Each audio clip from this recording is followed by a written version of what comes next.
Through the chaos of the 1980s in Xinjiang, Yang Cheng unexpectedly awakens the check-in system, with his strength, charm, and wealth skyrocketing.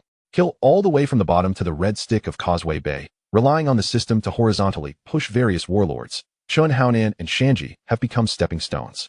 Holding territory, wealth, and stunning beauty, he climbed to the top with absolute strength in this world of warlords, becoming an unbeatable underground king. If you enjoy Hong Kong action stories like this, don't forget to like and subscribe. The adventure is about to begin. Chapter 1. The neon lights of Causeway Bay flow in the night, and the halo of neon lights wets the streets. In the booth deep inside the bar, a young man leaned on a leather sofa, closing his eyes to rest. His figure was stretched and straight, exuding a strong and energetic aura even when relaxed. The hurried footsteps outside the door shattered the silence for a moment, and a young man with a flustered expression pushed the door open and entered. Cheng, something has happened. The person spoke in a low voice, speaking very quickly. Just received the wind, and I took that boy Haonan across the sea to Macau. It is said that I want to see Mr. Jiang. The man known as Cheng slowly opened his eyes calm as if he had already anticipated it. What are you panicking about? His voice was not high, but it carried a strange stabilizing force. The person in Causeway Bay is my brother. Whoever he wants to take to see Mr. Jiang is his business. But Brother Cheng, the younger brother exclaimed urgently. In the past month, half of the newly acquired territory in Causeway Bay was fought back by you and your brothers with blood and sweat. Now Brother Cheng clearly wants to lift Chen Haonan up. Yang Cheng raised his hand and stopped the other party's conversation. He stood up and walked to the window facing the street, his gaze fixed on the street scene of light and shadow outside. The name Chen Haonan doesn't stir up any ripples in his heart. It's just a name he will face sooner or later.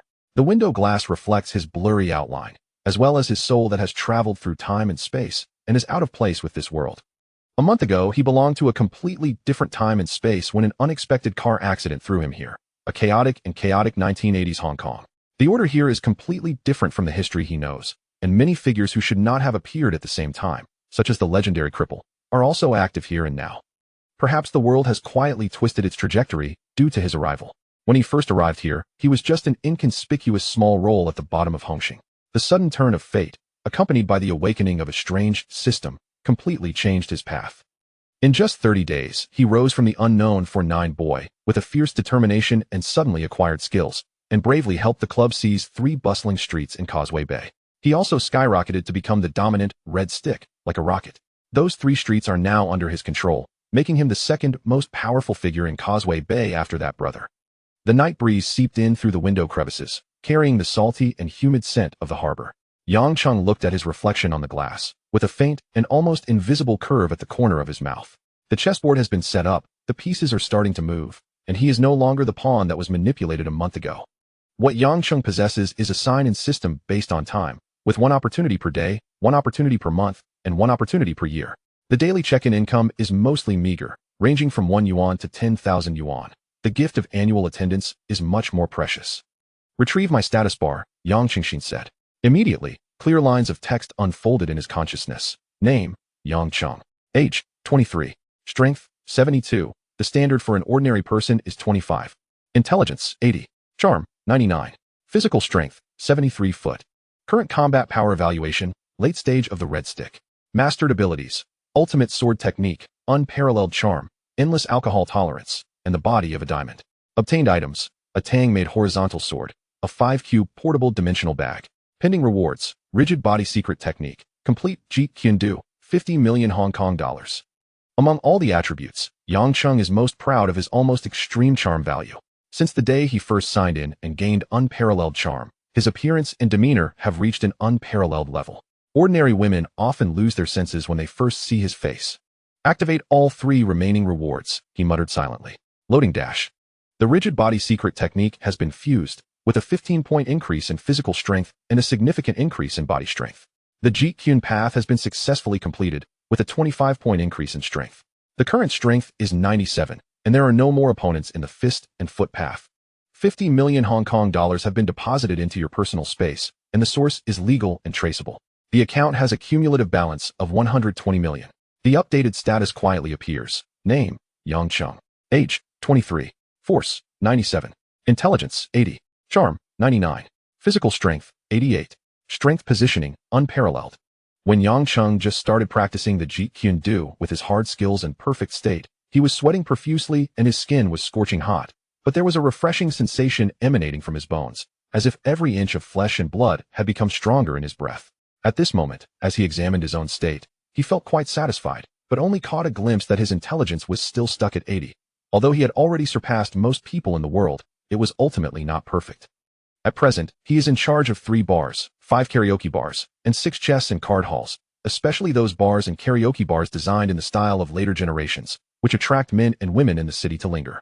These industries earn him millions of dollars every month, which is already an astronomical figure in the eyes of many court officials. Others may not be able to save up such a sum in a year, but Yang Cheng still finds it insufficient.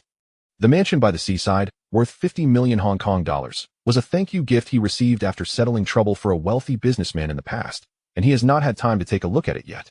Pushing open the office door, Yang Cheng's gaze swept over the white-clothed young man standing quietly outside, silently reciting in his heart, System, retrieve Aqi's attributes.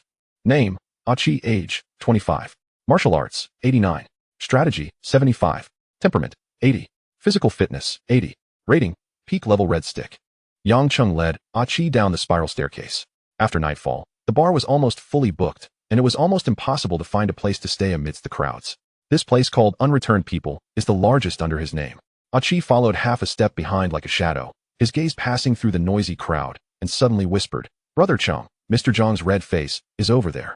He raised his hand and pointed towards the bar. Yang Cheng looked over and saw a graceful woman sitting on a high stool, with curves and undulations that seemed carefully outlined, exuding a beautiful appearance. He recognized that it was Fong Ting, the most favored woman around Hongxing Dragon, head Jiang Tianxing. The white-clad guard Aqi had met Jiang Tianxing several times with him, and naturally recognized him as well. Having come into this world and having the system by my side, if I don't go and meet those stunning sights that once shone on the screen, wouldn't I miss this opportunity? Yang Cheng gently waved his hand and walked alone through the flickering lights towards the bar. The bar is shrouded in light and shadow, and the noisy sound waves almost topple the roof. Yang Cheng walked through the crowded crowd towards the bar, and the bartender looked up at him, shaking the pot in his hand without stopping, only nodding slightly and calling out, Brother Cheng. The people in the store had been with him for many days, and their loyalty was self-evident. Yang Cheng had always been generous to his subordinates, giving them generous rewards, and naturally gathering people's hearts. The music made the eardrums numb, and if neighboring people didn't shout in their ears, they wouldn't be able to hear even a single word clearly. Yang Cheng Chow, the bartender, gestured and said, 2 glasses of whiskey. However, after a moment, the glass was pushed in front of him. The amber-colored liquid shimmered under neon lights.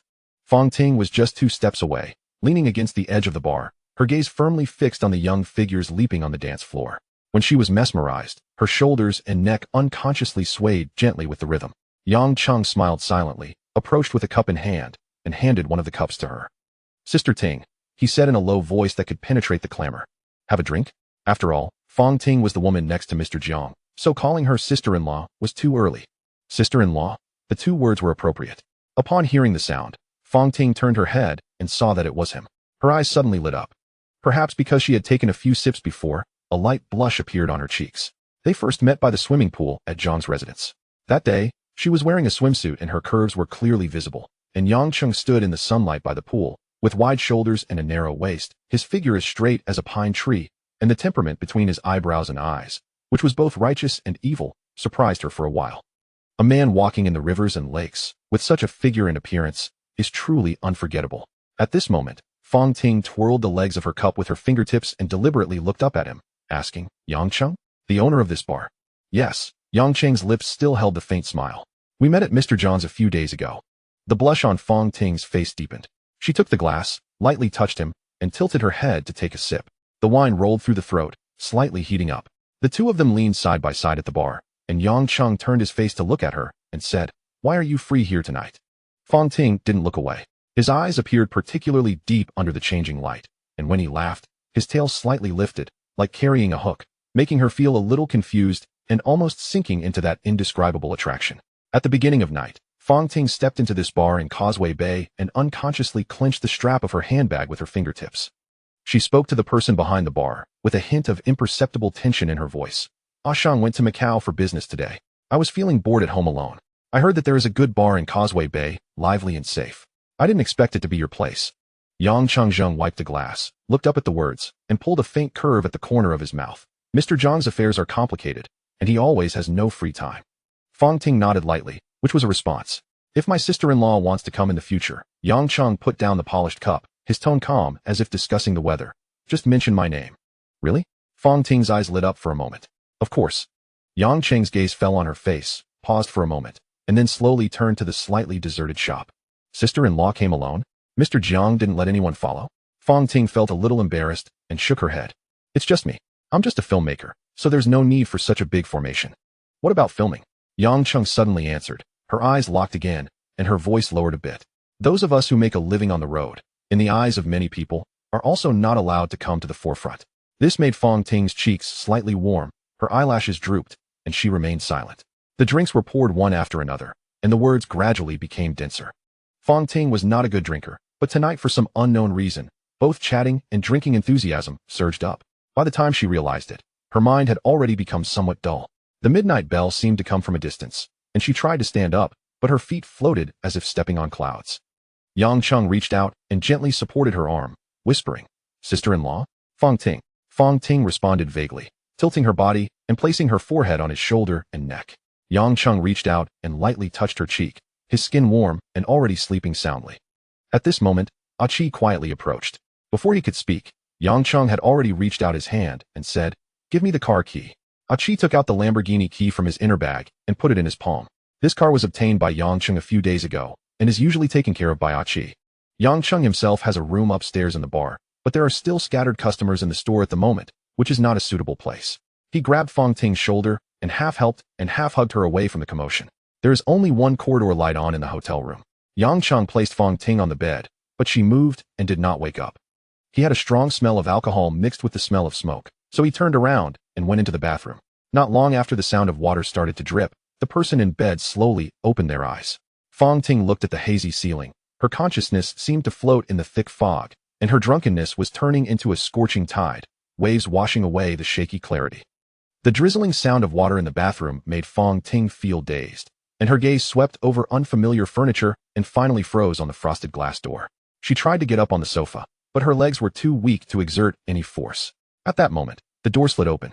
The misty water vapor overflowed, and Yang Cheng loosely tied a towel around his waist, with water dripping from his hair.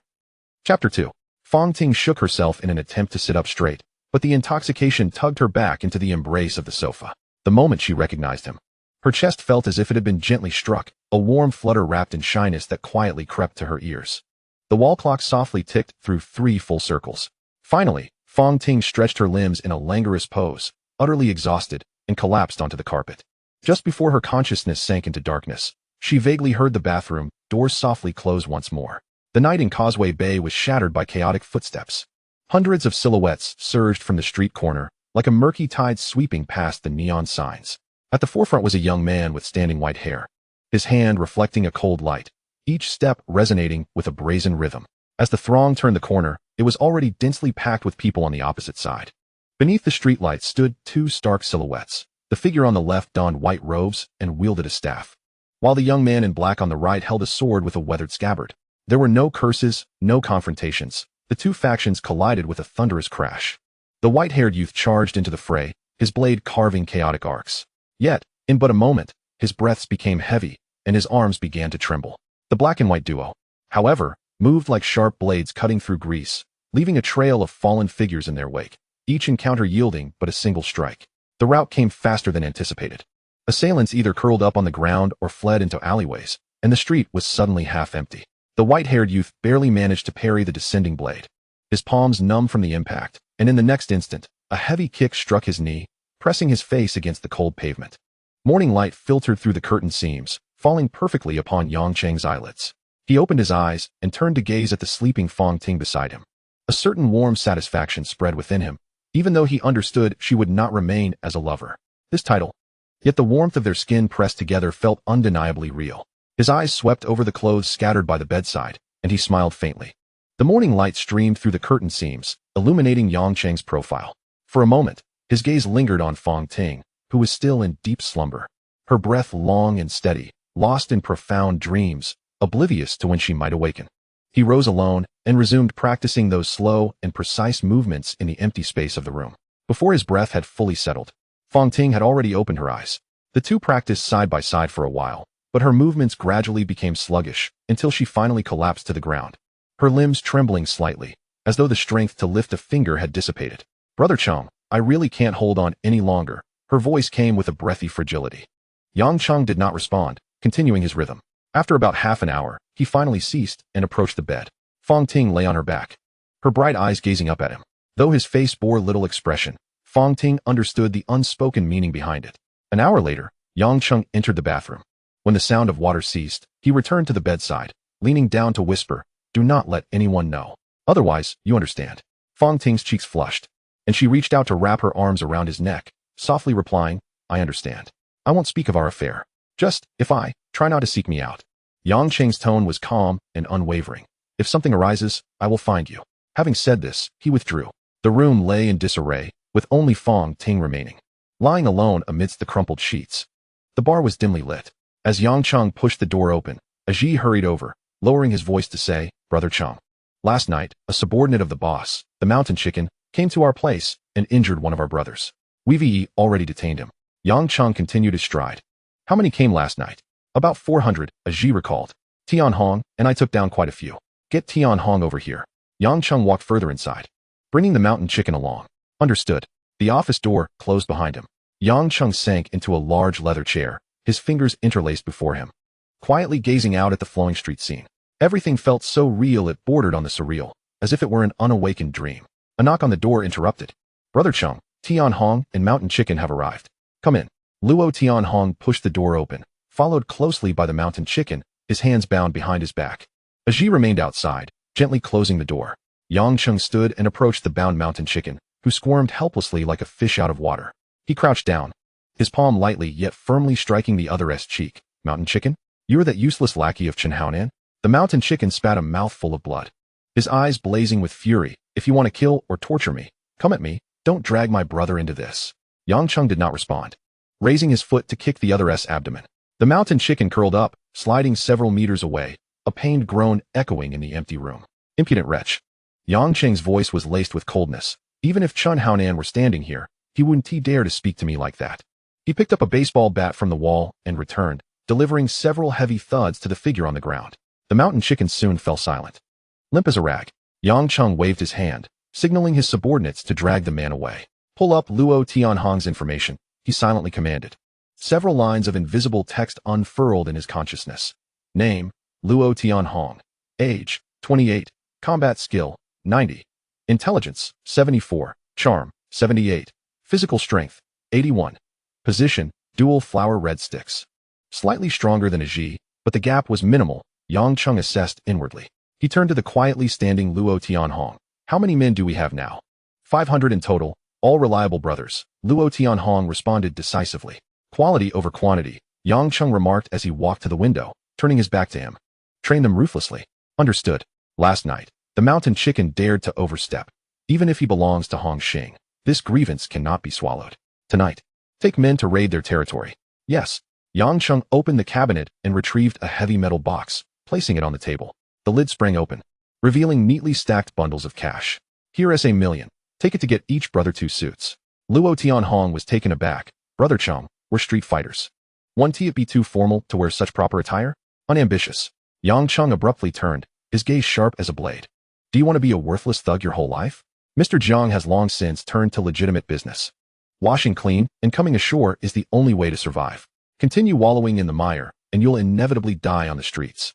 A surge of warmth filled Luo Tian Hong's heart. Yang Cheng's words flowed through him like a comforting stream. He had never expected that as this leader paved a clear path for himself, he would also consider the futures of his brothers.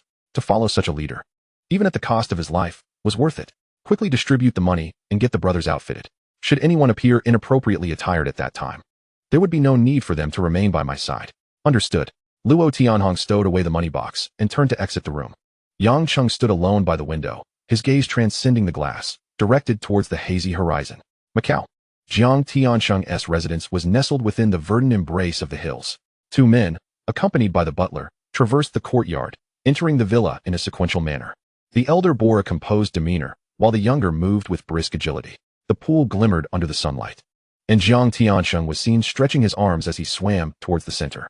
The bodyguards along the edge stood like statues, their eyes scanning every nook and cranny. The two men awaited by the poolside. Jiang Tianxing swam to the edge, hoisted himself ashore, donned a bathrobe, and settled into a lounge chair. Mr. Jiang. The two greeted in unison. Jiang Tianxing accepted the cigarette offered by the bodyguard, exhaling a wisp of smoke. Ah, Haonan. Wasn't it said that I would be returning to Hong Kong Island tomorrow? What brings you to Macau in such haste? The elder stepped forward slightly, his tone respectful yet resolute. We indeed have a matter that necessitates Mr. Jiang's intervention. Oh, Jiang Tianxing raised his eyes. Haonan has served Hongxing loyally over the years. His capabilities are well acknowledged. Currently, in Causeway Bay, we only wield control over 4 of the 7 streets, the remaining 3. The elder paused. Glancing at Cheng, I wish to negotiate for the jurisdiction of those 3 streets on his behalf, both as a trial for him and to alleviate Mr. Jiang's burdens in the future. Jiang Tianxing fell silent for a moment, lightly tapping the ash from his cigarette. Those 3 streets were claimed by Cheng himself. If I were to directly demand them from him, it would inevitably stir discussions among the subordinates. Haonan remained respectfully bowed to the side, but now slightly lifted his gaze. The elder spoke with deference. If Mr. Jiang would be willing to mediate, I am prepared to offer 500,000 as a token of gratitude. And I will allocate additional manpower to assist Cheng in expanding his territory elsewhere. I am getting older, and if Causeway Bay can be entrusted to Haonan, I believe Mr. Jiang would also find peace of mind. Jiang Tianxing nodded slightly. This matter will be discussed further upon our return to Hong Kong Island. As Hongxing is not solely my domain, and you should understand that. The elder grasped Jiang Tianxing's implication, his expression turning animated as he tugged at the young man beside him. Thank you, Mr. Jiang. Haonan, hurry and express your gratitude to Mr. Jiang. Chen Haonan stepped forward, speaking with steadiness. Thank you, Mr. Jiang. Jiang Tianxing's gaze fell upon Chen Haonan, a smile gracing his lips as he nodded. Haonan, work diligently. I have faith in you. As night descended, the streets of Causeway Bay were ablaze with lights, throngs of people bustling about. Outside the not-returning bar, over 100 individuals stood like a forest, each wielding a weapon. At the forefront was a young man with a side-swept fringe, gripping not an ordinary blade, but a gleaming 8-sided sword. He was none other than Luo Tianhong, the foremost fighter under Cheng. Luo Tianhong discarded his cigarette, and surveyed the crowd. Last night, the mountain chickens initiated the confrontation against us. Let it be known, it was they who instigated this conflict, so do not blame us for retaliating. Brother Cheng has decreed that we shall sweep their territory tonight. Each participant will receive a fee of 10,000, with 30,000 for any injuries sustained. And in the event of any fatalities, the family will be compensated with 100,000. As his words resonated, a wave of suppressed excitement surged through the crowd. Flames of determination ignited in their eyes, fists clenched tightly, as though their very blood was boiling. The crowd roared in unison, "Follow Brother Cheng. Flatten the mountain chickens."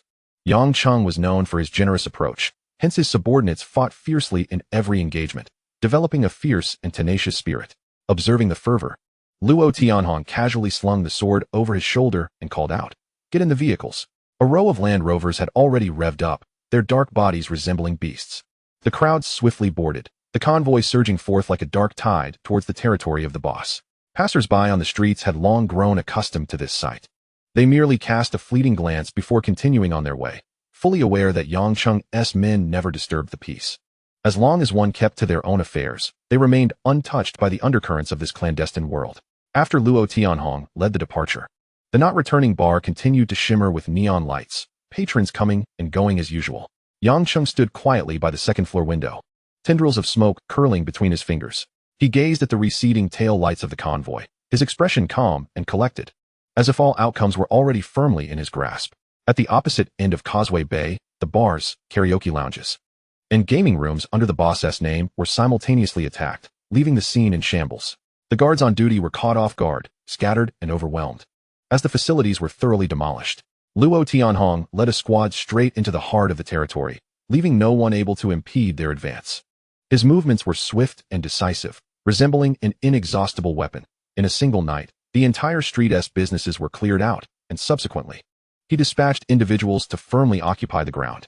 The boss's subordinates fled in disarray, and even the 200 or so reinforcements hastily gathered by Detian Air were unable to turn the tide.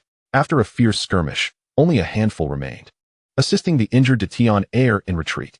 News of that night swiftly circulated through the underworld, revealing that Hongxing was embroiled in an internal conflict, with the boss's forces being relentlessly driven back by the over 100 men dispatched by Cheng, led by Luo Tianhong, who advanced as if in an uninhabited realm.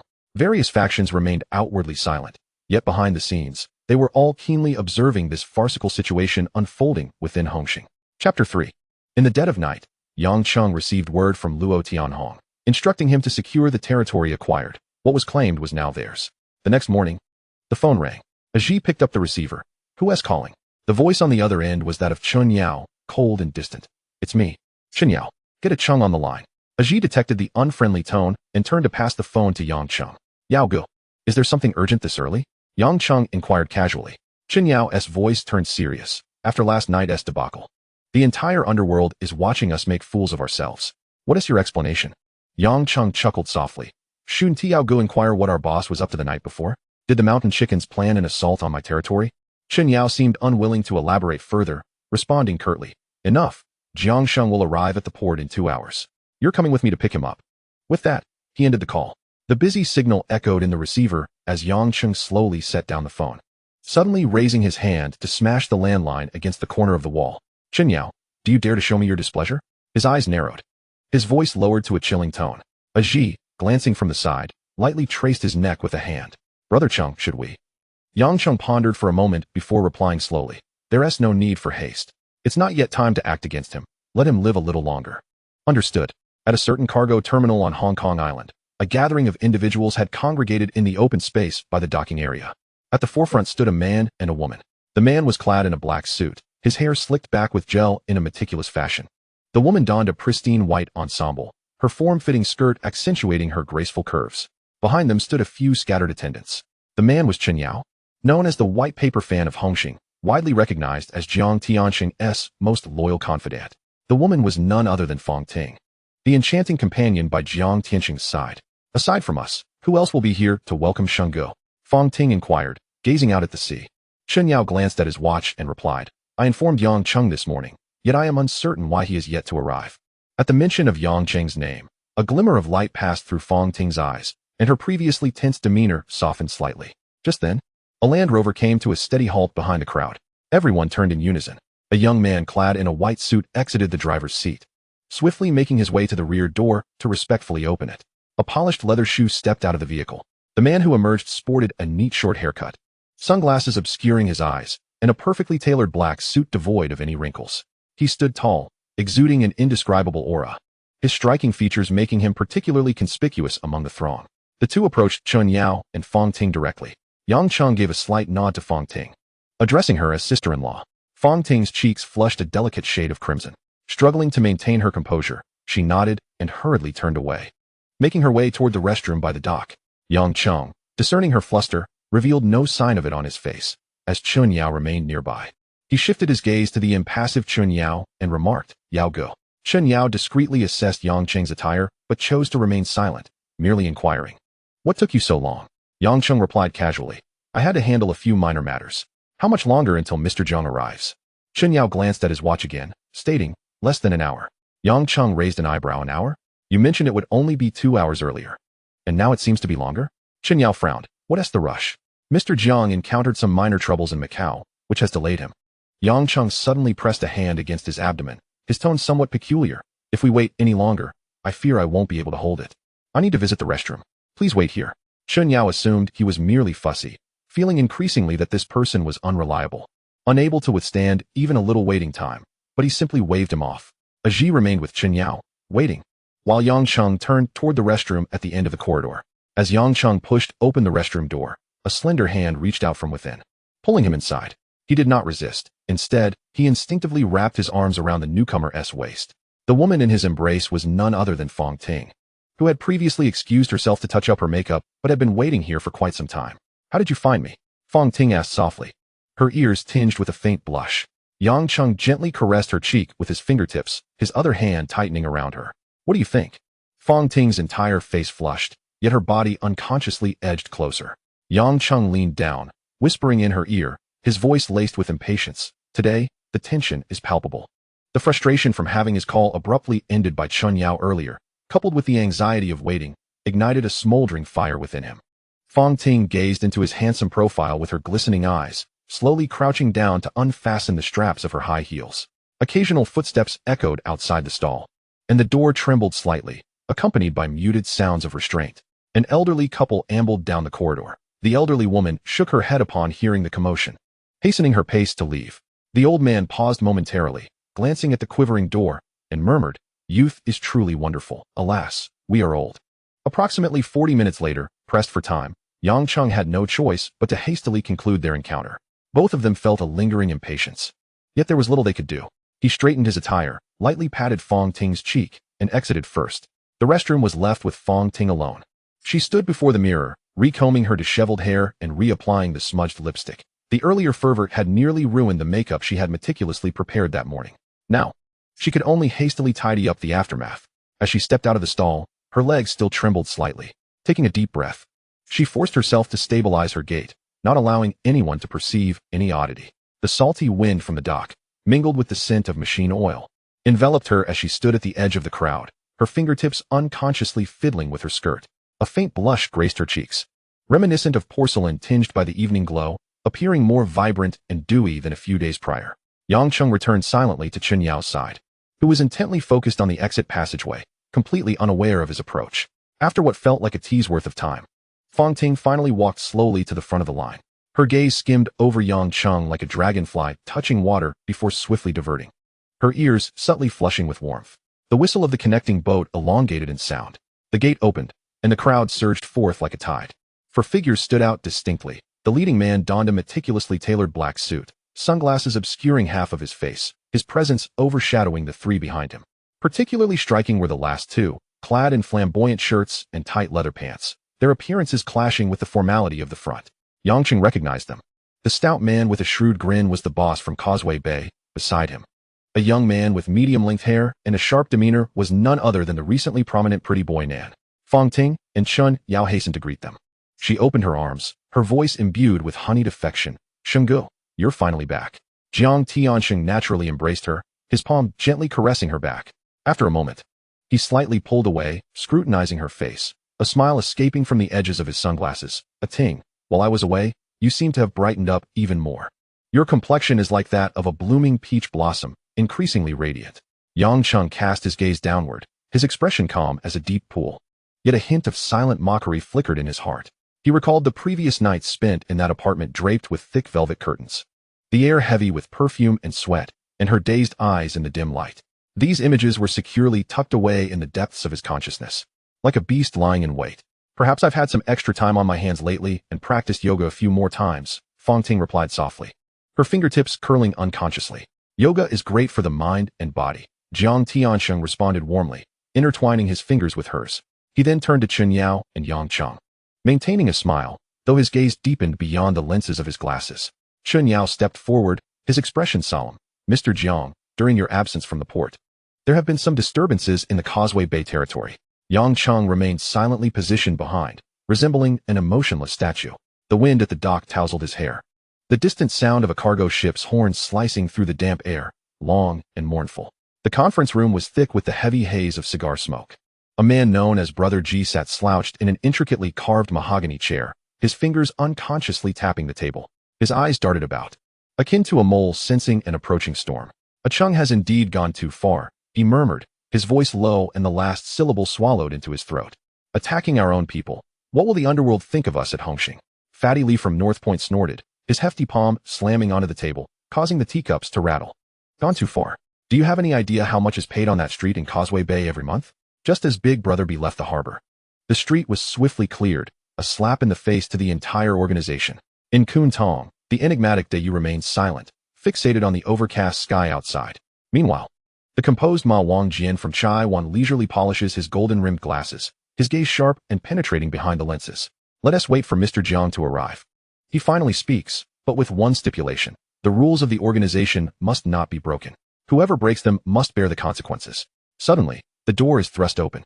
Big Brother B enters with a grim expression, followed closely by the tense-faced Chen Haonan. The atmosphere instantly thickens, and all whispers cease. Brother G straightens his back swiftly, donning a concerned expression. "Brother B, please, have a seat and enjoy some tea to ease your mind." Big Brother B does not respond, proceeding directly to his customary seat at the second position on the left side of the long table, a place he has occupied for 20 years. His gaze sweeps over the vacant first seat, and then glances at the still unoccupied third seat on the right, which belongs to Yang Cheng. "Where is he?" His voice is hoarse, The only response is the sound of polished shoes echoing down the corridor, each step deliberate, like a heartbeat in the silence. When Cheng appears at the door, his black coat still clinging to the cool, outdoor humidity, Aji stands half a step behind him like a shadow, his white suit glaringly bright under the dim light. Their eyes meet. Big Brother B's fists clench beneath the table, his veins bulging, yet Cheng merely nods slightly, as if exchanging a routine greeting. He removes his coat and hands it to Aji, revealing a neatly pressed dark gray shirt, and takes a seat with poise. Is everyone here? Jiang Tianqing's voice calls from the inner hall. He enters slowly with Fong Ting, a gentle smile that does not reach his eyes, and says, "Then let us discuss the matters of Causeway Bay." Fong Ting's fingertips tremble slightly as she lowers her gaze to pull out the chair for Jiang Tianqing. But her peripheral vision catches the fleeting arc of Cheng's lips as he raises his teacup. So calm it appears as though he is merely watching a play in which he has no stake. On both sides of the long table, a silent undercurrent has begun to swirl ominously. Fatty Lee speaks up. "Brother G, this matter cannot be viewed in such a light. If blame is to be placed, it lies with Big Brother's own people for being inept, allowing Cheng to gain the upper hand." Just then, 3 influential figures enter, 2 men and 1 woman. The woman being the sole female among the 12 decision-makers, Sister 13, who oversees the bustling streets of Mongkok. Leading the way is Han Bin, the decision-maker from Kwai Tsing, followed by the formidable dinosaur from Tun Mun. Sister 13 smirks, asking playfully, "Brother G, what lively discussion are you all engaged in?" Brother G forces a smile. "We were discussing last night's events in Causeway Bay." Han Bin's expression turns serious, his voice deepening. "What more is there to say about last night? It was merely a scuffle. Which day does not see a fight?" Everyone present knows that among the 12 decision-makers, Han Bin shares the closest bond with Cheng. Upon hearing Han Bin's words, Brother G immediately falls silent. Lowering his head, the entire hall becomes eerily quiet. The sound of a pin dropping could be heard. At that moment, Big Brother B enters, a smile on his face. Why is everyone so silent? Chapter 4. Sister 13 takes over the conversation. "Just now, Brother G was saying that your subordinates are inept. Yet now no one dares to speak." Big Brother B's expression darkens, his gaze turning to Brother G. "Brother G, gossiping behind one's back is rather inappropriate. Don't you think?" Brother G quickly offers a conciliatory smile. "Brother, it was merely a jest. Please do not take it seriously." Humph. Big Brother B says no more and takes his seat. Among all the decision-makers, aside from the prince from Tsimsha Sui who is yet to arrive due to prior engagements, only Liang Kuan from Sham Shui remains absent. A gravelly voice suddenly breaks the silence from the entrance. "Brother, your handling of this matter is quite unsightly. You made the first move, yet ended up getting swept off the street. Truly, you're regressing." A middle-aged man clad in yellow, accompanied by a group of younger subordinates, saunters in. Chen Haonan abruptly stands. "Liang Kuan, what nonsense are you spouting?" Liang Kuan tilts his head with a grin. "What? Do you want to throw a punch?" "Ha ha ha." The younger subordinates burst into laughter in unison. Liang Kuan leisurely adds, "The boss lacks the demeanor of a leader. How can his subordinates grasp any decorum?" Chen Haonan is about to retort, but is silenced by Big Brother B's raised hand. "Anan, sit down." Gritting his teeth, Chen Haonan suppresses his anger and resumes his seat. Liang Kuan strides to his chair and plops down. As Jiang Tianqing walks into the meeting hall, the raucous atmosphere is abruptly sliced into silence.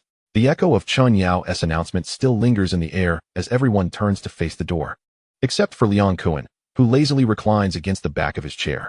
The remaining decision-makers rise to greet Mr. Jiang. Jiang Tianqing carries his habitual smile, slowly scanning each face in the hall. "What were you all so animatedly discussing?" Brother G hastily smiles. "Just sharing some jokes. Nothing serious, Mr. Jiang." "Since no one has anything to add, allow me to say a few words." Jiang Tianqing takes his seat at the head of the table, lightly tapping his fingers on the surface. "I have just returned to Hong Kong Island, and I have already heard about last night's events. Hongxing has become a topic of conversation in the underworld, and this is a significant loss of face. Who will tell me how it came to this?"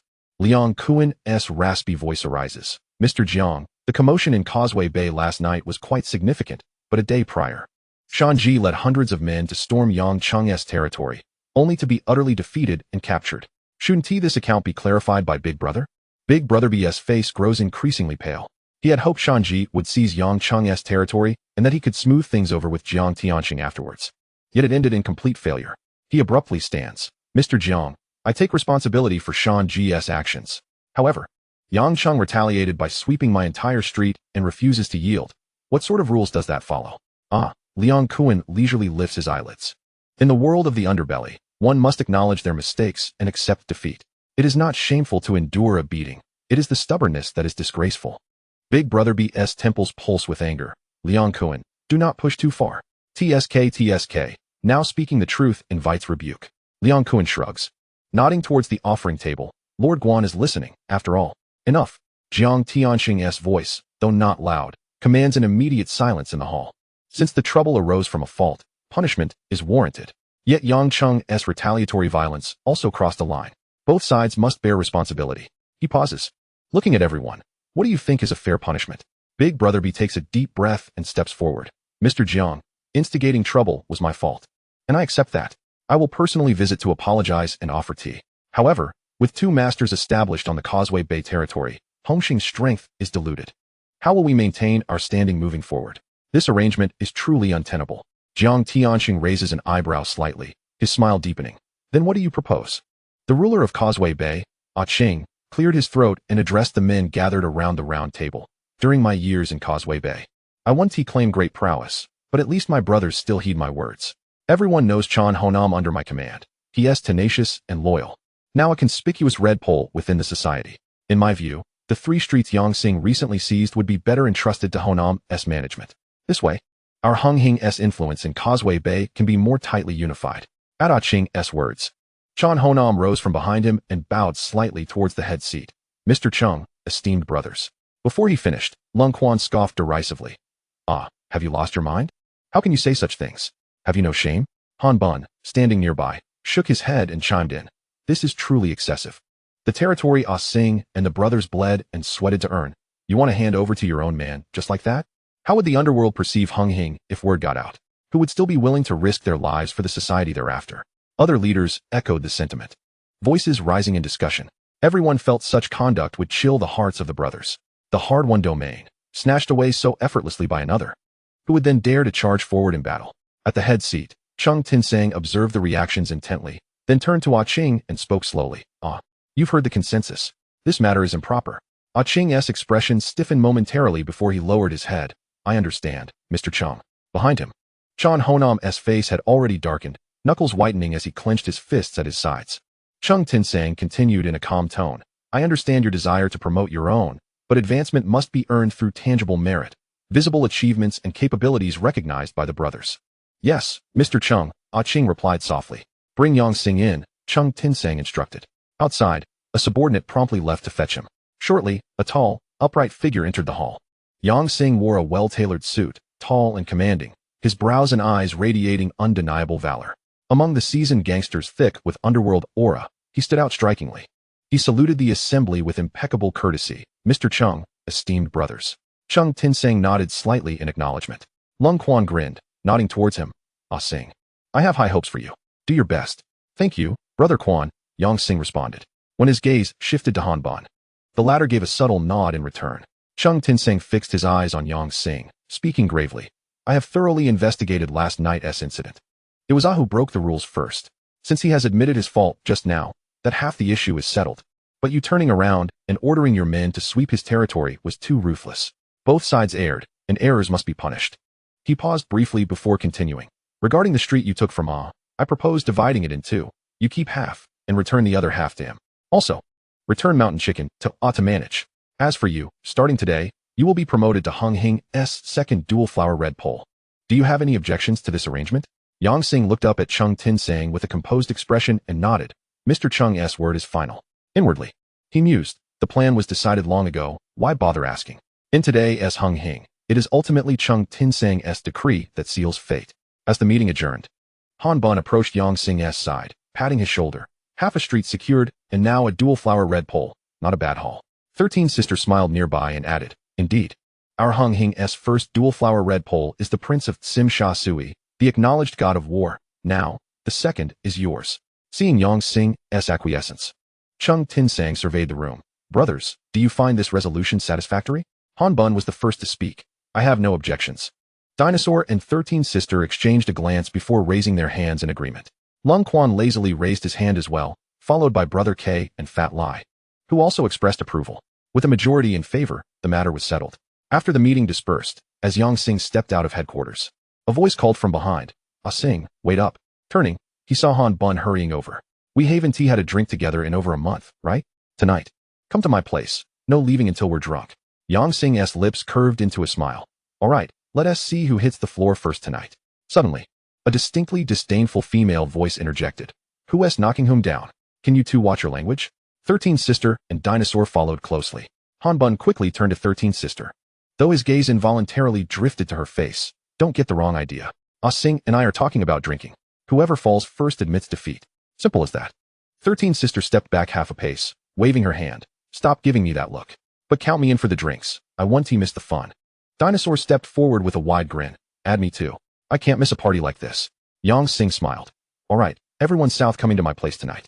Drinks on the house. The group then left headquarters, heading towards the parking lot.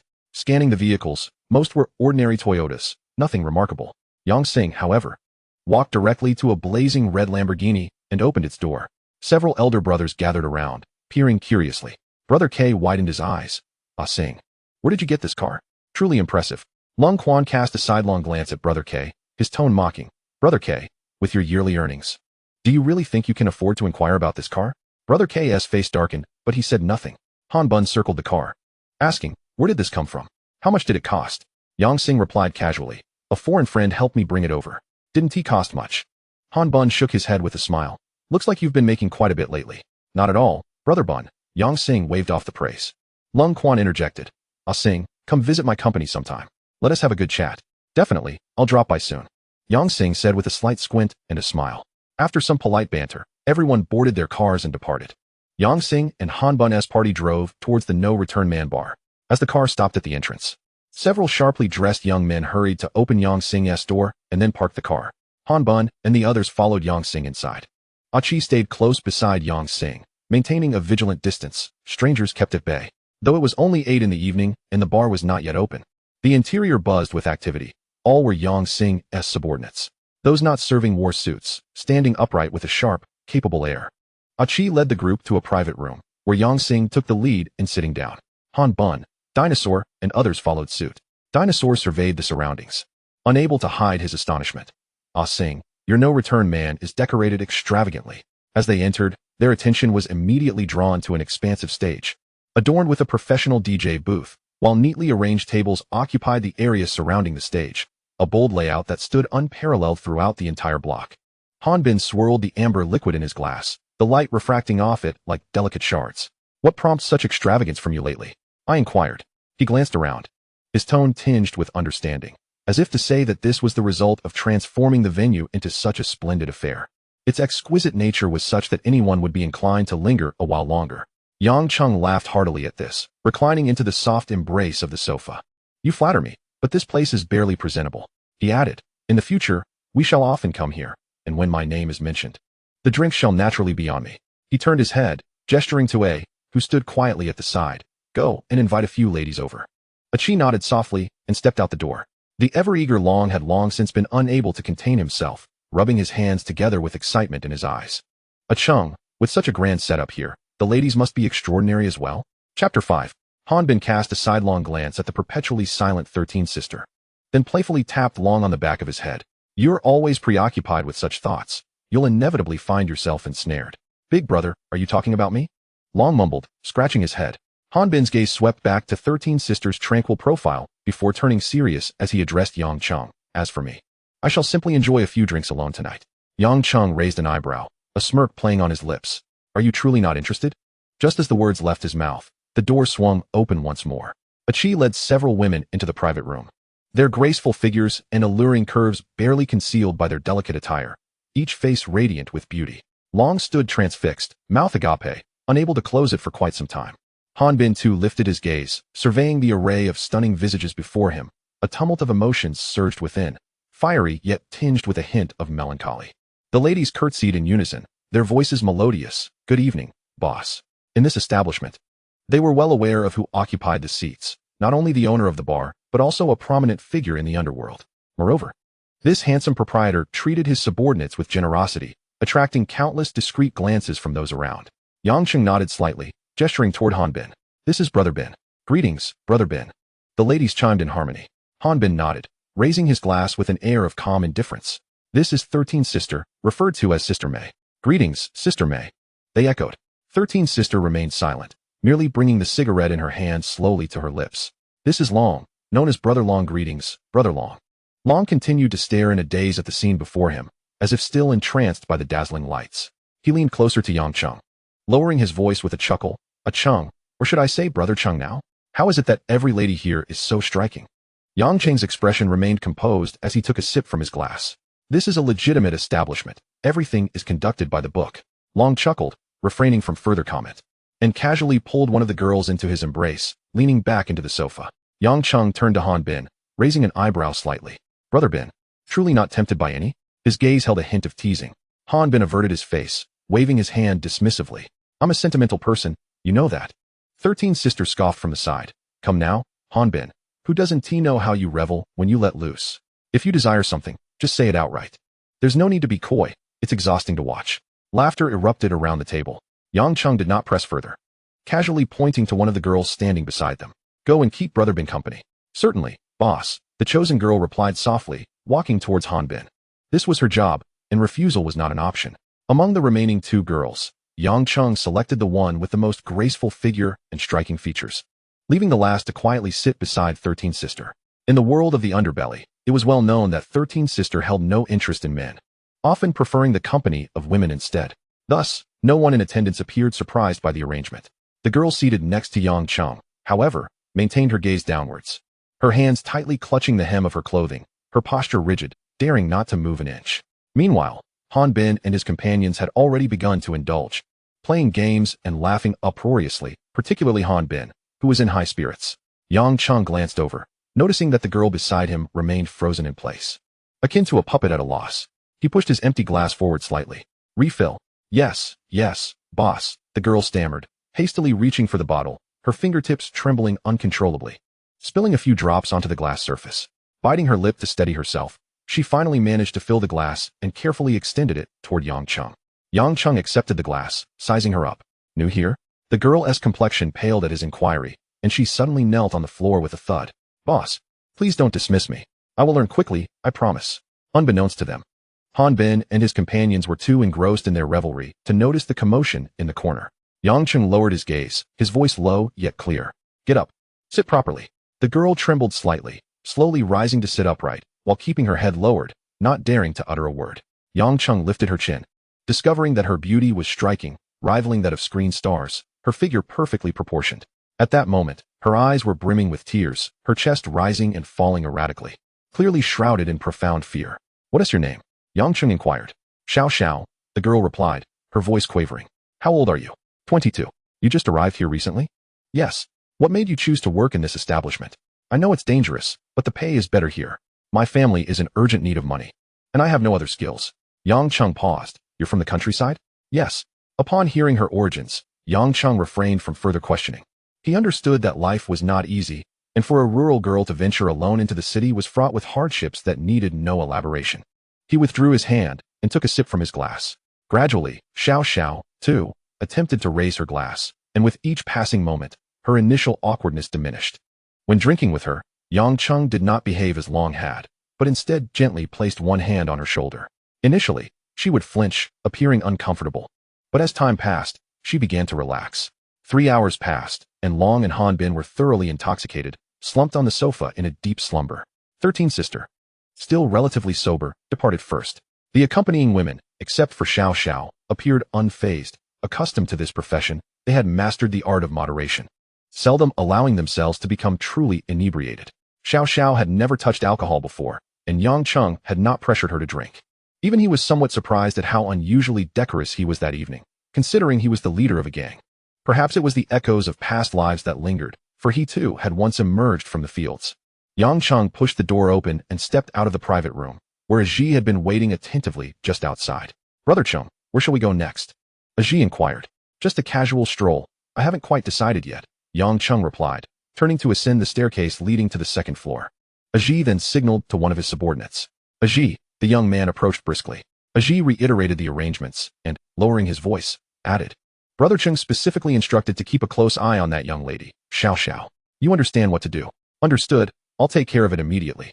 With his subordinate departing to fulfill the task, Aji followed suit up the stairs, for as his personal bodyguard, he was bound to remain by Yang Cheng's side at all times.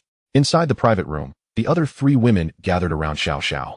One of them raised an eyebrow and asked, "Why were you just standing there while accompanying the boss for drinks? You should have moved in closer." Xiao Xiao lowered her gaze, fixating on her fingers twisted together, her cheeks flushing with embarrassment, at a loss for words. Another woman with dyed red hair scoffed. "If you can't seize such a golden opportunity when it presents itself, and can't even let loose while accompanying for drinks, it seems you'll be destined to remain in places like this as a mere companion for the rest of your life. Surely you've heard of the torments that come with dealing with difficult patrons?" Xiao Xiao bit her lip, refraining from responding. How could she not understand the veiled implications of her fellow companions? Women making a living in such establishments often found themselves trapped in similar fates, sometimes even reduced to mere playthings at the whims of customers. Yet she had no other options, lacking any other skills and desperately in need of a means to survive. She had come to this place through an introduction, finding it nearly impossible to escape this whirlpool. Seeing that Xiao Xiao remained silent and downcast, the trio lost interest and soon left the private room in search of new targets in the front hall. The empty room was left with Xiao Xiao sitting alone in the corner of the sofa, resembling a frozen statue, her gaze hollowly fixed on an uncertain point, unmoving for an extended period. As dawn broke, Yang Cheng, accompanied by Ji and others, escorted Shan Ji to the district where Luo Tianhong was located. Luo Tianhong stood outside the bar with over 20 well-dressed subordinates. This establishment had recently been seized from the clutches of a powerful rival. The jurisdiction of the entire street had now been divided between Yang Cheng and the rival, with Yang Cheng only possessing this bar and one other. For Black Land Rovers rolled through the morning mist, halting before the bar. As the doors of each vehicle swung open simultaneously, 7 robust young men clad in black suits and white shirts emerged in an orderly fashion. Ji exited from the front passenger seat, rounded the vehicle, and respectfully opened the back door. Yang Cheng stepped out of the car leisurely, the expertly tailored hem of his suit fluttering in the breeze. The 20 men behind Luo Tianhong bowed in unison, their voices slicing through the stillness of the street. "Boss." The white suit glided past the dimly lit corridor, the lenses of his sunglasses reflecting the fleeting neon shadows. Yang Cheng paused and tilted his head slightly towards Luo Tianhong. "Have my brother's men arrived?" "Not yet," came the reply. Yang Cheng said nothing further, raising his hand to push open the heavy soundproof door. The bar was infused with the mingled scents of whiskey and worn carpet, and he walked directly towards the booth, with Luo Tianhong and Ji flanking him like 2 silent shadows. For subordinates remained stationed outside, while the rest followed them inside. Outside, the sound of tires scraping against the pavement echoed. Several vehicles parked in the shadows where the neon lights did not reach. Leading the group was a black Toyota, followed by 3 vans. The doors opened in succession, and around 30 figures converged around the Toyota.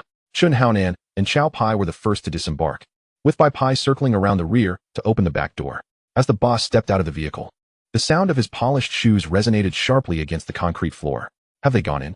"I just saw Yang Cheng and his men enter," replied the boss, tugging at the collar of his leather jacket and nodding towards the bar entrance. Chun Haonan and the others immediately followed suit, their 30 footsteps creating a heavy rhythm on the desolate night street. The 4 guards at the entrance stood like iron stakes.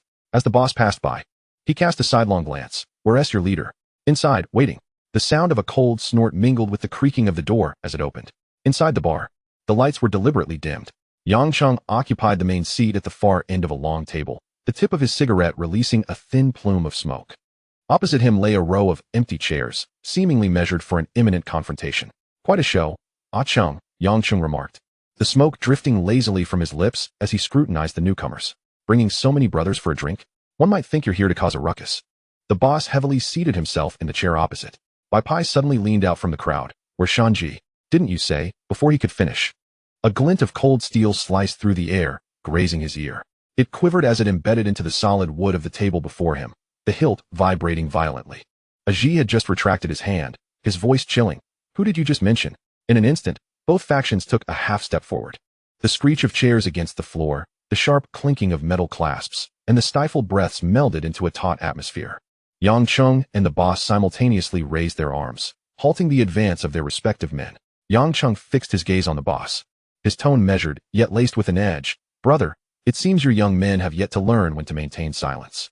Bai Pai's lips moved, ready to retort, but a mere glance from Chun Haonan quelled his words. "Silence," Chun Haonan murmured. Bai Pai lowered his head, falling silent. The boss did not pursue the topic further, directly asking, "Ah Cheng, where is Shan Ji?" Yang Cheng inclined his head towards Ji. "Bring him over." Shortly thereafter, Ji led Shan Ji out from the back, covered in blood and dragging his left leg. Every step he took appeared laborious, a lesson imparted by Yang Cheng himself. Upon seeing him, Shun Haonan immediately exclaimed, Shanji. The boss and I are here to take you back.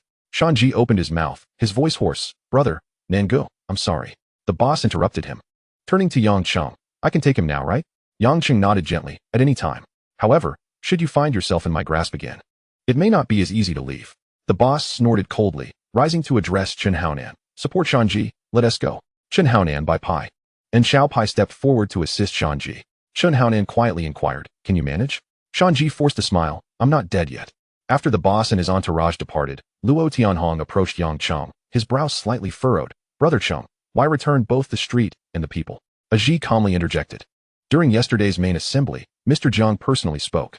The condition was to return Shanji and half the street, while promoting Brother Cheng to a dual flower red stick. Yang Cheng patted Luo Tianhong's shoulder. Tianhong, keep a close watch on this establishment moving forward. Remember the rules I've set. No establishment is to have any of this. Understood, Brother Cheng, rest assured, Luo Tianhong replied earnestly. Yang Cheng finally let Aji and the others out of the bar. Once inside the car, he closed his eyes and silently recited, System, execute this month as check-in. Today marked the 3rd month since his arrival in this world. In the previous 2 check-ins, fate seemed particularly favorable, granting him the unwavering loyalty of Luo Tianhong and Aji. It was precisely because of their presence that he could swiftly establish his footing. A cold mechanical voice resonated in his mind, conducting monthly check-in for the host. Congratulations, host, you have received a cash reward of 5 million. Upon hearing the astonishing sum, Yang Cheng couldn't help but mutter a curse under his breath. Aji, seated in the driver's seat, turned to him and asked, Brother Cheng, what's wrong? Nothing. He replied. As the car turned the corner, sounds of struggle and weeping echoed from a narrow alley. Yang Cheng caught a glimpse of a woman's profile that resembled the one he had drunk with the previous night, prompting him to signal Aji to pull over and observe from the car. The woman's voice trembled with tears. I truly have no money left. Please don't come after me again. The man's voice was coarse and aggressive. No money? Who doesn't he know that the wages at the no-return bar are high and the customers are generous? You hang around such a place. How could you possibly run out of money just for spending a night with a boss? You must be fooling me. I've only been there a few days. It's a legitimate job. I really can't produce any money. Legitimate? What woman working in nightlife is clean? How many have already been ridden by others? The man's insults grew increasingly vile. If you don't hand over the money, do you believe I'll deal with you right here? The woman shrank down, burying her face in her arms, trembling.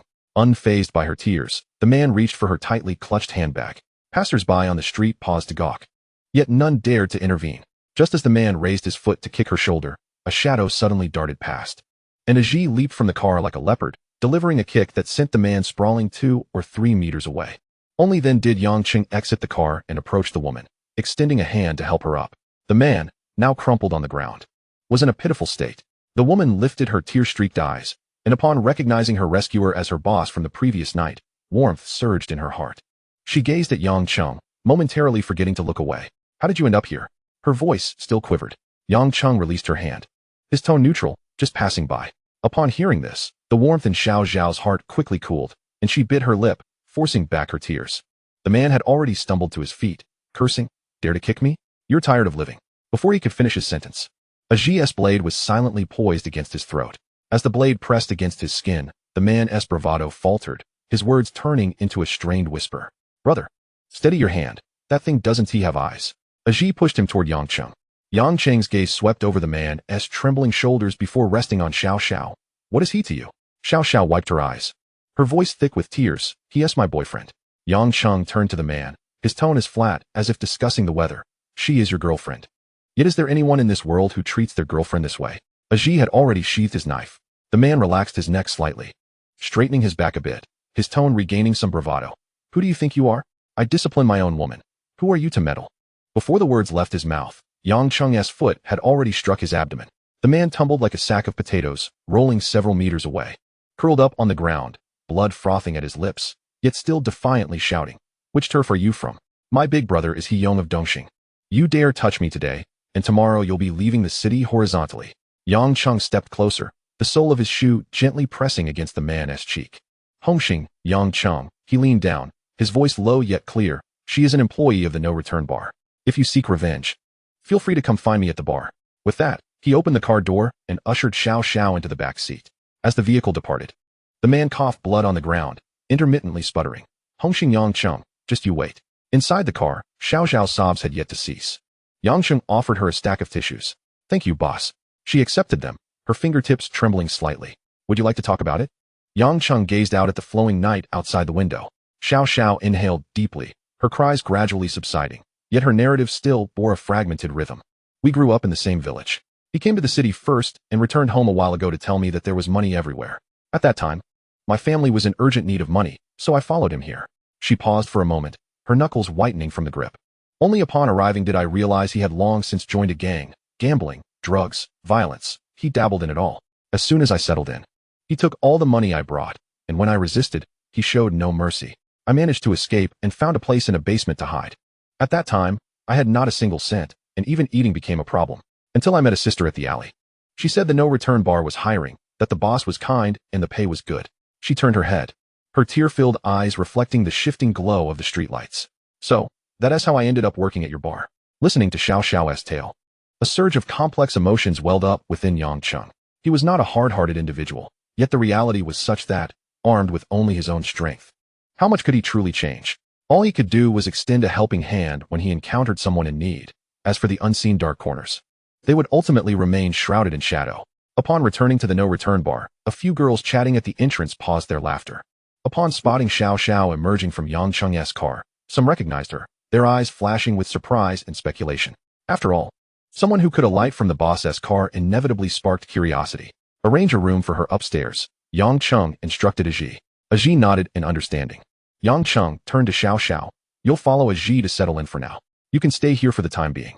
If you wish to leave, just let him know. Thank you, boss, Xiao Xiao said softly. Yang Cheng refrained from saying more and turned to walk toward the office deep in the corridor. At the Dongxing boxing gym, He Yong was drenched in sweat, relentlessly striking the punching bag. His punches were swift and fierce, each blow resonating with a dull thud. His taut muscles glistening under the light.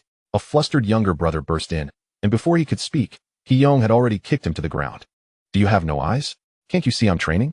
He Yong scolded. The younger brother crawled close. Trembling, it was the same lewd man who had been taught a lesson by Yang Cheng earlier. He cowered on the ground, afraid to make a sound, until He Yong grabbed a towel to wipe his sweat, then dared to speak softly. Boss, Hongxing's people beat me. Then fight back. He Yong interrupted impatiently. Why are you bothering me with such trivial matters? But that person is Yang Cheng from Hongxing. Over at Causeway Bay, the man's voice dwindled. He Yong froze momentarily, then kicked him fiercely. Yang Cheng? That newly risen red stick? He crouched down, grasping the man by his collar. You want me to go after Hongxing's red stick based on your empty words? The man quickly retrieved a photograph from his pocket. The image depicted a girl clad in a simple white shirt, her slender and delicate form unmistakably belonging to Xiao Xiao. Boss, this is my girlfriend. I assure you. She has not been touched, he said, eagerly handing over the photograph. He Yong scrutinized the picture for a moment, a glimmer of greed flashing in his eyes. His lips curling into a grin. What are you hesitating for? Go fetch your beloved at once. The man immediately bowed, urgency laced with obsequiousness in his voice. Big brother. She works at the no-return bar. We can head there directly. I guarantee she will serve you well. Nonsense. He Yong spat, his brow furrowing. In a place like no return, how could she possibly be untainted? Are you trying to deceive me with second-hand goods? I would never dare. The man exclaimed, raising his hand in a vow, his expression nearly in tears. She truly is untouched. She just arrived from the countryside a few days ago and doesn't even understand the rules of the establishment. He Yong's expression softened slightly as he tucked the photograph into his pocket, spitting on the ground. Fine, call the brothers. Let's pay a visit to no return, and let's have a word with that fellow named Yang.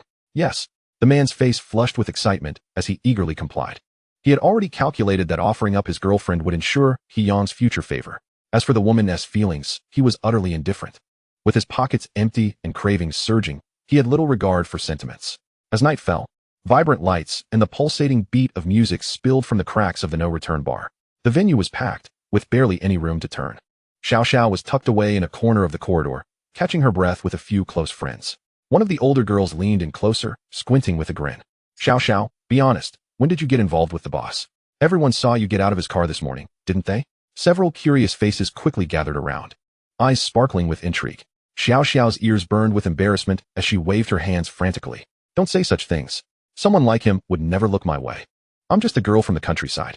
Yesterday, I just happened to run into that scoundrel who keeps pestering me. The boss, being kind-hearted, merely gave me a ride home. There's nothing more to it. The woman who had originally introduced Xiao Xiao to the bar sighed, wrapping her arm around Xiao Xiao's slender shoulders. That man is no good. He just wants your money. If I hadn't been there last time, he would have struck you. You poor girl, another short-haired friend suddenly whispered, lowering her voice. With the way he treats you, you too wouldn't he have. That's not true. Xiao Xiao shot up her head, her neck flushing red. I've never let him touch me. Just as her words faded, a cacophony of screeching brakes erupted from outside the bar. Through the swaying glass doors, 10 vehicles came to a violent halt at the curb. With each door that swung open, 10 figures wielding clubs emerged. The last vehicle disgorged a burly man, striding with an air of aggression, as if he intended to kick down anything that obstructed his path. The 2 doormen exchanged glances, one quickly turning to rush inside. The 3 men locked their gazes on the intruders, their eyes ablaze with intensity. The young man stationed at the entrance forced himself to remain calm, raising his voice to inquire, "This is Cheng Ge's establishment. What brings you here?" Haonan, flanked by his subordinates, halted before the no-return bar, offering no reply as he yanked the 3 men inside. The once boisterous bar fell eerily silent. It had been ages since anyone dared to stir trouble here, and now, with this sudden disturbance, some timid patrons quietly retreated to the corners, their curiosity piqued yet restrained. The world of the underbelly had its own rules, and the ordinary folks knew better than to meddle, thus remaining unperturbed. Chapter 7. Suddenly, dozens of men in black surged from the back corridor, all wielding weapons. Their uniforms crisp and orderly. Though they were outnumbered, their presence exuded an equally formidable aura. The 2 factions stood in tense silence, the air taut as a drawn bowstring. Chi stepped forward, locking eyes with Haonan. "Call your boss out." Haonan smirked. Chi's expression remained calm. "Who do you think you are to disturb Chingo?" Before he could finish, both groups took a half step closer, tension crackling in the air. The staff behind the bar held their breaths, knowing that if a fight broke out here, the establishment could be shut down, ruining their livelihoods. Xiao Xiao recognized the familiar face beside Haonan, her heart tightening. She had not anticipated that this calamity would arise because of her, and her fingertips trembled slightly. "Is that your boyfriend?" A companion beside her whispered. Xiao Xiao bit her lip and nodded. The man, spotting Xiao Xiao, hurriedly leaned toward Haonan, gesturing toward the bar. "Boss, the one in the white dress in the middle is my woman." Haonan followed his gaze, and as his eyes met Xiao Xiao's face, a dark fire ignited within him, a restless desire coursing through his veins. He shoved the man's shoulder. "Why aren't you going to bring her over?" The man pushed through the crowd toward Xiao Xiao. As he approached, her complexion paled further, instinctively retreating. A rough hand seized her wrist, dragging her outward, while her friend desperately clutched her other arm. The onlookers remained motionless, merely spectators. Just as the struggle ensued, a figure rushed in from the side. Yang Cheng lifted his leg and kicked the man in the abdomen, sending him crashing to the ground. He then reached out, securely grasping Xiao Xiao's icy hand. As Yang Cheng held her wrist, Xiao Xiao's cheeks flushed crimson, and she softly called out, "Boss." The surrounding women followed suit, murmuring greetings.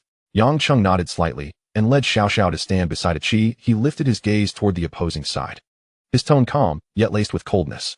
"Haonan from Dongxing barges into my bar without a word, attempting to forcibly take my staff. Do you think I, Yang Cheng, can be trifled with?" Haonan scoffed, casting a sidelong glance at him. "Yang Cheng, others may fear you, but I, Haonan, do not." "Oh, is that so?" Yang Cheng's lips curled into a faint smile. "Then how about we settle this between us?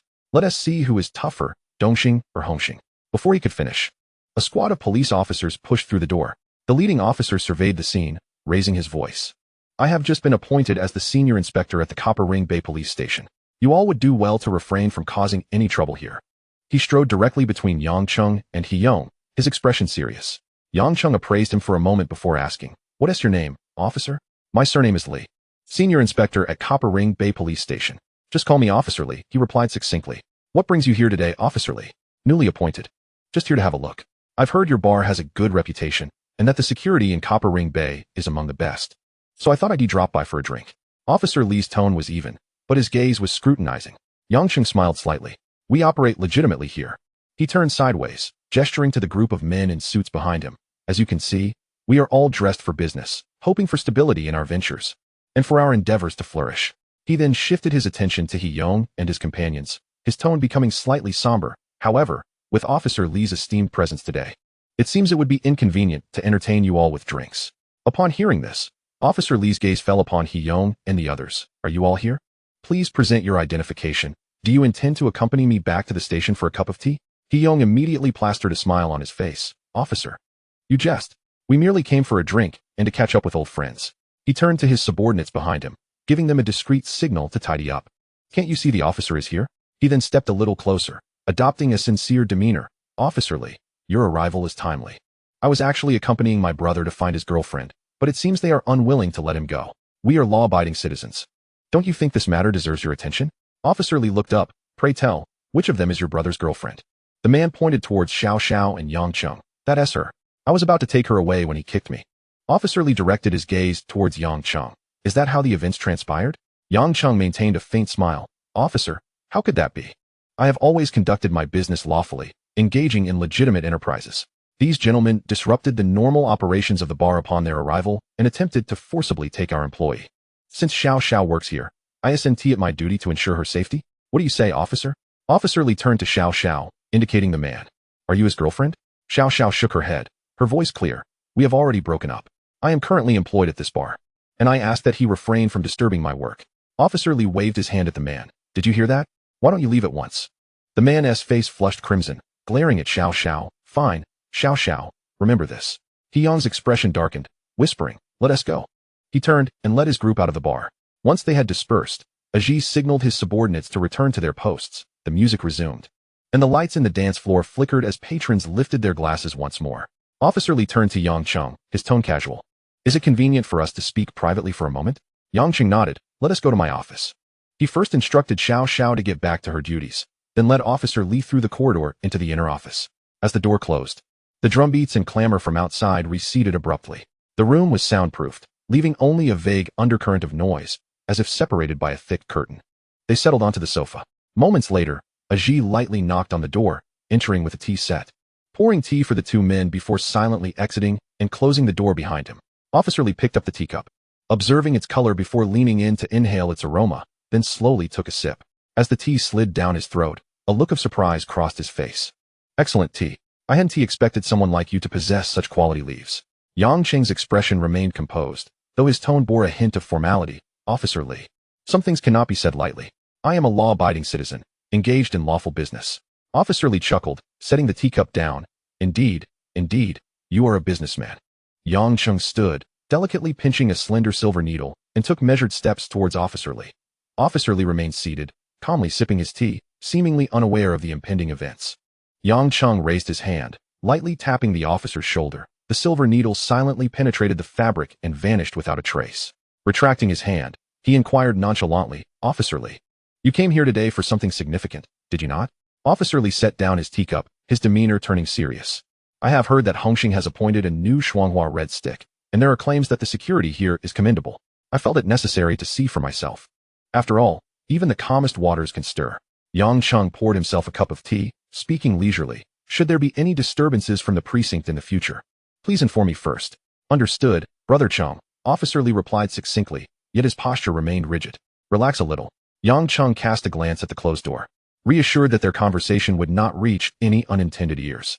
It would be a pity for the tea to grow cold. After a moment of silence, Officer Li lowered his voice. In the future, I will do my utmost to ensure that my subordinates avoid any entanglements with you. Should anyone wish to cause you harm, I will find a way to relay a warning. Yang Cheng nodded, and they continued their casual conversation for nearly an hour before Officer Li finally rose to take his leave. Yang Cheng escorted him to the door. Just as they were parting, Officer Li suddenly turned, his gaze sharp as a blade. Yang Cheng, remember this. Should you ever cross the line of the law, I will be the first to arrest you. His words carried weight, and with that, he swept away, anger evident in his demeanor. The onlookers outside absorbed this scene. Yang Cheng, however, merely smiled as he watched the figure vanish around the corner before leisurely returning to his office. The silver needle that had embedded itself in Officer Li's shoulder contained a specially formulated loyalty agent, which would dissolve upon contact with body heat, ensuring complete subconscious allegiance to the one who administered it. This was a secret item Yang Cheng had procured through unique channels a few days prior, and it was the only one of its kind. He had long been plotting to place a clandestine piece on the chessboard of the police force, allowing his future dealings to proceed without obstruction.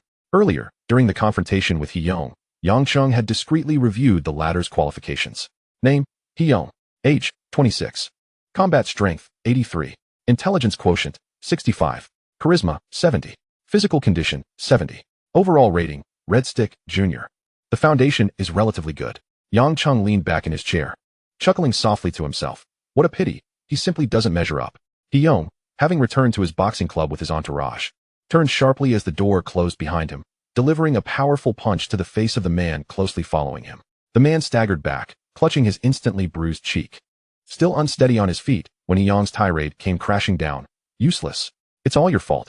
You've made me lose face. The man, enduring the pain, protested begrudgingly. Big brother, you can't blame me entirely. I suspect that Yang Cheng has already gained the upper hand. Otherwise, why would Xiao Xiao protect him so fiercely? Gain the upper hand? Yang's eyes flared with fury as he kicked the man to the ground. How long have you been with her? You couldn't even touch a finger. What else could you be but useless? At that moment, a side door slid open silently, and a figure swayed into the room. It was a heavily made-up woman, her vibrant attire starkly contrasting with the sweat and leather-laden atmosphere of the boxing gym.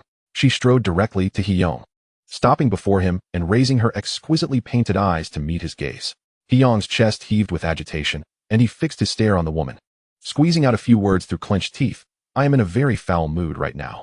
The woman uttered not a word, her countenance devoid of expression, as she obediently lowered her head and methodically smoothed out non-existent creases on her shoes.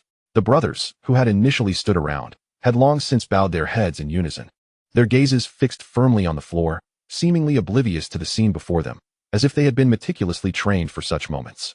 Yang closed his eyes, inhaled deeply, and then exhaled slowly, the tension in his facial muscles gradually dissipating, revealing an almost satiated demeanor. Still with his eyes shut, he commanded in a low voice. Go, relay a message to Yang Cheng. Inform him that it is I, Yang, who wishes to have a private conversation with him tomorrow night. Understood, brother, came the immediate response. As if receiving a silent order, those in the boxing gym swiftly and quietly departed, leaving only Yang and the woman, who still kept her head lowered. The heavy iron door closed, segregating the interior from the outside world. The lost souls. The neon sign of the bar flickered alone on the street in the early hours. It was past 1:30 in the morning, yet the heat within the bar showed no signs of waning. The music pulsated against the eardrums, and in the crowded dance floor, shadows swayed while the air grew thick with the mingled scents of alcohol, perfume, and sweat. Even as some succumbed to drunkenness in their booths, none chose to leave. As if this realm possessed a mystical ability to devour time. Yang Cheng remained solitary in the office upstairs. He had not turned on the main light. Only a desk lamp cast a warm yellow glow. Leaning back in a spacious leather chair, a half-burned cigarette nestled between his fingers. He gazed through the slats of the blinds at the street below, awash in garish neon lights, as silent as a statue. A couple of restrained knocks echoed from outside, followed by Ajie's subdued voice. Brother Cheng, Xiao Xiao has arrived. Chapter 8. Yang Cheng continued to gaze out the window, slowly inhaling the smoke, allowing the white mist to swirl gracefully in the dim light. Let her in, he said, his voice flat, devoid of emotion. The door was gently pushed open. Xiao Xiao entered, clad in a simple white dress, starkly contrasting the raucous atmosphere downstairs. She stood by the door, her head slightly bowed, hands awkwardly clasped in front of her, hesitating to speak. Yang Cheng, with his back to her, waited for a moment. Not hearing anything, he turned his chair around to face her. He regarded her with a placid expression. What brings you here at such a late hour? Startled by his voice, Xiao Xiao lifted her head, her eyes appearing slightly red-rimmed. Brother Cheng, she spoke softly, her voice tinged with an almost imperceptible tremor. Thank you for what you did earlier. If it weren't for your intervention, I... Stop, Yang Cheng interjected, raising his hand to cut her off. His tone remained steady and unwavering. You are an employee here. It is my duty to ensure your safety. No need for thanks. His words were clear, calm, and delineated an unmistakable boundary. Xiao Xiao froze for a moment, the faint glimmer in her eyes seemingly dimming, a wave of emptiness washing over her heart. Yang Cheng had already turned back, once more facing the night outside, leaving her with only his silent back. Watching his upright yet distant silhouette, Xiao Xiao bit her lip, as if steeling herself for a decision. She took a step forward, softly approaching him, and from behind, wrapped her arms around his waist, resting her cheek against his broad back. Brother Cheng, her voice muffled yet resolute. Let me stay with you, please. I will accept any role. Yang Cheng turned to face Xiao Xiao, her tear-filled eyes shimmering as if a gentle touch might cause them to spill over. She tilted her face up, her gaze filled with unspoken hope. He reached out to wipe away the wet streak on her cheek, his voice low and soothing. Why do you wish to remain by my side? You must understand who I am. I know, Xiao Xiao interrupted, her voice choked with emotion as fresh tears welled in her eyes. I know you are the esteemed Mr. Yang, feared by many in the underworld, and I am aware that you are never without company. I ask for nothing more than your kindness, even if just a little. As dawn broke, Yang Cheng awoke alone. Xiao Xiao still lay curled up beside him, her long hair tousled, breathing softly. They had fallen asleep wrapped in each other's arms, succumbing to exhaustion only in the early hours. He had not anticipated that Xiao Xiao was still an inexperienced girl, and the faint marks on the sheets, coupled with her suppressed moans from memory, stirred a complex turmoil within him. In the office, Yang Cheng had just placed the cigarette to his lips when Aji entered. Brother Cheng. News from Dongxing. Heyoung has requested a meeting with you tonight at his boxing gym for a sparring session. Yang Cheng's lips curled into a slight smile. Heyoung is rather eager. Observing this, Aji produced a lighter to ignite the cigarette for him. Yang Cheng slowly exhaled a thin wisp of smoke, inquiring, "Who else will be present tonight?" "The camel from Dongxing will be there in person. And Situ Haonan will also be supporting Heyoung," Aji replied. "What about Hongxing? I've heard that the camel has also invited Mr. Jiang. After all, both leaders should not appear simultaneously without maintaining decorum." Just as he finished speaking, the phone on the desk rang abruptly. Aji answered it, and a coarse voice came through the receiver. "It's Han Bin." He handed the phone to Yang Cheng. Yang Cheng accepted it with a smile. "Bin Go. Calling so early. Did last night not satisfy you?" Han Bin laughed, chiding. "Satisfy? After drinking those few jars of strong liquor with you. It wasn't until this morning that I recovered. Where did you procure those spirits and ladies?" "I was laid up for a full 2 days. Yang Cheng burst into hearty laughter. "But it was you all who insisted on not leaving until drunk. How is it that you now blame me? Perhaps you've grown weaker over the years? You little brat, can't you speak like a human?" Han Bin's voice came through the receiver with the clarity unique to the morning. "You are aware of tonight's fight at Dongxing with Heyoung, right?" Yang Cheng held the phone loosely, his tone languid as if still waking. "Heyoung, I know. Is this really worth a special call from Bin Go?" "Don't dismiss it lightly," Han Bin said in a grave tone. "Heyoung is notoriously formidable in Dongxing. Are you doubting my trust in you?" "Of course I trust you." Han Bin paused. "We will be there to support you tonight." Once he finished, the call ended. Yang Cheng set down the receiver, his gaze shifting to Aji, who stood silently beside him. "You are to handle 2 tasks, register Yang Group, and then establish Yang Security. Include the names of all the brothers in the security company's roster. From now on, we will not be collecting protection fees, but rather management fees. Even if questioned by the police, we will be legitimate businessmen, not mere street thugs." Aji nodded, understood. Once Aji departed the office, Yang Cheng sank back into his chair alone. He attempted to map out the path ahead, but his thoughts became tangled like a mass of threads. After several fruitless attempts, he chose to cease his contemplation. Silently, he intoned, "System, sign in for today." Initiating sign-in procedure for the host, came the timely response from the system. Before him, a virtual interface suddenly shimmered with a golden hue, marking the 4th occurrence of such a phenomenon. The preceding 3 instances of golden sign-ins had bestowed extraordinary gifts, the odds of which were akin to seeking pearls in a vast desert. "Congratulations, host, you have acquired exquisite imitation craftsmanship technology." A smile graced Yang Cheng's lips. "Indeed, when one is weary, a pillow is offered." He murmured softly, "The system truly knows my heart."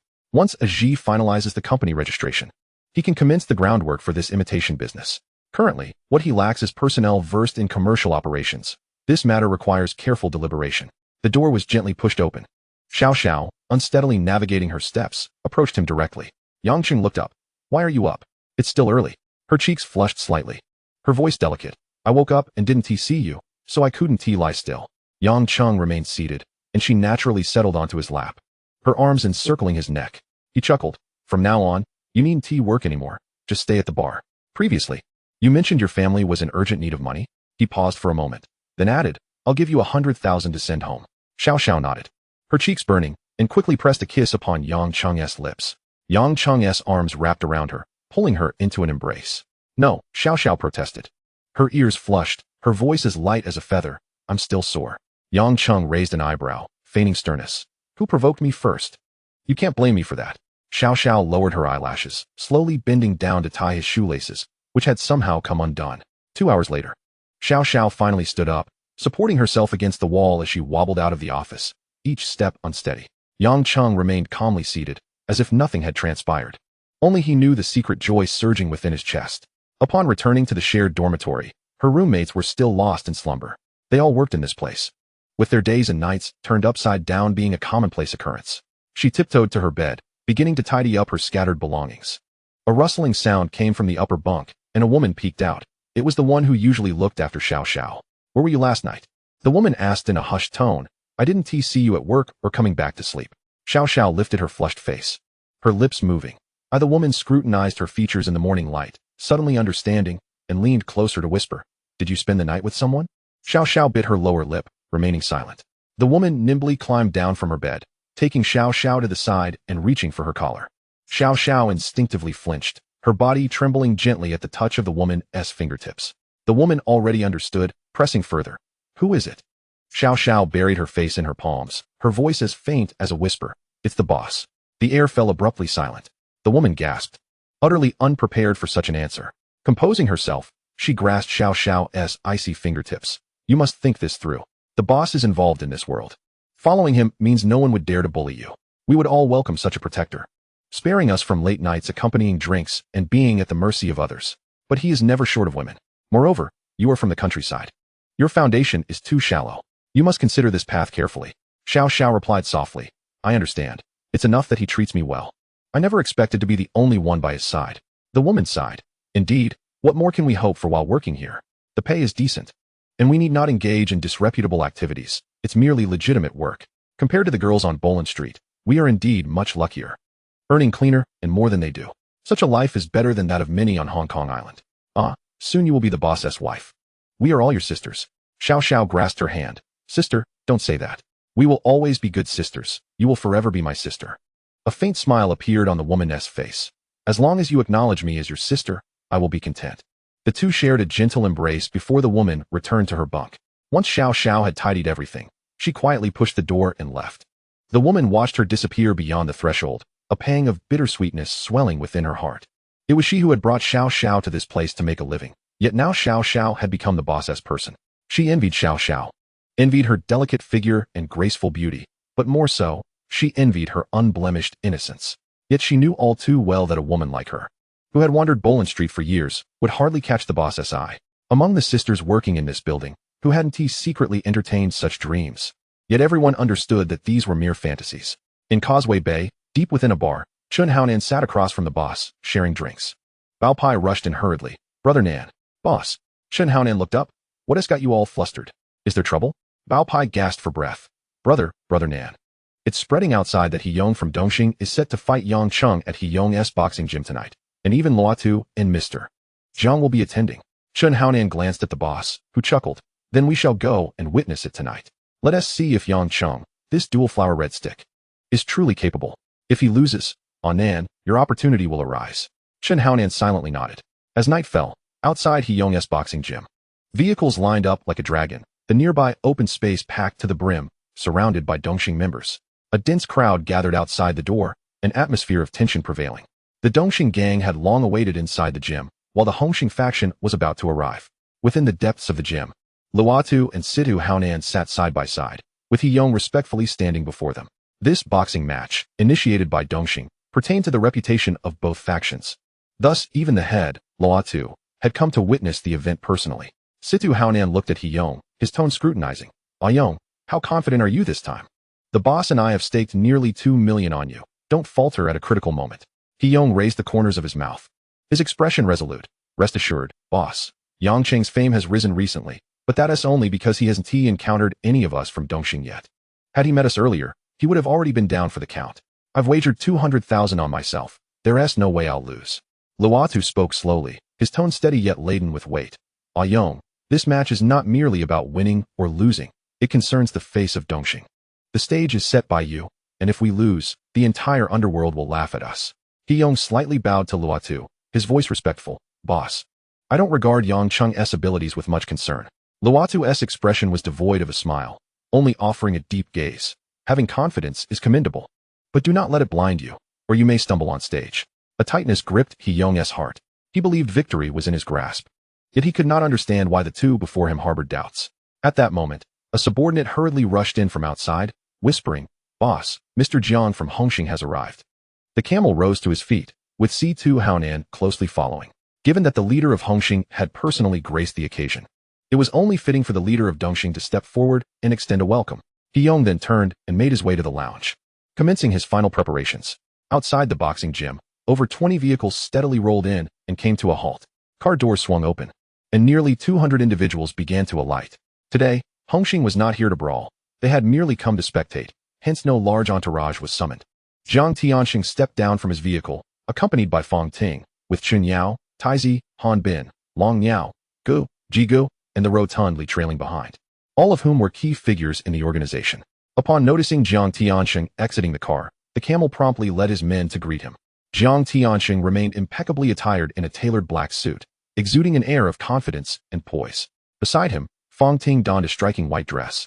her elegant silhouette making her particularly conspicuous amidst the crowd. Many from Dongxing's ranks had their gazes fixated upon her, their eyes burning with an intensity that seemed almost predatory. Unperturbed by the attention, Fang Ting quietly walked alongside Jiang Tianxing. As they approached, Jiang Tianxing smiled and extended his hand, saying, "Mr. Luo." The camel reciprocated the gesture. Grasping his hand firmly, "Mr. Jiang, welcome." With a smile gracing his features, the camel continued, "It is merely a friendly sparring session among the youth. How could I trouble Mr. Jiang to make such a journey?" In his view, although Yang Cheng bore the title of the Double Flower Red Stick, his true abilities remained uncertain, and he was not a key decision-maker for Hongxing, thus merely regarded as a junior. Jiang Tianxing replied with a smile, "Since you, Mr. Luo, have come in person, as the representative of Hongxing, it would be remiss of me not to show support for my brothers. Wouldn't you agree, old friend?" "Indeed, Mr. Jiang speaks wisely." The camel nodded in agreement. Before he could finish, Liang Kuan strode over with a group of his followers. A striking woman from his film company nestled in the crook of his arm. His voice was deep and gravelly as he greeted the two. "Mr. Jiang, Mr. Luo." A smile spread across Jiang Tianxing's face. "Ah Kuan, you have arrived as well." As pleasantries were exchanged, 5 sleek black Range Rovers suddenly pulled up outside. The imposing vehicles loomed like metallic beasts against the backdrop of the surrounding cars, their dark exteriors glinting chillingly under the light. The doors swung open, and dozens of sharply dressed men leaped out, their gazes sharp as eagles. They quickly formed 2 lines flanking the middle vehicle, standing at attention. The passenger door opened, and Aji stepped out, donned in a pristine white suit, a streak of silver hair accentuating his temples, and sunglasses obscuring half of his face. He turned and opened the rear door, from which Yang Cheng emerged, clad in a finely tailored black suit that embraced his athletic frame. The subtle patterns in the fabric shifted as he moved. His short hair was neatly styled, and his muscular physique exuded a powerful yet understated presence. Each step imbued with a palpable aura. He made his way toward Jiang Tianxing, with Aji closely shadowing him, never straying more than 3 steps away. Yang Cheng's gaze met those of Taizi and C2 Haonan in succession, culminating in a faint smile. Taizi observed the approaching figure with a slight movement of his throat. His voice laced with an unusual tension and excitement. "Yang Cheng's skills may well surpass mine." Han Bin and the others nearby were momentarily taken aback by his words. Taizi's prowess was well known in Hongxing, earning him the moniker of the God of War, a reputation forged through countless blood-soaked battles. If even he acknowledged Yang Cheng's superiority, it was a startling revelation. Han Bin was not oblivious to Yang Cheng's capabilities. He had witnessed his prowess firsthand and understood that he was not to be underestimated. Yet he had never placed Yang Cheng above Taizi in the hierarchy. Standing behind Go, Chun Haonan wore a solemn expression. He had been quietly contemplating that if Yang Cheng were to fall in this bout, he would publicly challenge him. A victory over Yang Cheng would undoubtedly elevate his standing within Hongxing. Jiang Tianxing leaned slightly, lowering his voice to verify with Taizi. "Are you certain of what you say?" Taizi nodded slightly, his gaze sweeping past Yang Cheng to add, "Not just him. Do you see that man in the white suit? He is also a formidable opponent. Likely not inferior to me." This revelation sent a ripple of shock through Jiang Tianxing and those around him. They had not anticipated Yang Cheng's strength to be so formidable, nor that his companions could also be so discreetly powerful. Fang Ting, standing beside Jiang Tianxing, caught every word of Taizi's assessment. A wave of secret joy and excitement surged within her. She had tasted Yang Cheng's prowess, a sensation that was hauntingly unforgettable, a craving that was hard to shake once experienced. Just the sight of him from a distance caused her cheeks to flush involuntarily. Yang Cheng stepped forward, coming to a halt before Jiang Tianxing and Fang Ting, and courteously inclined his head. "Mr. Jiang, sister-in-law." Jiang Tianxing's face broke into a smile as he warmly replied, "It's good that you've come. In today's match, give it your all. We'll be watching you closely from behind." Upon hearing the term sister-in-law, a fleeting shadow crossed Fang Ting's eyes. Yet, under the gaze of the crowd, she had no choice but to suppress her disappointment, maintaining a composed smile as she nodded at Yang Cheng. "Rest assured, Mr. Jiang," Yang Cheng replied with a smile. At that moment, the camel gestured to Jiang Tianxing, his gaze skimming past Yang Cheng. "Mr. Jiang, shall we proceed inside?" Jiang Tianxing then led the group, following the camel into the gymnasium. Left behind were Han Bin, Long Niao, and Liang Kuan. Han Bin approached and patted Yang Cheng on the shoulder. "Ah Cheng, fight well. I've placed a bet of 500,000 on you, so don't let me down." Liang Kuan's gravelly voice followed suit. "I'll wager 1,000,000. If you win, come find me. Brother Kuan will set you up with something substantial." Yang Cheng's expression turned serious as he shook his head with a smile. "Is that all you think of me? Just this little wager? You failed to seize the opportunity for fortune laid before you? I personally placed a bet of 5 million. With that, he ceased further conversation. merely smiling as he led Aji and a few trusted brothers toward the entrance. The remaining subordinates stayed outside, awaiting their return. The space within the boxing gym was limited, and not all brothers could enter. Each leader only brought a select few trusted confidants. As Yang Cheng entered the inner chamber, the dim light of the changing room enveloped him. A suit was ultimately not the attire for a fight, and although he held little regard for Haonan, tarnishing the finely tailored outfit was hardly worth it. Aji stood by, swiftly taking the jacket he removed, while several subordinates outside stood like statues, shielding him from any prying eyes. The brief exchange of glances with Taizi and C2 Haonan had already granted him insight into their backgrounds. Deep within his consciousness, 2 lines of data flowed forth like a stream. Gonzitai, known as Taizi, age 32, combat proficiency 94, intelligence 70, charisma 80, physical strength 89.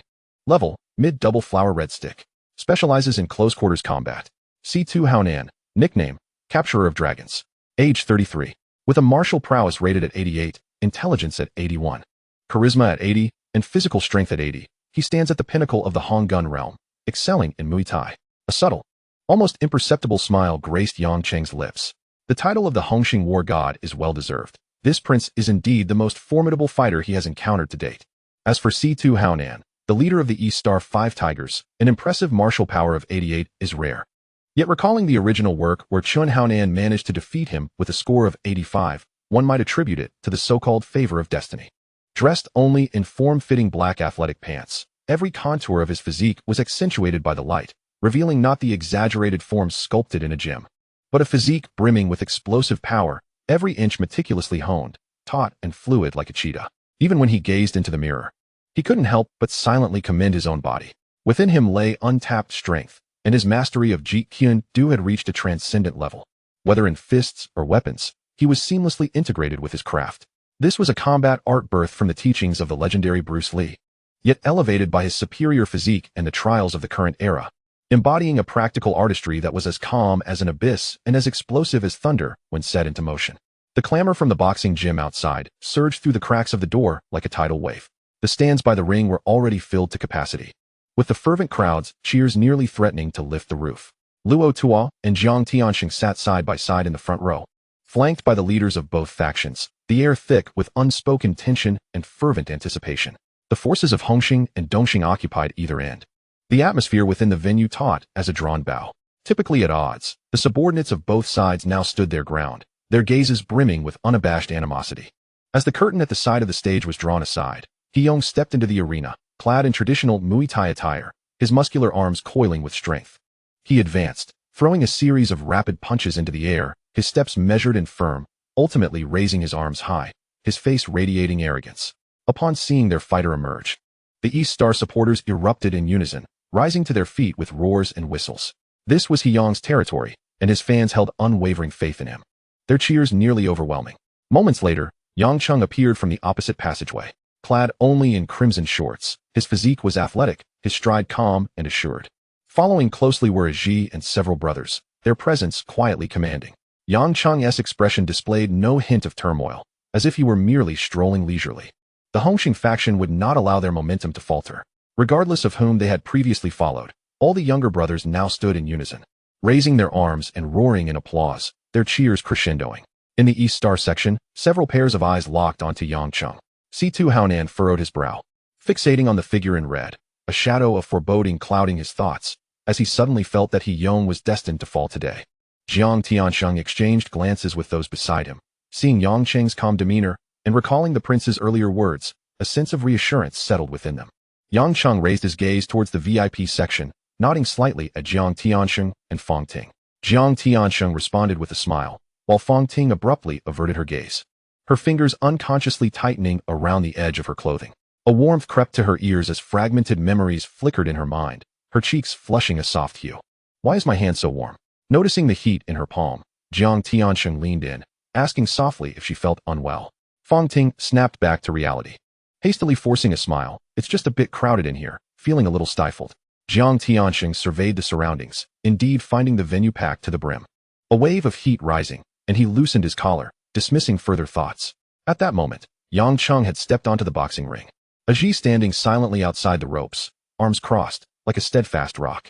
Haonan had been warming up on stage for some time, and upon seeing his opponent, grinned widely, unleashing a rapid series of punches into the air, his intentions clearly provocative. Yang Cheng observed his movements quietly, shaking his head slightly, a barely noticeable smirk gracing his lips. The referee approached to summon the two fighters to the center of the ring to announce the rules. But Haonan brusquely shoved him aside, advancing directly towards Yang Cheng. The dual red sticks of Hongxing? He scoffed. I'm curious to see how much substance lies behind your reputation. Haonan assumed a fighting stance, his body taut and bow-like, stepping menacingly closer to Yang Cheng. Yang Cheng's lips curled slightly as he tilted to the side, his right foot gliding forward gently, the back foot following suit. He executed a feint with his right hand, yet refrained from launching an actual attack, then withdrew as if merely a whisper upon the water's surface. Seeing him retreat, Haonan's confidence surged, misreading it as fear, and he lunged forward, only to find Yang Cheng's leg sweeping towards him like a shadow. Haonan had no time to react before he was sent flying, crashing heavily against the guardrail, falling silent. The arena fell into sudden stillness. The crowd rose. Yet none could discern the fleeting moment. They merely witnessed Haonan advance, Yang Cheng's figure seeming to flicker, and the next instant, he lay on the ground. Chapter 10. Jiang Tianxing instinctively glanced toward the prince, and the other Hongxing leaders turned as one. The prince merely shook his head in bewilderment. It was too fast. I didn't see anything. Yang Cheng lowered his eyes to the fallen fighter, slowly raising his thumb, then gradually turning it downward. He turned, stepping off the platform with a nonchalant gait, exuding an air of superiority. The East Star supporters, witnessing this demeanor and glancing at their fallen comrade, were instantly engulfed in fury, rushing towards the ring. Yang Cheng remained unfazed. Aji led several brothers on standby outside, but the influx of challengers was overwhelming, and a few managed to slip through. As figures clashed on the ring, those who charged were sent flying one after another. Yang Cheng merely lifted and lowered his legs, no one able to breach his defenses. Stop! Luo Tuo's voice rang out sharply. The East Star faction froze momentarily. He and C2 Haonan had approached the side of the ring, their expressions grim. Isn't this enough humiliation? A loss is a loss. East Star can't afford to lose face. Everyone, return to your seats. Jiang Tianxing and his group followed suit, stepping down from the stands, standing alongside Luo Tuo. Yang Cheng leaped down from the ring, strolling towards the center. Luo Tuo appraised him and slowly spoke. The dual red sticks of Hongxing live up to their name. With that, he led C2 Haonan away, heading towards the exit of the boxing gym. As C2 Haonan paused momentarily before leaving, his gaze intensely fixed on Yang Cheng, he took a moment before diverting his eyes, following Luo Tuo out. Yang Cheng cast a fleeting glance at him, his expression indifferent. Jiang Tianxing stepped forward, his smile warm. Cheng, that was a splendid fight. You did not tarnish our Hongxing's reputation. Yang Cheng inclined his head slightly. Mr. Jiang, you flatter me. Do visit my home sometime. Jiang Tianxing continued. There are matters we can discuss at leisure. I shall certainly pay a visit, Yang Cheng replied. With that, Jiang Tianxing departed, accompanied by Fong Ting and Shun Yao. As Fong Ting passed by Yang Cheng, a bright smile flickered in her eyes, tinged with reluctance. Yet she ultimately followed Jiang Tianxing out the door. The boxing gym gradually emptied, leaving only Han Bin, Long Miao, and Liang Kuan behind. With a slight upward curve of his lips, Liang Kuan approached Yang Cheng and whispered, "Thanks to your fortune, I have earned 2 million this time. I shall take you to experience something interesting when you visit the company." Before he could finish his sentence, he raised an eyebrow, hinting at something unspoken. Yang Cheng remained impassive and replied, "We shall see then." Liang Kuan did not engage further, merely gesturing with his hand as he departed. At that moment, Han Bin and Long Miao stepped forward side by side. Han Bin clapped Yang Cheng on the shoulder with a smile that bore approval. "Ah Cheng, your skills are truly formidable. When it comes to choosing a leader, I'll be the first to support you."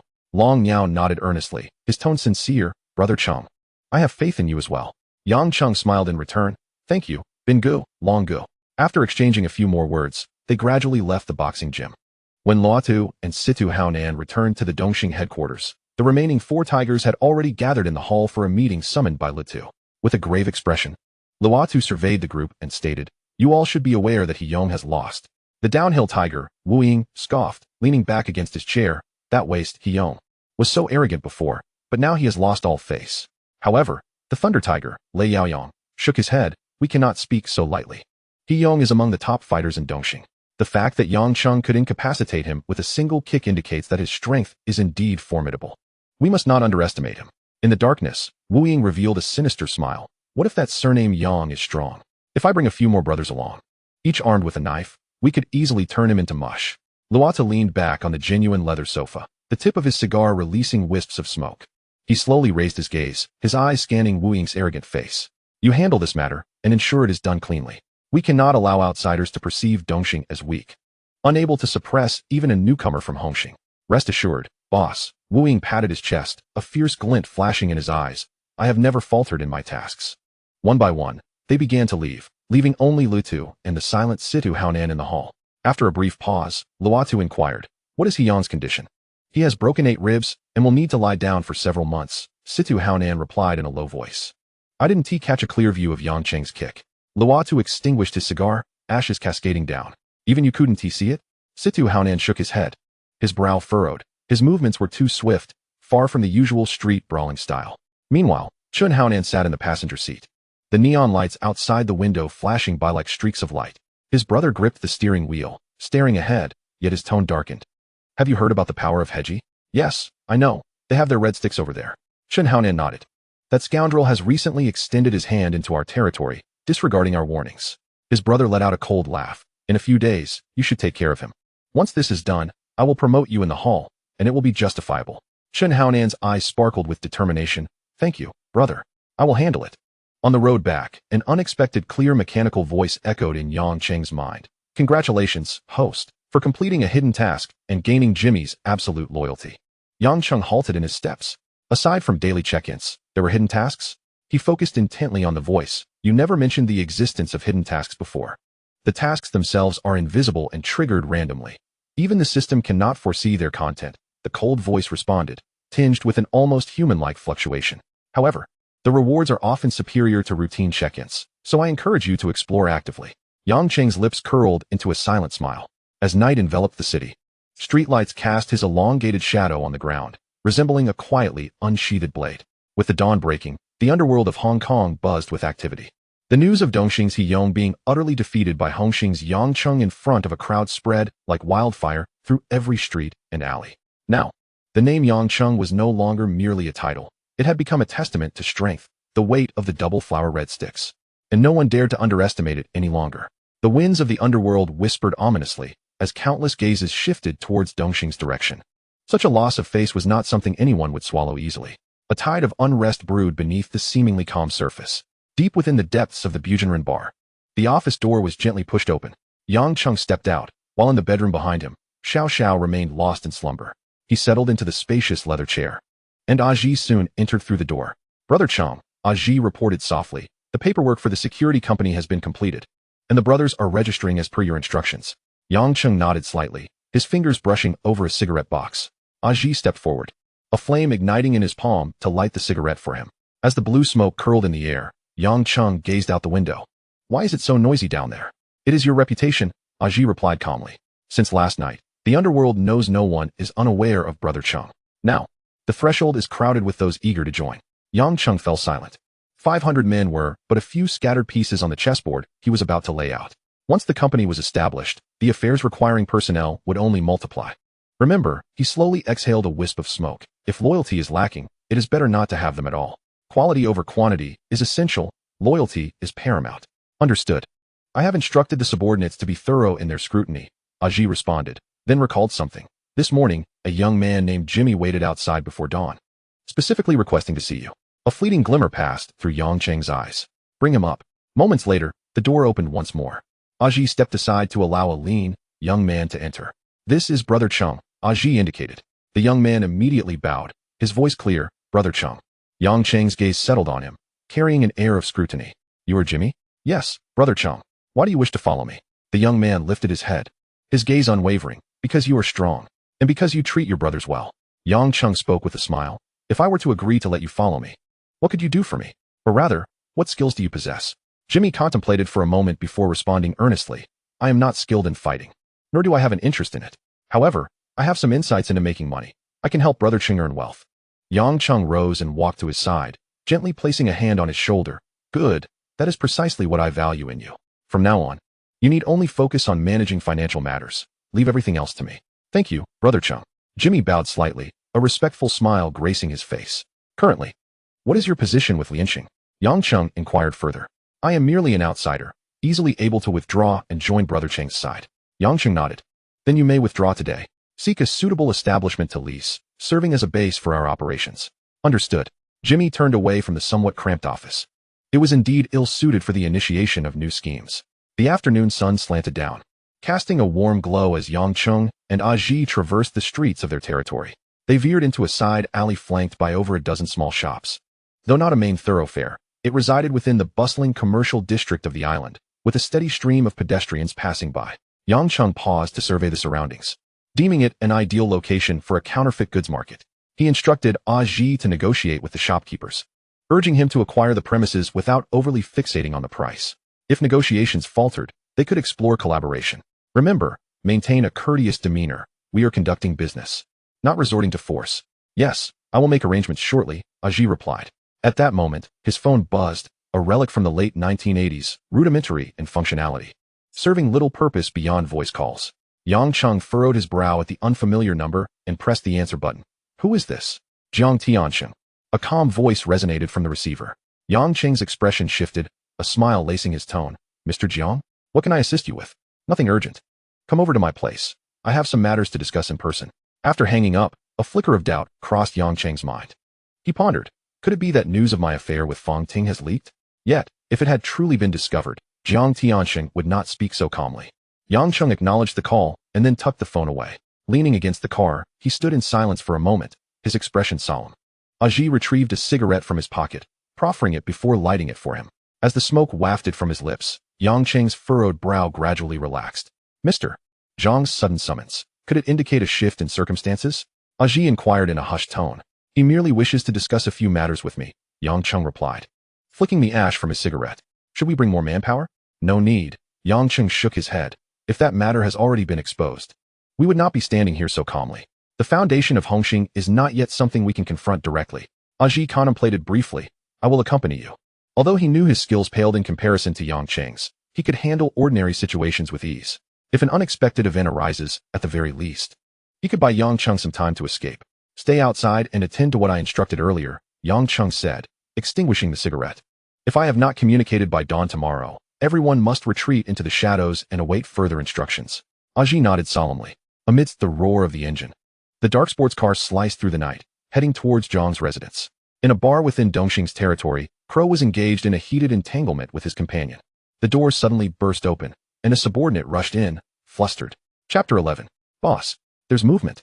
The abrupt interruption infuriated Crow, who sprang to his feet and kicked the man in the abdomen. The subordinate crumpled to the floor in pain, yet Crow, still unsatisfied, snarled. You blind fool. You've ruined my mood. Can you bear the consequences? Gasping in agony, the subordinate managed to stammer. It's news about Yang Cheng. Only then did Crow recall the matter at hand. Hastily throwing on a shirt, speak. We've just received word that Yang Cheng is driving alone to Jiang Tianxing's private residence. What business does he have there? Crow narrowed his eyes. The subordinate shook his head. The reason remains unclear. Crow commanded his men, gather everyone. Tonight, we strike when Yang Cheng is alone. The underling nodded and swiftly exited, his footsteps fading into the depths of the alley. At the poolside of a villa in mid-levels, Jiang Tiansheng reclined on a lounge chair, sunglasses obscuring half of his face. The water sparkled under the sunlight, while Fong Ting glided through the pool like a silver fish, her swimsuit accentuating her curves.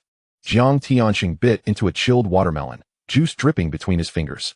A bodyguard approached silently, whispering, Boss, Yang Cheng has arrived. Let him come over. Jiang Tiansheng replied without turning his head. Moments later, Yang Cheng approached across the lawn, nodding slightly. Mr. Jiang, please, have a seat. Jiang Tianxing gestured to an empty chair beside him. Yang Cheng settled down leisurely. The bodyguard retreated to a distance, leaving only the sounds of water and cicadas in the courtyard. Yang Cheng naturally picked up a piece of watermelon, the crisp sound echoing as he bit into it. His gaze drifted across the pool, where Fong Ting tilted her face up from the water, her damp hair clinging to her neck. Yang Cheng turned to Jiang Tiansheng, a smile playing at the corners of his mouth. Truly sweet. Jiang Tiansheng, thinking he referred to the watermelon, chuckled. If it's sweet, eat more. They both gazed towards the pool.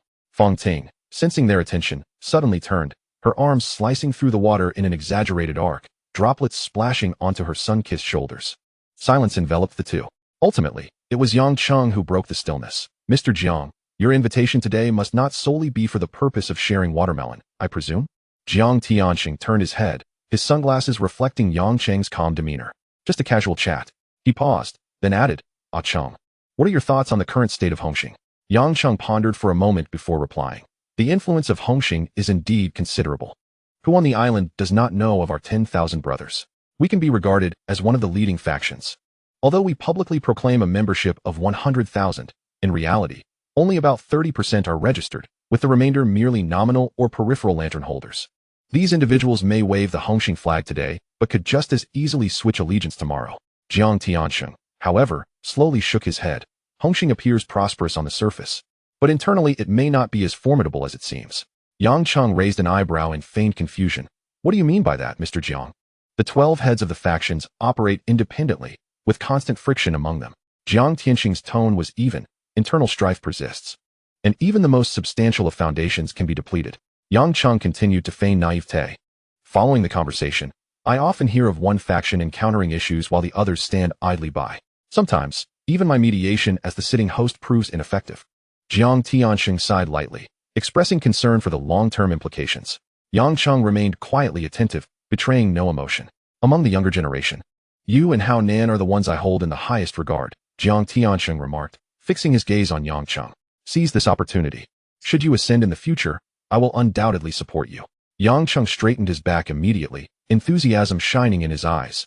Thank you, Mr. Jiang, for your guidance. I will strive to make you proud. Jiang Tianxing nodded slightly. Just then, Fong Ting approached from the edge of the pool.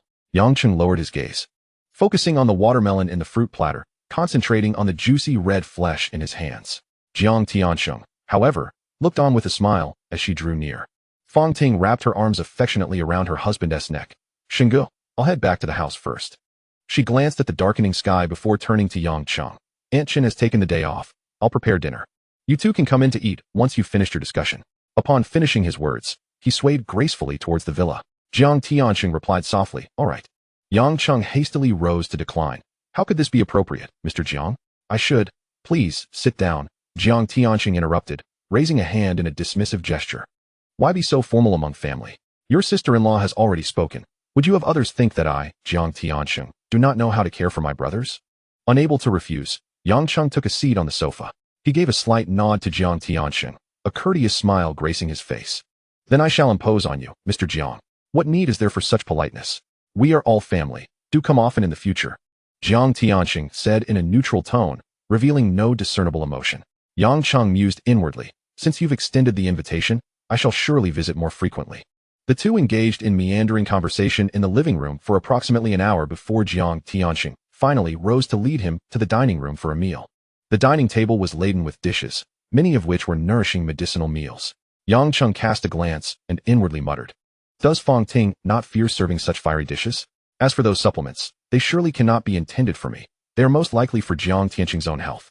The dining room housed only the three of them, as the bodyguards had been instructed by Jiang Tianxing to remain outside by the main entrance, barred from entering without summons. The square dining table was draped with a long tablecloth that reached the knees. Jiang Tianxing sat in the center, while Fong Ting occupied a position directly opposite Yang Cheng. She was dressed particularly flamboyantly today, donning a boldly tailored dress, which was not uncommon in Hong Kong, attracting little attention. Throughout the meal, Fong Ting frequently served dishes to Jiang Tianxing, her demeanor intimate. Yang Cheng found it inappropriate to gaze too long, opting instead to lower his head and eat quietly. After several rounds of wine, Jiang Tianxing suddenly appeared animated, smiling at Fong Ting. Ting Ting, I am in high spirits today. Go fetch that bottle from my collection. Fong Ting responded and left the table. As she reached for the wine, she stood with her back to him, her fingertips swiftly brushing against the rim of one of the glasses. She returned cradling the bottle and 3 glasses, placing one before Jiang Tianxing, uncorking it, and allowing the amber liquid to flow gently into the glass. When it was Yang Cheng's turn to be poured, he inclined his body in acknowledgement. Thank you, sister-in-law. Jiang Tianxing smiled at him. Can you guess the vintage of this wine? Yang Cheng lifted the glass to his nose, took a sip, and his eyes widened in surprise. Is this from 1970? I've heard it has a very high alcohol content and is quite rare. I never expected Mr. Jiang to possess a bottle. Jiang Tianxing laughed heartily, all thanks to an old friend who went through considerable trouble to procure it. Your extensive connections are truly admirable, Mr. Jiang. Yang Cheng raised his glass in a toast. Haha, as long as you enjoy it, Jiang Tianxing gestured, and the 3 glasses lightly clinked together. Yang Cheng raised his glass to Jiang Tianxing, both taking a modest sip, the remaining wine in the bottle scarce, each holding onto it with a sense of cherishment. Amidst the conviviality of the meal, Yang Cheng suddenly sensed a shift. He lifted his gaze towards Fong Ting, noticing her cheeks flushed, her eyes burning with intensity as they locked onto him. Yet her hands remained composed as she continued to serve Jiang Tianxing. A chill ran through Yang Cheng's heart, silently lamenting the audacity of this woman. Refusing to remain passive, he discreetly let his right foot slide beneath Fong Ting's dress, unexpectedly encountering bare skin. Fong Ting's other foot began to gently caress, a subtle yet undeniable change flickering across her countenance. Yang Cheng maintained an appearance of calm, continuing to engage Jiang Tianxing in light-hearted banter, deftly keeping the latter's attention ensnared in conversation. Moments later, as Jiang Tianxing's glass neared empty, he succumbed to intoxication. Slumping beside the table, observing him in a deep slumber, Yang Cheng turned his gaze towards Fong Ting, whose eyes brimmed with unabashed desire. "Come here," Yang Cheng said coolly. Fong Ting withdrew her foot, quietly maneuvering beneath the table towards him. Jiang Tianxing lay snoring at the table's edge, impervious to any noise that might disturb him. 3 hours slipped by unnoticed. As midnight approached, Yang Cheng stepped out of the mountainside villa. The bodyguard outside inquired with a solemn expression, "Where's the boss?" Yang Cheng lit a cigarette, inhaling deeply before exhaling a thin mist. "Mr. Jiang has had a bit too much to drink and is resting with his wife. I advise you not to enter tonight, lest you disturb Mr. Jiang's good fortune and bring trouble upon yourself." With that, he strode towards the car parked nearby. The bodyguard watched him enter the vehicle, pondering for a moment before turning to return to the guard booth by the door. Inside the car, Yang Cheng held the cigarette, gazing at the figure of the bodyguard outside, a faint smile curling at the corner of his mouth. "What a fool," he then murmured to himself. "The soundproofing in this villa is quite effective. Such commotion earlier went unheard. I may visit more frequently." The engine hummed softly as the car glided into the depths of the night. Shadows loomed along both sides of the street, thick with figures wielding knives, silently lurking in every corner, their dark forms overlapping and spreading, countless in number. Crow, gripping a knife in one hand, held a watermelon in the other. With a casual flick, he sent the watermelon crashing to the ground, splitting it in two. He took a bite from one half, then disdainfully tossed it aside. He leaned towards the person beside him and asked quietly, "Have you seen Yang Cheng?" "Not yet, big brother," came the reply. Crow spat, "Damn it. Is he holed up in that house?" Moments later, a vehicle slowly came to a stop on the street. Yang Cheng opened the door and stepped out, leaning casually against the car door as he leisurely lit a cigarette. The long street was devoid of pedestrians, all shops shuttered, save for the lights glowing in the upper windows, faces peering out, holding their breath as they watched the street. Just then, dark figures surged from both ends of the street like a tide, instantly filling the entire road. A rough estimate revealed at least 300 people, each gripping a hefty weapon. A man in a tattered coat strode at the forefront, swaggering confidently, with his followers close behind. Yang Cheng's gaze lifted, recognizing Crow. Yet his expression remained unchanged as he continued to smoke quietly. Crow halted a few steps away, grinning broadly. "Yang Cheng, I hear you're quite the fighter? Today, I've brought over 300 brothers. Let us see where you can hide." Yang Cheng exhaled a wisp of smoke, replying with a mere 2 words, "Is that so?" Crow suddenly raised his knife, shouting, "Kill him. Whoever takes his life will be rewarded with 100,000, and thereafter will be my brother." As his words fell, the crowd surged towards Yang Cheng like boiling water. Crow stood with his arms crossed, brimming with confidence, believing that even the mightiest would eventually tire. With over 300 knives, they could overwhelm anything. As the nearest group approached within 20 meters, Yang Cheng slowly dropped his cigarette, but, extinguishing it underfoot. "What a buzzkill," he murmured to himself. Despite having fought fiercely for 3 hours at the villa earlier, he felt an untapped reservoir of strength surging within him. As his hand reached into the car window, Yang Cheng found the Tang Hung Dao concealed in his personal space. The moment the blade was drawn, the air seemed to chill. He turned, and like a released arrow, his figure shot towards the crowd. In the dance of the blade, it was as if a tiger had entered a flock of sheep. None could approach within 3 steps of him. Each swing of his blade either severed a weapon or breached a defense. The cold glint of Tang Hung Dao's blade traced a smooth, yet lethal arc in the dimness, as if he were performing some cruel ritual, harmonizing with the mastery of his swordsmanship. The suit gradually became stained with dark hues, droplets of blood splattering upon the lapel, most of which originated from the myriad of bodies collapsing around him. The Raven stood outside the fray, silently observing. He awaited the moment when that fierce onslaught would falter, when the opponent's body would begin to sway. Yet, within the arena, Yang Cheng fought with increasing fervor, the winds of his blade growing denser. His subordinates began to retreat, their steps disordered, fear glimmering in their eyes. In mere moments, dozens lay upon the ground, many having lost an arm or the hand that wielded their weapon. Terror spread like a plague. No retreat. The Raven finally barked, drawing a blade of his own and leaping forth. He was convinced that his adversary had reached his limits. The crowd instinctively parted, creating a gap. The raven surged to Yang Cheng's front and struck. However, in the next instant, he felt a crushing blow to his chest. His blade shattering into 2 pieces, and he was hurled backward, crashing heavily to the ground. His attire ripped open, a deep gash etched into his sternum. Had the blade not absorbed a significant portion of the force, he would have perished on the spot. The raven's eyes widened in shock, pain and coldness racing up his spine, urging him to flee immediately. He barely managed to signal to 2 nearby subordinates, who stumbled to help him retreat. The remaining crowd, witnessing their leader's defeat, saw their already waning resolve completely shatter. It was unclear who turned first, but soon everyone began to scatter in panic. Yang Cheng pursued, his blade's light claiming the lives of those who lagged behind. He chased along the entire length of the street until the last fleeing figure vanished into an alleyway, only then coming to a halt. Leaning against his vehicle, he slowly sank down. Exhaustion washed over him like a tide, his hand trembling slightly as it gripped the blade. Countless bodies lay strewn across the street. A cursory glance revealed that the count had long surpassed 100. He fished a cigarette from his pocket, igniting it and taking a deep drag, the white smoke dispersing into the night. What a pity, he murmured to himself as he gazed at the distant flickering lights. Had I possessed a bit more stamina, not a single one would have escaped this night. As the dawn light filtered into the bedroom of the mountain villa, Jiang Tianxing awoke to a dull, throbbing headache. He discovered himself sprawled amidst disheveled bedding, his gaze sweeping over the floor where torn garments lay scattered, their fabric tattered like the wings of a butterfly. Rising, he exited the room, only to find the living room and kitchen in utter disarray. Objects strewn haphazardly, as if a silent storm had raged through the night. Upon returning to the bedside, Fong Ting had already opened her eyes, her gaze glimmering with icy resolve. What on earth happened? Jiang Tianxing pointed to the fragmented clothing on the floor. Fong Ting turned her face away, her voice laced with barely contained ire. You were utterly inebriated, leaving chaos in the kitchen, living room, and bedroom. And now you come to me with questions? Jiang Tianxing leaned in closer, reaching out to embrace her. Fong Ting recoiled, wrapping the blanket around herself, presenting him only with the taut curve of her back. I drank too much last night. He softened his tone. Please don't be angry. But Fong Ting still refused to turn around. Suddenly, Jiang Tianxing recalled something. What time did Yang Cheng leave last night? She turned her face, a barely perceptible ripple crossing her eyes. Midnight. You were making quite the scene. And he was present, so I had to let him leave first.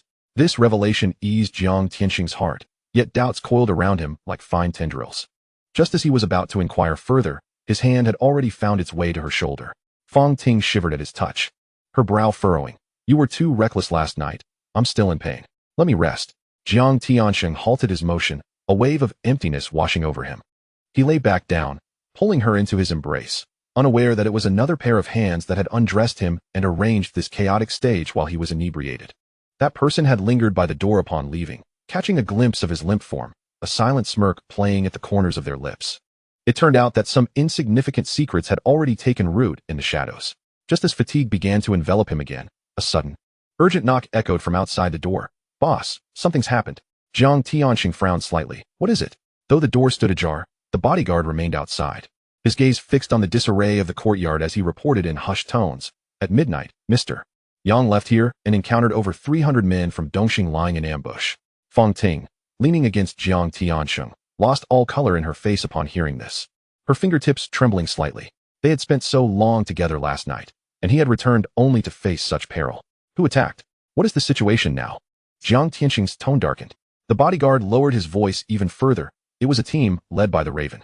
According to nearby residents, Mr. Yang was surrounded in the street, with people blocking both ends, and then chaos ensued. However, his swordsmanship was truly fearsome. He first wounded the Raven and subsequently took down over 100 men. After the Raven fled, Mr. Yang pursued the remaining ones, cutting through the entire street before stopping. What about Yang Cheng himself? He was covered in blood. The specific extent of his injuries is still unclear. Upon returning to the unreturning, all of his subordinates were summoned by Luo Tianhong. Jiang Tianxing remained silent for a moment before waving his hand. You may leave for now. I will come shortly. Understood. The bodyguard exited. Jiang Tianxing rose to change his clothes, and Fong Ting followed suit, hurriedly searching for her scattered garments. Did you not say you were unwell? Why not rest a bit longer? Jiang Tianxing glanced at her. Fong Ting, fastening her clothing, responded tightly. After all, this incident happened right after he left our home. If I don't go and see for myself, the people below will inevitably voice their discontent, and you will find it hard to quell them. This statement elicited a flicker of pleasure in Jiang Tianxing's eyes as he gently wrapped his arms around her from behind. However, Fong Ting flinched. Her earlier words had merely been an excuse. Deep down, her true anxiety was to confirm whether that person was safe. In a certain hospital on Hong Kong Island, housed within a 3-story old building, the corridor of the third-floor ward was eerily quiet, the scent of disinfectant mingling with a faint metallic tang, lingering in the afternoon light. The hospital was presently shrouded in a somber blackness. From the lobby to the corridor, from the staircase corner to the outdoor plaza, men in suits stood silently, resembling mute sentinels, sealing off the entire structure without a sound. Especially on the third floor, the air felt palpably stagnant, over 30 men standing guard in silence. 3 of whom were stationed outside the ward, 1 in white, 2 in black. A young man in black with blue hair possessed eyes as sharp as a blade, occasionally scanning the empty corridor, on the rare occasion that a patient or family member attempted to approach the heavily guarded ward. They were promptly and resolutely stopped by several suited figures with gestures of calm authority. The corridor was suffused with a tension that was almost palpable, with even footfalls sounding unusually cautious. Just then, the ward door opened slightly. A young woman with a delicate visage leaned out, whispering to the 2 men outside, "Brother Cheng invites you in." Understood. The 3 men then silently entered the ward. Inside, the light was soft, and young Cheng reclined against the hospital bed, his chest and thighs swathed in thick bandages. 2 nurses tidied the instruments before quietly withdrawing. Upon seeing the wounds adorning Yang Cheng's body, Luo Tianhong's brows furrowed instantaneously, and he exclaimed, "Brother Cheng, are your injuries severe?" Meanwhile, Aji maintained a calm demeanor, standing quietly at the foot of the bed. Yang Cheng, with a faint smile gracing his lips, shook his head gently. "Just superficial wounds. They are of no consequence." A glint of cold light flashed in Luo Tianhong's eyes. "I shall go deal with the crow." With that, he turned to leave. Aji placed a hand on his shoulder, softly dissuading him. "Brother Cheng has his own plans." Yang Cheng gazed out the window, his voice gentle, yet laced with frost. "The crow is merely a name destined to fade away. Last night's blade. He may not have fared better than I." It was at this moment that Aji slowly spoke. "This morning, the streets have been abuzz with rumors, claiming Brother Cheng faced 350 foes alone, slaying over 100 and chasing the rest down the entire street. They now call you the God of Death." Upon hearing this, Yang Cheng chuckled lightly.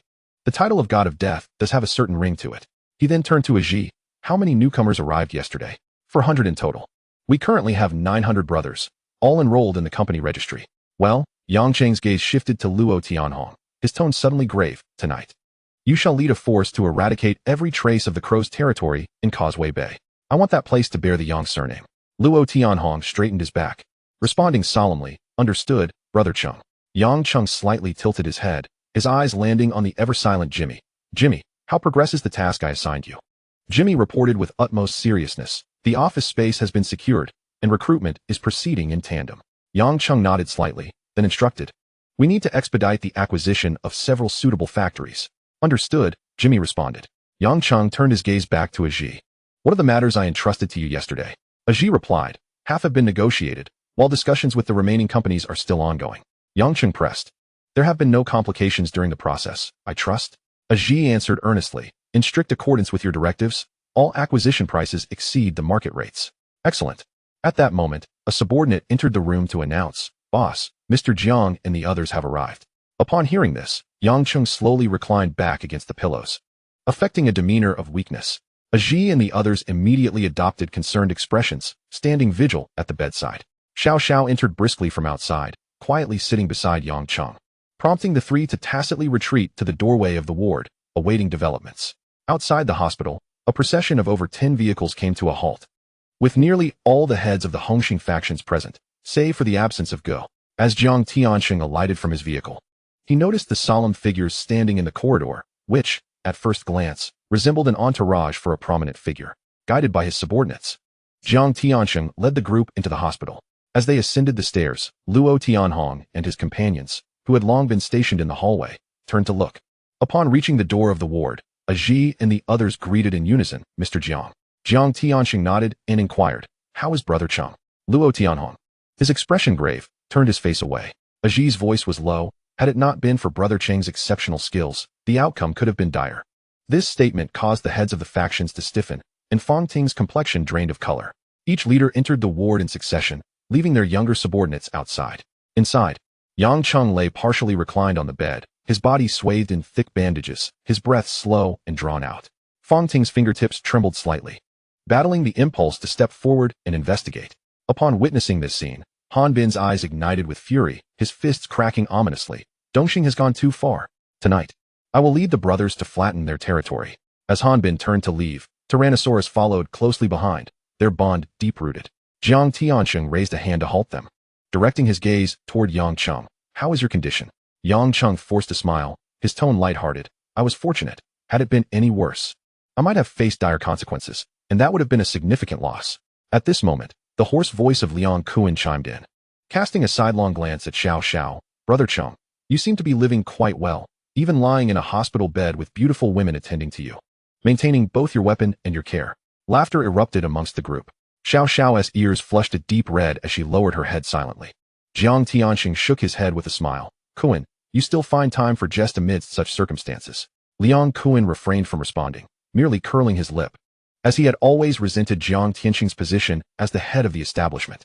Jiang Tianxing, however, did not take offense and advised Yang Cheng, you focus on recuperating. I will speak with Camel later. Yang Cheng stifled his pain to muster a smile. Thank you, Mr. Jiang. He was acutely aware that the conversation between Jiang Tianxing and Camel would yield no fruitful results. Matters of the underworld are seldom resolved through dialogue, but rather through force. As Fang Ting was led away by Jiang Tianxing, she frequently glanced back at the hospital bed. Han Bin, 13th sister, and Tyrannosaurus remained until the end. Han Bin patted the edge of the bed, speaking softly, should you require assistance, I am here, ready to mobilize the troops at any moment. After speaking, their footsteps gradually faded away. The Dongxing headquarters was shrouded in a haze of smoke. Camel sat at the table with C2 Haonan and others. News of the Crow's catastrophic defeat and Yangcheng's resurgence had already spread throughout Dongxing, following 2 successive instances of being overshadowed, their reputation in tatters. Camel, with a stern countenance, rapped his knuckles on the table. Over 300 men could not deal with a single one, and instead returned heavily injured. What a disgrace for the Crow. Yao Yang, fiddling with the beads in his hand, spoke slowly. I warned you not to underestimate that individual. Now we are facing significant losses, and the streets will surely mock us. Jin Mao, who slapped the table forcefully, mock? Let's strike back. Silence them with our blades. C2 Haonan leaned back against his chair, his expression indifferent. First, it was their own dragon tiger caught off guard, and now it was the downhill tiger. The Crow. The smiling tiger, Wu Zhixiong, adjusted his glasses, stopped thinking about violence. We must remain composed. Sha Meng spat in disdain. Composed? Are you afraid of him? I, Sha Meng, am not afraid. Chapter 13. The Harbor Island's nightlife is always fraught with undercurrents. Sha Meng's defiance is no secret in the underworld, as he has never known the meaning of submission, especially towards the Hongxing faction, where he openly displays his hostility. Although Camel had yet to speak, Sha Meng, despite the fire in his heart, dared not act independently. Camel turned to the ever-smiling tiger beside him. Keep an eye on the Crow. I hear he narrowly escaped death this time, just a hair's breadth from his heart. Understood, boss. As night fell, the street outside the not-returning man bar was cloaked in an atmosphere of impending violence. The crowd, attired uniformly, bore glinting weapons. Luo Tianhong rested a long sword upon his shoulder, his gaze sweeping across the darkened figures. You all know what transpired last night. How do you propose we address it? A young man stepped forward, his voice hoarse. Eliminate the Crow. A smirk tugged at Luo Tianhong's lips. Well said. He turned to survey the assembly, his voice rising sharply. Brother Cheng has decreed that tonight we shall eradicate all of the Crow's establishments. Each participant shall receive 30,000. Those who are injured will be granted an additional 100,000 for medical expenses, and in the event of unforeseen circumstances, a relocation fee of 2H at the command. The crowd surged towards the vehicles at the roadside like a tidal wave. Over 20 cars were crammed together, with the first 10 being Land Rovers, closely followed by a dozen Toyotas, as the entire street reverberated with the low growl of engines. Carrying nearly 300 people through the night, Causeway Bay erupted in fervor that night. The various strongholds under the Crow's command were attacked one after another, and the enforcers stationed there either suffered injuries or fled, while the streets echoed with the sounds of metal clashing and frantic cries. This was no ordinary skirmish. It was a cleansing. By the time the Crow received word, the forces of Hung Hing had already descended upon him. He barely had time to throw on his coat before fleeing Causeway Bay in a panic. Dongxing suffered significant losses in this battle. Their influence forced into a complete retreat. The 2 streets left by the Crow fell entirely into the hands of Luo Tianhong. Thus, although Causeway Bay had not fully reverted to Hung Hing, it had largely become a territory of Yangcheng. The next day, as dawn broke, the entire underworld of Hong Kong was shaken. No one anticipated that Yangcheng's counterattack would come so swiftly and decisively. With their leader attacked, the subordinates naturally sought blood for blood. Today, as Causeway Bay had unmistakably become Yang Cheng's chessboard, the territories of the big boss were merely prey waiting to be claimed in his eyes. However, just as the territory began to heat up, other factions lurked in the shadows, eager to seize a share while both sides were weary. The juicy piece of Causeway Bay had always attracted hungry wolves. Yet, all probing attempts were severed by Luo Tianhong with a single decisive strike. Following that night, the name Luo Tianhong resounded throughout the streets, with everyone calling him the sharpest blade under Yang Cheng's command. The night of Causeway Bay was drenched in blood for 2 days and nights. The forces of Dongxing surged forward like waves against the Crow's men, with the cunning of the smiling tiger and the brute strength of the sandhopper combining to muster over 1,000 individuals. In contrast, Luo Tianhong led merely 500 brothers, their blades reflecting the streetlights as they fought from deep night until the first light of dawn. The calculations of the smiling tiger and the ferocity of the sandhopper proved futile under Luo Tianhong's 8-sided saber. Nevertheless, Dongxing, relying on their numbers, managed to force the outcome to a stalemate. By morning, the entire street resembled a canvas splashed with red paint, with most of the fallen being from Dongxing. The wail of police sirens shattered the remnants of the night. Officer Li from Causeway Bay arrived with his team, apprehending them on the spot. However, the credentials presented by Luo Tianhong bore the insignia of the Chengyang Security Company, prompting the police to frown, yet ultimately wave them through. In stark contrast, Dongxing faced severe misfortune, with many of their subordinates being taken in, and the leaders having to empty their coffers to bail out a few. The bail amounts leaving a bitter taste in their mouths. The situation had escalated to such a degree that even the higher-ups in the police force slammed their desks in frustration. Jiang Tianxing and Luo Tuo were summoned to the police station for an afternoon tea, emerging with ashen faces. The ceasefire order fell like an iron gate, forcing both sides to swallow their discontent. The scent of disinfectant lingered in the hospital. Leaning against the hospital bed, Yang Cheng's injuries had long since healed, but the sight of nurses passing outside, their skirts swaying, made him feel that a few more days in this place would be tolerable. The little nurses had learned of his reputation as a killing god. Yang Cheng, with a gaze half filled with fear and half with curiosity. One night, during a dressing change, a nurse accidentally knocked over a tray. In her frantic attempt to pick it up, she inadvertently knocked something else to the floor. The quiet hospital room was pierced by the sound of metal clinking, followed by suppressed gasps. At dawn, Aji knocked on the door. The nurse emerged, staggering, with dark circles under her eyes. Aji stepped aside, allowing her to pass, standing still in the corridor like a statue. Upon entering, Yang Cheng was leaning against the head of the bed, smoking. "Brother Cheng, the police want us to stand down." The mist slowly dissipated as Yang Cheng flicked the ash from his cigarette. "What about Tianhong's side? We lost over a dozen brothers, and dozens were injured." Aji paused before adding, "But all of the Crow's territory belongs to us now." Yang Cheng lifted his eyelids to continue his inquiry. "What is the current situation on Dongxing's side?" Dongxing suffered considerable losses. The smiling tiger took a hit, and the sandhopper was also wounded, with over 100 of their subordinates down and countless others injured. Aji hesitated before adding, "Moreover, there are reports from the police station that over 200 people from Dongxing have been detained. Our side, due to acting in self-defense and having the identity of a security area, saw our brothers processed and released." Upon hearing Aji's report, a trace of barely perceptible satisfaction flickered in Yang Cheng's eyes. The 500 men he had taken out were all longtime followers, many having received personal training from Luo Tianhong, their combat prowess naturally far superior to ordinary gang members. Not a single cent less for the brothers, Yang Cheng instructed solemnly. The families of those who fell must be meticulously registered. Arrangements will be made later. Understood, Brother Cheng. No sooner had the words left his mouth than the phone on the table rang. Cheng, you truly are impressive this time, single-handedly overturning the entire Dongxing. And you even managed to pull it off. A jovial voice came through the receiver. Yang Cheng's lips curled slightly. "Bingu, your tone doesn't sound like you're praising me." Han Bin retorted from the other end. "When did you ever consider me one of your own? What if you couldn't handle such a big scene?" "Well, I'm doing just fine, aren't I?" Yang Cheng chuckled lightly. "If I truly couldn't hold on, I'd be the first to call you for help." Han Bin finally softened his tone. "Next time there's such a situation, you must inform me in advance." "Absolutely, next time for sure." Yang Cheng readily agreed. Just as he hung up, greetings from several other leaders of Hung Hing came pouring in. While dealing with them, a subordinate hurriedly pushed the door open. "Brother Cheng." "Brother Ji, Mr. Zhang's woman has arrived." Yang Cheng raised an eyebrow. "By herself?" "Just her. She said Mr. Zhang sent her to check on things." Yang Cheng exchanged glances with Aji, both seeing the other's confusion. Aji understood and led the subordinate out. Not long after, Fong Ting entered the room alone. Aji gently closed the door behind her. Once inside, Fong Ting did not speak. Instead, she walked directly to the window, drawing the curtains one by one. The room was suddenly plunged into darkness, with only a few rays of dim light seeping through the gaps.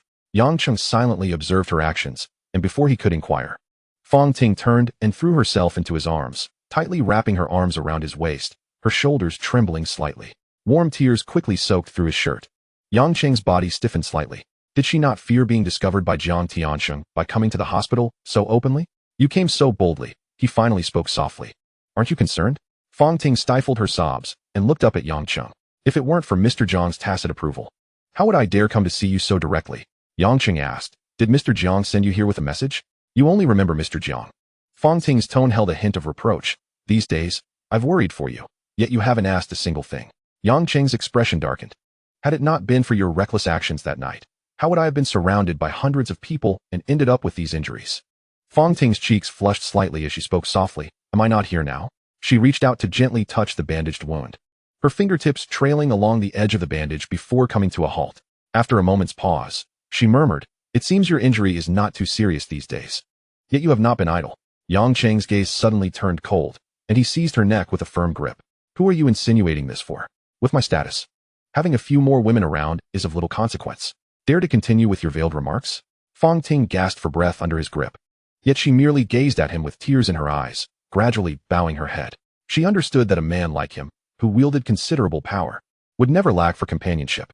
The discomfort she felt just moments ago was merely a matter of adjustment. She had come to terms with it now. The sounds from within the room faintly reached the outside, but the guards stationed in the corridor seemed oblivious. They were all handpicked by Yang Cheng, their loyalty ingrained in their very bones. Everyone was well aware of what transpired inside, yet no one dared to glance or speak. The commotion within the room persisted for quite some time until an abrupt, jarring ringtone shattered the atmosphere. Yang Cheng, caught in a moment of fervor, was interrupted and wore an expression of irritation as he rudely snatched the buzzing phone from the bedside.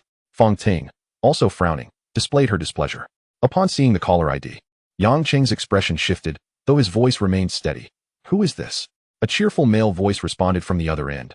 Ah Cheng, has Ting Ting come to see you? Recognizing Jiang Tiansheng's voice, Yang Cheng exchanged a glance with Fong Ting, a slow smile creeping onto his lips. He spoke into the receiver, his tone respectful yet tinged with unsteady breath. Mr. Jiang, my sister-in-law has already visited. Thank you for your concern. Fong Ting, upon hearing the voice on the line, instantly recognized the caller, and a flicker of something unusual crossed her eyes. Jiang Tiansheng, listening to the faint sounds on the other end, raised an eyebrow in curiosity. The voice seemed familiar, yet he couldn't quite place it, attributing it to the usual banter among the youth. A knowing smile appeared on his lips as he softened his tone. Ah Cheng, I can tell you are busy over there, so I won't keep you long.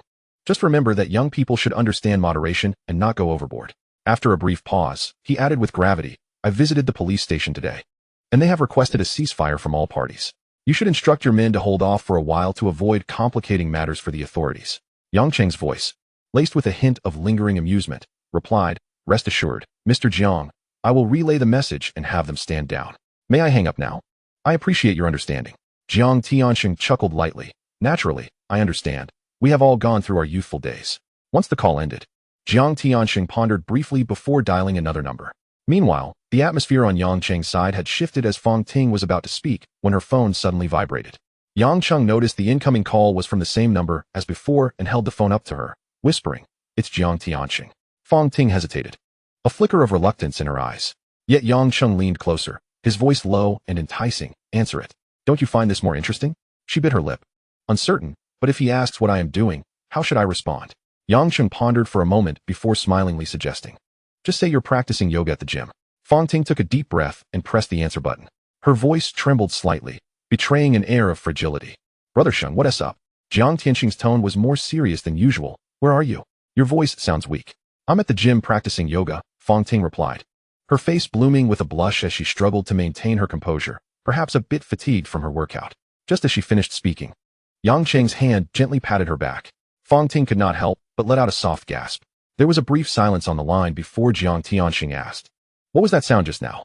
Fong Ting looked up at Yang Cheng, her eyes glistening with a hint of pleading. Yang Cheng smiled silently, mouthing an unspoken message, and she quickly understood, responding softly into the phone, I was practicing squats, just trying to improve my figure.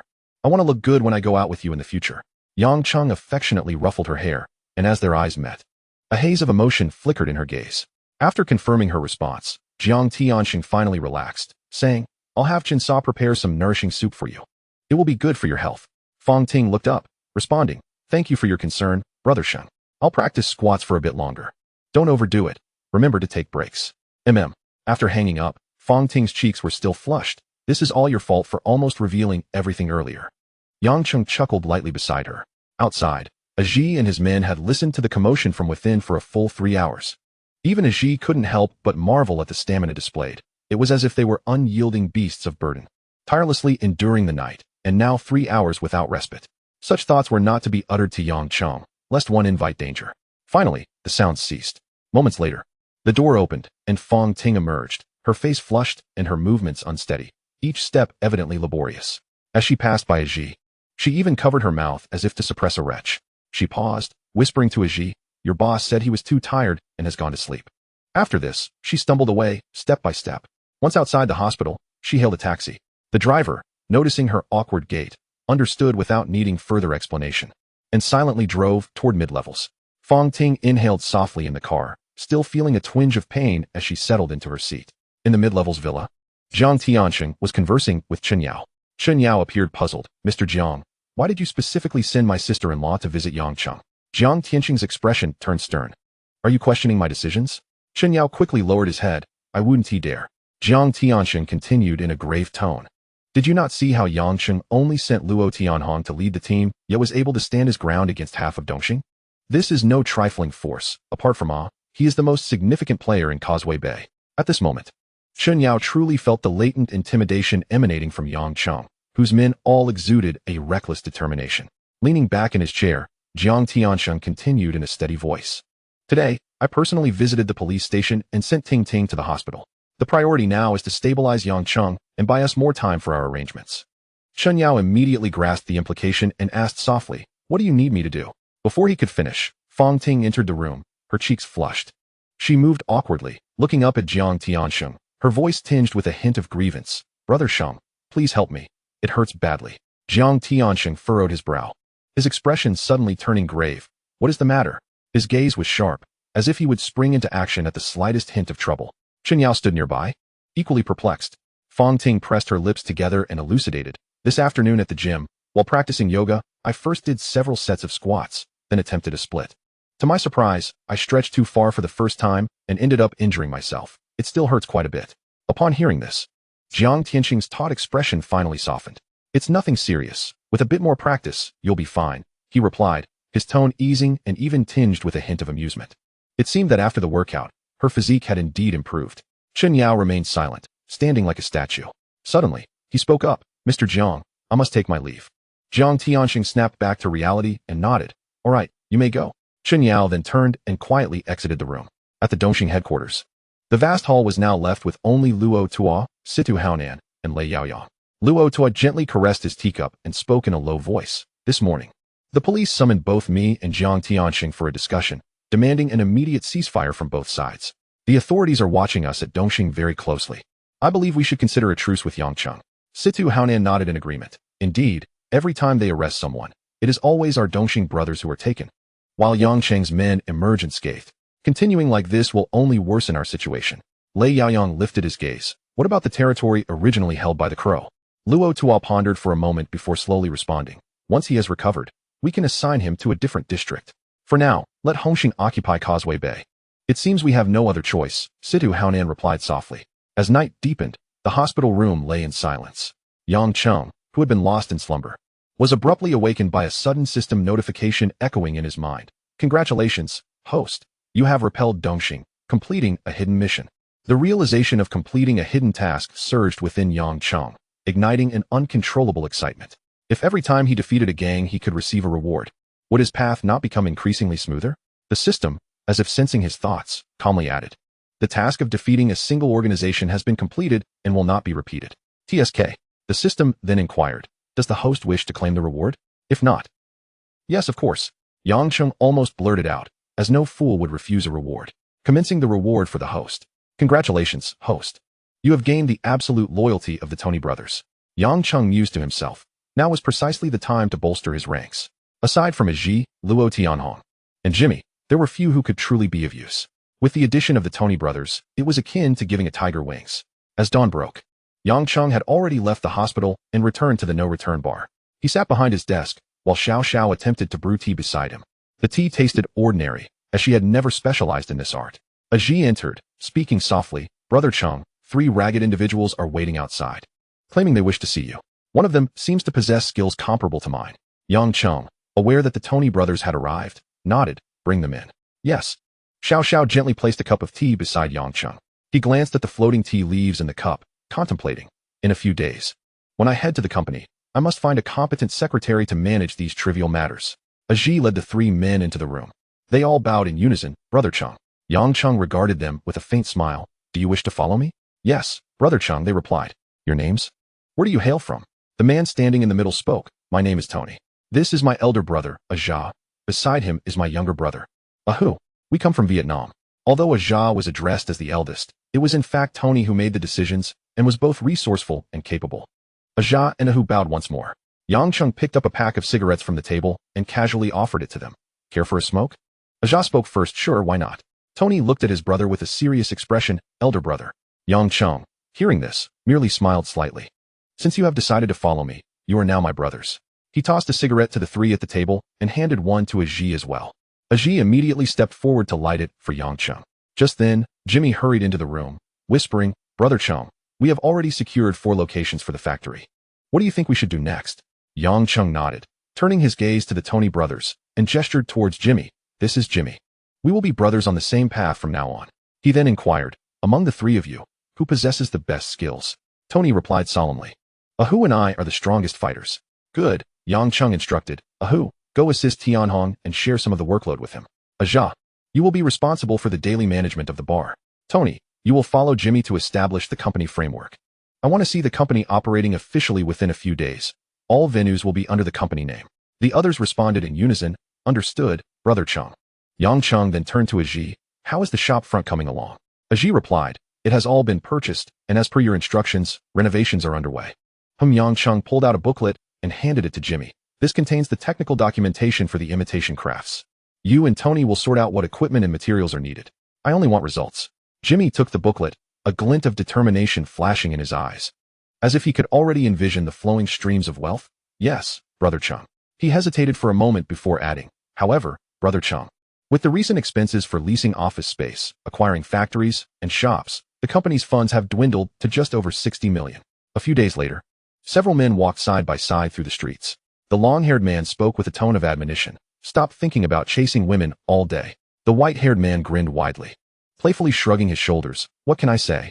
It's my name, Mountain Chicken." The long-haired man raised his hand to halt the conversation. "All right, Mountain Chicken, go prepare the supplies. I'll meet up with the Lao heir to find chow pie and bao pie. Let us meet at 10:30 sharp. This time, there must be no mistakes. Everything must be executed cleanly and efficiently." Yang Cheng's crew had recently been too prominent. In Causeway Bay, everyone seemed to know only Yang Cheng, oblivious to the presence of their brother. "This time, we must reclaim our dignity for our brother."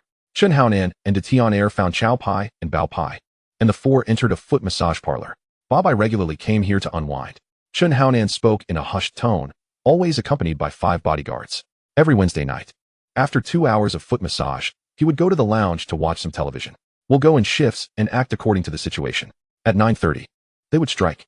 Within the massage area, a burly man lounged back in a recliner, allowing a girl to attend to his nails.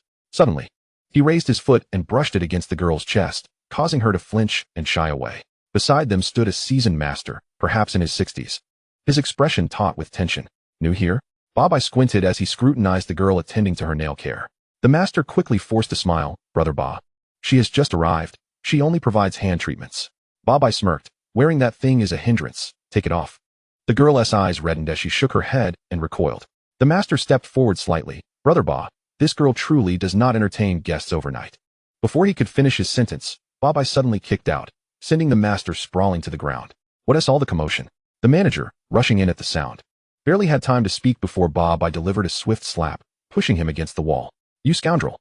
he spat, turning to bellow at the cowering master, followed by a burst of raucous laughter. "Humph, let us see if your boss knows his place." With that, he swaggered towards the break area. Moments later, the steam of the bathhouse enveloped the atmosphere. In Chapter 15, a portly patron was scrubbing himself down, while several of Ba Bai's subordinates gathered around him. Looking for trouble, are we? What do you want? In the blow-dry area, Chen Haonan stealthily approached, the shell of his hairdryer faintly glowing red. He abruptly pressed the heated metal against Ba Bai's cheek. Amidst the cries of agony, Ba Bai fled, covering his face as he sprinted barefoot into the dark streets of the night, turning back in panic, just as he was about to dart into a shadowy alley. Shan lunged from the side, plunging a sharp blade repeatedly into his abdomen. Ba Bai's eyes widened in shock as he slowly collapsed onto the damp ground. Silence enveloping him. The stark white light of the morgue coldly illuminated the metallic table. Brother Kowloon stood before it, flanked by 7 or 8 imposing figures, along with a woman in a red dress leaning against him. The lifeless Ba Bai lay on the table, his face now a pale, cold mask. Kowloon took a thin piece of paper from someone beside him, crumpling its edges between his fingers as he glared at its surface. His voice escaping through gritted teeth. Who had the audacity to harm my brother? It's that Haonan's gang, came a quiet reply from the crowd. The woman in the red dress gently stroked his back. Brother Kowloon, don't be too upset. Before she could finish, Kowloon retaliated with a sharp slap, sending her staggering to the wall, her earring clattering to the floor. He didn't spare her a glance, his gaze fixed on the lifeless body on the table. His eyes ablaze with fury. Upset? He owes me over 20 million. And now, with him gone, who am I supposed to collect from? He spat on Ba Bai's corpse, then turned to the trembling woman in the corner, beckoning her with a crooked finger. She, clutching her reddened cheek, slowly approached him once more. Kowloon firmly grasped the nape of her neck, his voice low and menacing. I am in a foul mood right now. A few minutes later, he released her, exhaling a long, heavy sigh, his gaze drifting to the dark night beyond the window. You are truly ruthless. The bar in Causeway Bay was alive with revelry. A group of young men on stage embraced one another, their voices booming. A chubby lad seized the microphone and leapt onto a low table. I'm the one calling the shots in Wan Chai. The world is my playground. Next to him, a lean young man chimed in. In youth, we must strive. The taverns are all in our hands. The crowd joined in a thunderous chorus, their voices almost lifting the roof off. Youth should be wild, testing our courage. I am the strongest. In drinking contests, we never back down. Chen Haonan leaned against the bar, swirling the amber liquid in his glass, softly adding, the blade reflects the moonlight. Instantly, his brothers raised their voices even higher in unison. For our brothers, we will cleave through wind and waves, vowing to make our names resonate far and wide. Even if our blood stains our clothes, so what? Our guts shine in our chests. On the other side of the bar, Brother Gu smiled with his eyes narrowed, his fingers tapping rhythmically on the table. The boss is magnificent. Someone cheered. Chen Haonan approached Brother Gu with his drink. Brother, this is for you. Come, let us down it. The 2 glasses clinked with a crisp sound. After several rounds of rock, paper, scissors, Chen Haonan laughed as he accepted the punishment of drinking. A young man with bleached hair leaned toward Brother Gu, slurring his words. Brother, when will Brother Nen be able to take charge of a territory on his own? Chen Haonan lightly patted the back of his head. Drink more, talk less. I misspoke. I'll drink this cup in full. Brother Ji's gaze swept over the crowd with a smile. Work diligently, and your future will naturally be bright. Brother, I toast you too. Shan chimed in. Then, a group of impeccably dressed individuals entered, drawing everyone's attention. At the forefront was Yang Cheng, followed by a Ji and several brothers, who strolled leisurely into the hall. Chen Haonan's table had already sensed the commotion. Yang Cheng's eyes scanned the room as he made his way directly toward them. Chen Haonan and his companions stood at attention. Ready? What brings you here? Chen Haonan asked in a low voice. Yang Cheng exhaled a puff of cigar smoke, a smile playing on his lips. I've come to enjoy a drink and have some fun at Hongxing's venue. Do I need to report to anyone? We do not serve your kind here. Please leave. Chen Haonan's tone was resolute. Yang Cheng turned toward Brother Gu, who was seated comfortably nearby. Brother, is this your hospitality? Brother Gu stood with a smile. Cheng, it's an honor to have you. I welcome you warmly. Everyone, feel free. He then patted Chen Haonan on the shoulder. The drink is getting to my head. Accompany me to the restroom. After the 2 left their seats, Yang Cheng watched their retreating figures, his smile unwavering. As he led a Ji and the others to an empty table, the people at the table stood at attention. Brother Cheng, sit. Yang Cheng nodded casually, the ash from his cigar lightly falling into the crystal ashtray. The woman Shan was holding gazed at Yang Cheng's departing figure, her eyes lingering on him for a moment before she softly inquired, who is that? Quite the presence. Shan expression turned serious as he lowered his voice. The one who just spoke with Brother Gu is the infamous killer who has been making waves in our circles recently. On their way to the restroom, Chen Haonan's face darkened, his teeth clenched. That Yang is becoming increasingly arrogant. Brother Gu patted his shoulder, his tone calm. Be patient. He is currently on the rise. After all, he is one of Hongxing's people. We must maintain appearances. The 2 stood at the urinals, Brother Gu turned to Chen Haonan. Make time to visit your mother in TSC1 Shan. I've been back. The old lady keeps urging me to settle down. Honestly, did you get some girl pregnant? Look, this is real evidence. What would I gain from lying to you? They laughed heartily. Just as Liang Kuan and his crew swaggered into the bar. As soon as he entered, he stumbled upon a couple indulging in affection in a dim corner. With a swift motion, he pulled the man aside and embraced his female companion with a chuckle. One of the underlings of the big boss caught sight of this and muttered under his breath, "Here comes Liang Kuan. Ignore him. Let's focus on our own affairs." In the restroom, the big boss adjusted his hair in front of the mirror, letting out a sigh. "I've aged. Look at these gray hairs. They seem to have sprouted overnight." Chen Haonan teased with a smile. "Yet you still managed to take a girl out for a good time. Haha. Those of us in this line of work have one foot at the prison's doorstep and the other at the edge of the grave. It's all fate. With so many brothers under you, Haonan, you're the one I have the most faith in. Do well." Understood. At that moment, Liang Kuan burst in with his female companion, pressing her against the wall with a playful grin. "Come on, give us a kiss." "Don't. There are people here." Liang Kuan turned his head, and, upon seeing the big boss and Chen Haonan standing there, sauntered over with a wide smile. "I thought it was someone important. Turns out it's just you, bro. What a coincidence. I was planning to bring my sister here for some fun." As he spoke, he lifted his companion effortlessly. Nodding towards the big boss, "I just wrapped up filming my latest project. We're having a celebration outside. Care to join for a drink?" "Congratulations. You're even more illustrious than Zhaowen now. When it comes to filming, one must always earn something." Humph. A Kun, with a cigarette in his mouth, scrutinized the person across the glass table. "Haonan, you've been quite the sensation in Hongxing lately." He flicked the ash from his cigarette, a smile laced with malice. "So what do you say? Interested in coming to work for me?" Before he could finish, a deep voice interjected, clearly displeased. "Akun, what are you saying? Asking my people to join you?" The big boss leaned back on the sofa, his gaze darkening. "Wow, brother, why the anger?" Akun spread his hands, laughing more brazenly. "We're brothers, aren't your men just my men? Drawing such lines only sours relationships. By your logic," the big boss straightened up, his eyes scanning the glamorous woman beside Akun. "Then your woman becomes my woman, doesn't she?" The woman immediately protested. "Conk, tell him that's not true." Akun burst into laughter, playfully pushing the woman towards the big boss. "Like it? If you like it, why not give it a try?" He tilted his head, feigning confusion. "What's wrong? Afraid to touch? Is it age catching up with you, leaving you less capable?" The air in the private room grew tense. The big boss stared at him, enunciating each word. "Akun, it's wise to leave a way out in life. Otherwise, you won't even know how you met your demise." "Oh, I heard you've been attending night school lately, learning to compose poetry." Akun leaned in closer, his nails scraping the glass surface, producing a piercing sound. "Have you learned enough to lose your temper?" He spat out 2 words, "Good for nothing." The big boss suddenly grabbed the water cup in front of him and splashed half of its contents onto Akun's face. "Say that again. Bro, what's the matter?" The door swung open, and Shanji burst in with several others, their eyes quickly locking onto the fidgety Xuanqi behind Akun. "What are you looking at? Scared?" The big boss stood up, brushing off his clothes, his gaze passing over the drenched Akun. "What's there to discuss with a mad dog from the same class? Let us go." He turned with his entourage to leave, leaving behind the woman frantically, trying to wipe Akun's face and clothes with tissues. Akun let her tend to him, staring at the empty doorway, his face wet yet slowly breaking into a silent smile. As dawn broke, Yang Cheng's convoy halted beneath a skyscraper in Causeway Bay. Looking up, the glass facade reflected the golden morning sun, the pinnacle proclaiming the Yang group. The grand characters loomed impressively. Jimmy and Tony flanked Yang Cheng, followed by Aji, Luo Tianhong, and Aja, as they entered the bustling lobby in silence.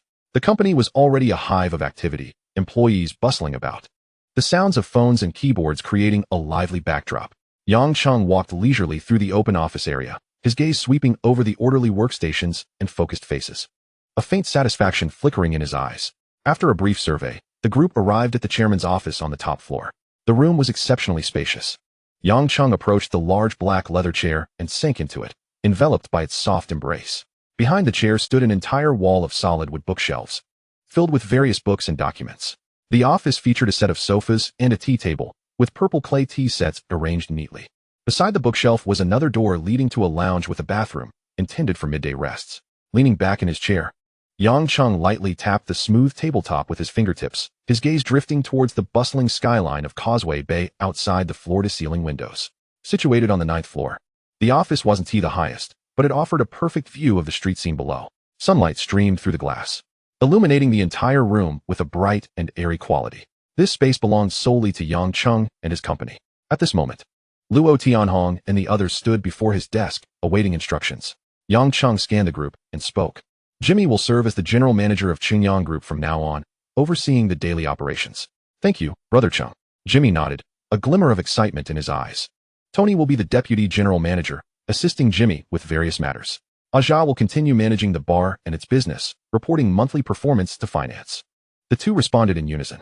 Yang Cheng continued. Qingyang Security Company will be merged into the group as a subsidiary, solely responsible for protection duties. Tianhong. The security company is entrusted to you. You will manage the daily scheduling and training of the brothers, with Ahu assisting. Understood. His gaze shifted to Aji. You'll remain by my side. Chapter 16. Additionally, keep an eye on internal affairs. If there is any abuse of power or favoritism, handle it promptly. Aji nodded solemnly. Yang Cheng smiled slightly. Although the company shares are in my name, each year, additional rewards will be distributed based on performance. Everyone should put in effort. The future will undoubtedly be bright. He turned to Jimmy. What is the current scale of the company?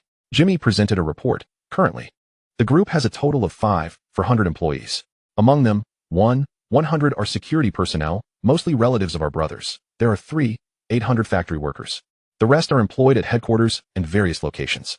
We have 4 factories, all of which have shifted to producing imitation garments, with a daily output of approximately 5,000 pieces. The equipment is mainly sourced from overseas, while the materials come from the mainland. We are also attempting to establish our own supply chain. There are currently 15 shops on Garden Street, dedicated to selling various imitation products, yet they have not officially opened. Additionally, we operate 5 gaming rooms, 11 bars, and 20 venues. He paused briefly. Due to the products not being on sale yet, the current financial status is still in the red. Yang Cheng looked out the window. What is the progress of the renovations at the shops on Garden Street? They will be completed at the latest by the day after tomorrow. Jimmy replied. In 5 days. News of the grand opening of Huajian Street's new establishment must be disseminated, ensuring the entire city is aware. Understood, Brother Cheng. Yang Cheng further instructed. Currently, we are significantly short-staffed. After the opening, we should recruit more brothers, as the demand for manpower will undoubtedly increase. Security, in particular, must not falter. Every aspect must be meticulously secured. After a brief pause, he added, also, please scout for 2 secretaries for me. Luo Tianhong and Jimmy responded in unison. As the first light of dawn broke, Yang Cheng stepped into Liang Kuen's film company. Despite Liang Kuen's repeated invitations, Yang Cheng could no longer delay. Although Liang Kuen was not someone with whom to form a deep bond, the facade of civility had yet to be shattered. Certain formalities had to be observed.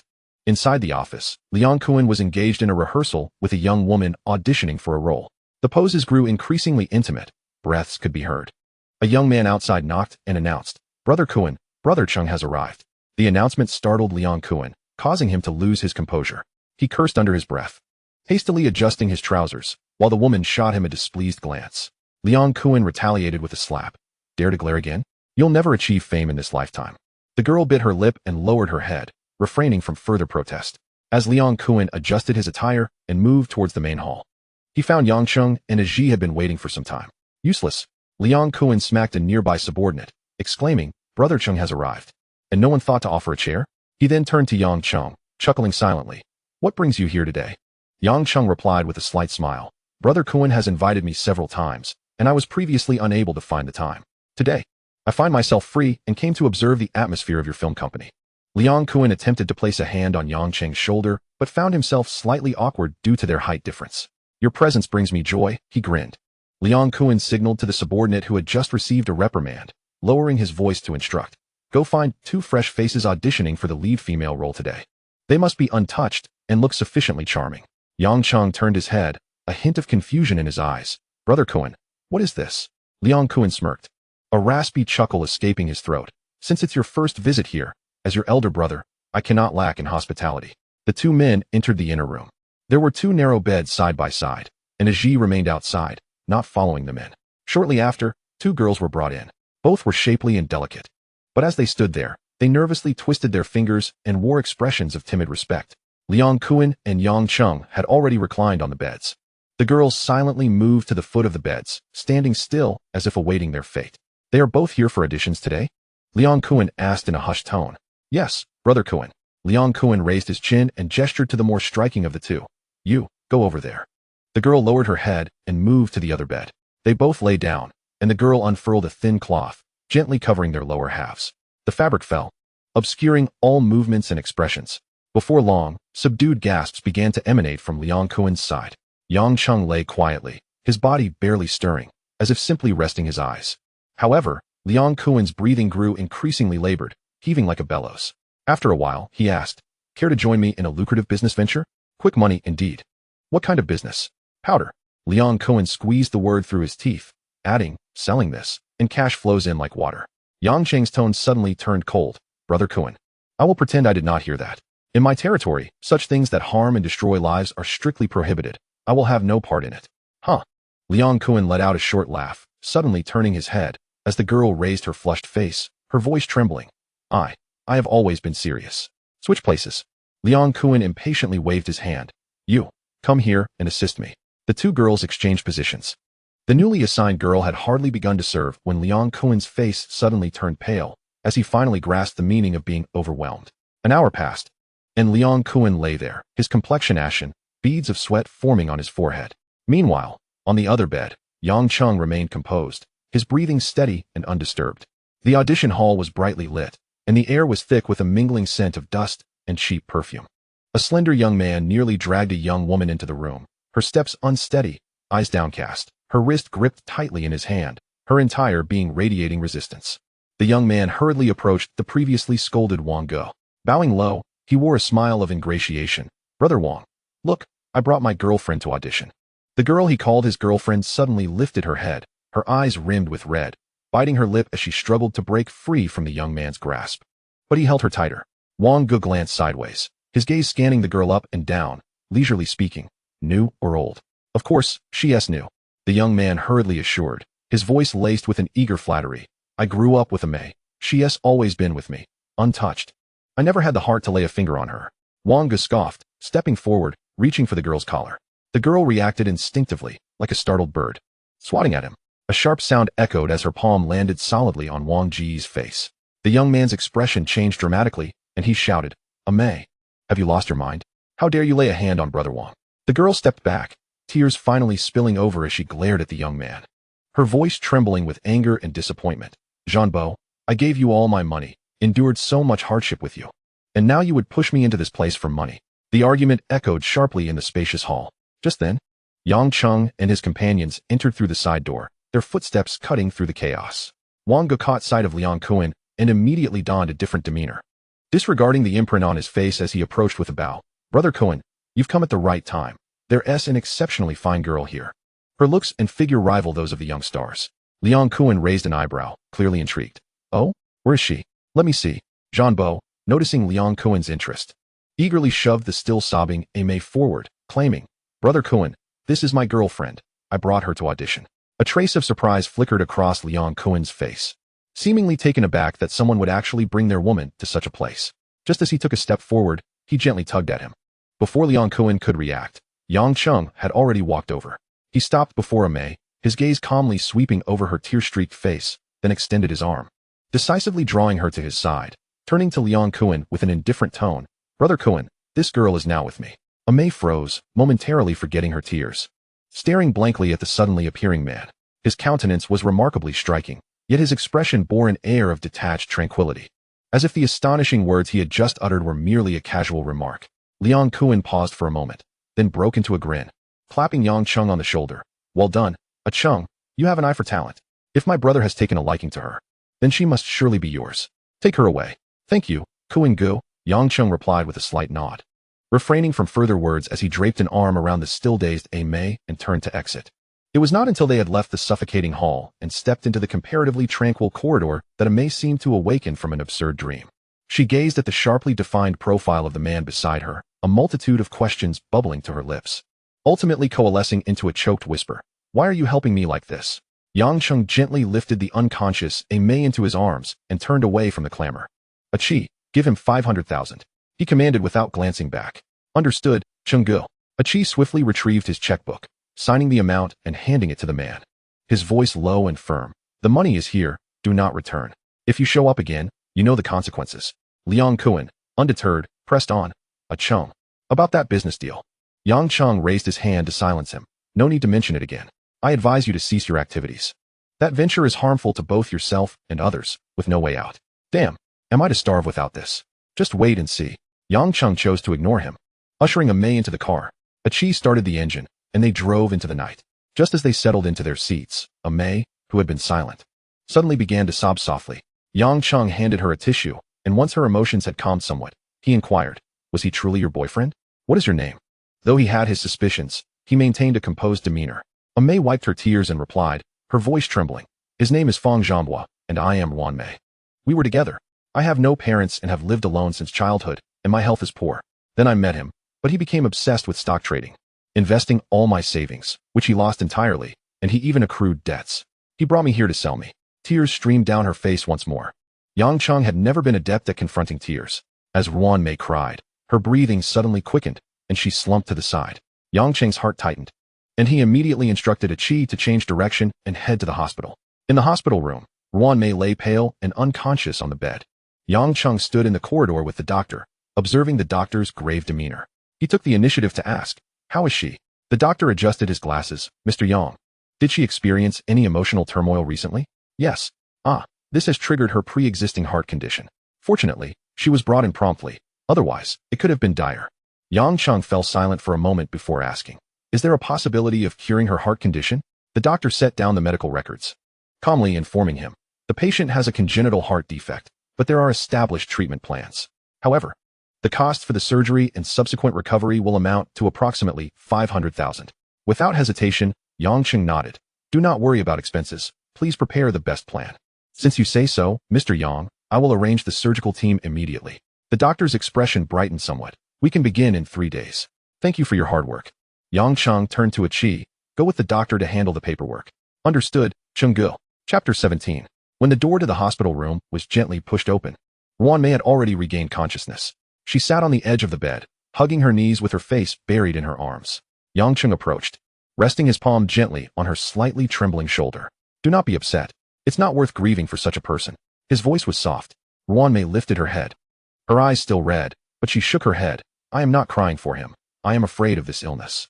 The doctor said it can be treated." Yang Cheng sat at her bedside. "The surgery is in 3 days. Just focus on resting." Ruan Mei bit her lip, her voice hoarse. "But I have no money left. All my savings were lost in his stock trading. Not a penny remains."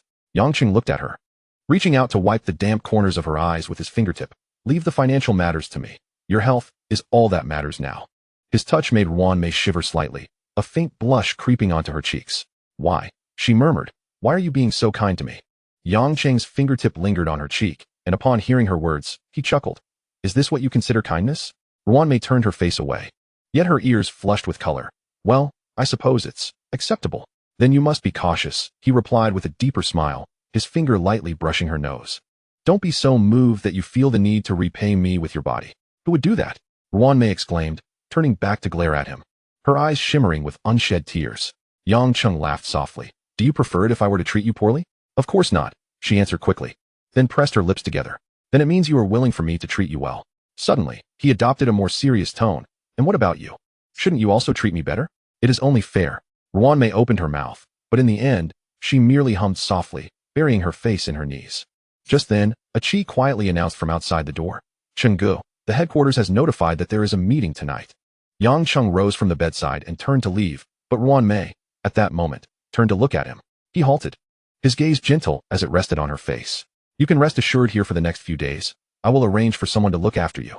Also," he paused slightly, a faint smile appearing in his eyes, "do not forget to give me your answer when the time comes." "Little Jew." Ruan Mei's cheeks flushed suddenly. "How do you know that nickname?" Yang Cheng had already moved towards the door, glancing back to leave a light remark. "Just a guess." Once he exited the room, Ruan Mei slowly made her way to the window, pulling back a corner of the curtain. Outside in the courtyard, a black sedan stood quietly. Chi opened the car door, and as Yang Cheng was about to lean in, he suddenly looked up towards her window. Their gazes briefly met through the glass, and he smiled slightly before disappearing into the vehicle. Ruan Mei remained at the window, watching until the car vanished at the end of the road before she slowly returned to the bedside and sat down. She stared blankly at the empty door, realizing that, at this moment, she still did not know his name. Inside the car, the light was dim. Yang Cheng leaned back in the rear seat, resting his eyes. Once back, he would send 2 reliable brothers to guard her and take care of her daily needs, allowing her to focus on her recovery. "Understood, Cheng Gu." Yang Cheng kept his eyes closed, but his voice turned colder. "And tonight, take care of that little brat." A person who can sell his own woman to such a place is a menace that must be dealt with. Yes, Chen. An hour earlier. The villa on the hillside was ablaze with light. The boss led Chen Haonan and Shan through the courtyard, entering the living room under Chun Yao's guidance. It's been so long since we last met. You still look as spirited as ever. The boss smiled, patting Chun Yao on the shoulder. Chen Yao returned the smile. You are not looking too shabby yourself. Where's Mr. Jiang? Come inside, follow me. At that moment, Jiang Tiansheng was lifting weights in the gym. Since returning from Macau, Fong Ting had become enamored with practicing yoga. Her figure grew increasingly supple and alluring. Her waist and hips more enticing by the day. In contrast, he himself felt his stamina waning, and recently he had resumed his workouts. The boss entered the room and respectfully called out, Mr. Jiang. Jiang Tiansheng responded, his arm muscles taut as he pressed the barbell upward twice more. The boss scrutinized his sweat-drenched chest and smiled. This physique is truly becoming more youthful with each passing day. Let me see you do a few more sets. Jiang Tiansheng panted in reply, yet his gaze remained fixed intently on the barbell. A Yao led several people through the mansion into the rear courtyard. The swimming pool rippled with azure waves, and Fong Ting's silhouette glided through the shimmering water like a silver fish, undulating gracefully. Shangguo leaned against a pillar, biting into a piece of melon flesh, his eyes following the distinctly curved figure in the pool, his throat moving slightly. He turned his head, leaned close to Chen Haonan beside him, and lowered his voice. That beauty must be the lady by Mr. Jiang's side, right? The boss, hearing this, patted Shangguo on the shoulder and chuckled. When the day comes that you establish your own hall, you'll have any woman you desire. Chen Haonan gazed at the water's surface, speaking calmly. Mr. Jiang's complexion has improved markedly lately. He appears more vigorous than in years past. As they spoke, Jiang Tianxing stepped out slowly from behind the glass door. The group immediately rose and greeted him in unison. Please, sit anywhere. Jiang Tianxing waved them off and settled into a rattan chair himself. In the pool, Fong Ting swam freely, the gentle sound of water adding a touch of liveliness to the courtyard. You might find this hard to believe. Jiang Tianxing took the teacup handed by a servant and said, this past year, I rise at 6 every morning and retire by 10 at night. The boss smiled. Mr. Jiang's enterprises have long since stabilized. Naturally, there is no need to toil as arduously as before. After fighting for over a decade. It's time to learn to relax and savor life.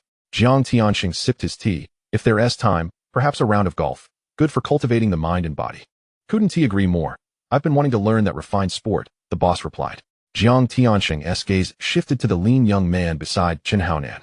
I know Haonan well. This must be Shangguo, right? Shangguo immediately straightened his back and respectfully answered, yes, Mr. Jiang. The boss interjected aptly.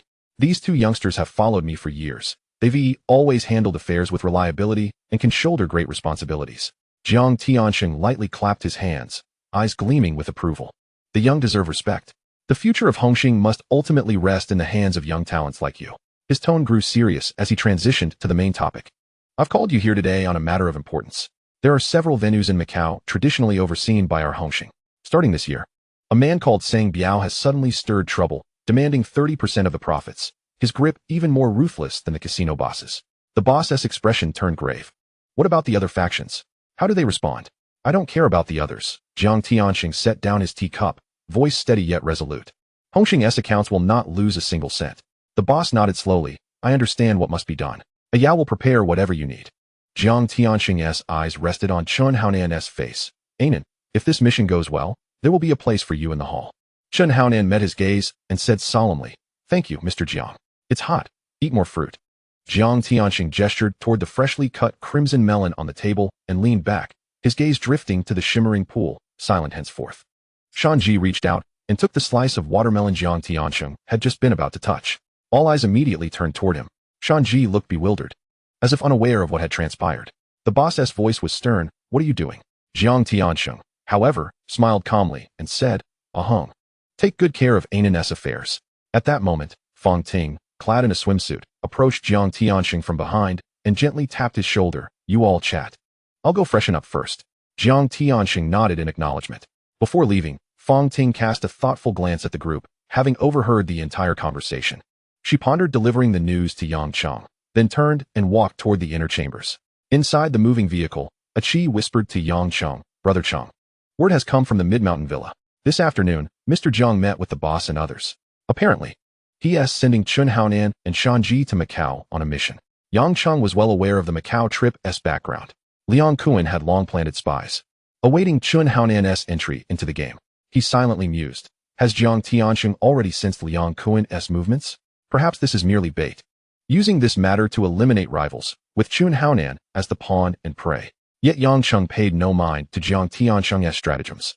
He knew this opportunity might settle Chun Haonan and his party without requiring his own intervention. At dusk, the Hongxing headquarters. The key figures arrived one after another. Save for Yang Cheng and Liang Kuan, who had yet to appear. The hall was set with one extra seat than usual, due to Yang Cheng's rising influence, distinguished achievements, and his dual red flower sticks title. The hall had specially reserved a place for him. When Yang Cheng entered, all present greeted him warmly, congratulating him on his recent triumph over Dongxing. Although he did not dwell on such pleasantries, he responded with a smile to each. After seating himself, Han Bin beside him leaned over and whispered, "Ah Cheng, stay back after the meeting. I have a business matter to discuss with you." Yang Cheng nodded. "Thank you. Brother Bin, certainly." At that moment, Liang Kuan swaggered in, wearing his usual lazy yet defiant air. The atmosphere in the Grand Council chamber between the boss and Liang Kuan was taut as a drawn bowstring, ready to snap at any moment. Go cast a sidelong glance at Liang Kuan, a mocking smirk curving his lips. "Ah Kuan, quite the scene you're making lately, riding high on your momentum?" Liang Kuan scoffed, retorting, "Compared to you, brother, who can match your prestige? Just recently, you handled Ba Bai with great skill in front of Mr. Jiang. The rest of us could only watch." The boss's expression darkened, about to erupt, when the council chamber door was pushed open. Jiang Tianxing entered with measured steps, followed by the solemn-faced Chen Yao. His face bore his usual gentle smile as his gaze swept over everyone. What is the topic of such lively chatter? All rose promptly, greeting in unison, "Mr. Jiang." "Just some idle talk," someone replied vaguely. Jiang Tianxing took his place at the head of the table, folding away his smile and speaking seriously. "I've gathered you all here to discuss an important matter." Liang Kuan immediately responded, "What matter, Mr. Jiang?" Jiang Tianxing replied deliberately, "Over in Macau, several venues have long been under Hongxing's care. Early this year, a man named Sang Biao, for reasons unknown, has had the audacity to demand 30% of the profits, his methods even harsher than the Macau principles." He paused briefly, turning his gaze to the boss. "Therefore, I've called you today to assign Haonan and a few others under him to go to Macau and settle this matter."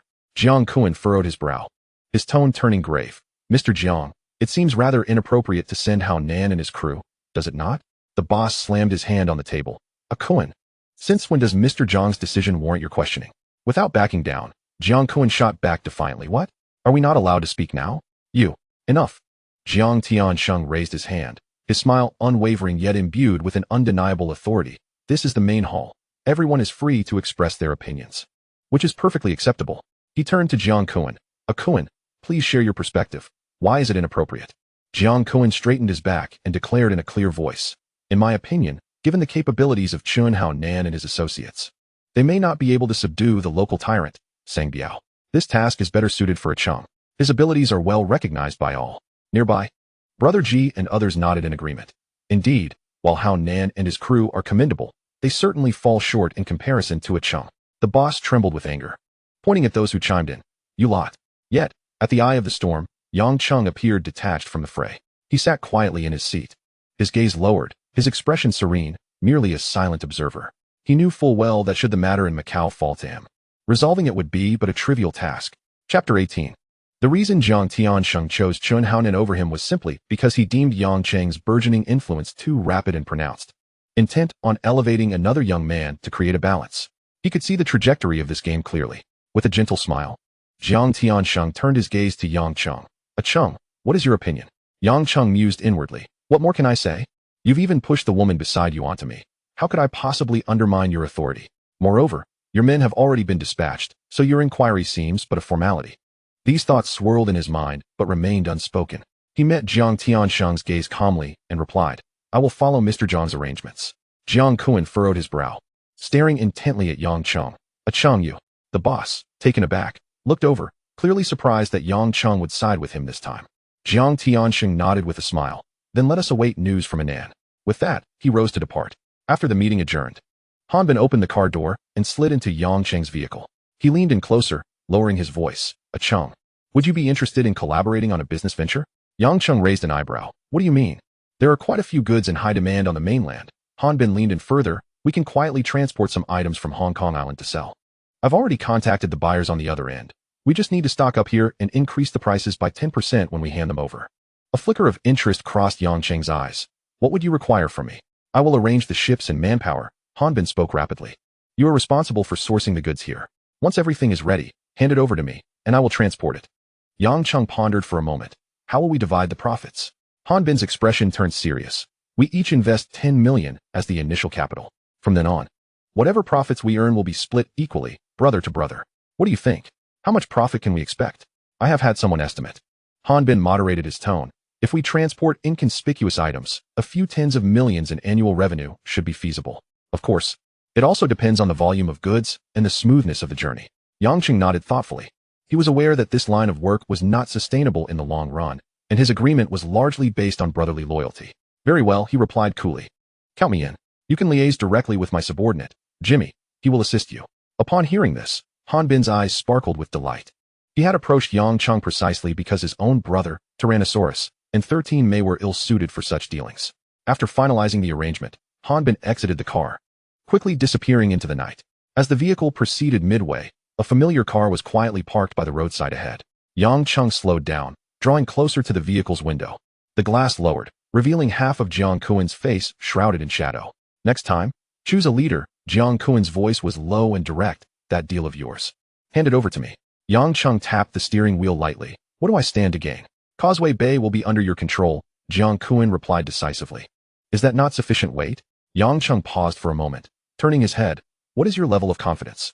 This question elicited a barely perceptible smile from Jiang Kuan's lips. With you, 70%, he articulated. Yang Cheng chuckled softly, his smile faint yet clear. All right. I will support you. On a street corner of Hong Kong Island, Fang Zhambua had just stepped out of the securities exchange. His pockets were empty. He had invested the entirety of the sum Yang Cheng had given him into the stock market and was now left with no money even for a bowl of rice. He pulled out his phone, instinctively wanting to call Ruan Mei. In his mind, she should be waiting for him. However, the cold, busy tone echoed repeatedly in his ear. After several attempts, he abruptly hurled the phone against the wall, shattering it into pieces. Rage coursed through him, making his body tremble. He resented her for leaving with someone else, for abandoning him in this dire predicament. As he lifted his gaze, he spotted a man in a white suit standing not far away. Fang Zhambua recognized him as one of the boss's subordinates. Where have you taken my girlfriend? Fang Zhambua shouted, glaring. Do you believe I won't report you for kidnapping? The man in white remained silent, revealing a slender blade that had somehow appeared between his fingers. The blade glinted coldly under the dim streetlight, and with a swift motion, he advanced towards Fang Zhambua. Stiffening in fear, Fang Zhambua turned to flee, shouting wildly, Don't kill me. You can take my girlfriend. I won't report you. Just let me go. His voice was abruptly cut off. The icy blade sliced across his throat, and he stumbled to the ground, lifeless. The man cast a fleeting glance at the crumpled figure on the ground, sheathed his knife, and vanished into the depths of the alley, as if he had never existed. Sirens rang out shortly after. The scene was hastily examined, yielding no leads or witnesses. The nights in Hong Kong Island were never tranquil. Such unresolved cases had long ceased to surprise anyone. Everyone knew whose handiwork it was, yet the evidence scattered like smoke in the wind, impossible to grasp. The coastline of Macau gradually awakened in the morning light, as several men silently stood at the water's edge, the rhythm of the waves akin to a countdown. Last night, I struck it lucky with the lottery, netting 10,000. One murmured softly. Chen Haonan did not respond, his gaze fixed on the gray expanse of the sea. Have we received any news from Shanji? No more to say. We will see each other later. Chow Pai waved his hand dismissively and turned towards the road. Brother Nan, if this works out, you will surely be promoted. First, let us get the task done for the company before discussing anything else. Chen Haonan's voice was flat, as if discussing someone else's affairs. A silver van rolled to a stop before them, crunching over the gravel. The car door slid open, and Sha Qiang, with a half-burnt cigarette dangling from his mouth, jumped down, followed closely by a lean young man. Nangu. Sang Biao overindulged in spirits last night and fell asleep with a Brazilian girl. He surely won't be running this morning. Sha Qiang wiped the corner of his mouth with his thumb, but he knew exactly where that lad would be. He patted the young man's shoulder beside him. I just got off the plane, lead the way. Let us go? Chen Haonan opened the car door. Are we not waiting for Shanji? The young man hesitated. No waiting, Chen Haonan replied, climbing into the vehicle and turning back to Sha Qiang. You contact him and have him meet us at the ghost building. All right. The guys are right behind us, Sha Qiang responded. The hotel curtains allowed a sliver of daylight to seep in, revealing Shanji sprawled on a disheveled bed.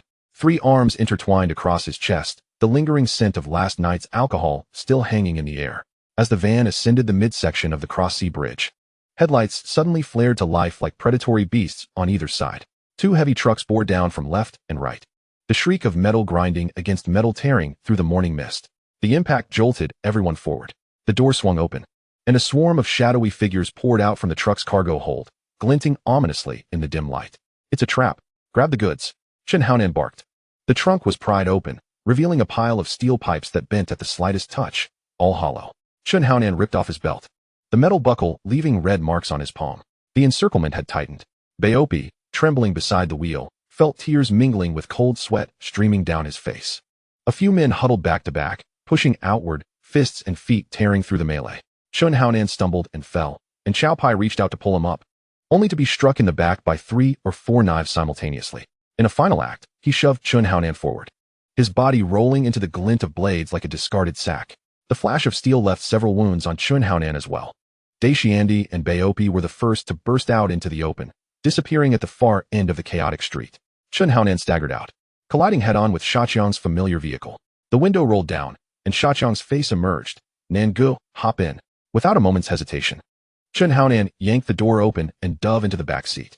Outside, a sharply dressed woman stepped from the shadows, exchanging a knowing glance with the waiting Shaqiang. Her voice was calm. Everything inside has been taken care of.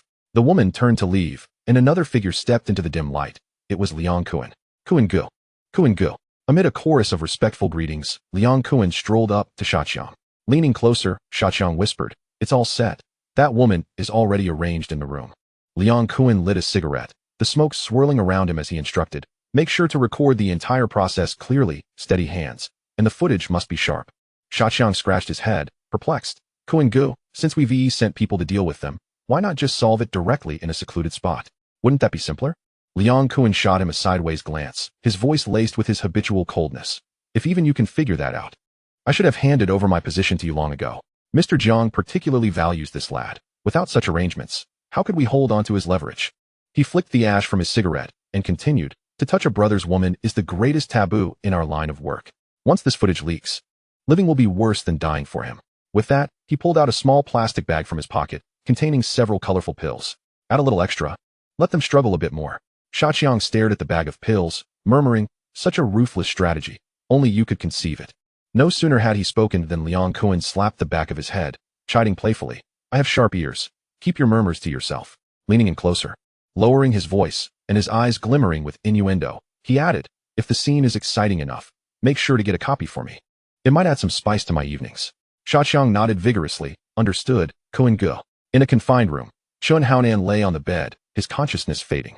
Meanwhile, Shanji's girlfriend, Chen, was brought in. Initially, she struggled to maintain her awareness, but soon succumbed to the effects of the forced medication. Her body burning and her mind drifting, she stumbled towards the bed, collapsing into a tangle with Chen Haonan. Amid heated breaths and disordered sounds, the camera in the corner blinked red, silently capturing it all. That tape would be like a stone cast into still waters. Upon discovering that his woman was entangled with his most trusted brother, the last flicker of warmth in Shanji's eyes extinguished, a surging hatred threatening to consume his reason entirely. As dusk settled, Shanji had already departed from Hong Kong, sailing towards one island in search of his long-estranged cousin. The hospital was permeated with the scent of disinfectant. Yang Cheng had arrived early, seated alone on a chair in the corridor, waiting. Today was the day of Wan Mei's surgery. As the nurse wheeled her towards the operating room, Yang Cheng gently grasped her cold hand, whispering, "Don't be afraid. Just take a nap. I'll be here waiting for you." A faint smile flickered across Wan Mei's pale face as she nodded, whispering softly, "Thank you." With the door closed, the indicator light glowed red. Aji approached from behind, pulling out a cigar to offer, but Yang Cheng raised his hand to stop him. "Not in the hospital." Aji silently returned the cigar to his pocket. Shortly after, a young subordinate rushed in, noticing Yang Cheng gazing at the operating room door. He leaned close to Aji and whispered a few words before quietly retreating. Aji turned to Yang Cheng, speaking in hushed tones, "Brother Cheng. News from Macau. Liang Kuan has set a trap for Chen Haonan and his crew." Yang Cheng's expression remained unperturbed, as if he had anticipated this. He simply inquired, "Is Garden Street opening today?" "Yes, the scene is bustling, the place is packed." Yang Cheng acknowledged, his gaze still fixated on the red light. He paced the corridor as time stretched like a taut string. 2 hours later, the indicator light finally extinguished. The doctor stepped out, and Yang Cheng immediately approached. "Doctor, how is she?" The doctor removed his mask, smiling. "Mr. Yang, the surgery went very smoothly." Wan Mei was wheeled out, still in slumber, her features serene. Yang Cheng asked, How long until she wakes up? She should wake up by nightfall. Chapter 19. She must rest this week. Do not let her be disturbed. And she can be discharged after 7 days. Thank you, Yang Cheng replied, glancing at Aji. Aji. Prepare 100,000 as a token of gratitude for the doctor. Mr. Yang, that's too generous. Before the doctor could finish, his fingers had already gently accepted the thin check. Yang Cheng set down his teacup, his tone steady. For the upcoming week, I hope the hospital will take good care. The doctor nodded with a smile. Rest assured, Mr. Yang, we will arrange everything to the highest standard. With that, he turned and exited the ward, leaving the room in silence. Yang Cheng looked up at Aji standing by the window. How many people did you send last time? 3. Aji responded. This time, add 1 more. Yang Cheng's voice was not loud, yet every word was articulated with clarity. Security must be impeccably tight, allowing no outsiders to approach, especially not her.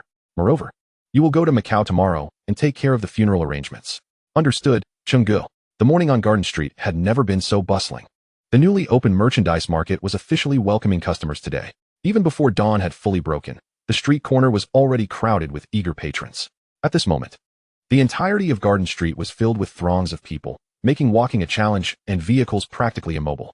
Many had been lured by the advertisements of recent days, claiming that the goods here were nearly indistinguishable from the originals, yet far more affordable.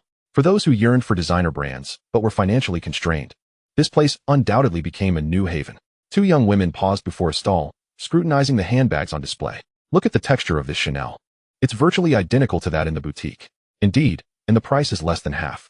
Similar conversations echoed throughout the market. The majority of the customers were women, lingering at the stalls of bags and clothing, the shimmering items appearing tantalizingly within reach.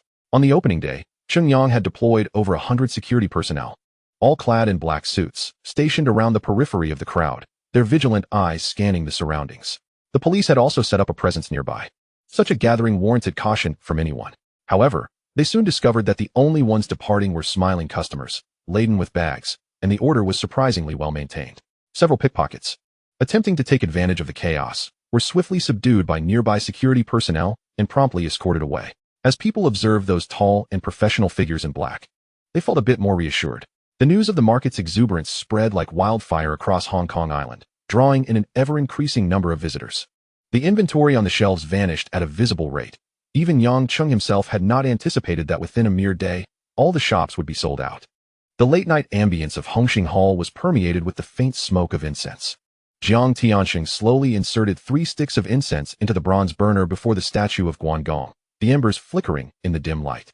The sound of polished shoes echoed at the entrance. Liang Kuan led a group inside, tilting his head as his gaze swept over the crowd, landing on Chun Haonan. And he made a gesture as if pushing forward with his right hand. As he approached Brother Ji, he placed a hand on the man's shoulder. Brother Ji, you arrived so hastily that your chair must be warm from your presence. Indeed, Brother Ji elongated his tone. While some are out there struggling for their lives, others are nestled with women, sleeping until midday. The boss scoffed, not responding, merely turning his face elsewhere. Brother Ji leaned in closer, lowering his voice. Had I known, I would have calculated a few more points of interest before coming.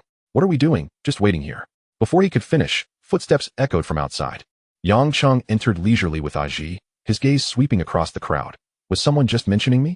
Brother Ji's expression shifted, and he forced a smile. Ah Cheng. Not at all. Right, Kuan-gu? Liang Kuan let out a hoarse chuckle. Exactly. Ah Cheng, why are you so punctual today? Yang Cheng took a seat at the long table. Opposite him, Han Bin leaned forward. Did you encounter any troubles? Just trivial matters. Yang Cheng waved his hand. Having just rushed over from the hospital. Is everyone all right? What could possibly happen to me? A faint smile graced Yang Cheng's lips. At that moment, the door curtain to the back room was lifted. Jiang Tianxing and Chun Yao entered sequentially, and the room was instantly filled with calls of Mr. Jiang. Jiang Tianxing nodded with a smile. Apologies for keeping you all waiting. Brother Ji waved his hand repeatedly. We just arrived not long ago. Liang Kuan interjected sarcastically. I could hardly move from waiting. Everyone, please take a seat. Jiang Tianxing raised his hand in a gesture, directing his attention to a slender man at the table. Along, I've heard that the new venue in Tuen Mun is thriving. There are no police loitering at the entrance, right? Along grinned. Absolutely clean, Mr. Jiang, you must come by for tea sometime. Another person chimed in. Yes. Come and try your hand. Along always claims he can't find a worthy opponent. It's quite dull. Jiang Tianxing's gaze fell upon an elder. Speaking in a gentle tone, Uncle Xing, I've heard that your son is pursuing a law degree at university. The company could certainly use someone of his caliber. Perhaps you could let him give it a try. Uncle Xing nodded with a smile. Thank you for your kind words, Mr. Jiang. Another responsible party seated beside Uncle Xing interjected. So, is your son considered one of us now? Uncle Xing shook his head. Not quite yet. Jiang Tianxing lightly waved his hand, interrupting. Such matters need not be forced. Let them progress naturally. A few light laughs echoed in the meeting room. As Chen Yao saw that everyone had arrived, he spoke up. The 12 heads and Aji are here. Let us commence the meeting. Last week, some of our brothers encountered difficulties in Macau, resulting in casualties. The boss immediately stood, addressing Jiang Tianxing. Mr. Jiang, I must clarify this situation. The tasks assigned by the gang are always tackled with utmost effort by the brothers. But this time Liang Kuan interrupted with a scoff. Bad luck. No point in saying more. Speak plainly, who are you mumbling to? Ignoring him, the boss continued. Mr. Jiang, I suspect there may be someone orchestrating this incident. Otherwise, my brothers Wu and Ti have Liang Kuan interjected again, his tone laced with sarcasm. If only we had sent Ah Cheng to handle it, Hongxing wouldn't have suffered this disgrace. Ultimately, it was thanks to that brother of his, Ah Ji, who managed to suppress the funeral arrangements. The boss shot Liang Kuan a furious glare. Ah Kuan, why must you always target me? Liang Kuan pointedly replied. Let me tell you, in this line of work, when you make a mistake, you must acknowledge it. When you take a hit, you must stand tall. How do you manage your subordinates? A young man named Bao Pai suddenly rushed up to Liang Kuan, shouting, Sha Chong is your man. Of course, you'd speak up for him. Liang Kuan shot a cold glance. When did it become your turn to speak here? Bao Pai stood tall. Before Lord Guan, all are equal. Liang Kuan sprang to his feet and slapped Bao Pai across the face. Equal? But hierarchy must not be disrupted. Jiang Tianxing turned his gaze to the boss, speaking in a low tone. The boss understood, gesturing for his men. Take him outside. Liang Kuan adjusted his sleeves. Leisurely sitting back down. The one in charge should act like a leader. Those beneath should know their place. It's utterly ridiculous. Jiang Tianxing fixed his gaze on Liang Kuan, his voice steady yet firm. Are we finished with the shouting? We are all in the same boat. Why make the atmosphere so tense? He then turned to the boss, softening his tone. Everyone has their misfortunes. We just have to endure. Jiang Tianxing's gaze slowly swept across the table, his fingertip lightly tapping the smooth wood grain. Ah Kuan, your words imply more than they say. Let us proceed with the matter at hand. The person across from him replied leisurely, stating that those above assign tasks to those below, and once accomplished, there ought to be an explanation. Wouldn't you agree? Rules are rules. Jiang Tianxing's voice was steady, yet it carried an undeniable weight, regardless of one's position. A mistake is a mistake, and one must bear the consequences.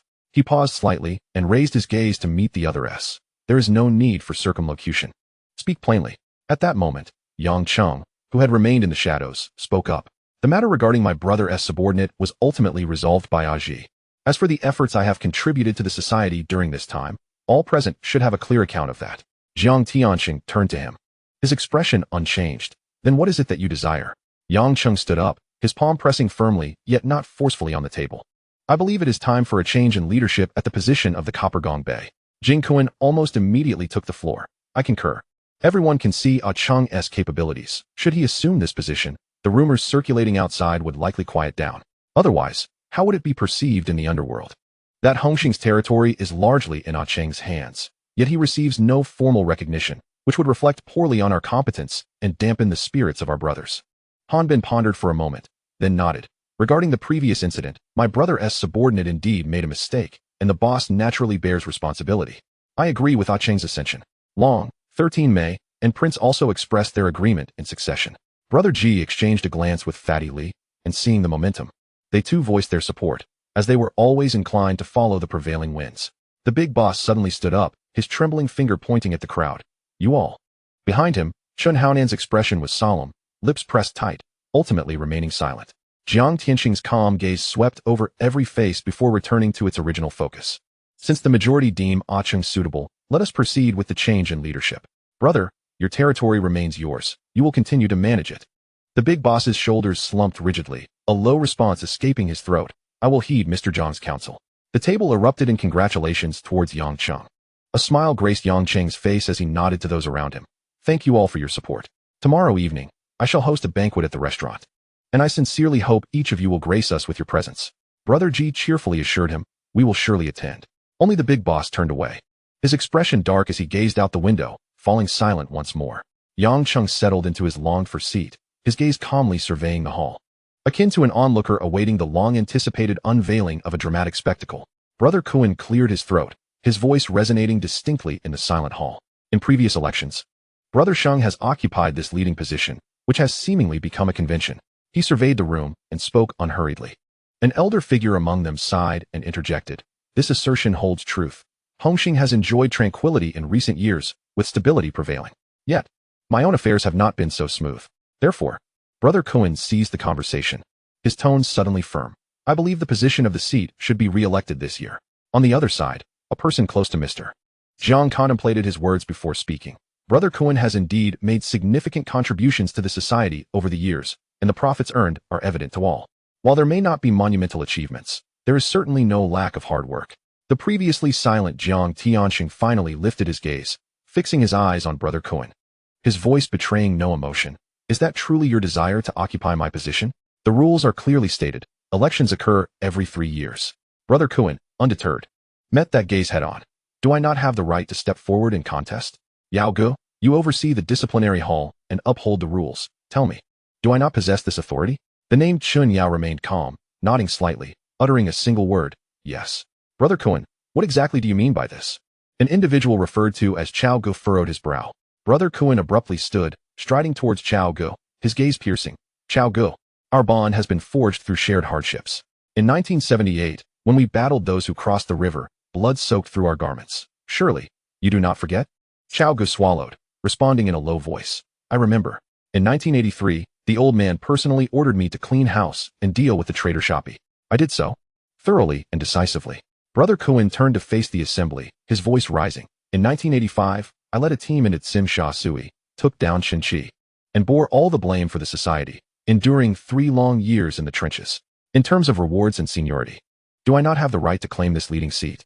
His gaze finally fixed squarely on Jiang Tianxing, each word deliberate. Brother Cheng, do you believe I am qualified? Jiang Tianxing held his gaze for a moment before slowly nodding. Yes. A slight smile tugged at Brother Kowloon's lips as he continued. Furthermore, any brother in the society who encounters difficulties and seeks out Kowloon's eye, which of my matters has not been handled flawlessly, ensuring everyone's satisfaction? This statement holds true. Indeed, Brother Kowloon has always been meticulous in his dealings. Several voices in the assembly murmured their agreement. Brother Kowloon's gaze now bore no concealment, sharp as a frostbitten blade, aimed directly at Jiang Tianxing, who sat at the head of the table. Brother Cheng, you have long sat comfortably in the well-air-conditioned headquarters, strategizing with ease. For us brothers who toil and bleed outside, life is far from easy. Jiang Tianxing's expression remained unperturbed as he replied coolly. Hong Kong Island is a place that values rules. I, Jiang Tianxing, have always advocated for collective decision-making. Since there are those who propose a re-election, let us adhere to the old customs and hold a vote. He paused, his gaze sweeping across the room. If the brothers genuinely believe there is a more suitable candidate, I, Jiang Tianxing, am willing to step aside and cede my position. Brother Kowloon, the big boss, seated below Jiang Tianxing, could no longer contain himself, slamming his palm on the table and glaring at Brother Kowloon. You are scheming against me. I accept. But to think you would dare scheme against Mr. Jiang is utterly excessive. The shadow of the old incident in Macau was now resurrected in the meeting hall. Jing Kowloon's gaze sliced through the big boss's face like a dull knife, his voice low and heavy. That account remains unsettled between us. Before he could finish, Chen Haonan abruptly stood. The young man stood tall, facing the unfriendly gaze. The matter in Macau is solely my responsibility. It has nothing to do with my brother, and even less with Mr. Jiang. You take the blame? Jing Kowloon's lips curled into a mocking smile. Leaning back against the chair, I fear you cannot bear it. The outcome will be quite dire. Haonan, sit down. Jiang Tianxing's voice was not loud, yet it carried an undeniable authority. Chen Haonan clenched his fist, but ultimately complied and took his seat. Jing Kowloon cast a sidelong glance at Jiang Tianxing before slowly sitting down, nodding towards Yao Gu. Brother Yao, I entrust the proceedings from here on to you. Chen Yao turned to Jiang Tianxing, his tone respectful yet clear. Mr. Jiang, do all brothers present today possess the right to vote? Naturally. Jiang Tianxing lifted the blue porcelain teacup, blowing away the floating leaves. Very well. Chen Yao surveyed the long table, stating, Ladies and gentlemen, you have 2 minutes to weigh your options. Once the time is up, those in favor of Liang Kowloon ascending to the position, please raise your hands. The aroma of tea subtly wafted through the silence. Jiang Tianxing, with lowered eyes, sipped calmly, his demeanor as tranquil as still water.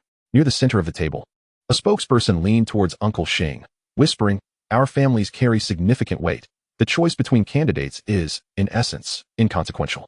Uncle Cheng, fiddling with the cap of his cigarette, scanned the room. Let us go with the flow and see which way the wind blows. As murmurs began to ripple through the assembly, Chen Yao was the first to raise his right hand, his voice clear. If Kowloon is to take charge, I shall be the first to support him. Jiang Tianxing lifted his gaze, offering a slight smile and a nod to Chen Yao. Kowloon has a point, Chen Yao continued. The position should be occupied by someone capable. This act was akin to toppling the first domino. Li Pengzi and Ji Gu almost instantaneously followed suit, their arms raised swiftly and high. The remaining spokespersons gradually joined in, a forest of arms rising in solidarity. Only Yang Cheng, Han Bin, Sister Shirsan, and Long Niao remained motionless. The silence of Han Bin's group was anticipated, given their long-standing discord with Liang Kowloon. However, Yang Cheng's silence elicited a slight twitch in the corner of Liang Kowloon's eye. A surge of mixed anger and humiliation coursed through him. He swallowed hard against the words threatening to spill from his lips, his knuckles whitening from the pressure of his grip. Have you all lost your minds? The boss erupted, slamming his hand on the table, his gaze piercing as it swept over the raised hands. How does Mr. Jiang treat you all? Put your hands down. His eyes locked onto Chen Yao, his words deliberate and menacing. Since you were the first to raise your hand, I shall be the first to strike you. Chen Yao met the boss's gaze with solemnity, replying, Brother, I urge you to think carefully before you speak.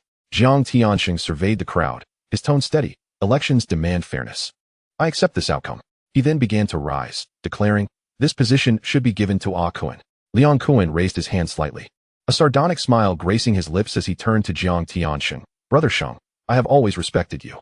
However, today you are still the head. It seems some matters remain unresolved. He took a videotape from Sha Chong and placed it gently on the table. This tape has been quite popular recently.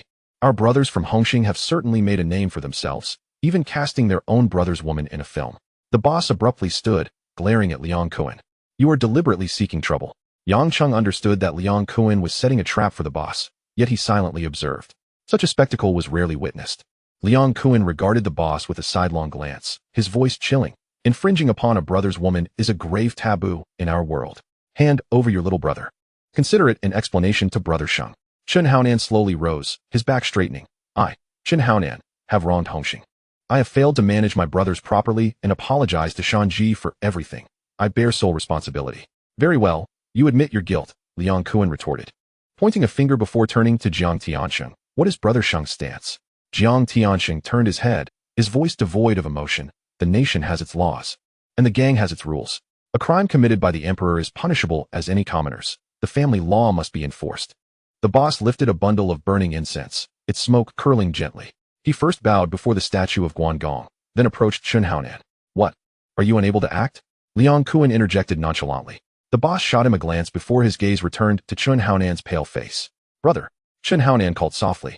The tip of the incense was suddenly pressed into his abdomen, the fabric instantly scorching black. Chen Haonan threw his head back and screamed, the agonizing cry shattering the oppressive silence of the hall. Yang Cheng stood quietly in the shadows, his gaze unwavering throughout. As the matter concluded, he was about to turn away when Liang Kowloon called out to him. Liang Kowloon stepped closer, lowering his voice. Cheng, I propose you take the position in Causeway Bay. Why are you unwilling to support me as the leader? Yang Cheng, a faint smile playing at the corners of his mouth, replied, Kowloon brother, when have I ever said I opposed you? Since so many brothers are on your side, does it truly matter if I raise my hand? The outcome is already decided. He paused, lightly tapping the table with his fingertips. Moreover, if I were to raise my hand as well, others might think we are too close. It's better to avoid unnecessary suspicion. Kowloon brother, do you not agree? Liang Kowloon pondered for a moment, then nodded. Cheng has considered this thoroughly. As Liang Kowloon led a group away from headquarters, the semblance of humility on Yang Cheng's face vanished in an instant, a flicker of disdain crossing his eyes. His silence was not merely to avoid suspicion. Liang Kowloon's ruthless nature and lack of principles would inevitably lead to his downfall, whether by his own hand or by others. Yang Cheng entered the car, the engine roaring as they departed from Hongxing headquarters. The neon lights of the unreturning people bar flowed through the night. Upon entering, the deafening music enveloped him. And Asia was gyrating on the dance floor, lost in the rhythm of revelry. Yang Cheng and Asia navigated through the crowd, with the younger brothers parting respectfully. At the bar, Xiao Xiao was polishing glasses, and, upon seeing Yang Cheng, her eyes sparkled with a sudden brightness. She smiled softly. Brother Cheng, 2 glasses of whiskey. Yang Cheng seated himself at the bar, his gaze sweeping over the raucous dance floor. Amidst the flickering lights, he recalled a time long ago when he was a different person, when a little extra cash in his pocket would lead him and his friends to plunge into a bar, squandering the night away to the pulsating beat. Now, as he gazed upon the dazzling chaos, it felt tiresome, like a tide washing over his heart. He nodded at a younger brother beside him, call Asia over. Xiao Xiao slid 2 glasses of amber liquor across, the ice clinking against the glass with a crisp sound. Yang Cheng took a sip, nodding at her. Your skills are improving. The young girl's ears flushed slightly, her fingertips unconsciously brushing the cocktail shaker. She leaned in closer, her voice barely above a whisper, Brother Cheng. I'll head upstairs to wait for you. Yang Cheng inclined his head in acknowledgement, a gentle smile gracing his lips. Seeing this, Xiao Xiao chose not to say more and turned to ascend the stairs. At that moment, Asia emerged from the crowd, approaching Yang Cheng with a broad smile. Brother Cheng, did you call for me? Yang Cheng's expression turned serious, his tone carrying a note of admonition. Asia, do not let your mind dwell only on dancing and women. Asia immediately straightened his posture, his smile fading. Understood, Brother Cheng. I will focus my energy on serious matters. Yang Cheng suddenly chuckled, patting his shoulder. It's rare to see you looking so earnest. The two exchanged smiles. As their laughter faded, Yang Cheng lowered his voice to ask, is the place still quiet lately? Asia replied earnestly, with Brother Cheng here, no one dares to stir up trouble. Yang Cheng nodded in satisfaction, raising his voice, convey my message, tonight. All guest tabs are under my name. Once the orders were given, he turned to head up the stairs, watching Yang Cheng's retreating figure. Asia turned to Aji with a puzzled expression. Brother Ji, what is Brother Cheng up to? Aji smiled. The meeting has just concluded, and Brother Cheng is now the one in charge of Causeway Bay. Simply follow his instructions. With that, he melted into the throng of the dance floor. Aja beckoned a subordinate over and whispered, go inform the host that all expenses tonight will be covered by young Master Yang. Yes, Brother Ja. The subordinate hurried towards the stage, whispering a few words into the ear of the man holding the microphone. Suddenly, the music ceased, and the once boisterous dance floor fell into an immediate hush. Let us cheer, for all tonight's expenses are to be borne by young Master Yang. The crowd erupted in applause. Wow, Brother Cheng is impressive. The cheers surged like a tidal wave, enveloping the entire space. As dawn's light began to break, 3 cars drove in succession into the hospital courtyard. Behind the glass windows of the ward, Ruan Mei stood quietly, her gaze following the familiar figure below, her lips involuntarily curving into a gentle smile. Yang Cheng arrived at the door of the ward, with several subordinates standing solemnly on either side of the corridor. Is Ruan's luggage all packed? He inquired. The leading subordinate replied softly, Boss, Ruan did not allow us to enter. We are waiting outside. Seeing this, Yang Cheng said no more and stepped into the room. He walked softly towards Ruan Mei, wrapping his arms around her from behind, drawing her firmly into his embrace. His eyes swept over the neatly arranged luggage, and he quietly asked, why didn't you ask someone for help with the packing? Ruan Mei turned to face him. Meeting his gaze, I woke up early and, not knowing what to do, I tidied up. Yang Cheng's fingertips lightly brushed her nose as he smiled and asked, and what about my answer? Ruan Mei's expression turned serious as she looked into his eyes. Given the circumstances, what more do you wish to hear from me? At her words, Yang Cheng's lips curled into a smile. He leaned down and tenderly kissed her lips. Moments later, they left the hospital together. Causeway Bay, Chapter 21. A villa, distinct from the rest, stood majestically by the bay, exuding an air of opulence and grandeur that was almost overwhelming. This edifice occupied a unique position, facing the vast sea while being backed by rolling mountains, as if it were embedded amidst azure hills and waters. Although a few smaller villas dotted the surroundings, they paled in comparison to this one. The courtyard featured 2 outdoor swimming pools, a lush garden filled with flowers, and a meticulously manicured golf lawn. The main structure was a 3-story European-style building, its outline both expansive and dignified. At this moment, a convoy of Range Rovers was parked in the courtyard, led by a silver Lamborghini. Numerous men in black stood vigil around the premises, creating a silent barrier of solemnity. This villa had originally been a gift from a wealthy merchant to Yang Cheng, which he later had personally renovated. Today marked his first visit with Ruan Mei. As it was impractical for everyone to remain in the office, this place would serve as their new residence. As Yang Cheng stepped through the front door, he couldn't help pausing momentarily. The scale of the residence exceeded his expectations. Beneath the gilded and intricately carved dome hung 3 tiers of crystal chandeliers, and the marble floor mirrored the oil-painted corridors on either side. Previously, he had deemed Jiang Tianxing's residence grand, but it now seemed almost humble in comparison. Ruan Mei's fingers instinctively clenched the hem of her garment. She had long known that Yang Cheng was no ordinary businessman, but she had never imagined he possessed such a vast estate. As he led her through the soaring foyer, she could hear her heart pounding against her eardrums, thumping like a lost fawn colliding with the glass greenhouse. From now on, we will reside here, Yang Cheng said, wrapping his arm around her waist as he pushed open the arched floor-to-ceiling window, letting the fragrant evening breeze flow in. Do you like it? Ruan Mei's ears flushed crimson as her gaze swept over the shimmering private lake outside. I do like it, but… There is no but, he interjected, his fingertips caressing her warm cheek, his voice imbued with a gentle mirth. Tomorrow, I will take you to the company to familiarize you with the surroundings. For tonight, rest well. Aji's figure appeared silently beside a column. Yang Cheng turned to ask, have the servants been arranged? All 10 are in place, with detailed assignments. Aji replied, presenting a booklet with gilded cover. Laundry, cleaning, and kitchen duties were all clearly delineated. And the guards? 20 for the inner house and 30 for the perimeter. They are all from our earliest crew. Their skills and loyalty are beyond reproach. Yang Cheng nodded. He certainly did not require such a formidable setup, but Ruan Mei did. While he managed affairs outside, this residence must serve as an impregnable fortress. A woman clad in a linen apron approached from the side hall, stopping 5 steps away and bowing. Sir, dinner is ready. The silverware on the long dining table glinted softly, as Yang Cheng pulled out a high-back chair for Ruan Mei. Aji had already retreated into the shadows of the foyer, resembling a statue melded into the twilight. As the sunset painted the pool a honeyed hue, the two figures rested side by side on the lounge chairs. Water droplets still trembled on the tips of Ruan Mei's hair, and Yang Cheng wrapped a plush blanket around her slender shoulders. Is your heart still heavy? He suddenly asked. Ruan Mei turned her head, the light sparkling on her eyelashes. Since the last surgery, I haven't felt any pain. Before she could finish her sentence, Yang Cheng effortlessly lifted her in his arms.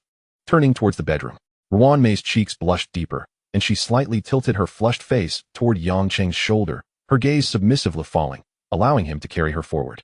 She knew well what was to come. Although she had never experienced it personally, her previous boyfriend had harbored similar intentions. However, she had been frail and fearful that strong emotions might trigger her old ailment, so she had never fulfilled her desires. Now, fully recovered, and with the man before her treating her with such care, she had quietly entrusted her entire heart to him. Entering the room, Yang Cheng gently laid her on the bed. Ruan Mei, embarrassed, raised her hands to cover her eyes, unable to meet his gaze. Yang Cheng tenderly moved her hands aside, his fingertips grazing her flushed cheeks, and then slowly began to remove the last thin barrier that separated them. Before long, the room was filled with faint sounds, like spring rain tapping at the window, growing denser and lighter. As the first light of dawn broke, Yang Cheng awoke. He turned to look at Ruan Mei beside him. Mindful of her recent recovery, he had refrained from excessive intimacy, quickly enveloping her in his arms and drifting into sleep. Yang Cheng rose quietly to bathe. As the water splashed softly, Ruan Mei gradually awakened, trying to sit up, but feeling utterly weak and languid. In the past, she had heard friends discuss intimacy, believing it to be commonplace. Yet, now experiencing it, she understood the sensation to be akin to walking on clouds, a disorienting weariness that followed a deep tide. By the time Yang Cheng emerged from the bathroom with his hair still damp, Ruan Mei was seated on the edge of the bed, wrapped in a thin blanket. He approached her, pulling both her and the blanket into his embrace, looking down at her still rosy face, and asked with a smile, "Are you able to rise today?" Ruan Mei's ears flushed even more, yet she nodded slightly. Yang Cheng caressed her cheek with his palm, speaking softly, "Then I'll wait for you downstairs. Please hurry and get ready for breakfast. We need to head to the company soon." He dressed swiftly and left the room. Ruan Mei lingered on the bed for a moment before slowly rising to change. As she descended the stairs and entered the dining hall, Yang Cheng was already seated at one end of the long table, awaiting her arrival. 2 maids stood quietly behind him, and upon noticing her presence, one of them approached with a white porcelain stewing pot, a warm smile gracing her face as she addressed Ruan Mei. "My dear, I have specially prepared a bowl of bird's nest and goji berry soup for you this morning. It is most nourishing. Please enjoy it while it is still warm." At her words, a blush immediately spread across Ruan Mei's face like a burning cloud. She quickly glanced up at Yang Cheng, who was gazing at her with a smile, and, feeling a rush of embarrassment, lowered her eyes, her fingertips unconsciously caressing the handle of the spoon as she murmured a soft acknowledgement. The commotion from the previous night had indeed circulated. Although the room was spacious, the maids, being women of experience in their 40s and 50s, had developed particularly keen ears over the years, and they quickly grasped the situation. At the breakfast table, Yang Cheng gently reminded her, "Make sure to eat well. You need to regain your strength." Ruan Mei, keeping her head down, took small bites of both her breakfast and the nourishing soup. It was then that Yang Cheng noticed her lack of suitable attire, and he began to contemplate taking her shopping for a few outfits later. After the meal, the two made their way to the villa. 3 sedans were waiting in the shadows, alongside a Lamborghini, which was clearly unsuitable for today as it only had 2 seats. Aji stepped forward respectfully and opened the back door. "Brother Cheng, sister-in-law, please." He then took his place in the passenger seat, while the other 2 cars were filled with Yang Cheng's loyal subordinates. In front of the Chungyang Group building in Causeway Bay, a crowd had already lined up in anticipation. Jimmy, Tony, Luo Tianhong, and Ahu stood at the forefront, impeccably dressed in suits. Behind them stood two neat rows of people. One side clad in black attire, and the other in professional uniforms. An air of restrained quiet enveloped the scene. A young female employee quietly nudged the person next to her. Who exactly are we waiting for? I heard the chairman is coming today. Her colleague replied in a hushed tone. What if the chairman is an old man? If he is young, do you think I have a chance? As she spoke, she unconsciously straightened her posture. The other woman chuckled softly. Don't get your hopes up. Just as her words faded, the three cars slowly came to a stop before the crowd. The subordinates quickly disembarked, and Aji opened the back door, allowing Yang Cheng to step out. While another subordinate assisted Wan Mei down from the car, a subtle stir rippled through the female employees, several youthful faces flushed with a hint of color. As some could hardly suppress their fantasies, imagining that if they could catch a glance from this young boss, perhaps their future days would not require such relentless toil. Wan Mei's appearance instantly shattered all unrealistic daydreams, as the women present quickly realized that, in both beauty and figure, this newcomer far surpassed them. One employee was the first to bow her head in greeting. Good day, Chairman. The others followed suit, a unified chorus resonating through the hall. Good day, Chairman.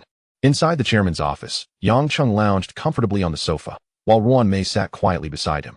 Aji and the others stood solemnly at the side. Yang Cheng's voice resonated steadily. From this day forth, Mei will assume the role of manager of the finance department. Jimmy and the others promptly responded. Understood, Brother Cheng. He then turned to Tony and instructed. Tony, take Mei to the finance department to familiarize her with the environment and her duties.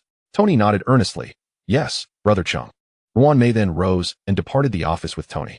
Yang Cheng shifted his gaze to Jimmy. Tell me about the company's progress this week. Jimmy reported. Brother Cheng. The opening day of the Garden Street branch exceeded expectations, with an exceptionally high footfall, and nearly all the merchandise was sold out by the end of the day. The daily revenue approached 2 million. We have since expanded production capacity, and supply has stabilized. Over the course of this week, the total profit is around 10 million. This figure surprised Yang Cheng slightly, but upon reflection, he realized that the population of this era's Hong Kong island was anything but ordinary, and the market potential was indeed vast. He pondered, continue to expand production capacity. If necessary, we will establish a new factory. The principle remains unchanged. We must pursue profit. But quality must never be compromised. Any actions that undermine quality will not be tolerated. Jimmy responded solemnly. Understood, Brother Cheng. Yang Cheng then turned his attention to Luo Tianhong. Tianhong, how many personnel do we currently have? Luo Tianhong replied. Brother Cheng, we currently have 2,000 reliable brothers. Yang Cheng continued. Who is managing the Saikung area? Luo Tianhong succinctly answered. It is under Desha's control. Yang Cheng's gaze swept over the people in the room, finally resting on Luo Tianhong. The Saikung docks must remain under our control. He tapped his fingertips on the table. The port signifies opportunity, and more importantly, I am not accustomed to relinquishing my foundation to others. Luo Tianhong stood stiffly, like a drawn bowstring. Understood. We shall set out tonight. Jimmy. Yang Cheng turned to another side, who is handling the line with Hanbin. Ahu stepped forward from the shadows. I am managing it. Progress? The volume of goods being shipped has been substantial. 70% is from our company's stock, which has already been delivered to the other side in 3 batches. Ahu paused. There has been no movement from Hanbin's side for the time being. Yang Cheng's lips curled into a semblance of a smile. He probably still doesn't know we have our own brand. Laughter erupted in the meeting room. But he suddenly adopted a serious demeanor. Ahu, there must be no mistakes on this line. The goods must safely reach their destination and be securely unloaded. Rest assured. Brother Cheng, every step is being monitored. Yang Cheng's gaze shifted to the ever-silent Jimmy. Find a few competent lawyers. His tone was calm, as business grows larger. Our fists must be concealed behind the law. We are merchants. We must learn to use rules as our shield. Jimmy nodded gravely. By the way, Yang Cheng suddenly recalled. What about the person I asked you to find last time? Jimmy's expression faltered slightly, a faint blush creeping up his neck. I am still in the process of selecting. There are in team many suitable candidates. Have you found anyone at all, or did you not even bother to look? Yang Cheng's gaze pierced through him. The atmosphere in the meeting room became palpable with tension. Jimmy swallowed hard and finally confessed. The matters concerning the shop have been too consuming, and Tony has been unavailable. I truly neglected it.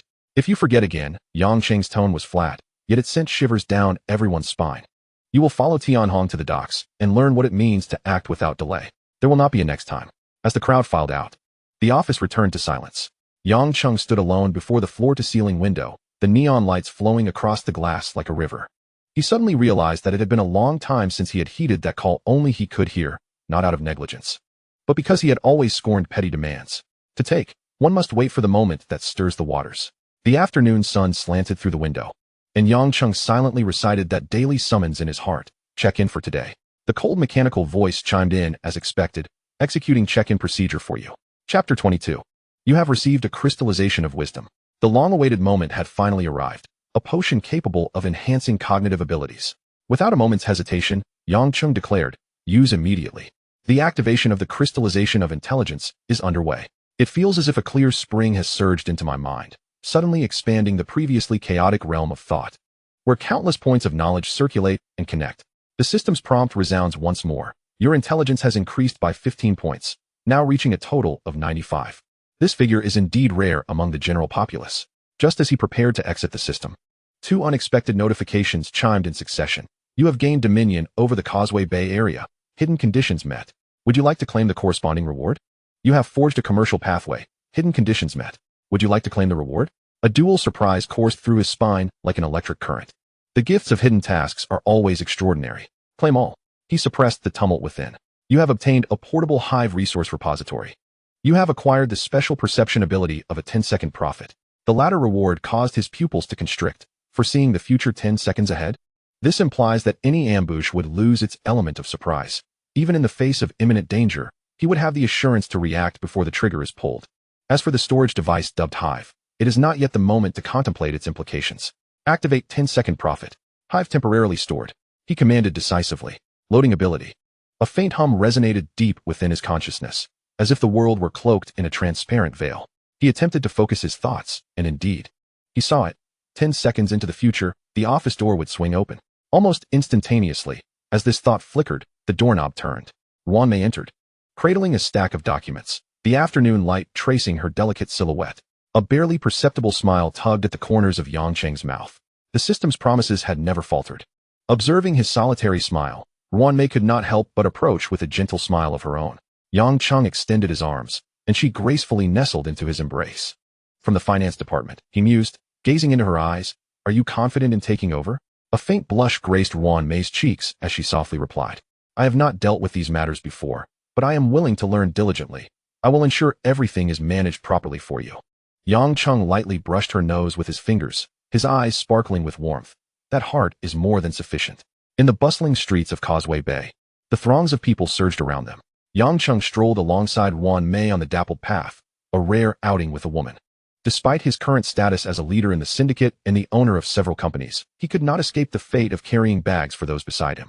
A few subordinates trailed at a distance, yet he wished for them to remain far, wanting this moment to belong solely to him and Wanmei. The women of this era were no different from those in his memories. Once they stepped into the street lined with shops, their eyes sparkled with delight, and before long, their hands were laden with shopping bags. Wanmei, however, appeared particularly jubilant, her eyes and brows radiating bright smiles. Under the blazing sun, the two entered a cafe that exuded a refreshing coolness. As they awaited their drinks, Wanmei turned to Yang Cheng, her voice imbued with gentle excitement. Thank you for accompanying me today. I haven't felt this free to stroll in a long time. Yang Cheng tilted his head slightly. You've never been out to shop before? Wanmei's smile dimmed a little as she lowered her gaze. In the past, I was financially constrained. Each time I passed these shops, I dared only to look from afar, never venturing inside for fear of wanting to stay. Noticing the subtle shadow of melancholy in her expression, Yang Cheng spoke softly. From now on, you can come whenever you wish. Just know that I may not always be able to accompany you. Wanmei nodded eagerly. I understand. I am already very content to be here like this. Just then, a plump man wearing glasses approached their table. Yang Cheng raised his eyes to silently assess the newcomer. The man walked directly to Wanmei, presenting a business card with a smile that was both cordial and tinged with ambiguity. With such remarkable looks, would you be interested in auditioning for our company? I assure you, just one role will make you a star in Hong Kong. Wanmei furrowed her brows, shaking her head. No, thank you, but that is not necessary. She refrained from reaching for the card. The man, however, was undeterred, glancing swiftly at Yang Cheng before adding with a hint of subtle coercion. Are you worried your boyfriend won't approve?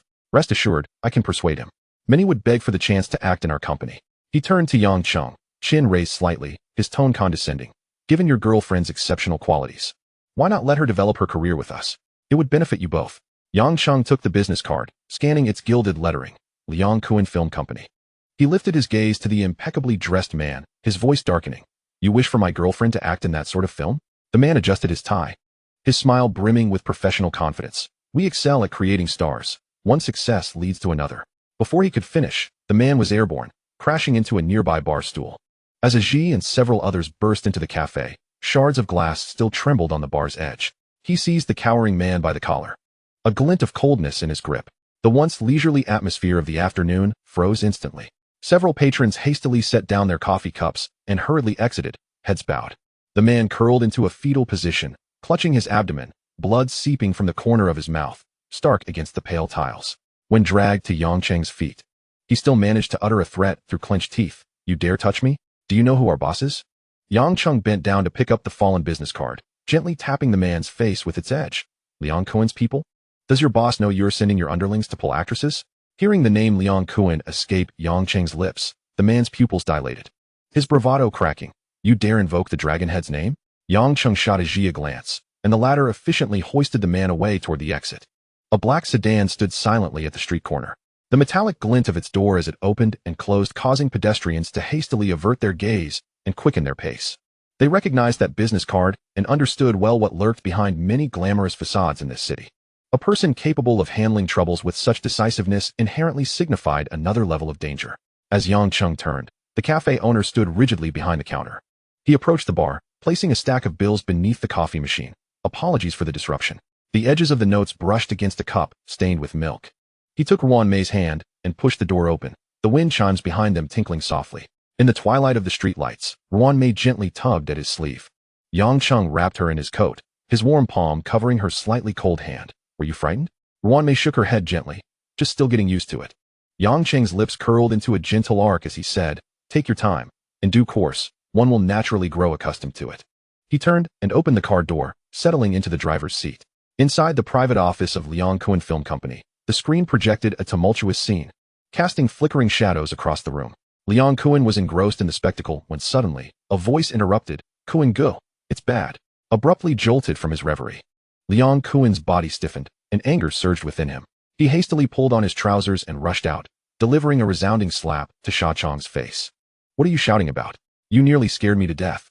If you can't recite the 12 zodiac signs tonight, I'll have the little ones come and vent their frustrations on you.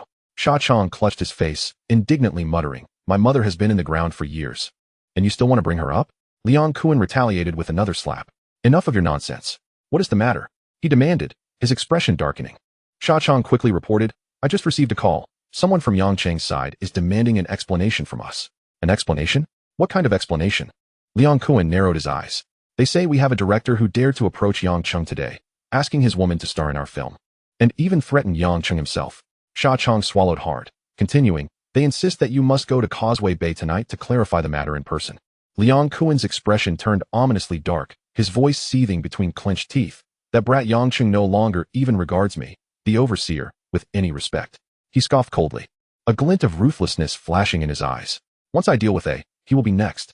Sha Chong cautiously inquired, so, are we going tonight? Of course. We are going. Liang Kuen adjusted his collar, his tone foreboding. I want to see just who has the audacity. After escorting Ruan Mei back to her residence, Yang Cheng parked his car beside the tree-lined path outside the hillside villa area. As night deepened, he leaned back in the driver's seat, waiting quietly. Before long, Fong Ting stealthily emerged from the side door of the villa. She scanned her surroundings cautiously, confirming that no one was watching, and quickly slipped into the car. As soon as she settled in, she instinctively turned to sit on Yang Cheng's lap. He raised his hand and gently patted her back. The car remained still by the roadside, and his fingertips glided over the leather seats, leaving behind an invisible trace. Fong Ting's breath had yet to steady, the lingering vibrations of the engine's cessation echoing in her ears. She shifted slightly, the fabric rustling, her gaze drifting to the dimming twilight outside. What brought you here today? She asked, her voice still imbued with a hint of lingering emotion. Yang Cheng flicked the ash from his cigar out the window, the ember flickering in the dim light. I suddenly thought of you. The unresolved matters from the previous night surged within him, now manifesting as a profound depth in his gaze. Fong Ting's back tensed slightly, her fingertips sinking into the crevice of the seat. Meeting his gaze, she asked, just thinking of me? What has Jiang Tianxing been busy with lately? Yang Cheng shifted the conversation abruptly, his fingers trailing along her nape as if measuring a string. Fong Ting turned her face away, looking at the blurred shadows of trees outside. He has been coming and going at odd hours, as if he is planning something. She paused, then asked, "Will you get into trouble?" The car jolted suddenly, her startled exclamation shattering the stillness. Yang Cheng chuckled softly. "Trouble?" The word dropped like a stone into a deep pool. The vehicle trembled, the heavy frame exuding an eerie vitality, akin to the muted breaths of a colossal beast. The favored model on Hong Kong Island had transformed into a sealed theater, with the one-way glass revealing a flowing streetscape outside, while within, a searing tide surged. Another car glided into the adjacent lane and came to a halt. Jiang Tiansheng rolled down the window, his gaze landing on the slightly trembling vehicle. He stepped out and approached, his polished shoes crunching over gravel. Through the tinted windows, he discerned a hazy silhouette, faint sounds echoing in his ears, familiar yet elusive. After a moment's pause, he turned and walked away. Inside the car, Fong Ting's pupils dilated suddenly, her shiver morphing into a curve at the corner of his lips. Upon returning to the villa, Jiang Tianxing's shadow stretched long in the corridor light. Aunt Chen was wiping down the staircase railing and stood up upon his entrance. "Where's madam?" She said she went to the gym, sir. Aunt Chen's voice echoed on the vast marble floor, eliciting slight reverberations.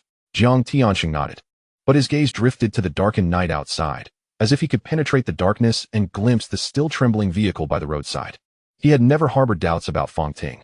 When the wheels finally ceased their motion, 3 hours had slipped into darkness. Chapter 23. Fong Ting lay sprawled on the seat, her limbs still tingling with residual tremors. She was utterly exhausted, having ascended to the peak thrice in succession, and now lacked even the strength to sit upright. Yang Cheng lay quietly beside her, the precisely aimed cannonball having firmly struck its target. He was known for his unerring marksmanship, each shot reserved for the most critical juncture. For they were precious and not to be squandered. He turned his head, his gaze resting on her sweat-drenched profile. "Has Jiang Tianxing been bothering you these days?" Fong Ting felt as if she were submerged in water, her hair clinging to her neck, and she gasped out, "Since that time, there has only been one more occasion. And that was forced." Upon hearing this, Yang Cheng raised his hand, delivering a light slap, his voice low and intense. "Remember, there will be no next time." He then inquired, "How does he compare to me?" When Jiang Tianxing was mentioned, a flicker of barely concealed disdain crossed Fong Ting's brow. "Over the years, has he ever not rushed through things? How could he possibly compare to you, Chingo?" Yang Cheng chose to remain silent, merely gesturing for her to leave. Fong Ting mustered the strength to sit up, adjusted her clothes, and exited the vehicle. Back in the villa, the living room was brightly lit. Jiang Tianxing sat alone on the sofa, leisurely sipping tea. She approached with a smile, her arms wrapping around his neck, her tone deliberately coy. "Shengge, I just came back from the gym, and I'm all sweaty. I'm going to take a shower upstairs first." With that, she turned and ascended the staircase, leaving Jiang Tianxing to continue his tea. At dinner time, the long table echoed only with the gentle clinking of chopsticks. Jiang Tianxing suddenly set down his chopsticks and spoke. "Ting Ting, you wouldn't know this if you weren't home today, but someone parked their car on that road near our house and caused quite a commotion." Fong Ting's heart tightened, her fingertips imperceptibly digging into her palm, while her face feigned surprise. "Really? Who had the audacity? Did you see who it was?" Jiang Tianxing pondered for a moment before shaking his head. "I didn't catch a clear view. It's probably someone from the villa area, otherwise they wouldn't have come all the way out here." Fong Ting secretly breathed a sigh of relief. If he were to discover that she was in that car, she might very well lose half her life. She picked up a piece of food and placed it in his bowl, softly shifting the topic. "Shengge, what are your plans after you step down from the helm?" Jiang Tianxing's expression darkened abruptly. "Is that something you can ask?" Realizing her mistake, Fong Ting immediately lowered her head and fell silent, quietly eating her rice.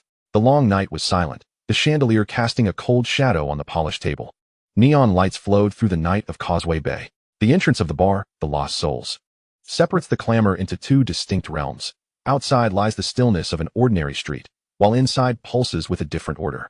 In the dance floor, light and shadow intertwine, and the amber liquid in the glasses refracts a warm glow. Figures clad in bespoke suits silently navigate through the throng of revelers, their gazes sweeping across every corner, where no illicit powders or needles are permitted to tarnish the sanctity. Within the private booth, the passage of time flows differently than in the outside world. A man kneels on the ground, his abdomen wrapped in blood-soaked bandages, each breath tugging at the unhealed wound beneath the dressings.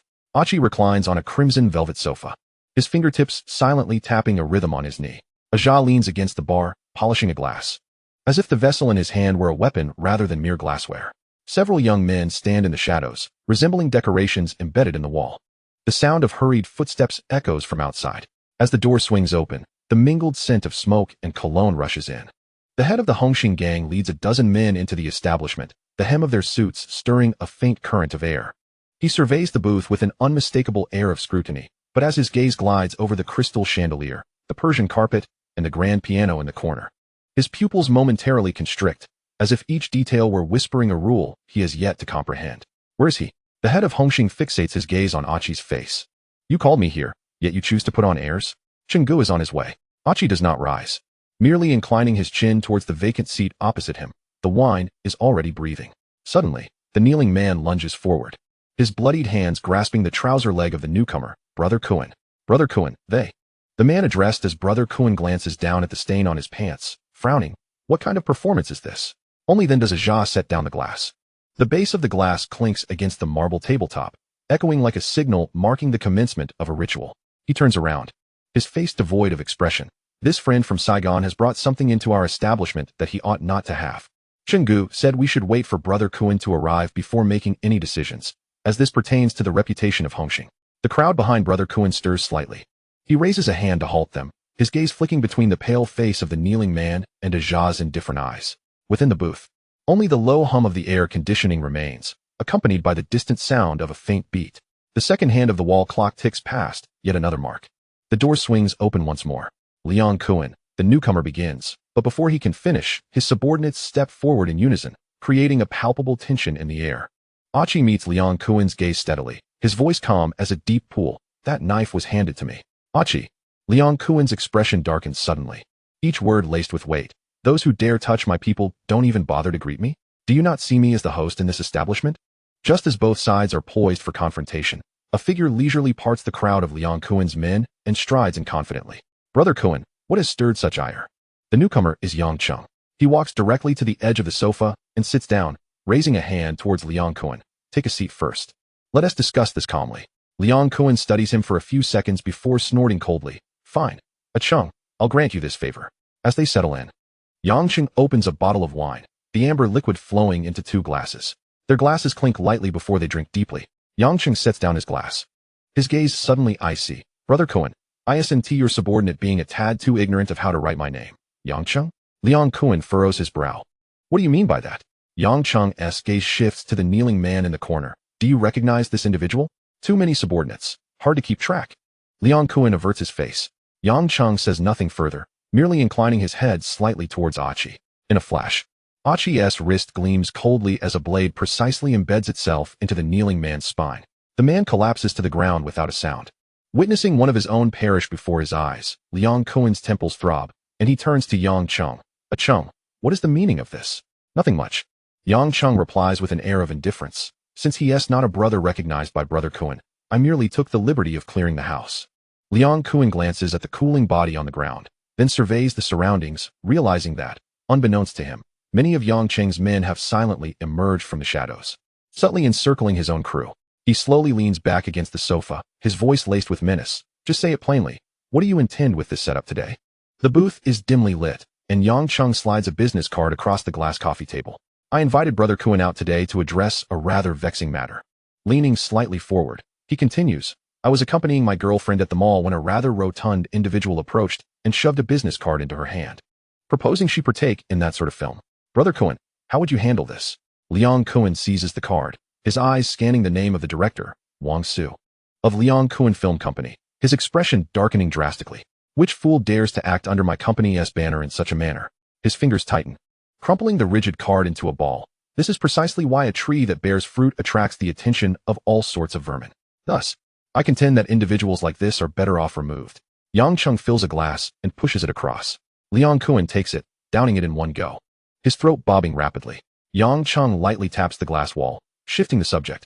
I've heard that the big shots have been increasingly reckless lately. That bastard. Liang Kowloon slams the table, the liquid in the glass sloshing violently, always lurking behind with a knife. Sooner or later, I'll bag his entire family and sink them in the sea. If you need manpower, just say the word. Yang Cheng's tone remains flat, as if discussing the weather. No need. Liang Kowloon forces a grim smile, adjusting his suit jacket. I'll handle him myself. The booth door closes once more. Yang Cheng turns to the silent Achi in the shadows. Has Tianhong departed? He has already arrived in Saigon. Achi replies softly. The night breeze sweeps past the neon signs. Liang Kowloon steps out of the Lost Souls Club, spitting vehemently onto the ground. Who dares to challenge me now? He sneers as he slips into the back seat of a car. Let us wait and see. The convoy merges into the illuminated streets, the taillights quickly vanishing around a corner. The Saigon night market is currently abuzz with activity. Big Sha sits cross-legged on a plastic chair at a seafood stall, his fingers pinching a steamed shrimp dipped in garlic. Although the territory appears vast, it is in fact quite meager, sustained only by the smuggling trade. Around him, several tables of his subordinates are filled with laughter and the sounds of beer bubbles rising. A subordinate hurriedly approaches, leaning in to whisper, "Boss." Hongxing's people are making a scene. Big Sha freezes, the shrimp shell slowly falling into the bone dish. Which faction from Hongxing? Coppergong Bay, Luo Tianhong. The subordinate's voice is tense. The plastic chair legs screech against the concrete floor. The large fool rose to his feet, the overhead light reflecting off his bald head like polished oil. His face darkened with rage as he growled, "That madman truly believes that I, the large fool of Saigon, am a pushover?" He abruptly stood up and signaled to his subordinate beside him. "Immediately summon our men. Call all the brothers here. I wish to see if Luo Tianhong possesses 3 heads and 6 arms." Several subordinates swiftly pulled out their phones, shouting to rally their forces. Before long, a thick crowd of several hundred people surged around them, armed with various weapons, projecting a formidable presence. As he gazed at the throng before him, the flicker of fear within the large fool gradually subsided. At that moment, a formation appeared at the other end of the street. Although fewer in number, they were dressed uniformly, marching in unison, exuding a silent yet lethal aura. Luo Tianhong led the way, the two parties now merely 10 meters apart. The large fool feigned calmness, raising his voice to question, "Luo Tianhong, Saigon and your Hongxing have traditionally kept to themselves. Your sudden intrusion into my territory is rather presumptuous, is it not?" Luo Tianhong cast him a sidelong glance, his sword gradually raised, pointing directly at the large fool. "Brother Cheng has decreed that tonight, Saigon must fall. Thus, you must die." Before the last syllable faded, he charged forward. The large fool, too, roared and met him head-on. In an instant, the entire street descended into chaos. Luo Tianhong's sword was too swift. Wherever it passed, none could withstand it, slicing through like a keen blade cutting through waves. As the large fool watched him draw near, a chill shot up his spine. With only a few steps remaining, he turned to flee, only to feel a coldness at his back. The sword's edge had already pierced through his heart. The large fool collapsed to the ground, upon witnessing their leader's demise. The surrounding subordinates were instantly stripped of their fighting spirit, scattering in panic. Luo Tianhong sheathed his sword and stood still, not giving chase. The objective had been achieved. The remaining were of little concern. As dawn approached, the news spread throughout the underworld. Hongxing's Yang Cheng had taken Saigon in a single night. From henceforth, anyone wishing to roam Saigon would first have to seek Yang Cheng's approval. It was common knowledge that his men in Causeway Bay never permitted any transgressions. Those who defied the rule faced a singular fate. The morning mist over the Western Ring had just begun to dissipate. In the brightly lit hall of the Loyal and Righteous General Association, a long table was occupied at the head by Lien Haolong, his fingertips lightly tapping the mahogany surface. To his left sat his biological brother, Lien Haodong, followed by Su Su, a Wu, a Fa, and a Hung, all wearing somber expressions as hard as iron. Afa pushed the ledger forward, his voice low. "Brother Long, the Saigon dock is now under Yang's control. The goods are stuck at sea, and for each day of delay, it's like throwing money into the ocean." Chapter 24. Lien Haolong's eyelids drooped slightly, yet his gaze was sharp as a knife. "We have 2 paths to consider. First, send someone to negotiate with Hongxing, borrowing their dock for a passage. Second, seek a secluded beach for landing. The flow of goods cannot be interrupted."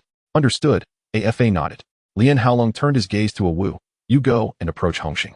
Then he tilted his head towards Afa. "You look for a new dock, make sure to keep it clean."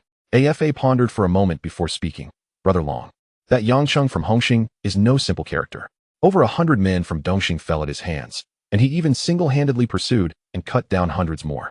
His subordinate, Luo Tianhong, swept through Causeway Bay with a long sword, repelling 2,000 with just 500 men. Su Su brushed her fingers through her hair and added softly, "In one night, Luo Tianhong's name was etched into the streets of Causeway Bay. Yangcheng's rise has been rapid. It's only been a few months since Causeway Bay fell under his control, and now he has taken Saigon." Lien Haolong leaned back slowly, the chair creaking softly. Such a person must either become an ally or be prevented from advancing further. The morning light poured over the glass curtain walls, flooding the corridors of the office building. Yang Cheng stepped through the company's entrance, his dark gray suit untouched by dust. Beside him walked Ruan Mei, her steps measured. Along the way, employees paused to bow. "Good morning, Chairman." He gave a slight nod, his expression calm and warm. As the elevator ascended, Ruan Mei turned towards the finance department's floor. Yang Cheng continued alone toward the office at the end of the corridor, but paused at the door. Someone was inside. A stranger, a woman, was bent over wiping the coffee table, her deep blue suit accentuating her slender waist and curvaceous figure. Upon hearing the door, she suddenly turned. Still clutching a cloth, their gazes locked. Yang Cheng raised an eyebrow. Who are you? The woman quickly straightened, tucking a loose strand of hair behind her ear, revealing a professional smile. Good morning, Chairman. I am the newly appointed secretary. Yang Cheng's eyes lingered on her face for a long while. Indeed, her features were reminiscent of a certain actress from the past, albeit younger, with a lingering innocence in her gaze. Suddenly, he recalled this was Hua Sheng's girlfriend, Qiu Di. A name that would flicker in and out of many future disputes now stood vividly before him. Newly arrived? He inquired. I just got here today, she replied succinctly, her eyes reflecting professional vigilance. This is the chairman's office. May I ask who you are? She was genuinely perplexed. Anyone who could walk in unannounced should have had someone notify her. Yang Cheng did not respond immediately, walking directly to the large office chair, sitting in it with a relaxed posture as if returning to his own living room. He leaned back, looking up at her still standing in place. Qiu Di felt uneasy under his gaze, stepping forward a couple of steps to stop in front of the desk. If you do not identify yourself, I may have to call for assistance. Go ahead, Yang Cheng replied with a slight smirk. Even if you shout at the top of your lungs, no one will come barging in. She clearly did not believe him, turning towards the door and raising her voice. General Manager, someone has intruded into the chairman's office. As her words fell, she noticed Yang Cheng shaking his head gently, his gaze akin to that of an audience observing a trivial play. Jimmy soon pushed the door open. General Manager, Qiu Di stepped forward. This gentleman has intruded without permission. She gestured towards the person seated. Yet Jimmy walked past her, stopping at the desk and slightly bowing. Brother Cheng, you're here. Qiu Di stood frozen. She could not have anticipated that this seemingly overly relaxed young man was the chairman. Now, upon closer inspection, she sensed the unassuming aura and the calmness in his demeanor that belied his age. Yang Cheng ignored her astonishment, merely nodding towards Jimmy. Is this the new hire? Yes. Jimmy turned to Qiu Di, his tone gentle yet firm. Come to meet the chairman. Only then did Qiu Di step forward. The earlier professional wariness dissipated, replaced by a hint of embarrassment. She stood at the desk, lowering her eyes and softly saying, Chairman, are you not going to expel me? Yang Cheng asked. I did not realize it was you. Her voice lowered further. Do you know now? She nodded. Your name is Qiu Di? Another nod followed. Yang Cheng refrained from further inquiries, simply gesturing with his hand. Please, go ahead with your tasks. I need to discuss some matters with Jimmy. Qiu Di turned and continued addressing the unfinished business. Yang Cheng shifted his gaze towards Jimmy. How did things unfold last night? Jimmy responded. Tianhong and his crew first cleared out Big Shaw's territory, then engaged in a direct confrontation. Saigon is now under our control. Yang Cheng nodded slightly. Arrange for personnel to establish several more outlets in Saigon, and also scout for a secluded estate. I have other plans. Understood, Chenggu, Jimmy replied. Then added, by the way, while clearing, Tianhong's team discovered that Big Shaw had been harboring a batch of smuggled vehicles. How shall we handle those? Yang Cheng pondered briefly. The company requires vehicles for daily operations. Keep the ones in good condition. Each of you, along with Tianhong's team, should each get one. And the department managers should be arranged accordingly. All right, I'll take care of it. With that, Jimmy exited the office, gently closing the door behind him. Only Yang Cheng and Qiu Di remained in the room. After Jimmy departed, Yang Cheng walked slowly to the window and took out a cigar to light. He did not initiate conversation, and Qiu Di dared not speak, leaving the room enveloped in silence. After a moment, Yang Cheng turned. Please make me a cup of tea. Qiu Di's cheeks flushed slightly as she replied softly. Chairman, I am not very skilled at making tea. Yang Cheng glanced at her, a hint of exasperation in his eyes. Then what are you proficient at? I can learn. Qiu Di's voice grew even more delicate, her ears tinged with a faint red. Yang Cheng shook his head, finding it difficult to comprehend how a girl who seemed to lack any skills had been recruited into the company and had become his secretary. It appeared he would need to inquire with Jimmy later. He seated himself by the tea station and began to prepare the tea himself. Qiu Di stood quietly beside him, her gaze following his movements. Time flowed quietly by. After standing for a while, Qiu Di felt her legs growing numb but dared not sit down, only subtly shifting her weight. When Yang Cheng looked up, he caught sight of her slightly altering her stance. His gaze traveled along her taut leg line, ultimately meeting her eyes, which expressed a determined discomfort yet remained focused on him. Yang Cheng inquired, Are your legs numb? Qiu Di nodded lightly. And you don't know to sit down when they do? Yang Cheng's tone revealed no discernible emotion. Only then did Qiu Di cautiously take a seat on the edge of the sofa, her skirt barely falling. Once settled, she instinctively reached down to massage her sore calves. The tea was ready. Yang Cheng first poured himself a cup, then pushed another white porcelain cup towards Qiu Di. He lowered his head to sip, only to realize after a moment that she remained still and silent across from him. Do you not enjoy tea? He asked. Xiao shook her head, her voice barely a whisper. I've never had it before. I'll give it a try. Yang Cheng set down his teacup. You saw the steps I took just now. From now on, the task of making tea is yours. I cannot have a secretary who cannot even serve tea. Xiao responded quickly, eagerly lifting her cup, tilting her head back as if drinking wine. At the moment the hot tea hit her palate, she unexpectedly choked. Yang Cheng observed her disheveled appearance, a faint smile tugging at his lips. It seems she truly lacks understanding. I now find myself questioning Jimmy's judgment in selecting her. Xiao felt her ears burning, suddenly standing up and lowering her gaze, unable to meet his eyes. Look up. Yang Cheng's voice was not loud, yet it carried an undeniable authority. She slowly raised her face, her cheeks flushed a deep crimson. Tea is not like wine. His tone softened slightly. It requires a slow savoring to appreciate its flavor. In the depths of night, beneath a bridge in Saigon, Brother Master arrived with his crew to find a Jia and a Hu already waiting with their men. As soon as Brother Master stood firm, he pointed an accusing finger at a Jia, his face ashen. However, a Jia was quick to interject, waving his hand. No need for further questions. My brothers here know nothing. As he bent down to light a cigarette, the flame was abruptly extinguished by a finger from across the way. You've delayed our Vietnam line for 3 months. The speaker's voice was low, but each word struck like stones against iron. Storms today, torrential rains tomorrow. What? Is the cargo ship made of paper? A Jia tossed the cigarette into the ashtray, smirking. In this line of work, one cannot control the winds and waves. I would like to inquire about that 80 million of white powder you stuffed into the container. Do you think the rules of Hongxing are mere window dressing? A burly man adorned with a gold chain suddenly pointed a finger at his nose. Money and goods must balance. Spare me the chatter. What is the rush? A Jia leaned back into the sofa. A plane takes 2 hours, but a cargo ship takes half a month to drift. Just wait. Before he could finish, the opposing party kicked over the coffee table. Amid the sound of shattering glass, a shadow swiftly shielded a Jia, a Hu. He said nothing, merely rolled up his sleeves, revealing bulging veins on the back of his hands. Scared me? The newcomer sneered. Get Tony out here to talk. Is the boss hiding while the dog stands guard? No sooner had the words left his mouth than a screeching sound of a chair scraping against the floor echoed from behind. Tony swung a wooden stool down, followed by fists striking the crowd like hammers. In mere moments, several bodies lay sprawled on the ground. Tony crouched down, patting the bloodied face of one of the fallen. Hongxing's ships have only ever carried legitimate goods. The 80 million powder I withheld from being thrown into the sea is already showing you some respect. The man on the ground coughed blood, his teeth chattering, ultimately not daring to utter a word. Morning light filtered through the slats of the blinds, casting a pattern of light and shadow across the desk. Yang Cheng closed the file folder and, upon raising his eyes, saw Jimmy entering, brushing past Xiao, who was carrying documents as she exited. Cheng. Jimmy halted by the door. Have a seat. Yang Cheng set down his pen. Is there something on your mind? When Jimmy knocked on the office door, Yang Cheng was standing by the window. Cheng, I have news regarding the lawyer candidates. Jimmy gently placed 2 short documents on the corner of the desk. I have screened them as per your request. Currently, there are 2 suitable candidates. Yang Cheng turned, his gaze sweeping over the papers. Names?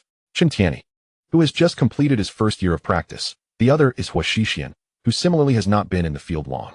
Both felt their development was restricted at their previous firms and proactively reached out upon seeing our company's recruitment notice.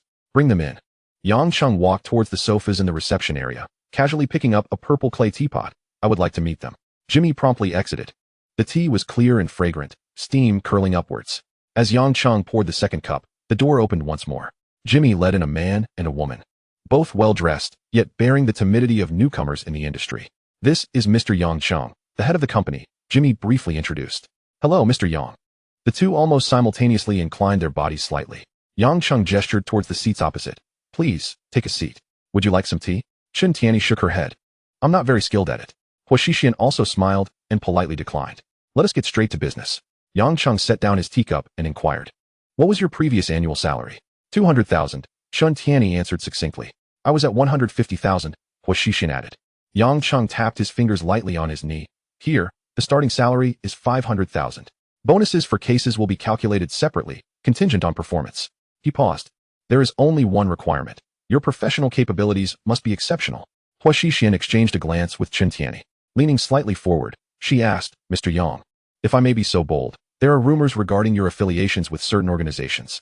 Will this affect the compliance operations of the firm? Chapter 25. All company operations are legal and compliant. Yang Cheng responded calmly. Your work will only pertain to legal matters. Other concerns are irrelevant. Hua Xixin pondered for a moment. I have an ongoing lawsuit that will require approximately 2 weeks to resolve. After its conclusion, I can immediately transition into this position. Would you be willing to reserve it for me? Certainly, Yang Cheng replied, standing up. Once it's done, contact Jimmy to facilitate your onboarding. You will lead the establishment of the legal team, selecting your own personnel, but each candidate's qualifications will require final approval. Hua Xixin smiled brightly. Understood, boss. Yang Cheng's gaze shifted to Chen Tianyi, his tone casual yet authoritative. From now on, you will be solely responsible for handling my legal affairs. As for the terms.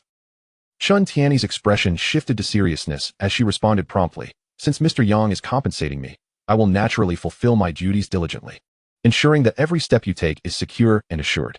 A faint smile appeared on Yang Cheng's lips as he nodded to both of them. Excellent. Welcome aboard. Both women smiled in return. Moments later, Jimmy led them out of the room. Yang Cheng reclined alone on the sofa, closing his eyes to rest.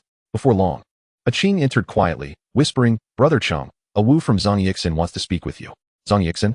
Yang Cheng remained with his eyes shut. What does he want? It's about matters in Saigon. He wishes to discuss them in person. Tonight, have him meet me at the No Return Inn. Understood. After a Qing left, Qiu Di entered with a document in hand. Standing beside Yang Cheng, she softly asked, Boss. The budget report for investing in factories and developing shops and bars in the Saigon area has been completed. Would you like to review it? Read it to me. Yang Cheng replied, still with his eyes closed and his tone flat. Qiu Di opened the document and read clearly. The plan is to construct 3 factories, 5 street-facing shops, 5 bars, and additionally, a private estate. The preliminary estimate for total investment is around 30 million. Upon reading that figure, she couldn't help but gasp slightly. It was her first time handling such a substantial amount. Inform them that progress must be expedited without delay. Yang Cheng's voice remained steady, especially emphasizing that the estate project should be prioritized. All right, boss, Qiu Di acknowledged, noticing Yang Cheng gently stretching his shoulders and neck. Silently, she moved behind him and began to massage. Yang Cheng opened his eyes in mild surprise. You can do this? My family used to run a business. I learned a bit from my parents, though I haven't practiced in quite some time. Qiu Di's hands applied even pressure, her fingertips tracing along the contours of his shoulders. Her technique was somewhat rusty, lacking the finesse of a professional. Yang Cheng closed his eyes again, his tone relaxing slightly, but it's still quite comfortable. Hearing this, Qiu Di couldn't help but smile. It was her first time receiving praise from Yang Cheng. You could apply a bit more pressure. She increased the intensity of her massage. A bit higher. Yes, just there. Yang Cheng's voice gradually took on a languid quality. Qiu Di adjusted accordingly, her fingers firmly pressing at the spot he indicated, applying a slow and continuous pressure. The room was enveloped in the distant hum of traffic outside, mingling with the serene silence of the moment, as Qiu Di continued to massage his shoulders and neck at Yang Cheng's direction. Alternating the pressure of her fingertips along the muscle fibers, Ji approached to report to Yang Cheng. Upon reaching the door, he overheard their conversation and understood it was not the right moment to intrude. A knowing smile crept onto his face as he quietly stepped back. Waiting patiently by the door, Tony approached from the same direction and, noticing Ji standing alone in the corridor, asked, Why aren't you going in? Ji straightened his expression and lowered his voice, waiting for a bit. Brother Cheng is busy. Tony paused, then quickly grasped the situation, gratefully nodding at Ji. Thanks for the heads up. If I barged in now and disrupted Brother Cheng, it would be quite troublesome. The two exchanged a knowing smile. About half an hour later, the door opened from within. Qiu Di stepped out, adjusting her slightly disheveled collar, having moved with a bit more vigor during the massage. Ji and Tony exchanged a knowing glance upon seeing her appearance. Qiu Di noticed the two waiting outside and, slightly puzzled, asked Ji, Tony, are you here to see the boss? Both nodded in unison. Once Qiu Di turned to leave, Ji and Tony entered the room. Brother Cheng. Yang Cheng remained reclined with his eyes closed on the soft couch. Ji spoke first, his tone teasing. Brother Cheng, are you not feeling well today? Usually, it takes you 3 hours to finish, but this time it's only been half an hour. Before he could finish, a teacup flew towards him. Ji quickly caught it, lowering his head and refraining from looking at Yang Cheng. Yang Cheng opened his eyes, his gaze sharp as a blade. Qiu Di was merely giving me a massage. What nonsense are you thinking about all day? Yes, Brother Cheng, Ji replied promptly. Yang Cheng sat up, adjusting his cuffs. What is the matter? Tony stepped forward. Last night, the master brother Shan from Duan Shui Lu came to see me. He is the one who entrusted us with the cargo. I had a confrontation with him, and now his backers want to meet with us. Yang Cheng's expression remained indifferent. Then go meet them. Convey this message. Not everyone is qualified to speak face-to-face with me, especially those involved with drugs. The night in Causeway Bay was bathed in neon hues, the sign of the no return and shining brightly on the street. At the bar, Yang Cheng sat alone. the amber liquid in his glass reflecting the light of the chandelier. The door swung open, and a group entered, led by a Wu from Zongyixin. He walked directly to Yang Cheng's side, speaking in a low voice, "Boss Yang." Yang Cheng did not turn his head, his gaze still fixed on the rim of his glass. "Zongyixin's man, a Wu?" A Wu's expression stiffened as he pulled out a chair and sat down. "It's me. What do you want?" "About the route in Saigon," a Wu replied, his tone calm yet clear. "It used to be our passage for goods. Longa hopes that Hongxing can facilitate this matter, and in return, Zongyixin will certainly remember this favor." Yang Cheng finally turned his face, a faint smile playing at the corners of his lips. Why should he concede ground on Hongxing's territory? He took a sip of his drink, pondering whether today's concession would lead to anyone demanding a path tomorrow. Would Hongxing's reputation still hold? A Wu's gaze darkened. Was Boss Yang unwilling to negotiate? Negotiate? Yang Cheng chuckled lightly, stating that the face of your loyalty and righteousness was a matter of goodwill. He could choose to bestow it or withhold it.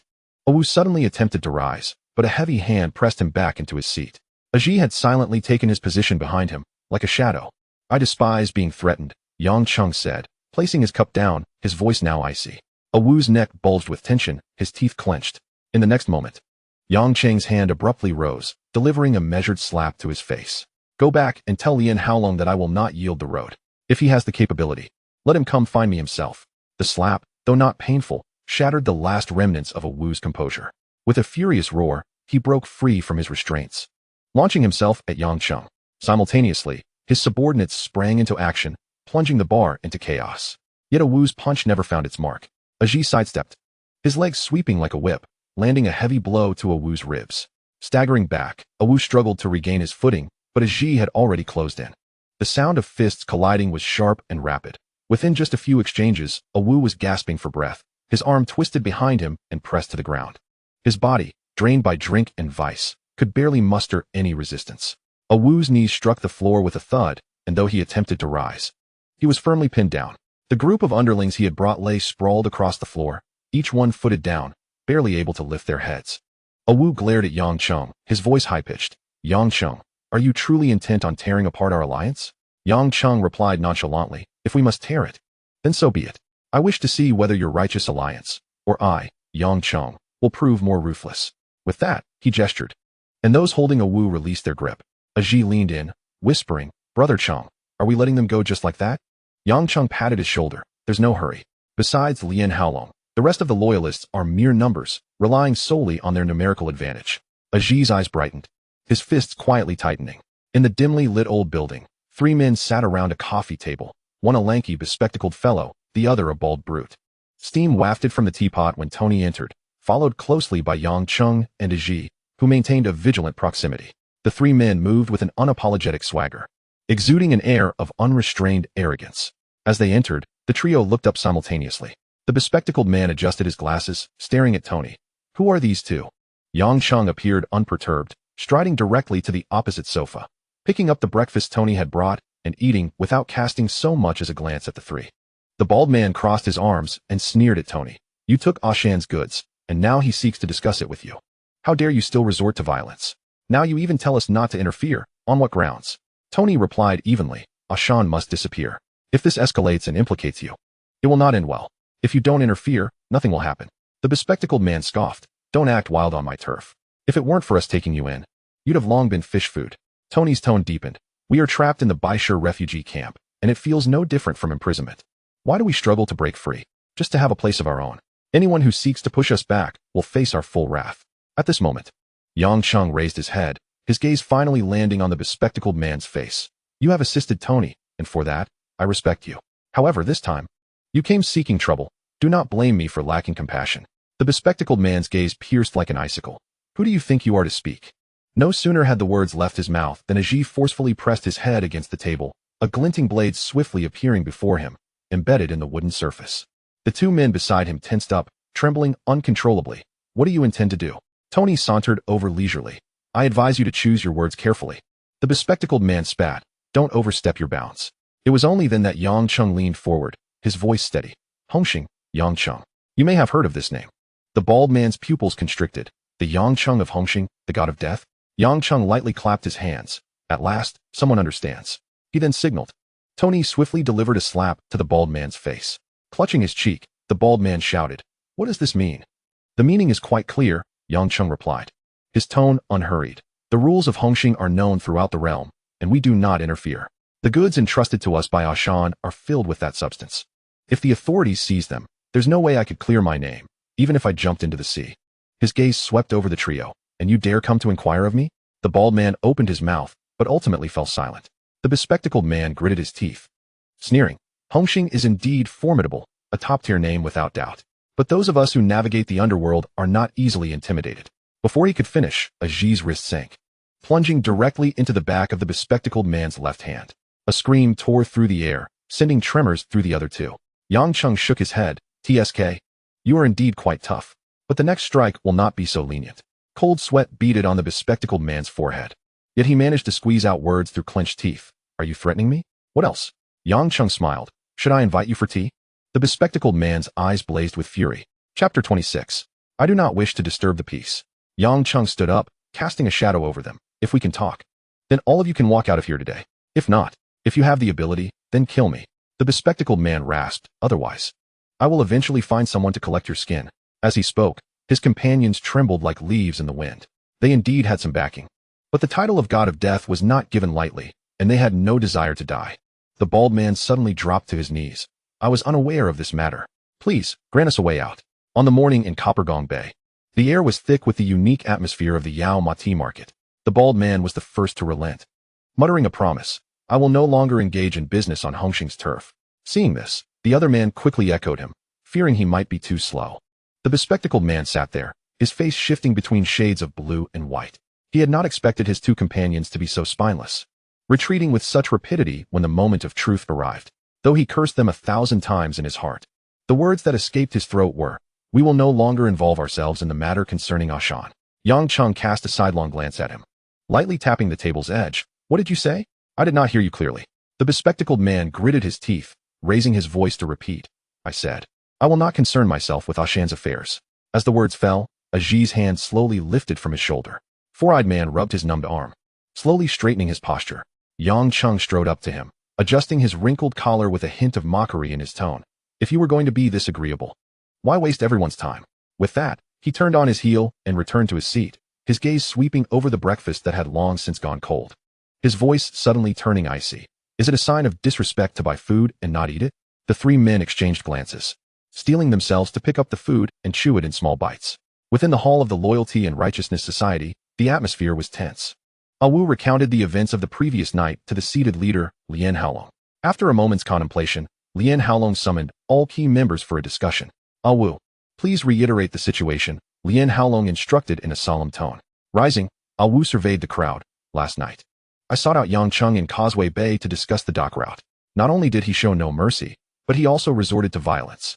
He declared that the route would never be opened, challenging us to fight our way through and see whose strength prevails, Zhang Yixin's dragon or Hongxing's fists. Ahung slammed his fist down on the table, exclaiming, Yang Cheng is far too arrogant. While Hongxing's might is undeniable, their various factions are hardly united. Afa adjusted his glasses, calmly analyzing. Ahung is correct. The downfall of former leader Jiang Sheng at the hands of Liang Quan demonstrates the severity of internal strife within Hongxing. If we were to truly act in Causeway Bay, the other factions would likely stand by and watch the conflict unfold. Lian Haolong nodded slightly. Afa was known as the brain of the gang, and his assessment resonated with Lian Haolong's thoughts. As night fell, the neon lights flickered to life. In a narrow alley, two figures stood facing each other. Aji flexed his wrists, the knuckles cracking audibly. Ahung slowly removed his jacket, revealing his well-defined muscles. The distant sounds of the night market created a blurred cacophony, while only the sound of the wind remained in the alley. Without further ado, the two stepped forward almost simultaneously. As darkness enveloped the sky, Lian Haolong summoned Ahung to his side, instructing in a low voice. Tonight, you will accompany Wu to Causeway Bay. I want to see for myself if Yang Cheng is truly as formidable as the rumors suggest. The name of Zhang Xinyi cannot be taken lightly. Ahung nodded silently, a glint of cold determination flashing in his eyes. In the current Zhang Xinyi, Ahung had carved out a notable reputation with his trusty blade. Wherever the blade struck, few could rival him, and his fierce tenacity inspired many younger brothers to emulate him. As for Wu, while his skills were average, his seniority secured him a solid position with a significant following. However, his miserly nature had led his wife to stray, yet he lived in perpetual fear of her, becoming a source of amusement among the gang. Lian Haolong then turned his gaze to Afa, who stood quietly nearby, his tone softening. How is the new route progressing? A smile spread across Fa's face. Brother Long, the line in Tsuan Wan has been established. Hearing this, the frown on Lien Haolong's forehead eased slightly.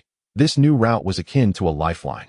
Without it, the entire organization would be akin to a lifeless shell, unable to move forward. He patted Fa on the shoulder, rarely showing a look of approval. Well done. The society acknowledges your contributions. Fa quickly bowed his head. Thank you, Brother Long.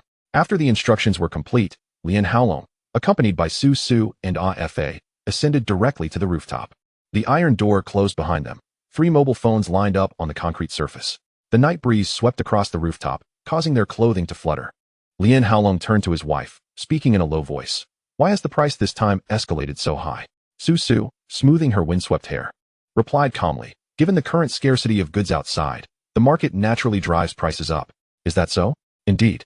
In Holland, Colombia, several major deals have been shut down by the police. Now, whoever has goods holds the leverage. Su Su's tone was steady, each word clear. At this moment, Fa interjected. Several new dance halls have been seeking top-quality goods. If we don't stock up, we might soon find ourselves cleaned out by that handsome group. Lien Haolong's gaze shifted back to Su Su's face. Is our turnover sufficient? It is, Su Su replied with a slight smile. Buy high, sell high.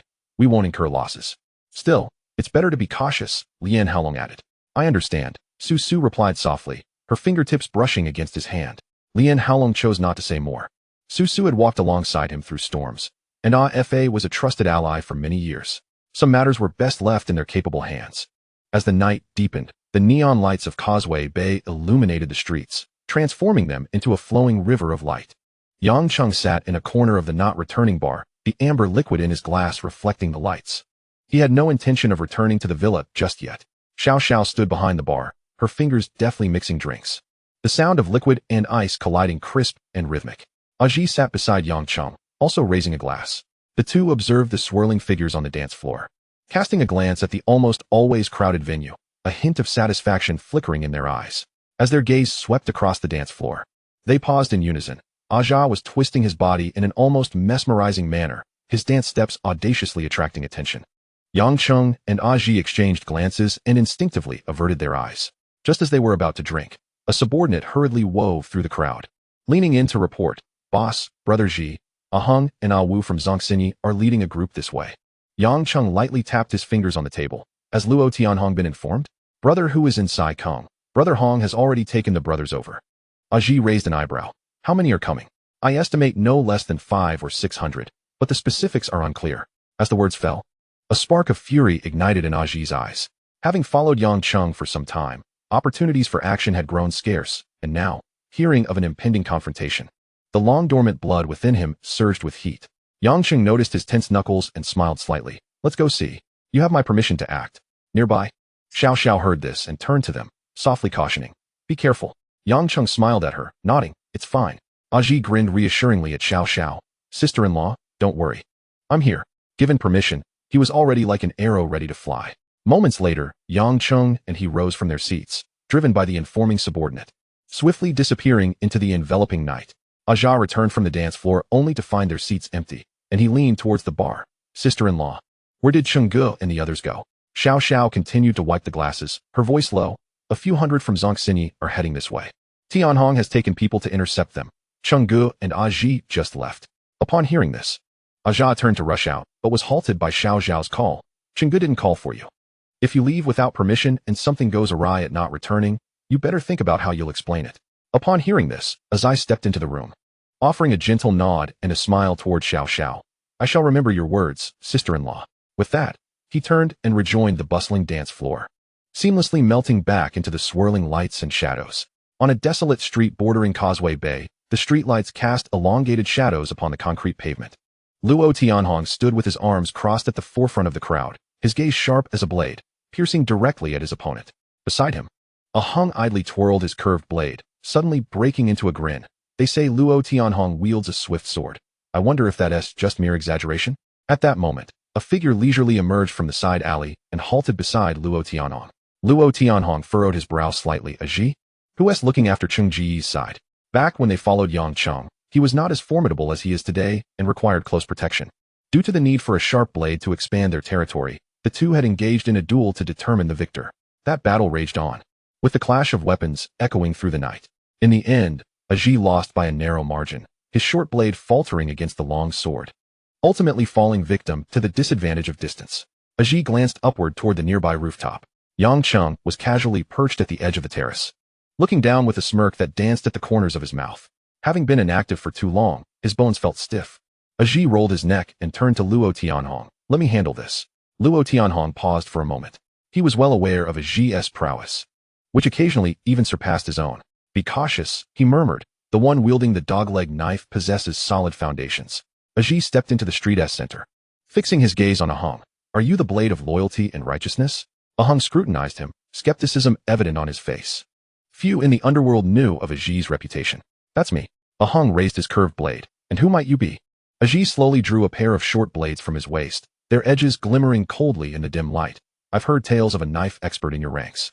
It seems that's you. Ahong pointed his blade. Whether I'm an expert is debatable, but you are not the opponent I seek. Tonight, I merely wish to test Luo Tianhong's 8-sided Han sword to see if his blade is indeed sharper than my knife. Aji's lips curved into a faint smile. It's not difficult to battle with Tianhong. You must first consult the weapons in my hands. Before his words were fully spoken, he charged forward. His long blade gripped in a reverse hold, its edge angled downward. Rather than retreating, Ahong surged forward, and in the blink of an eye, the two were engaged in close combat. The blade flashed downwards, and Aji horizontally raised his weapon to block the strike, deftly spinning aside. Ahong's blade grazed past him, while Aji's point lunged toward his midsection like a striking serpent. Ahong quickly stepped back, narrowly evading the counterattack. Without pausing for breath, Aji leaped into the air, attacking once more. Ahong raised his blade to defend, their weapons clashing and sparking in the night. Amidst the clangor of metal, the two figures were locked in an unyielding struggle, their blades colliding and separating repeatedly, making it difficult to discern a victor. Although they appeared evenly matched, Ahong was gradually falling into a defensive stance, yet Aji found it challenging to break through his defenses entirely. Observing his companion faltering, Awu shouted, "What are you waiting for? Everyone charge." The members of Loyalty and Righteousness responded in unison. On the opposite side, Luo Tianhong could no longer contain himself. With a sweep of his sword, he led the charge. Chaos erupted. Amidst the flurry of blades and swords, a clear circle formed around the duel between Aji and Ahong, preventing the usual lackeys from encroaching. Suddenly, several members of Loyalty and Righteousness, seeing their leader in peril, attempted to launch a surprise attack on Aji from the side. Aji caught a glimpse from the corner of his eye, swiftly turning to dispatch the approaching foes. Seizing this moment, Ahong withdrew and redirected his assault toward Yang Cheng's men. The battle intensified. Chapter 27. As Aji and Luo Tianhong advanced, members of Loyalty and Righteousness fell one after another. On the other side, Ahong and Awu were also tearing through Yang Cheng's ranks. Luo Tianhong's sword swept forth like a rainbow, each flash of cold light resulting in severed limbs flying through the air, striking fear into the hearts of onlookers. Although Ahong's curved blade was not as swift, every strike was merciless, causing blood to spatter with each swing. This time, Luo Tianhong had brought only 200 men. They needed to simultaneously manage the defense of two areas, 500 stationed in Saigon, and over 1,000 guarding various locations in Causeway Bay, coupled with personnel adjustments from Garden Street and the factories, leaving them with limited reserves. Unless they withdrew all the brothers on guard, there was a fear that rival forces might take advantage of the situation. Observing the stalemate, Luo Tianhong gripped his sword and approached Ahong. Despite just having fought a fierce battle, Ahong's eyes remained sharp, and his combat spirit ignited even further at the sight of the formidable foe. The two met in an open space, their sword light and blade shadows intertwining abruptly. Luo Tianhong's strikes were as swift as the wind, his offensive relentless like a net, while Ahong defended with his blade, occasionally finding opportunities to counter but often being suppressed. The sword's edge consistently targeted his wrist, forcing Ahong to divert his focus to protect his arm with each move. Luo Tianhong wielded his sword with tremendous force, while Ahong, holding his blade with one hand, began to show signs of fatigue. Each clash of weapons sent jolts through his grip. It wasn't long before Ahong's steps appeared disordered.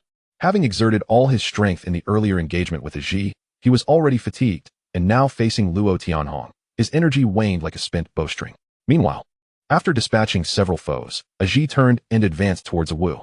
Upon seeing him, the humiliation of being subdued the previous night surged within Awu, his eyes nearly igniting with fury. Before he could speak, Aji had swiftly closed the distance, his short blade thrusting toward Awu's heart. Awu shouted in anger, swinging his blade to meet Aji, yet the disparity in strength was glaringly apparent. In just a few exchanges, he had sustained multiple injuries to his arms and sides. Although none were fatal, his disarray was evident. Aji gracefully withdrew, a faint smile gracing his lips. Awu, your skills are far inferior to Ahang's. Less chatter. Awu spat blood, charging forward. Today, even if it means mutual destruction, I will take you down with me. Aji, however, remained calm, slightly shifting his stance. Blade angled, waiting for his approach. As the streets were cleared of bystanders, for figures stood in confrontation. The surrounding chaos of battle never ceased. The previously stagnant line was slowly tilting. Relying on their numbers, loyalty and righteousness could encircle a single well-dressed opponent with 2 or 3 men. Yet when it came to actual combat, the advantage of numbers proved as fragile as a sandcastle. Those young men in shirts and ties struck with precision and decisiveness, clearly seasoned by rigorous training. In contrast, the crowd of loyalty and righteousness, though numerous, comprised mainly of street-level drifters, had their momentum thoroughly suppressed. In the depths of the night, numerous eyes were fixed upon the battlefield. From rooftops near and far, in shadows and alleyways, various factions lay in wait. This clash between the new tiger and the old dragon stirred the thoughts of many, especially when the white-clad Aji engaged Ahang. Gasps of astonishment echoed from various corners. No one had anticipated that the usually silent young man standing beside Yang Cheng could force the #1 warrior of loyalty and righteousness into a defensive position. C2 Haonan of Dongxing leaned against the concrete railing, his brow furrowed. Lin Yongla of Liansheng flicked the ash from a cigarette resting between his fingers. On the Hongxing side, Ating listened to Xiang's whispers, yet his gaze drifted across the battlefield, lost in thought. Before a distant window, Liang Kuan playfully embraced his companion while casting a sidelong glance down below. Silly Chong had just mumbled half a sentence when a sharp slap struck the back of his head. Shut your mouth, Liang Kuan spat. The show has only just begun. Though his words were bold, his heart was already wavering. The men surrounding Yang Cheng across the way, from the eldest brother to the youngest, all bore fierce expressions, their imposing presence tightening his chest. A glance back at his own dim-witted Silly Chong only deepened his frustration. As a prominent member of Hongxing, how had he ended up surrounded by such ineptitude? On the other side, Lin Yongla keenly observed the unfolding conflict, weighing his options. It would be wise to avoid provoking Yangcheng for now. His reluctance stemmed not from fear, but from the realization that he was already embroiled in a fierce battle. Why create an additional formidable adversary?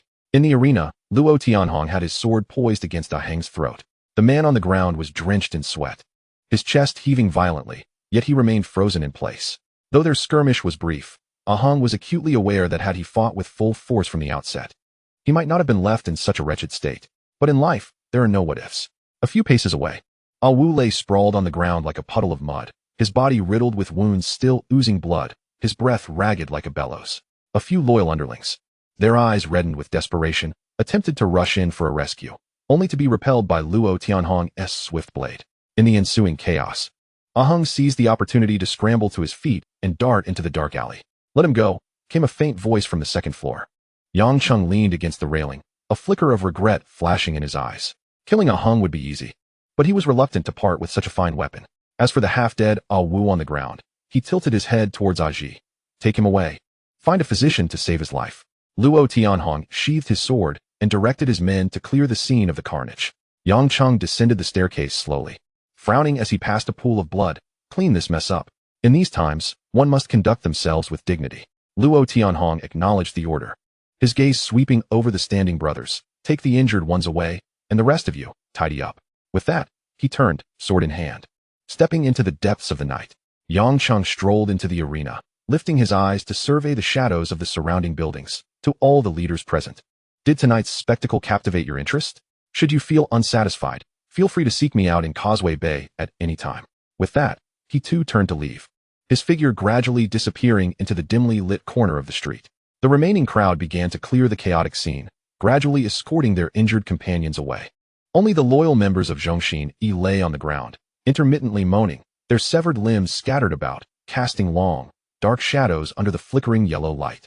The leaders of various factions hidden within the building were startled by Yang Cheng's words as he departed. They had arrived quietly in the afternoon, unaware that Yang Cheng had already taken notice. No one spoke, and a heavy silence spread behind the window. The battle from the previous night had spread across the harbor like a wildfire. The news of Yang Cheng from Hongxing defeating Zhongxin sent shivers down the spines of all who heard it. First, Dongxing had faltered, and now even a deeply rooted gang like Zhongxin had fallen before him. The reports of two top-tier organizations suffering defeats in succession reverberated through the streets, repeatedly chewed over in hushed tones. What sort of methods and strength could possibly shake such deeply entrenched giants? After this night, no one dared to underestimate that name. As all eyes turned toward Causeway Bay, they were tinged with newfound caution and trepidation. In Kowloon, at the headquarters of Zhongxini, when Ah Hung returned wrapped in blood-soaked bandages, Lian Haolong was already waiting inside with a group of key members. They moved into the inner chamber, and as Ah Hung attempted to rise to greet them, he stumbled back into his chair due to the pain from his wounds. No need for formalities in your condition. Lian Haolong waved his hand, his expression as grave as iron. Suppressing his pain, Ah Hung straightened his back. Brother Long, we overlooked some crucial information. Yang Cheng's men include not only Luo Tianhong, but also a man in a white suit, whose appearance closely resembles that of Luo Tianhong, and whose skills are even more unfathomable. In our one-on-one confrontation, I found myself unable to retaliate. Lian Haolong placed a hand on Ah Hung's shoulder. Speaking solemnly, this battle was lost due to our lack of strength.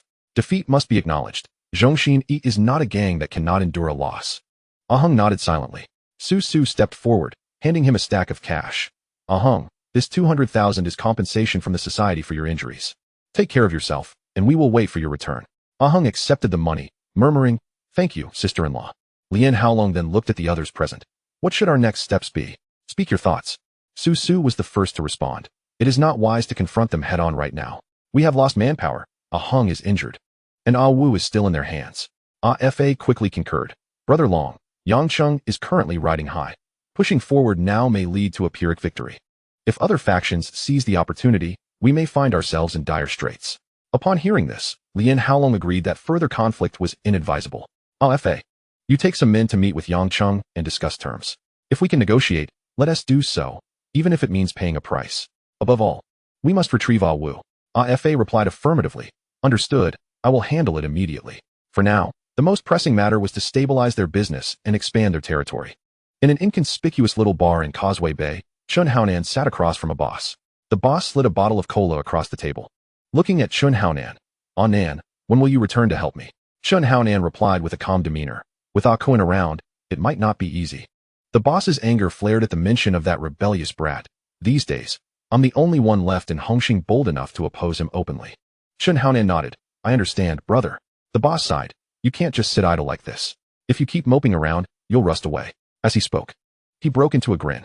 The two exchanged smiles, their laughter resonating in the confined space. The night in Causeway Bay was always a mixture of neon lights and shadows. As the boss opened the car door, his polished shoes landing on the damp pavement, a few young men followed closely behind, their tattoos glinting under the streetlights. Brother, a voice called from the shadows. The boss squinted to see the source, smoke swirling at the alley's entrance. Chun Haonan leaned against the weathered wall, sparks flickering at his fingertips. Has sister-in-law been urging you to emigrate again? He flicked the ash from his cigarette. Last time, she said the paperwork couldn't be completed. My name is locked in the police archives. The boss chuckled wryly, running a hand over an old scar on the back of his neck. With so many shops in Causeway Bay, I can't let go. He suddenly lowered his voice. Have you heard? Yang Cheng and Liang Kuan have had a falling out. Chun Haonan chuckled softly, white mist escaping his lips. Dogs biting dogs, a good thing. I want you back. The boss stepped forward, the neon lights highlighting the fine lines around his eyes. A bow, and the others can't hold the fort. In the distance, the rumble of a container truck echoed. Chun Haonan extinguished his cigarette against the wall, gray-blue cracks spreading along the damp surface. The infamous 3 strikes of family law are etched in the memories of everyone within the society. His voice was calm, suggesting that my return would be tantamount to handing a knife to the enemy. Just as the boss was about to speak, his pager vibrated suddenly at his waist. He glanced down at the number, and his expression darkened abruptly. We should leave, he instructed his subordinate, patting Chan Honam on the shoulder as he turned away. Think it over. At that moment, atop a skyscraper in 7 streets, Yang Cheng was delicately suspending a purple clay teapot over a TC. The arc of hot water pouring in was precise and steady, the rich aroma of aged pu'er tea blooming under the bright lights of the room.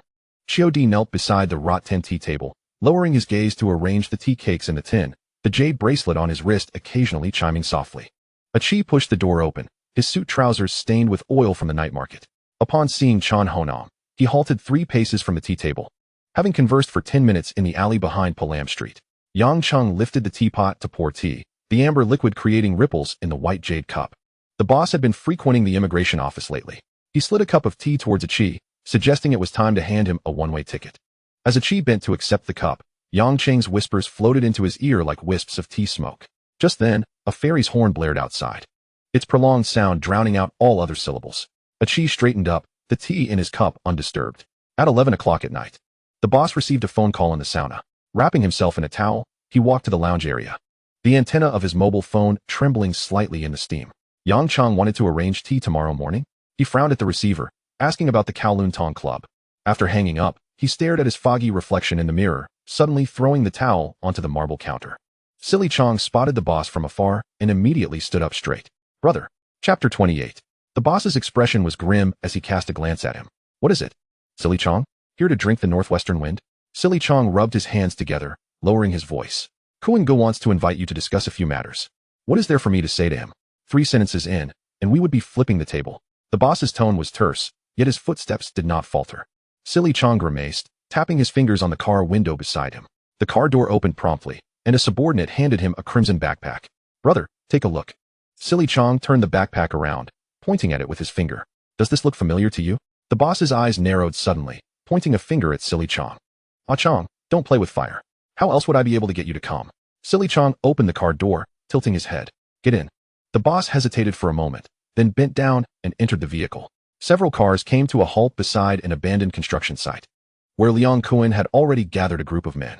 Leaning against a rusty steel pipe, he casually held a cola in one hand and a hamburger in the other, eating with little concern. The boss stepped out of the car, his back straight, his steps firm and heavy, his face revealing no trace of panic. Liang Kowloon approached, chewing his food, and offered him the half-eaten hamburger. In a hurry, I suppose you haven't eaten? Enough of this, the boss said, swatting the food from Liang Kowloon's hand. Where are my kids? Liang Kowloon licked his fingers and chuckled. Children are quick to get hungry. I sent someone to take them to McDonald's. Liang Kowloon's smile faded slowly, his gaze piercing as he remarked, Are you being lowly? I don't think so. Ah Kowloon, don't make this irreparable. Irreparable? Liang Kowloon suddenly turned, gesturing towards the row of cars behind him. Today, I truly wish to see what irreparable looks like. The night was thick as ink, and 2 blinding headlights suddenly illuminated the end of the street. Several men in black emerged from the beams of light, escorting a pale woman, each of her hands clutching a child, all 3 bound tightly with coarse ropes. Daddy! The child's cries shattered the silence. The man referred to as brother shuddered, his gaze fixed on the familiar figures. His wife and children struggled desperately, their calls intertwining. Husband! Daddy! Liang Kowloon leisurely lit a cigarette, the crimson flame flickering in the darkness. Exhaling a cloud of gray smoke, his voice rasped like sandpaper. Now that matters have come to this, do you think I would let go? Ah Kowloon, you have truly lost your way. The brother's words hung in the air as a brutal kick struck his abdomen, sending him stumbling to the ground, where he was immediately pinned down by several arms on the cold floor. Don't hit Daddy. Let go of my husband. The pleas of the woman and children grew increasingly desperate. The brother raised his face, veins bulging on his forehead.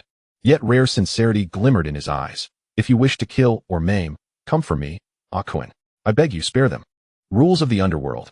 Harm should not befall the wife and children.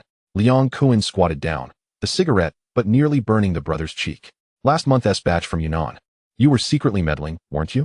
Over 70 million, gone in a single night. He paused, a cold laugh escaping his throat. And those brothers I have sworn allegiance with. Is your life worth such debts? Brotherhood turned to enmity. I accept that. The brother gritted his teeth, his voice breaking through clenched jaws. But if you dare touch a single hair on their heads, I will become a vengeful spirit, and I will never spare you. A glint of cold light flashed. Liang Kowloon, unbeknownst to Wen, had produced a slender silver needle, its tip glowing with an eerie blue hue. You think you can haunt me? He tilted his head, a sinister smile emerging. Then I shall ensure you can't even become a ghost. As the needle pierced the skin, a heart-wrenching scream tore through the night. Liang Kowloon gradually stood upright, accepting a blade handed to him by a subordinate. The blade reflected the brother's contorted face and the bloodshot eyes fixed desperately on his wife and children. Extend your hand. The icy command fell. The flash of the blade silenced amid the woman's and children's anguished wails, a sickening thud marking the separation of flesh and bone. A severed hand tumbled to the ground, fingers twitching slightly, reminiscent of a fish's final struggles out of water. Over 70 million lost, what another expense? As the words fell, Liang Kowloon sprinkled a packet of powder over the severed hand, then forced open the brother's mouth and poured it all in. The distant cries of the woman and children echoed, heart-wrenching. Husband! Daddy! Daddy! Liang Kowloon turned to leave.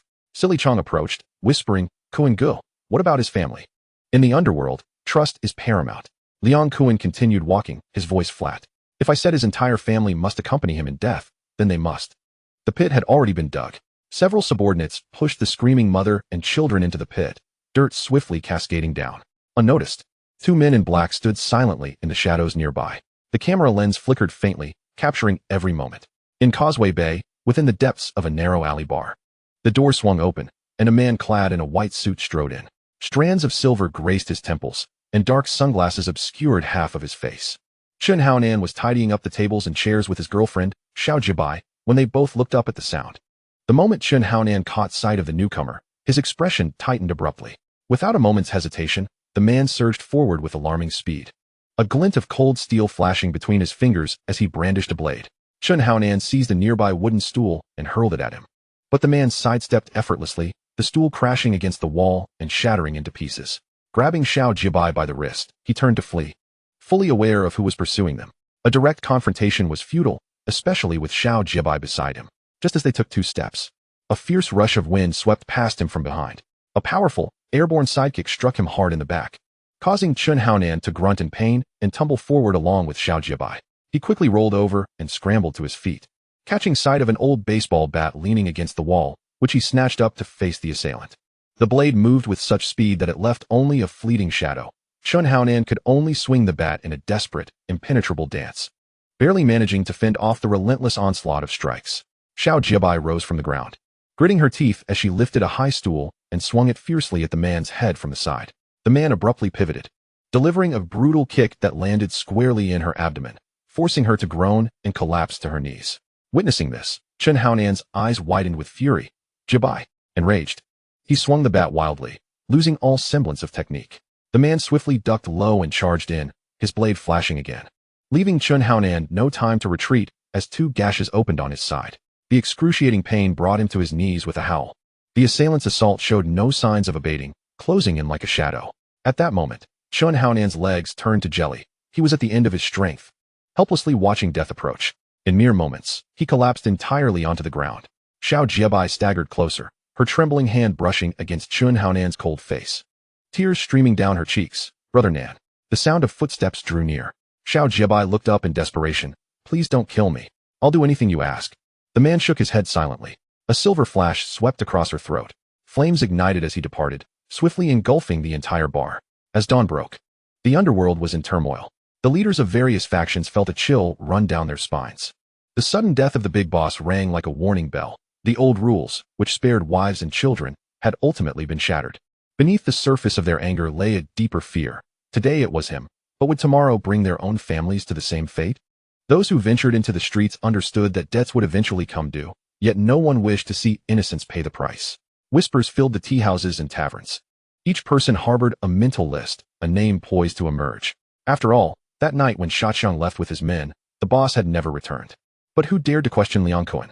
Even within the ranks of Hongxing, silence reigned, and outsiders were even less inclined to stick their necks out.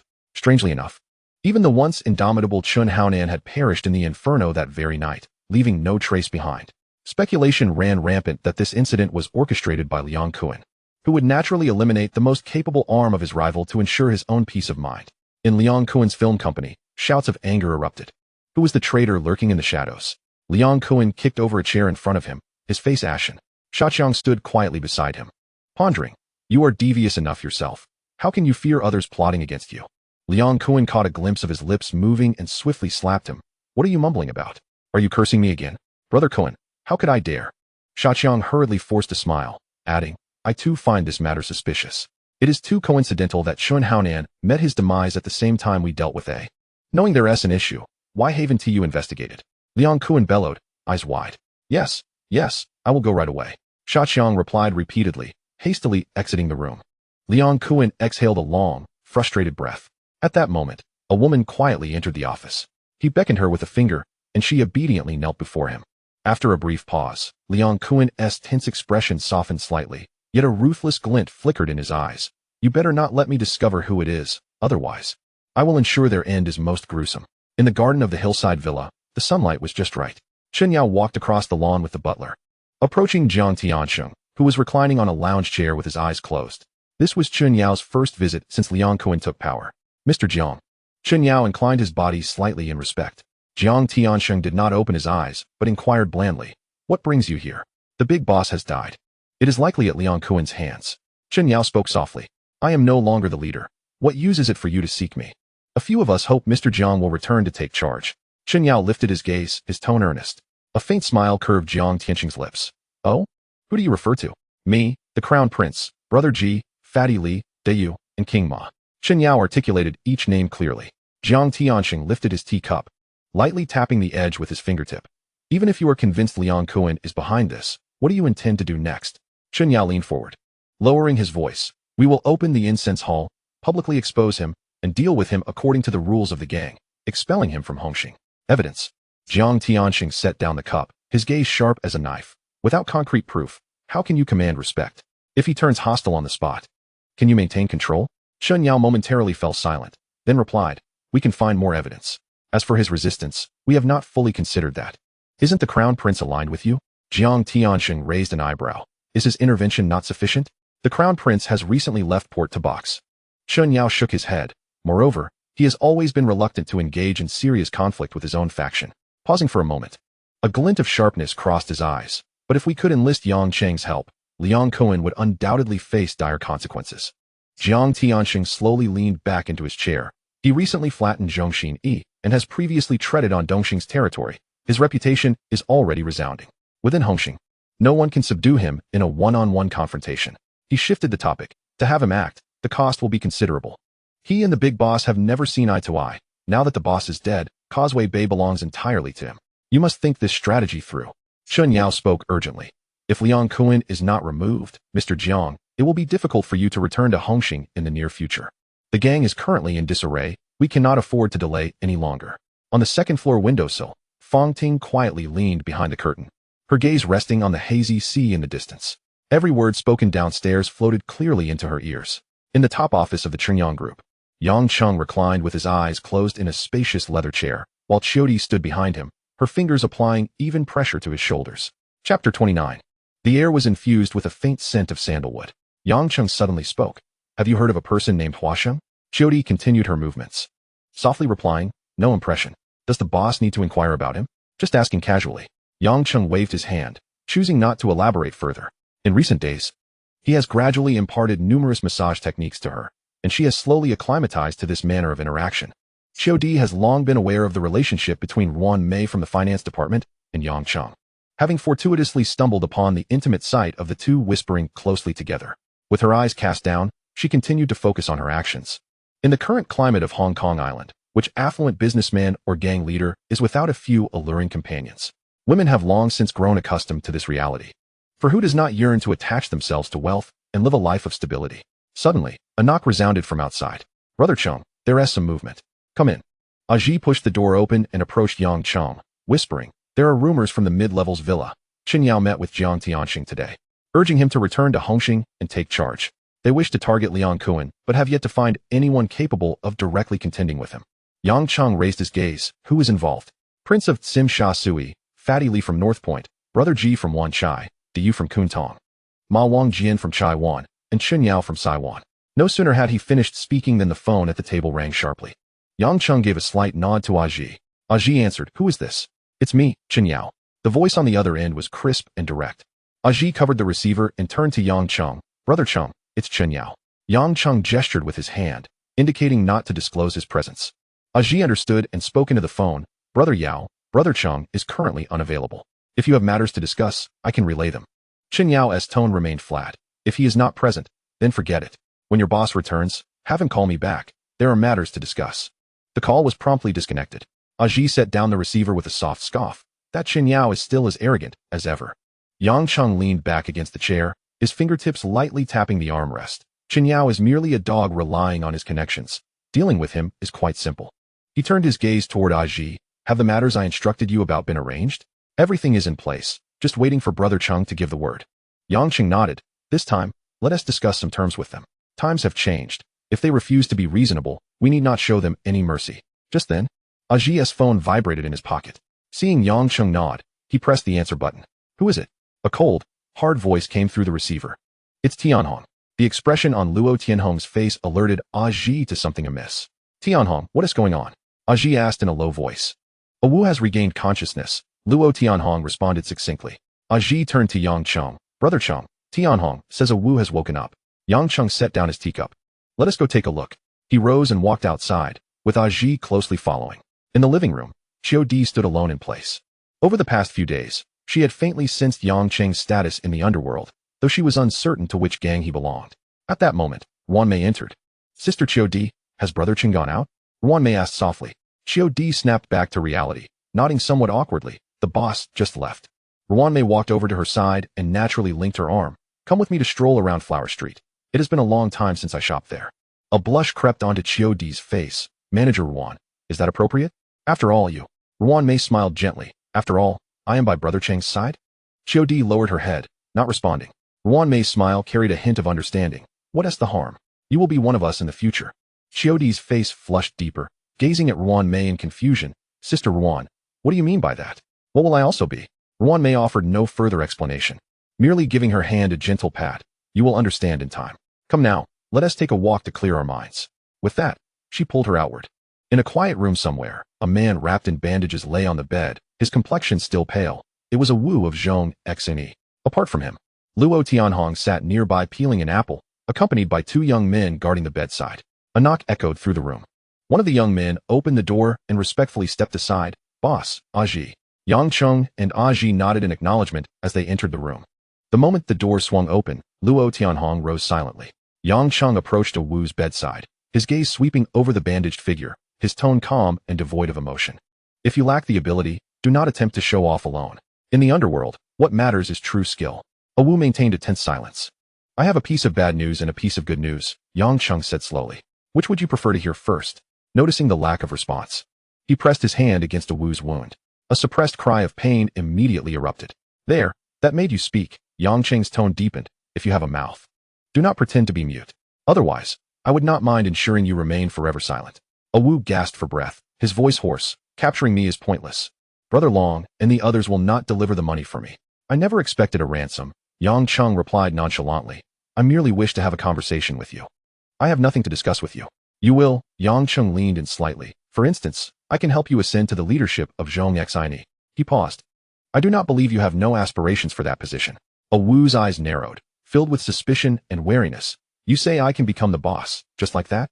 Zhong Xine is not your creation. Not at present, Yang Cheng chuckled, but the future is uncertain. He gestured to Ji. Ji stepped forward, presenting several photographs to a Wu. A single glance caused a Wu's pupils to constrict sharply, his body trembling violently, as if he wished to break free from the bindings. A low growl erupted from his throat, a mix of pain and fury. After a long moment, he slumped back onto the bed, as if all strength had been drained from him. Your wife has been with Yichun's dog, Cheng, all these years. Yang Cheng's voice flowed into his ears like a cold spring. You have been utterly devoted to her, yet she has never needed your company. For she is never short of men. Every time Zhong Xine takes action, Yichun is always forewarned, and that information comes from your wife. Tell me, if this reaches Lian Haolong's ears, do you think you will survive? Yang Cheng's lips curled into a chilling smile as he quietly observed him. A Wu understood the implications of Yang Cheng's words and realized that if this matter reached Lian Haolong, he would have no way to escape. Moreover, if he were to return safely, the first person he would eliminate would be that woman who had betrayed him for so long, his heart already brimming with murderous intent. He raised his eyes to Yang Cheng. What do I need to do? Yang Cheng's tone remained steady. I will ensure your return to Zhong Xine. You will await my news there. I will push you into that position. As for your wife, you should know what to do. She has betrayed you for so long. I do not believe you will still harbor any lingering feelings. If you possess a soft heart, all your affairs will soon become known to those loyal to righteousness. A look of understanding crossed Ah Wu's face as he replied, I comprehend, Brother Cheng. Yang Cheng's lips curled into a faint smile. That is as it should be. We are all comrades here. There is no need for weapons. He turned his head to the side and addressed Tianhong. What do you think? Luo Tianhong also offered a gentle smile and nodded in agreement. At that moment, Ji's phone rang again. Upon answering, the raspy voice of the bar manager, Jia, came through, cigar in hand. Brother Ji, is Brother Cheng beside you? He is. What is it? AFA from the Loyal and Trustworthy Society has sent word that he wishes to meet Brother Cheng. Ji turned to Yang Cheng and whispered, Brother Cheng. AFA from the Loyal and Trustworthy Society seeks your audience. Yang Cheng's expression remained calm. Let us go meet this strategist of the Loyal and Trustworthy Society. He then glanced at Luo Tianhong. Send someone to keep an eye on Ah Wu until I make arrangements. Both Luo Tianhong and Ah Wu responded in unison, understood. Deep down, Ah Wu was acutely aware of Ah Fa's intentions for this visit. Should this conversation proceed smoothly, he could return to the loyal and trustworthy society. With the leverage in Yang Cheng's hands, he could only temporarily bow his head. As Yang Cheng pushed the door open, Aji followed closely behind him. The night breeze greeted them, and Aji lowered his voice. "Brother Cheng, what if Ah Wu? He cannot stir up any trouble," Yang Cheng replied. His steps unwavering, a faint smile playing at the corners of his mouth. "If I can elevate him to that position, I can just as easily bring him down." Upon reaching the car, Yang Cheng opened the door and settled into the driver's seat. In the rearview mirror, a Land Rover quietly trailed behind. It belonged to several of his brothers who had been with him for years, always prepared for any eventuality. The night deepened. Inside the private room of the restaurant, smoke swirled in the air. Chen Yao occupied the main seat, a cigarette already burned halfway down between his fingers. After leaving the villa on the mountainside, he had summoned a few individuals to join him. Ji Gu and Fat Li sat across from him, beads of sweat forming on their foreheads, their expressions somewhat stiff. Among the decision-makers of the Hongxing society, they had the least solid foundation and were the most cautious about their lives. The death of Ah was like a block of ice, sliding down their spines, and the thought of Liang Kuen's reckless nature, which spared no one, made it difficult for the two to remain seated. Brother Yao, GG's Adam's apple bobbed. "What exactly did Mr. Jiang say today?" Fat Li remained silent, his eyes fixed intently on Chen Yao, awaiting an answer. The other individuals at the table maintained their composure. They may not fear Liang Kuen, but they found his methods excessively dirty and devoid of rules. Chen Yao extinguished his cigarette. "Mr. Jiang is willing to return to oversee the situation. However, the pressing issue is how to bring Liang Kuen down." GG's voice trembled slightly. "Indeed, if Liang Kuen does not step down, we cannot accomplish anything. But who will confront him head-on?" Fat Li chimed in. "No single faction can compete with him. He has a considerable number of men at his disposal." "If only the prince were here," Ji Gu murmured, then suddenly brightened. "Perhaps we should enlist Yang Cheng. Liang Kuen has already made a move against his men in Causeway Bay. As a decision-maker, he cannot simply back down, can he?" Wang Yu, who had been silent for a long time, suddenly chuckled. "Ji, are you out of your mind? You know very well the kind of relationship Yang Cheng has with Ah Wu. To expect him to assist, this won't work, nor will that." Ji Gu grew anxious. "Then what do you propose?" Chen Yao raised his hand to silence the two. The room fell silent. Only the low hum of the air conditioning could be heard. Allowing Yang Cheng to take action is not impossible. He began slowly, his gaze sweeping across the group. "But we must have something to offer in exchange. I have already discussed this with Mr. Jiang, and he finds it feasible. It merely requires offering some benefits." Fat Li was the first to express his support. "If Yang Cheng is willing to take charge, I agree to cede Liang Kuen's share to him." Jiga nodded in agreement. "I have no objections." Subsequently, Wang Yu and Ma Wangjian also voiced their concurrence. At present, Yang Cheng was the most formidable figure within the Hongxing society. Even the prince likely could not rival him. Who would be foolish enough to provoke such misfortune? Each should focus on their own business and live peacefully. Why seek a path to destruction? Only Chen Yao maintained his composed demeanor, remaining silent. Just then, a subordinate hurried in and leaned close to Chen Yao's ear, whispering, "Brother Yao, Yang Cheng has returned to the unreturned man." After delivering the message, the subordinate exited. Upon hearing of Yang Cheng's return to the bar, Chen Yao immediately rose. "I will go to the unreturned man to have a word with him." He did not wait for Ji Gu and the others to respond, striding out of the room. Ji Gu laughed, attempting to ease the tension. "Brother Yao going to talk is well and good. Let us have our meal first." However, Fat Li suddenly shot him a sidelong glance, a smirk tugging at his lips. "Ji Gu, if Yang Cheng's men hear you call Chen Yao Brother Yao while addressing Yang Cheng by his full name, what do you think they will think?" GG's face turned pale, his voice tightening. "Fat Li, such words should not be spoken lightly." The unreturned man bar had yet to open for the day, with only a few scattered figures tidying up. In one of the private rooms, Aja sat facing AFA from the loyal and trustworthy society. AFA surveyed the room's decor and remarked, "Your bar is quite impressive." Aja's expression remained neutral. "It is all Brother Cheng's design." "It seems you all truly respect this Brother Cheng," AFA said, his tone shifting slightly as his gaze landed on Aja's muscular arms. "With a physique like yours, it seems a pity to remain in a bar. If you would be willing to join us." Before he could finish, Aja suddenly lunged, throwing a punch directly at his face. AFA hurriedly dodged, and the two exchanged several blows in the confined space, ultimately resulting in AFA being forcefully pinned onto the sofa. The door to the room remained tightly shut, and the outside subordinates were completely unaware of the commotion within. Aja lowered his voice, his eyes glinting coldly. "If I hear you speak ill of Brother Cheng again, next time, I will take your life." With that, he released AFA. Caught off guard by the intensity of Aja's reaction to his earlier words, Ifa was astonished that the other had resorted to violence. Aja withdrew his stance, his voice icy. We never doubt Brother Cheng's words. You had better refrain from mentioning such things to others. Had it been anyone else, you would have lost your life by now. He shot Ifa a glance and added, if it were not for your visit to see Brother Cheng today, you would not have survived this encounter. Ifa sat stiffly in his chair, not uttering a word. He realized he was no match for Aja and was secretly astonished. Even the guards of Yang Cheng's bar were this formidable, far exceeding his expectations. The door creaked open, and Aji entered alongside Yang Cheng. Aja immediately stood, Brother Cheng. Yang Cheng nodded in response. Ifa also rose to greet Yang Cheng. Though he was not as imposing as Aja, he exuded an undeniable aura, a quiet authority that demanded respect. Ifa forced a smile. Mr. Yang, greetings. Yang Cheng returned a slight smile. A pleasure to meet you. He then inquired, our two factions have just crossed paths. You have come all this way. There must be a reason? Afa maintained a humble demeanor. Last time, it was Au who offended you. I apologize on his behalf. Yang Cheng waved his hand dismissively.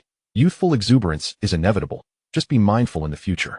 Afa seized the opportunity to respond. To be candid, this visit is indeed for Au. If you would consider returning him, the esteemed Zhongxin, he will surely remember this favor, along with an additional 5 million in gratitude. What do you think? Yang Cheng, his smile unwavering, replied, money is not of great concern. I would be more than pleased to gain you as a friend. Afa felt reassured, his smile deepening. Mr. Yang, you are quite generous. The next time you visit Zhongxin, I shall personally host you. Yang Cheng nodded in agreement. That sounds agreeable. He then turned to Achi and instructed, inform Tianhong to release him. Achi responded promptly, understood, Chenggu. After Yang Cheng divulged Au's hiding place to Afa, Afa prepared to take his leave. However, just as he turned, Yang Cheng placed a hand on his shoulder. Mr. Afa, hold on a moment. Yang Cheng's tone was calm, yet carried a weight of significance. Afa halted, turning back with a hint of confusion. Yang Cheng leaned in closer, lowering his voice. May I inquire about the current status of the relationship between you and Mr. Lien Haolong's wife? Upon uttering this, Yang Cheng did not wait for a response. He merely patted Afa's shoulder lightly before turning and disappearing down the corridor. Afa stood motionless, a chill racing up his spine, feeling as if he had been frozen in place. He could not fathom how this clandestine affair, unnoticed even by the gang leader Lien Haolong, could have come to Yang Cheng's attention. This secret, which ought to have remained buried in darkness, now felt like a bolt of lightning tearing through the night, leaving him exposed and vulnerable. Departing the bar, Afa's steps were considerably heavier than when he had arrived. On the second floor by the window, Yang Cheng accepted a cigar from Achi and slowly exhaled a plume of smoke. How are things progressing on the Saigon front? Yang Cheng directed his gaze toward Aza, who stood nearby. Everything is proceeding smoothly, Chenggu. Ahu has relayed that the operation will soon commence officially. Aza replied respectfully. Yang Cheng nodded before turning to the silent Achi beside him. What do you think of that knife-wielding Ahang from our last encounter? Is he a formidable opponent? Indeed. He is a tough adversary. Achi pondered for a moment. His knife skills are fierce, and he adapts quickly. If we were to assess our abilities, he would likely only fall short of me by a fraction. Yang Cheng did not respond, merely continuing to smoke his cigar. During their duel, he had already discerned Ahang's strengths and weaknesses. Though Ahang's blade was sharp, he had yet to surpass a certain threshold. Yet, it is often such individuals who pose the greatest danger. The office door gently closed, isolating them from the clamor of the outside world. Chen Yao sat upright on the sofa opposite Yang Cheng, his posture straight, his gaze sharp enough to pierce through the tranquility of Yang Cheng, who was leisurely enjoying his tea. Yang Cheng seemed oblivious to the weight of that stare, his focus solely on the swirling tea leaves in his cup, allowing a hint of bitter fragrance to permeate the air. After sipping, he felt the warmth slide down his throat before he lifted his gaze, his expression calm and unruffled. You are already aware of Ah's situation, Chen Yao stated in a low tone, neither a question nor an inquiry, but rather a declaration. Each word fell like stones into a deep pond, attempting to stir ripples. Yang Cheng gently placed the white porcelain cup back on the glass table, producing a faint yet clear sound. Leaning back slightly, he sank into the soft leather of the sofa, hands folded on his lap.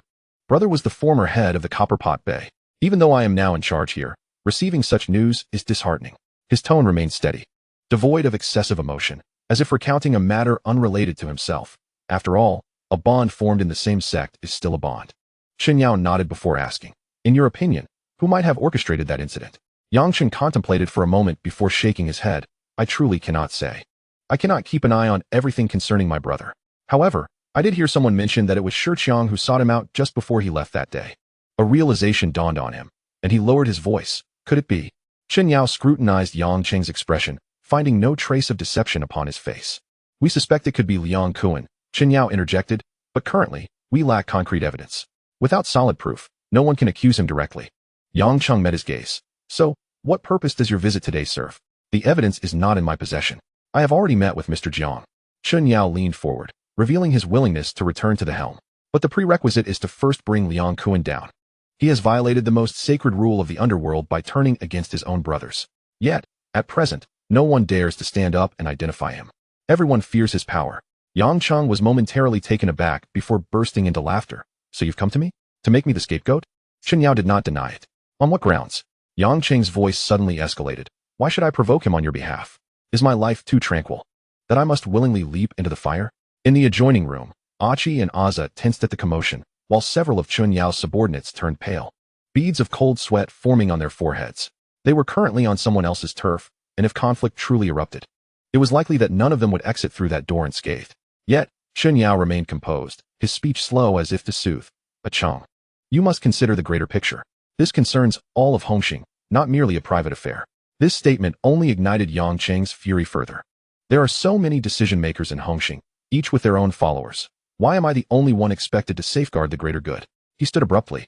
You have occupied your positions for so long. Are you merely decorative? He stepped forward, suppressing his anger. Moreover, Liang Kuan is my brother. You want me to turn against my own kin? Are you not forcing me to become a treacherous villain? Chen Yao furrowed his brow. Brother? That assertion is rather excessive. Who doesn't know that just recently, Yang Cheng publicly humiliated Liang Kuan? When Liang Kuan left here that day, his face was a thunderous shade of gray. Yang Cheng's gaze remained locked on Chen Yao, discerning the seemingly gentle persuasion veiled beneath an undeniable pressure. He understood that he must not reveal his true thoughts at this moment. Otherwise, he might find it exceedingly difficult to pass through that door today. Cheng. Chen Yao softened his voice, displaying considerable patience. This is Mr. Zhang's directive. Surely, you wouldn't disregard Mr. Zhang's words? Yao Gu, there is no need to invoke Mr. Zhang to pressure me. Yang Cheng's demeanor remained unchanged, though his voice cooled slightly. If Mr. Zhang were to command me to act against my brother, would I then have to comply? What if he were to instruct me to strike at my own kin? Chen Yao noticed his unwavering stance. A flicker of barely perceptible agitation crossing his eyes. Yang Cheng keenly observed the subtle shifts in expression, then deftly redirected the conversation. However, if you insist on my dealing with Liang Kuan, there is room for negotiation. What do you desire? Chen Yao immediately pressed. Money? The amount is negotiable. Financial matters are trivial. Yang Cheng shook his head, his tone calm, yet laden with significance. To confront Liang Kuan, the price I must pay is considerable. You understand this? Yao Gu. Naturally, Chen Yao nodded. Once the deed is done, one cannot escape the accompanying infamy. Yang Cheng continued, a faint smile gracing his lips. Thus, what I seek is not monetary compensation. Speak. Chen Yao leaned forward slightly. As long as it is feasible, we shall all do our utmost. Very well. Yang Cheng locked eyes with him and stated clearly, once Liang Kuan falls, I want half of his territory. Is that not a fair condition, Yao Gu? Chen Yao fell silent, his expression gradually growing grave. Deep down, he was reluctant to acquiesce, with Copper Gong Wan and Sai Kung already under Yang Cheng's control. Acquiring half of Sham Shui Po would inflate his power to an unsettling degree. Yet, at this moment, who else dared confront the formidable Liang Kuan? He had no other options. Agreed. Chen Yao finally responded in a low, serious tone. After Liang Kuan's downfall, I will support your claim to that half of the territory. As for what others may think, I cannot guarantee. That suffices. Yang Cheng's smile broadened. With your word, I shall manage the rest. Then it is settled. Chen Yao stood up. In a few days at the meeting, we shall see. Yang Cheng nodded, saying no more. Chen Yao turned and pushed open the door, stepping outside. The subordinates waiting outside relaxed their tense shoulders upon seeing him emerge unscathed, their hearts that had been hanging by a thread finally settled. Fearing that the ruthless figure within might have a disagreement with their boss, leading to unforeseen consequences. As Chen Yao stepped outside, the tension within him gradually eased. In that moment, he too had genuinely felt fear. Who could remain calm in the face of Yang Cheng's intimidating aura? After he had distanced himself, Aji and Aja finally entered the room. Brother Cheng, how did the discussion go? Aji inquired. Yang Cheng smirked slightly. They want me to deal with Liang Kuan, yet initially, they were unwilling to offer any benefits, expecting me to act on empty promises. Do you think I would agree?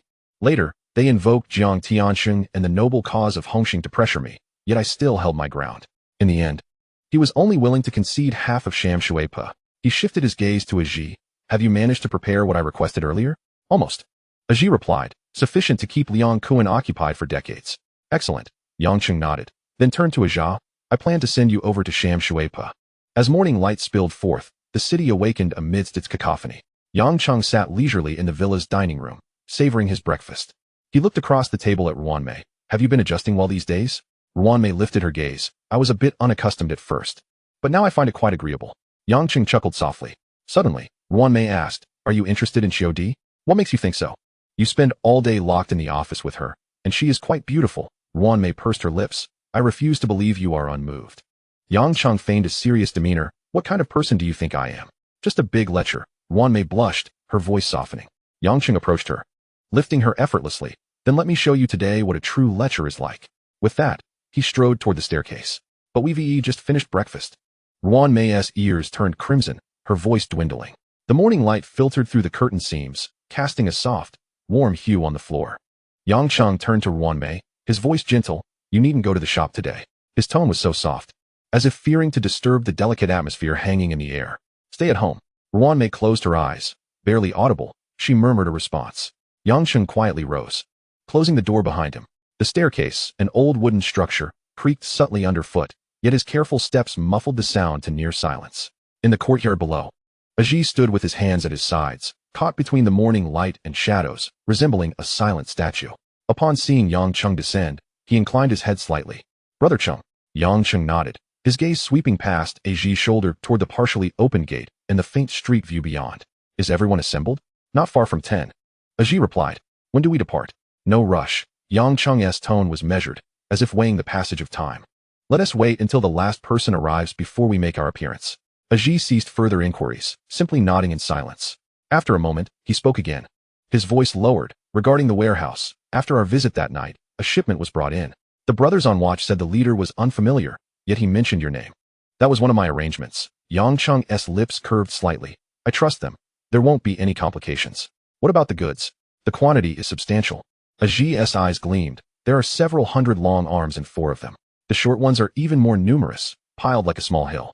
There are also a few boxes of hard goods, weighing quite a bit. Yang Cheng said nothing, but the hint of amusement in his eyes deepened. He stepped toward the courtyard gate, his coat trailing a faint breeze. Let us move, but at a slower pace. Understood. In the absence of others. An absolute silence enveloped them. Yang Cheng internally called out, System, record my attendance for this month. Processing monthly attendance for the host. In the depths of his consciousness, the previously empty darkness slowly revealed the outline of a card. The hue of the card drew his gaze, unlike any color he had seen before. A deep gold with a blood-red undertone, its edges appearing as if licked by flames, radiating a scorching glow. Congratulations to the host for obtaining Wolf Fong, Abu. Yang Cheng's breath caught momentarily. Abu. This name was familiar to him. It was not mere hearsay, but whispers from beneath the surface. A shadow that carved through the entire chain of darkness single-handedly. Fierce and solitary. Retrieve the data. Name, Abu. Age, 28. Combat assessment, 94. Intelligence assessment, 86. As the data flashed in his mind, a distant foghorn echoed from the harbor outside, long and desolate, like the heralding of some impending prelude. Yang Cheng's gaze swept over the information that materialized before him, causing his breath to catch momentarily. He was well aware of Abu's formidable skills, yet he had not anticipated such extraordinary prowess. The glaring figures hung heavily in the air, even eclipsing the rumored war god of the Hongxing clan. However, the slight fluctuations within that range stirred a hint of doubt within him. System, what does this fluctuation in combat power signify? Host. Abu's current strength is at a critical juncture. Separated from the next level of breakthrough by a mere thread, came the system's succinct and clear response. Upon learning that Abu was currently on the outlying island, Yang Cheng felt a shift in his heart. A vague outline of a memory surfaced, hinting that something significant was about to transpire. He quietly calculated that he must hasten to conclude his current affairs, allowing him the opportunity to head to the island and recruit this top-tier warrior into his ranks. The atmosphere at the Hongxing headquarters today was markedly different from usual. The leaders from various factions arrived in succession, each bearing a solemn expression, though only a handful of trusted confidants accompanied them inside. The streets beyond were already teeming with a dense throng of people. These were the factions, clearly delineated, crowding outside, their vigilant gazes scanning the surroundings. While an unspoken tension hung thick in the air, such a display naturally attracted additional scrutiny. Not far off, several inconspicuous vehicles quietly parked at the street corner. Led by Inspector Lee of the Copper Lobo police station, accompanied by the hot-blooded Ma Jun, A group was silently observing the gathering of society's elite through the car windows. Each leader who exited their vehicle could not help but cast a fleeting glance at the police officers, their brows slightly furrowing as they pondered various thoughts. The distant roar of engines grew closer, and an even larger convoy came to a halt. The door of the lead vehicle swung open, revealing a man clad in striking yellow attire. His gait exuded a unique flamboyance, and a cursory glance revealed that he was followed by an entourage of over 100.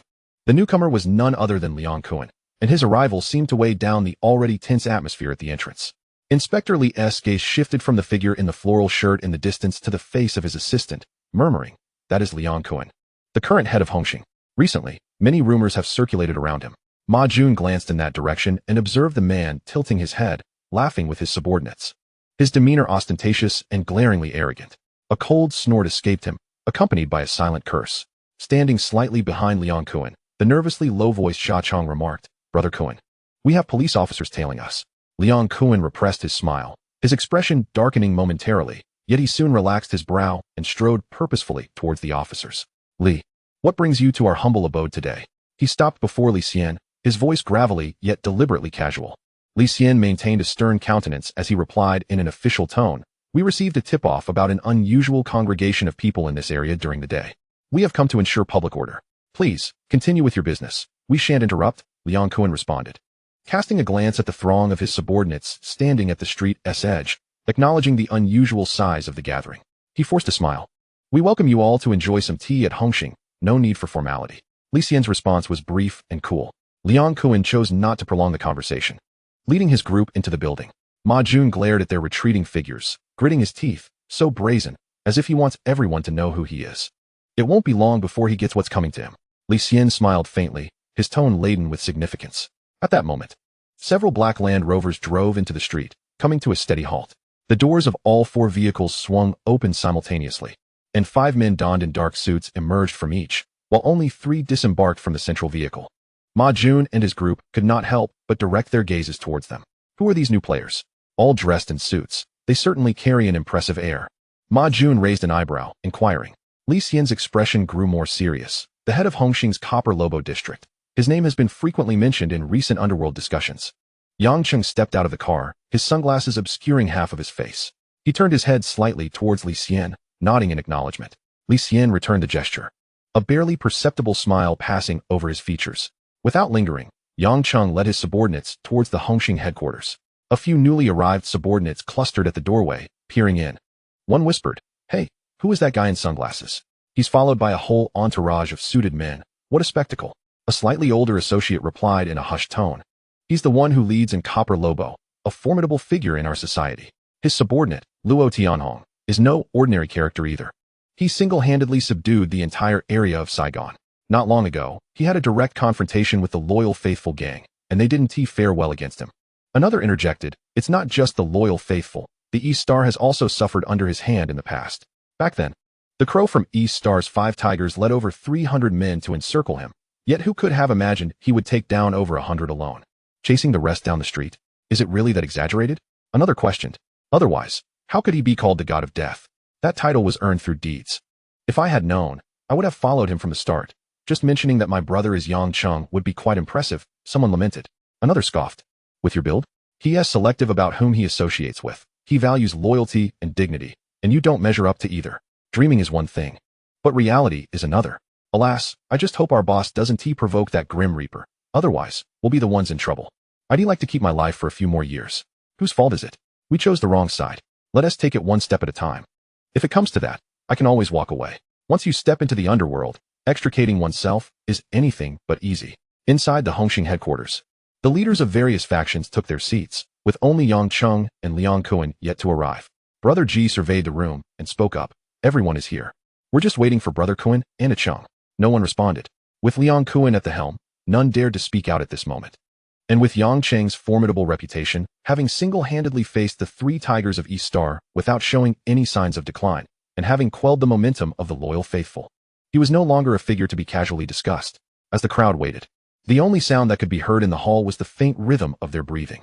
Among the many factions within Hongxing, Yang Cheng now stood at the forefront, both in strength and renown. Were it not for his relatively short tenure, his standing might have been even higher.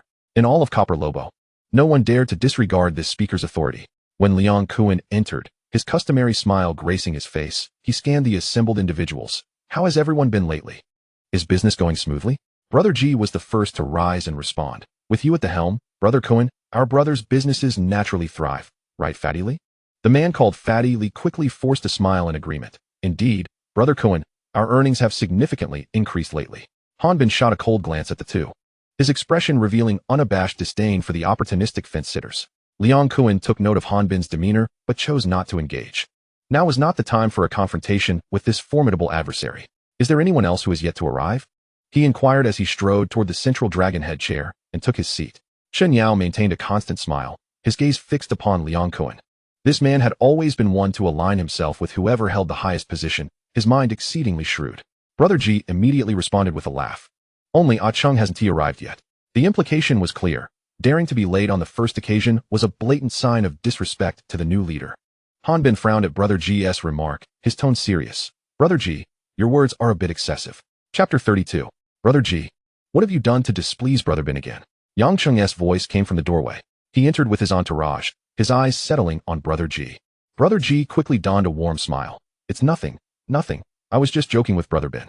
Yang Cheng approached him, patting his shoulder. That's good. Liang Kuan looked toward Yang Cheng and spoke deliberately. Since Cheng has arrived, please take your seat. Everyone's been waiting for you. There was a minor delay on the way. My apologies to all. Yang Cheng smiled in acknowledgement and then sat down at his place. With everyone present, Liang Kuan cleared his throat. Now that we are all here, let us commence with the serious matters. The room fell silent instantly, all eyes converging on the figure seated in the dragon head chair.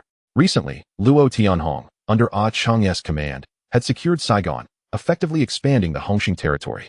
Liang Kuan spoke slowly. I intend to promote him to Red Stick and entrust Saigon under his administration. What are your thoughts? Within the Hongxing conference room, a faint scent of tobacco lingered in the air. Liang Kuan sat at the head, his fingertips lightly tapping the rosewood table, his gaze seemingly casual as it swept over Yang Cheng seated below. He suddenly brought up the matter of Saigon, deliberately singling out Luo Tianhong, who had earned the territory through blood and sweat, offering him the position of Red Stick, even hinting at establishing a separate hall under Tianhong's leadership. The implication was unmistakable. He intended to draw the sharp sword from Yang Cheng's scabbard, doubting that a single leader could command the hearts of men alone. Yang Cheng's lips curled into a subtle smile as he looked down at the swirling tea leaves in his cup, as if they were more intriguing than Liang Kuan's words. Naturally, he understood. The first to respond was Brother G, rubbing his hands together.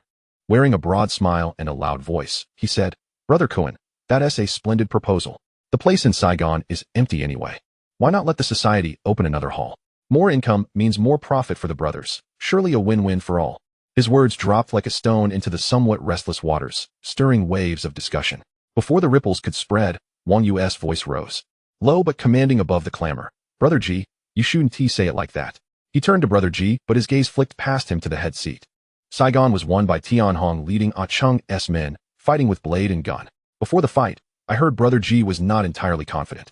This was not a deployment sanctioned by the society, nor did it use our resources. It was the blood and sweat of Cheng's own brothers. Now that the territory is secured, to ask them to hand it over and establish a separate hall for the society. Logically, that's hard to justify. I assent it? His words, overtly directed at Brother G, subtly critiqued Liang Kuan's somewhat ungracious intentions. Yang Cheng lifted his eyes to Wang Yu, a flicker of barely perceptible surprise passing through before deepening into a broader smile. He had not expected Wang Yu to speak on his behalf in such a manner at this juncture. Brother G was momentarily taken aback, his genial smile stiffening as he opened his mouth, unsure, glancing at Liang Kuan. Brother Kuan, please see this. Liang Kuan's gaze fixed on Brother G, his eyes darkening briefly, though a habitual hoarse smile soon returned to his face. G is anxious. He waved his hand and shifted his gaze toward Yang Cheng, his tone easing. My actual meaning is this. Tianhong has merited a promotion to Red Stick. Saigon naturally remains Cheng's territory, but having Tianhong manage it as Red Stick is more legitimate and stable. Cheng, what do you think? He smiled, awaiting Yang Cheng's reply. Chen Yao, who had been silently observing from the corner, lifted his teacup, using the rising steam to conceal a faint curve of satisfaction at his lips. The exchange before him was more intriguing than he had anticipated. The seemingly solid bonds now bore unmistakable fissures. Meeting Liang Kuan's gaze, Yang Cheng's smile remained unchanged as he clearly stated, Brother Kuan's intention to promote Tianhong to Red Stick is appreciated on his behalf. He accepted the promotion, but made no mention of the title of leader or the hall. His stance was already unmistakably clear. Liang Kuan's eyes flickered. Understanding the subtle refusal, he laughed heartily, smoothly moving past the topic as if the previous probing were an inconsequential aside. To dwell further would be to show a lack of tact. He shifted the conversation, his voice lowering. Recently, Zhongxinyi overstepped, attacking Causeway Bay. Everyone knows about it. Though they were repelled, this cannot be overlooked. Hanbin turned his gaze to Liang Kuan, his tone calm, yet laden with significance. Brother Kuan, how do you intend to handle this? Though seemingly a question, it concealed a sharp edge. Did he personally dispatch men? Or would the Causeway Bay faction be forced to retaliate? After all, even Yang Cheng, the leader of Causeway Bay, had yet to act. While the leader here continually issued orders, directing actions, Liang Kuan's expression darkened. He spoke gravely. In my view, it is best that Cheng's men take the lead to teach Zhongxinyi a lesson. Otherwise, outsiders will think Hongxing is easy to bully. If other societies trample on us, we won't even dare to retaliate. He scanned the room. What do you all think? Silence ensued. Hanbin then spoke. Brother Kuan, that might be unwise. To let Cheng face Zhongxinyi alone. Zhongxinyi is a large society, nearly equal in strength to ours, with many members. Relying solely on Cheng's contingent may be too burdensome. Liang Kuan furrowed his brows, staring at Hanbin. Then what do you suggest? Full mobilization? A joint assault on Zhongxinyi? You know they are numerous and powerful. If Hongxing fully commits, it would escalate beyond a minor conflict into a full-scale war between two major societies. Yang Cheng's fingers lightly tapped twice on the table. His voice low but commanding silence. I will handle the Causeway Bay matter myself. As for Zhongxinyi, whether or not to fight is a personal matter between me and them. There is no need to trouble the brothers. Hearing this, Hanbin fell silent. Liang Kuan's face grew even gloomier. He had not anticipated each proposal he made today would be so firmly countered, his authority as leader nearly shattered. Since there is nothing else, the meeting is adjourned. Liang Kuan said, rising. Brother Kuan, please wait. Yang Cheng suddenly spoke. I have one more matter I wish to discuss with everyone. Liang Kuan paused, then sat back down. Yang Cheng looked to his side.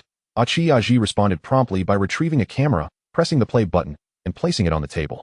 The image was somewhat unclear and distant, yet those seated nearby could vaguely discern the figures within.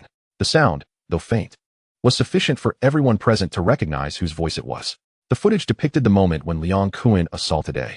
The collective gaze of the crowd turned sharply towards Liang Kuan, each pair of eyes brimming with seething fury. The last vestiges of color drained from Liang Kuan's face. He abruptly turned his head, fixing a fierce glare on Yang Cheng, his teeth grinding audibly. Yang Cheng, how could you? Brother Kuan. Yang Cheng's tone was as calm as still water. There are deities watching from 3 feet above. One may deceive others, but one cannot deceive the heavens. Damn it. Yang Cheng, I swear I will make you pay for this. Liang Kuan completely lost control, resembling a wounded bull charging forward, only to be hastily restrained by his own subordinates. As those nearby attempted to intervene, Yang Cheng's men silently pressed them back into place. Hanbin stepped forward, pointing at Liang Kuan and exclaiming, I never imagined that my brother's life would end in your hands. Beside him, Brother Ji spat in disdain. You even spared no one from his family. Kuan, your heart is truly venomous. Liang Kuan's breath quickened, his eyes darting around. At this moment, he harbored but a singular thought, escape. If he did not flee this room soon, he feared he would leave in a horizontal position. Just then, the conference room door swung open, and several uniformed police officers entered. The cacophony of noise froze instantly. Eyes silently shifted towards the entrance, and the air was thick with tense breaths. Yang Cheng glanced at the leading officer, his expression devoid of superfluous emotion. Inspector Li, Hongxing is currently conducting a meeting. Might I inquire as to the purpose of your abrupt entrance? Li Xian's sharp gaze swept across the room before settling on the pallid face of Liang Kuan. We have received intelligence indicating that the current leader of Hongxing, Liang Kuan, is suspected of organizing prostitution and trafficking. We must take him in for questioning. He gestured behind him. Arrest him. Ma Jun immediately moved forward to apprehend Liang Kuan. At that moment, Yang Cheng's voice rang out once more, not loud, yet causing all actions to halt. Officer Li, the Hongxing headquarters is not a marketplace. Is it not too disrespectful to simply barge in and take someone away? As his words fell, the surrounding subordinates silently shifted forward, a mass of dark figures closing in. Ma Jun raised his eyes, meeting Yang Cheng's calm gaze. Just as he was about to advance, a sturdy figure stepped in front of him, Ji. The two stood mere inches apart, their eyes clashing as if sparks ignited in the air. Li Xian quickly scanned the room. This was Hongxing's territory, surrounded by their men. If they forcibly attempted to take someone here, it would likely lead to chaos. These underworld factions sometimes valued their reputation more than their lives. He approached Yang Cheng, lowering his voice. What do you intend to do? Yang Cheng regarded him silently for 2 seconds, a faint smile lifting the corners of his mouth. You may take him, but please do not exit through the main entrance. This is Hongxing's rule. He paused, then continued. As for today's events, I will consider it a cooperation with the police. Inspector Lee, I grant you this face. He stepped aside, creating a narrow passageway. The subordinates quietly parted, their gazes still fixed on the restrained Liang Kuan. Li Xian cast a profound look at Yang Cheng before finally nodding slightly at Ma Jun. The group escorted Liang Kuan through the silent crowd, slowly departing in the specified direction. Yang Cheng, maintaining his placid demeanor, spoke. You may take him, but not through the front door. Many from other factions are watching outside. We must uphold Hongxing's reputation. Li Xian paused for a moment before nodding.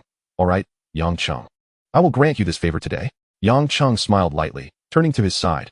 Brother Yao, take them out the back. Chen Yao understood and gestured to Li Xian. Officer Li, this way please. He then proceeded forward. Li Xian glanced at Yang Cheng before turning to follow. As Ma Jun left, he brusquely shoved aside his Ji, the action crisp and decisive. Yang Cheng watched the police depart, his expression serene. Suddenly, Liang Kuan laughed. Cheng, you truly are ruthless. I admit defeat this time. As his words echoed, he was already being ushered out by Ma Jun, followed by his subordinates. Brother Ji nearby was instantly incensed, shouting, Liang Kuan, how could you be involved with drugs? It's one thing to dabble, but to endanger an entire family, no wonder you're so wealthy. It turns out you were engaged in such vile dealings. Hongxing has always prohibited drugs. Your capture is well-deserved. Surrounding individuals cast him sidelong glances, half amused. Moments ago, when Liang Kuan was present, Brother Ji had been addressing him as Brother Kuan with familiarity. Now, with him gone, his vitriol was louder than anyone else's. Hanbin scoffed. Ji, why did you not voice such sentiments when Liang Kuan was here? Had it not been for Cheng revealing that video, you might still be flattering him. Brother Ji forced a smile, hastily defending himself. I was deceived by him. It's all Liang Kuan's fault for being such a good actor. I trusted him implicitly. Who would have known he was this kind of person? The group fell silent, merely shaking their heads. Soon, Chen Yao returned, his expression grave. Although Liang Kuan has been captured, Hongxing cannot be without a leader. Fat Li responded somberly. Brother Yao, just say what needs to be done. Chen Yao discreetly glanced at Yang Cheng, noting his lack of reaction, and continued. What I propose is to invite Mr. Jiang back to take the helm of Hongxing once more. Wang Yu immediately nodded. I agree. When Mr. Jiang was in charge, the faction was never in such disarray. Ma Wang Jian chimed in. Indeed, after much contemplation, Mr. Jiang remains the most suitable candidate. One after another, the administrators voiced their support for Chen Yao's suggestion, their affirmations washing over the hall like a tide. In the blink of an eye, the majority had expressed their agreement, leaving only Yang Cheng, Han Bin, and a handful of others yet to speak. However, their opinions were now of little consequence. The majority's intentions had become unmistakably clear. Yang Cheng remained silent, listening intently. He had no interest in the position of leader. It mattered little to him who occupied that seat. His focus was always on the connections and expansion of his own business. Chen Yao nodded with a smile, his demeanor composed. Since everyone agrees to welcome Mr. Jiang back to oversee matters, let us formally invite him. Before he finished speaking, Jiang Tiansheng had already stepped through the doorway. He paused, his warm gaze sweeping over every face present. It has been a while, he smiled. How has everyone been? Brother Ji immediately stood up, his tone filled with indignation. Mr. Jiang, it's good to have you back. Liang Kuan has thrown Hongxing into utter chaos, and he even dared to harm our brothers. This Brother Ji is indeed a remarkable individual, his words shifting with the circumstances, currently speaking with fervor as though he shares an irreconcilable enmity with Liang Kuan. Jiang Tiansheng strolled leisurely to the foremost seat, settled comfortably, and then slowly spoke. I am already aware of the matter concerning Liang Kuan is indeed deserving of punishment. He is capable of inflicting harm upon his own sect. Furthermore, he turned his gaze to one side. Cheng has performed admirably this time by bringing this to the public's attention. Since Jiang Tiansheng entered the hall, Chen Yao's demeanor had transformed dramatically. His brows and eyes seemingly reinvigorated, emanating a subtle glow. Yang Cheng met Jiang Tiansheng's gaze with a slight nod. Jiang Tiansheng withdrew his gaze, his expression turning serious. Now, to the crux of the matter. Liang Kuan has not only murdered but also exterminated his entire family. An act that violates the most sacred taboos of the martial world. As he is currently imprisoned for drug trafficking, it remains uncertain whether he will emerge. Even if he does, it will be a matter of many years. However, there are laws of the state and rules of the gang. A sovereign who breaks the law is as guilty as a commoner. Liang Kuan has breached both family law and the iron rules of the martial world. I have decided to execute family law against him and expel him from Hongxing. What are your thoughts? Brother Ji immediately responded, it is indeed fitting. His imprisonment is a mere stroke of fortune for him. Such behavior warrants death. The others, including Fatty Li and Uncle Xing, echoed their agreement, their voices rising in unison. Jiang Tianxing and Chun Yao exchanged a knowing smile, their expressions concealing a depth of understanding only they shared. Jiang Tianxing's return was to ensure Liang Kuan would be thoroughly nailed to the pillar of disgrace, employing methods that would be severe rather than lenient. Hanbin cleared his throat, breaking the silence. Mr. Jiang, with Liang Kuan now incarcerated, he may face a lengthy imprisonment. The territory in Sham Shui cannot remain without a leader for long. Otherwise, it will inevitably attract the attention of predators from outside. Chen Yao promptly concurred with a serious tone. Hanbin speaks wisely. Sham Shui Po indeed requires a responsible figure. He surveyed the room, asking, who should take this position? Yang Cheng maintained a faint smile, yet his gaze drifted coolly toward Chen Yao's face.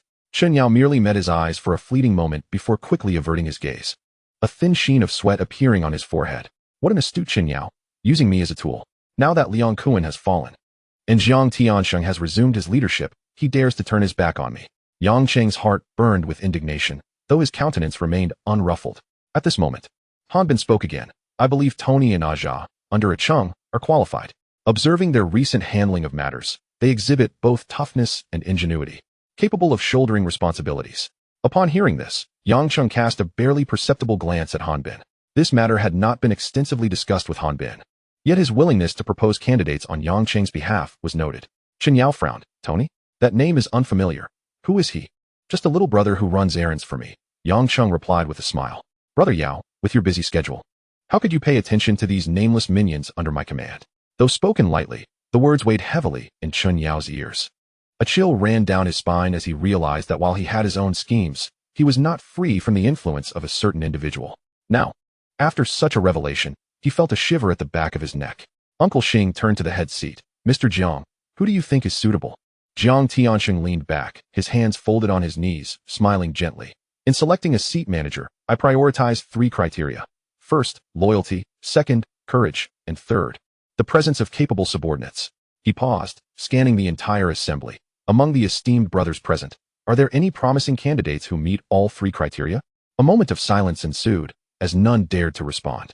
Each person understood that while their own subordinates might suffice for maintaining order, they ultimately lacked the capability to stand alone. Fatty Li from the north corner kept his eyes downcast. He had no shortage of capable individuals. Yet that fellow named Defei had been under his thumb for years without a chance to shine. After several seconds of waiting, Jiang Tianxing slowly spoke. Since no one has proposed a candidate, I do have a suggestion. A Cheng has many capable subordinates. For instance, there is Aji, who has always remained in the shadows. Yet during the recent conflict with Zhongxin Yi, everyone witnessed his prowess. Not to mention Luo Tianhong. Jiang Tianxing chuckled. Who in the martial world had not heard of that name? Tony and Aja possess adequate abilities. They just lack a stage to exhibit them. I suggest allowing Tony, under a Cheng, to manage the deep water area and test his capabilities. If it doesn't work out, we can always change personnel. What do you all think? Hanbin immediately nodded in agreement. Sister 13 and the dinosaur followed suit. Brother Ji and Fatty Li exchanged glances, equally expressing their approval. In the blink of an eye, only Chun Yao remained uncommitted, while Yang Cheng did not need to raise his hand on this matter. Chun Yao surveyed the room, observing everyone had signaled their consent, and then leisurely raised his hand. Yang Cheng stood, his gaze sweeping across the long table. Thank you, Mr. Jiang, and thank you all for granting Tony this opportunity. I will ensure he puts forth his utmost effort and does not disappoint your expectations. After the meeting dispersed, Yang Cheng was about to leave with Aji and a few others when Hanbin called him from behind. Yang Cheng turned, a smile gracing his face. Thank you. Been go, for earlier. Hanbin stepped forward, patting his shoulder. No need for pleasantries. Who manages the deep water area is inconsequential. Letting your people take charge will make our collaboration smoother. He paused, lowering his voice. That batch of contraband you sourced was indeed impressive. It sold like wildfire over there. We made quite a profit from this deal. Yang Cheng's expression remained unchanged. He merely nodded slightly. Is that so? I've been preoccupied with various matters lately and haven't paid much attention to the smuggling side. Someone is managing it on the ground. Hanbin frowned slightly at this. A Cheng, this is no trivial matter. Regardless of how substantial the business becomes, one must always keep track of the details. He then smiled as if realizing something. But of course, the news only reached me this morning. Perhaps your subordinates have yet to report it to you. After deducting all costs, This profit exceeded 10 million, with each person earning several million. This is merely the beginning. Future opportunities will only increase. Han Bin, still smiling, suggested, we should celebrate this evening. Yang Cheng nodded in agreement. Of course, I will arrange it at the no-return bar. I was waiting for you to say that. Han Bin chuckled. Then I will look forward to it tonight. All right, I'll be waiting for you at the bar, Han Bin replied, leading his group away. The surrounding younger brothers gradually dispersed. After news of Liang Kuan's arrest spread, his men had long since vanished without a trace. Yang Cheng turned to Aji. His expression serious. You stay here with a few brothers. When Chun Yao arrives, bring him to see me. After giving his instructions, Yang Cheng turned and left in his car, leaving only Aji and a vehicle with a few brothers behind. In another hall of Hongxing, Jiang Tianxing first offered incense to Guan Er Yi before turning to Chen Yao. Ah Yao, you handled this matter splendidly. Chen Yao smiled. Mr. Jiang, you flatter me. Liang Kuan's downfall came swiftly, largely due to Yang Cheng's efforts. His tone shifted to one of gravity. I suspect Yang Cheng has long been aware of Liang Kuan's actions against Asya. Otherwise, how could it be so coincidental that he possesses that video? Jiang Tianxing harbored similar doubts. There are not so many coincidences in this world. The idea of capturing crucial evidence right at the scene is something he would never believe now. Although Liang Kuan had collapsed, Jiang Tianxing mused. We must remain vigilant regarding Yang Cheng and closely monitor his movements. Understood, Mr. Jiang, Chen Yao replied, lowering his head. After Jiang Tianxing departed, the room was left with only Chen Yao. A sense of unease began to stir within him. He had secretly set a trap for Yang Cheng, and the latter would undoubtedly come seeking him. What further infuriated him was that Jiang Tianxing's arrangements had clearly been made for his cooperation, yet in the end, it was Yang Cheng's subordinates who gained the upper hand, a development he had not anticipated at all. Chen Yao pondered for a long while before shaking his head to dispel the distracting thoughts. Just as he stepped out of the headquarters, he caught sight of a few of his subordinates gathered at the street corner, laughing and smoking. At that moment, he felt a gaze fixed upon him. Aji stood in the shadows not far away, quietly observing him. Before he could react, Aji quickly approached, pressing a cold, hard object against his lower back.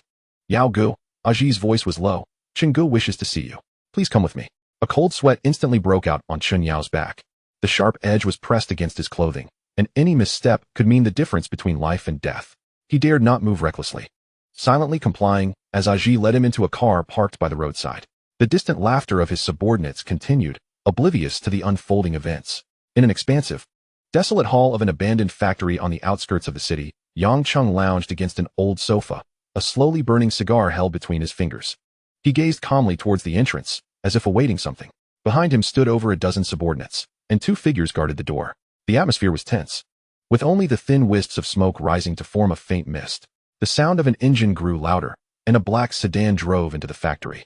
Stopping a few meters from the sofa, the car door swung open, and Chun Yao was pushed out, stumbling a few steps before regaining his balance. The one who had shoved him being Aji. Chun Yao raised his eyes, locking onto Yang Cheng's gaze. Ah Cheng, he forced himself to sound calm. What do you mean by this? What do I mean? Yang Cheng casually brushed off the ash from his cigar, his tone as calm as discussing the weather. That is a question I should be asking you. I warn you, if you dare to make a move against me today. Chun Yao's voice tightened. I assure you, you will not see the sun rise tomorrow. Before he could finish, Aji kicked him behind the knee. Chun Yao stumbled forward, nearly collapsing to the ground. You think you won't see tomorrow? Yang Cheng leaned slightly forward, resting the cigar on the edge of the ashtray. Do you think that's possible? He nodded slightly to Aji, who seized Chun Yao by the collar, dragging him to sit down in front of the sofa. I, for one. Yang Cheng reclined back against the sofa, his tone still unhurried, despise being threatened by others. Chun Yao's throat tightened, beads of sweat forming on his forehead. He feared that Yang Cheng might decide to end him in the next moment. Last time we had a good conversation, the deep water area was half mine. Chapter 34. Yang Cheng continued, each word like ice. So, as soon as Mr. Jiang returns, you are eager to change your tune? It's my fault. Chen Yao's voice was strained. I apologize. How much do you want? I will find a way to gather it for you. Money? Yang Cheng chuckled softly, though his eyes held no mirth. I am not in need of money. That is the least of my interests. Chen Yao quickly raised his head. Then what do you want? Anything I can provide. I will give you. Yang Cheng's fingertip lightly touched Chen Yao's forehead, as if appraising an object. I find your head quite intriguing. Chen Yao's throat tightened. Ah Cheng you. His words trailed off abruptly. The back of his head was pressed against something hard, not the coldness of a blade, but a dull, heavier sensation. His body stiffened. It was the barrel of a gun. His knees buckled, nearly causing him to collapse. Chen Yao's voice trembled. No, Chen Gu, spare me this time. I promise I won't dare again. As he spoke, he raised his hand to slap his own face, the sound echoing. Yang Cheng called his name, Chen Yao. Chen Yao halted his actions, lifting his eyes. Let us have an arm wrestle. Yang Cheng leaned forward slightly. Do you have the weight for it? Chen Yao lowered his head, not daring to respond. Yang Cheng squatted in front of him, his gaze piercing into Chen Yao's eyes. He then pulled out a dark gun from his pocket, tossing it onto the ground between them. Here is a way out for you. Chen Yao stared at the gun. Motionless. Pick it up. Yang Cheng abruptly cut off his hesitation. Chen Yao trembled violently, his eyes darting between the gun and Yang Cheng, never daring to reach for it. Pull the trigger, and my life becomes yours. Yang Cheng's tone was as calm as discussing the weather. I will count to 3. 3. Upon finishing, Yang Cheng bent down to pick up the gun himself, casually nudging Chen Yao's bowed head with the barrel. I offered you a chance, and you didn't take it. He shook his head, repeating as if sighing. I gave you a chance, yet you refused, my brother. Yang Cheng scanned the room before his gaze settled back on Chen Yao's pale face. Everyone present heard it. The chance I offered has passed. You have only yourself to blame. Now, I only seek a small favor. Call me elder and you may walk out of here. Fair enough? He leaned closer to Chen Yao's shrinking shoulders, lowering his voice but ensuring each word was clear. Yao Gu, you can't even grant me this little respect? Chen Yao repeatedly bowed his head, his voice trembling. Elder, I beseech you to be merciful. It was all Mr. Zhang's orders. I am merely a subordinate. It truly has nothing to do with me. Yang Cheng looked down at him, his tone calm. Look up. It was Jiang Tiansheng who instructed you to set a trap for me, wasn't it? Chen Yao hurriedly nodded. Yang Cheng's gaze slowly swept around the room, as if speaking to an unseen audience. What a clever Jiang Tiansheng, letting others wield the blade while he adopts the guise of the good man. Such a play is truly exquisite. He turned his gaze back to the prostrate Chen Yao. This time I shall let it slide. However, if there is a next time. His voice trailed off, before picking up again after a moment. You won't find yourself kneeling here in one piece. Chen Yao repeatedly assured. There will absolutely be no next time. From now on, I will only listen to you. Only to you. Yang Cheng stood up. His voice not raised but clear. You'd best remember what you said today. Otherwise, how could you possibly understand it yourself? Trust, trust. Chen Yao pressed his forehead against the ground. This matter has been chewed and swallowed whole. Yang Cheng walked towards the door, leaving a parting remark. If even a whisper of this escapes, I cannot guarantee that my brothers won't pay you an unwelcome visit. The sound of his footsteps faded away. The empty room was left with only Chen Yao still kneeling. Gradually, he straightened his back, his face a tumultuous blend of pallor, shame, anger, fear, and resentment swirling within his chest. After a moment, he fixed his gaze on the spot where Yang Cheng had just stood and muttered through clenched teeth, Jiang Tiansheng. Yang Cheng, just wait. Just give me the chance I need.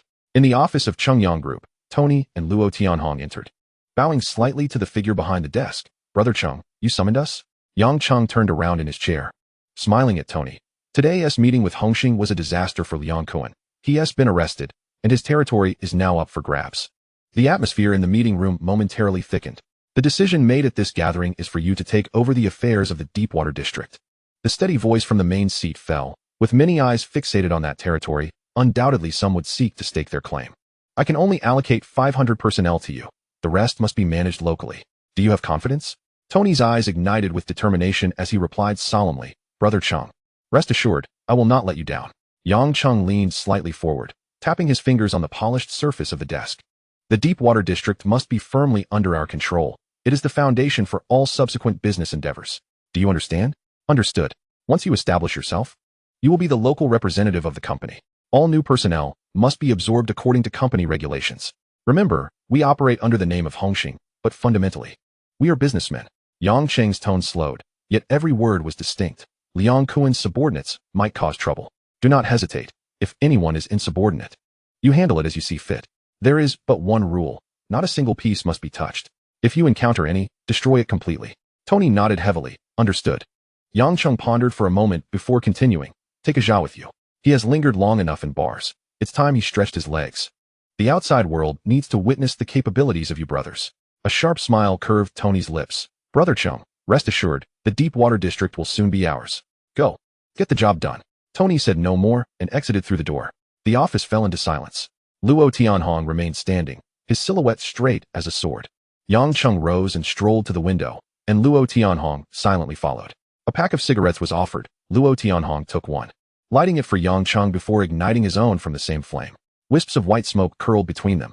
Yang Cheng gazed out the window. Tianhong, do you think I am being partial? You and Aji were the first to follow me, and now both remain by my side. Meanwhile, Tony and the others have gradually been released. Luo Tianhong inhaled deeply, turning to look at Yang Cheng's profile, his voice calm and unwavering. Whatever Brother Cheng decides, I will follow. You will always be my elder brother. He paused, as Yi surely thinks the same. Yang Cheng chuckled, patting his solid shoulder. At this meeting, Liang Kuan proposed promoting you to a red stick, taking charge of Saigon. On the surface, it appears to be a promotion, but in reality, it's an attempt to carve Saigon into a new faction of Hongxing, placing you as the spokesperson. If it succeeds, they will gradually sever our ties, dismantling our power piece by piece. He flicked away the ash, his gaze returning to the overcast sky outside. How could I possibly agree to such a thing? His fingers lightly tapped the table, his voice laced with ice. Saigon is a territory we have bled and toiled for. It is not a mere confection to be shared at a Hongxing meeting. Why should we carve away our flesh to nourish those who live off our efforts? Thus, in the end, he raised his gaze, his expression serene. I was promoted to a red stick, and not an inch of Saigon was relinquished. He turned to the silent young man beside him. Tianhong, do you think my actions are selfish? Luo Tianhong slowly shook his head, his expression solemn. Brother Cheng's decision is my direction. Whoever dares to speak out, my sword will be the first to oppose. Hearing this, a faint smile graced his lips. Do not always think of drawing your sword. In this game of the Jianghu, killing is merely the periphery. What truly requires contemplation are human emotions and societal intricacies. Luo Tianhong stood, a hint of warmth finally appearing on his face as he quietly smiled. How many people do we currently have under our command? Yang Cheng suddenly inquired. Luo Tianhong pondered briefly before responding. A total of 2,500. Brother who has 500 stationed at Saigon, while Tony and Aja have taken another 500 to Deepwater District. Among the remaining 1,500, 50 are permanently stationed at the villa, 50 at the warehouse, and 1,000 are deployed across Garden Street and Causeway Bay. The number that can be mobilized at any moment is at most 400. Yang Cheng's expression darkened. In the future, the need for personnel will likely increase. This number is far from sufficient. His mind raced with calculations. Relay this message, he instructed Luo Tianhong. Recruit another 1,000 people. Remember, the foundation must be clean, and loyalty is paramount. Do not allow other factions to take advantage and infiltrate. Understood, Brother Cheng, Luo Tianhong replied earnestly. Yang Cheng waved his hand, and Luo Tianhong quietly exited. The room fell silent. Yang Cheng stood alone by the window, gazing at the flowing street scene outside. The pool of capable individuals remains too scant. Those who can stand alone are few and far between. He gently exhaled. Moments later, light footsteps approached. Xiao Di entered, holding a stack of documents, halting by his side. Boss, the financial report just arrived from the finance department. Highlight the important points. Yang Cheng did not turn around. Xiao Di quickly flipped through a few pages, smoothly reporting. During this period, the company's total income was 75,600,000. Expenditures amounted to 24 million. Net profit stands at 51,600,000. Any updates from Saigon? Brother who has relayed that aside from the mansion, which is still under construction, the other shops are fully renovated and ready to open at any time. However, the bars are currently seeing little activity. Yang Cheng nodded in acknowledgement. He turned to Xiao Di, instructing, please ask Jimmy to come by. Understood. Xiao Di exited the room in response. Moments later, Jimmy pushed the door open. Brother Cheng, you called for me? He asked respectfully. Yang Cheng looked at him and said, please pay close attention to our recent interactions with Han Bin. Jimmy immediately nodded. Yang Cheng then inquired, what are your thoughts on the company's forthcoming direction? Jimmy sat down across from him and pondered for a moment before speaking. Our network for the sale of counterfeit goods can still continue to expand. Currently, there are many areas on Hong Kong Island where our products are scarcely visible, indicating that our market coverage is far from sufficient. Once we firmly establish ourselves in the local market, we can seek overseas partners and take our business abroad. A glimmer of excitement flickered in Yang Cheng's eyes as he responded. Aren't we currently collaborating with Han Bin on transportation business? Although those channels are currently somewhat clandestine. As long as we obtain the proper permits in the future, our goods will be able to enter the mainland openly. The market there is more expansive than one could ever imagine. If we act swiftly, we can seize a significant share of the pie. Jimmy's eyes sparkled with enthusiasm. Brother Cheng, that idea is brilliant. I will begin preparations immediately to expedite the opening of mainland channels. Off you go. Just as Jimmy left, Aji peeked in. Brother Cheng, Juan is here. No sooner had he spoken than Juan Mei entered with a radiant smile. Yang Cheng turned to see her eyes crinkled in delight. What brings you here today? He inquired gently. Juan Mei's cheeks flushed slightly as she approached him and whispered, it's already evening. Time to clock out. I wanted to take you out for something special. Yang Cheng suddenly realized that twilight had already descended outside. He had been so focused on his tasks that he had lost track of time. All right, it has indeed been a while since I dined out, he replied, naturally taking Juan Mei's hand as they walked outside. However, upon reaching the ground floor, Ruan Mei gently pulled him back. Wait a moment, she said, her eyes sparkling with mischief. There's someone else who will be joining us. Yang Cheng paused in surprise, a hint of confusion flickering in his gaze. Ruan Mei did not respond, merely scanning the surroundings until Chiu Ti descended the stairs. She raised her hand and softly called out, Chiu Ti, over here. Chiu Ti. Her cheeks tinged with a delicate blush, approached them, and offered a slight bow to Yang Cheng, boss. Yang Cheng nodded in acknowledgement. Ruan Mei, however, chimed in with a playful tone, it's not work hours anymore. There's no need for such formality. This remark made Chiu Ti even more flustered, her fingers instinctively gripping the hem of her clothing. Yet Ruan Mei seamlessly took her hand, linking her other arm through Yang Cheng's. Come on, let's go eat. Yang Cheng momentarily froze, silently pondering. What has gotten into this girl today? I must have a serious talk with her tonight. Chiu Ti, feeling somewhat awkward, murmured, Ruan Jie? Won't this be a disturbance for you both? Just the two of you. Ruan Mei turned to Yang Cheng. Do you think it would be a bother? Yang Cheng shook his head. Then it settled, she replied with a smile to Chiu Ti. After a few more outings, you'll get used to it. You'll adapt in due time. A string of questions surfaced in Yang Cheng's mind. What does she mean by you'll adapt in due time? In the dead of night, on a remote island, a solitary temple lay hidden deep within the woods, its dim light seeping through the paper windows. A bald middle-aged man was embracing a woman, drinking and laughing, the sound of clinking glasses mingling with their indistinct chuckles. Outside the temple, a few night watchmen lay sprawled silently on the ground. A shadow flitted across the courtyard and halted at the entrance. Suddenly, the bald man set down his glass, seized the heavy guangong knife from the altar, and surged out. Just as he reached the courtyard, he abruptly turned. A man holding a cloth bag stood silently behind him, watching intently. The bald man let out a low growl and swung the knife. The blade sliced through the air but struck nothing but emptiness. The unarmed shadow moved like a specter. And in mere moments, the bald man collapsed repeatedly, the knife slipping from his grasp. A glint of cold light flashed, the head rolled away. Caught securely in a bowling bag, the shadow vanished into the night as quietly as it had arrived, leaving only the flickering lights of the temple swaying in the wind. As dawn began to break, the stone steps in front of the temple were still damp with the night's dew. For men stood with their hands at their sides, frozen in place by a pointed question. Who saw the face of Ma Yi last night? Speak. No one answered, their heads bowed lower. The eyes behind the lenses slowly swept over them. For pairs of eyes, mere ornaments? Before the sentence was even completed, a sharp slap landed on the nearest man's face. How fast? How fast are we talking? The interrogator's fingertip nearly poked the other man's nose.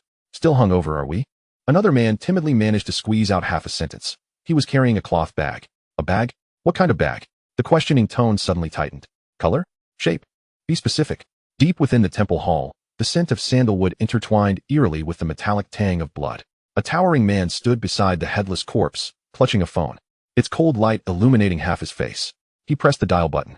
Meanwhile, in a villa on the outskirts, steam lingered in the bathroom. The woman in the bathtub extended her dripping hand, droplets cascading to the floor. The ringing cut through the mist, and she pressed the answer button. Boss. Ma Yi. As low as the phone call ended, Aji had already hastened out the door, the vehicle meticulously prepared. At that moment, Ruan Mei descended the staircase, clad in a nightgown, clearly having overheard the preceding conversation. Approaching Yang Cheng, she wrapped her arms around his waist, her eyes slightly reddened. You must return safely. I shall await your return here. Yang Cheng gently embraced her, murmuring, Do not worry, I will return once matters are resolved. Stay at home and await me. He released her and turned to exit, where Aji and two subordinates were already waiting by the car. Yang Cheng opened the door and settled inside, the vehicle swiftly departing the villa. An hour later, at the Saigon dock, the entire quay was occupied by a cohort of men clad in black. They stood in orderly formation, their dark figures extending along the shore. A palpable atmosphere of menace infused the damp sea breeze. A crowd of onlookers gradually gathered at the dock, pausing to gaze toward the scene. Vehicles entered the open space in succession. With each stop, groups of individuals disembarked. Several trunks were opened, and boxes were being unloaded in a steady stream. These wooden crates appeared heavy, stacking up to a considerable number on the ground. Amidst the throng, a keen observer recognized a familiar face, one that had recently been the subject of numerous rumors in the underworld. Luo Tianhong, the newly ascendant powerhouse of the Hongxing society, and Yang Cheng's foremost enforcer. Upon witnessing Luo Tianhong's presence, many onlookers began to speculate, though the precise intentions of this formidable assembly remained unclear. Beside Luo Tianhong stood a robust man, whose subordinates regarded him with evident respect. A knowledgeable individual whispered to another, That is Ahu, a figure known in the Saigon area. The crowd was a melange of various factions, with peripheral members as diverse as the tides, often unable to recognize even their own leaders. Just then, a black sedan parted the crowd and came to a gradual halt before Luo Tianhong and Ah Hu. The door swung open, and Ah Ji was the first to emerge. He swiftly circled to the other side, bowing slightly to open the door, allowing Yang Cheng to leisurely step out. As he appeared, all subordinates around him bowed and called out in unison, "Boss." Luo Tianhong and Ah Hu also nodded in acknowledgement. "Brother Cheng." Yang Cheng surveyed the assembled men, nodding slightly before turning to Luo Tianhong. "Is everyone here?" 300 men, not a single one missing, Luo Tianhong replied. "The goods are already loaded onto the ship." Yang Cheng then faced Ah Hu, lowering his voice. "During my absence, keep a close watch on the main hall. Other factions may seize this opportunity to make a move. Remain vigilant. We must leave someone at the dock to receive us." He paused. "Wait for our return." Ah Hu replied solemnly, "Understood, Brother Cheng. Be cautious." Yang Cheng spoke no further, raising his gaze to the throng of dark figures and gestured, "All aboard, let's set sail." The voices at the dock gradually dissipated as 20 small boats sliced through the waves, trailing behind the larger yacht ahead, leaving white wakes in the morning mist. As the last batch of subordinates boarded the deck, the fleet slowly departed from the shore. Ah Hu remained, standing alone at the empty dock's edge, accompanied by only a few close brothers. He waved his hand behind him, his voice mingling with the sea breeze. "Leave 10 men here to guard, awaiting Brother Cheng's return." "Understood, Hu Gu," came the concise and resolute reply. News travels faster than the sea breeze. The commotion of Yang Cheng and his 300 brothers departing from Saigon swiftly spread among various factions, with Luo Tianhong and Ah Ji absent. This gap resembled a crack in a door, allowing some hidden ambitions to stir. Within the Hongxing society, undercurrents surged, some rejoiced in secret, while others remained watchful. The news of the shift in control of Causeway Bay served as a potent stimulant for certain individuals. Jiang Tianxing sat in a spacious leather chair, his expression calm as his fingertips unconsciously tapped the table. At this moment, his thoughts were not on territorial gains or losses, but rather on the true purpose of Yang Cheng's journey. Han Bin, deep within his own territory, had already mobilized his elite subordinates in secret. Before Yang Cheng departed, he had issued instructions that should any unusual activity occur in Causeway Bay, he was to lend assistance without fail. At this moment, he resembled a tightly drawn bowstring, awaiting the sound of the wind. This large-scale upheaval also captured the attention of the police. A 300-strong group was no trivial matter in the underworld, and the news swiftly reached the Wanchai police station. Li Xian, having recently risen to the position of chief inspector, was holding a teacup when the office door was abruptly flung open. Ma Jun strode in, urgency evident in his tone. "Li, Yang Cheng left the Saigon dock with over 300 men before dawn." Li Xian set down his teacup, his brow furrowing. "Direction? Purpose?"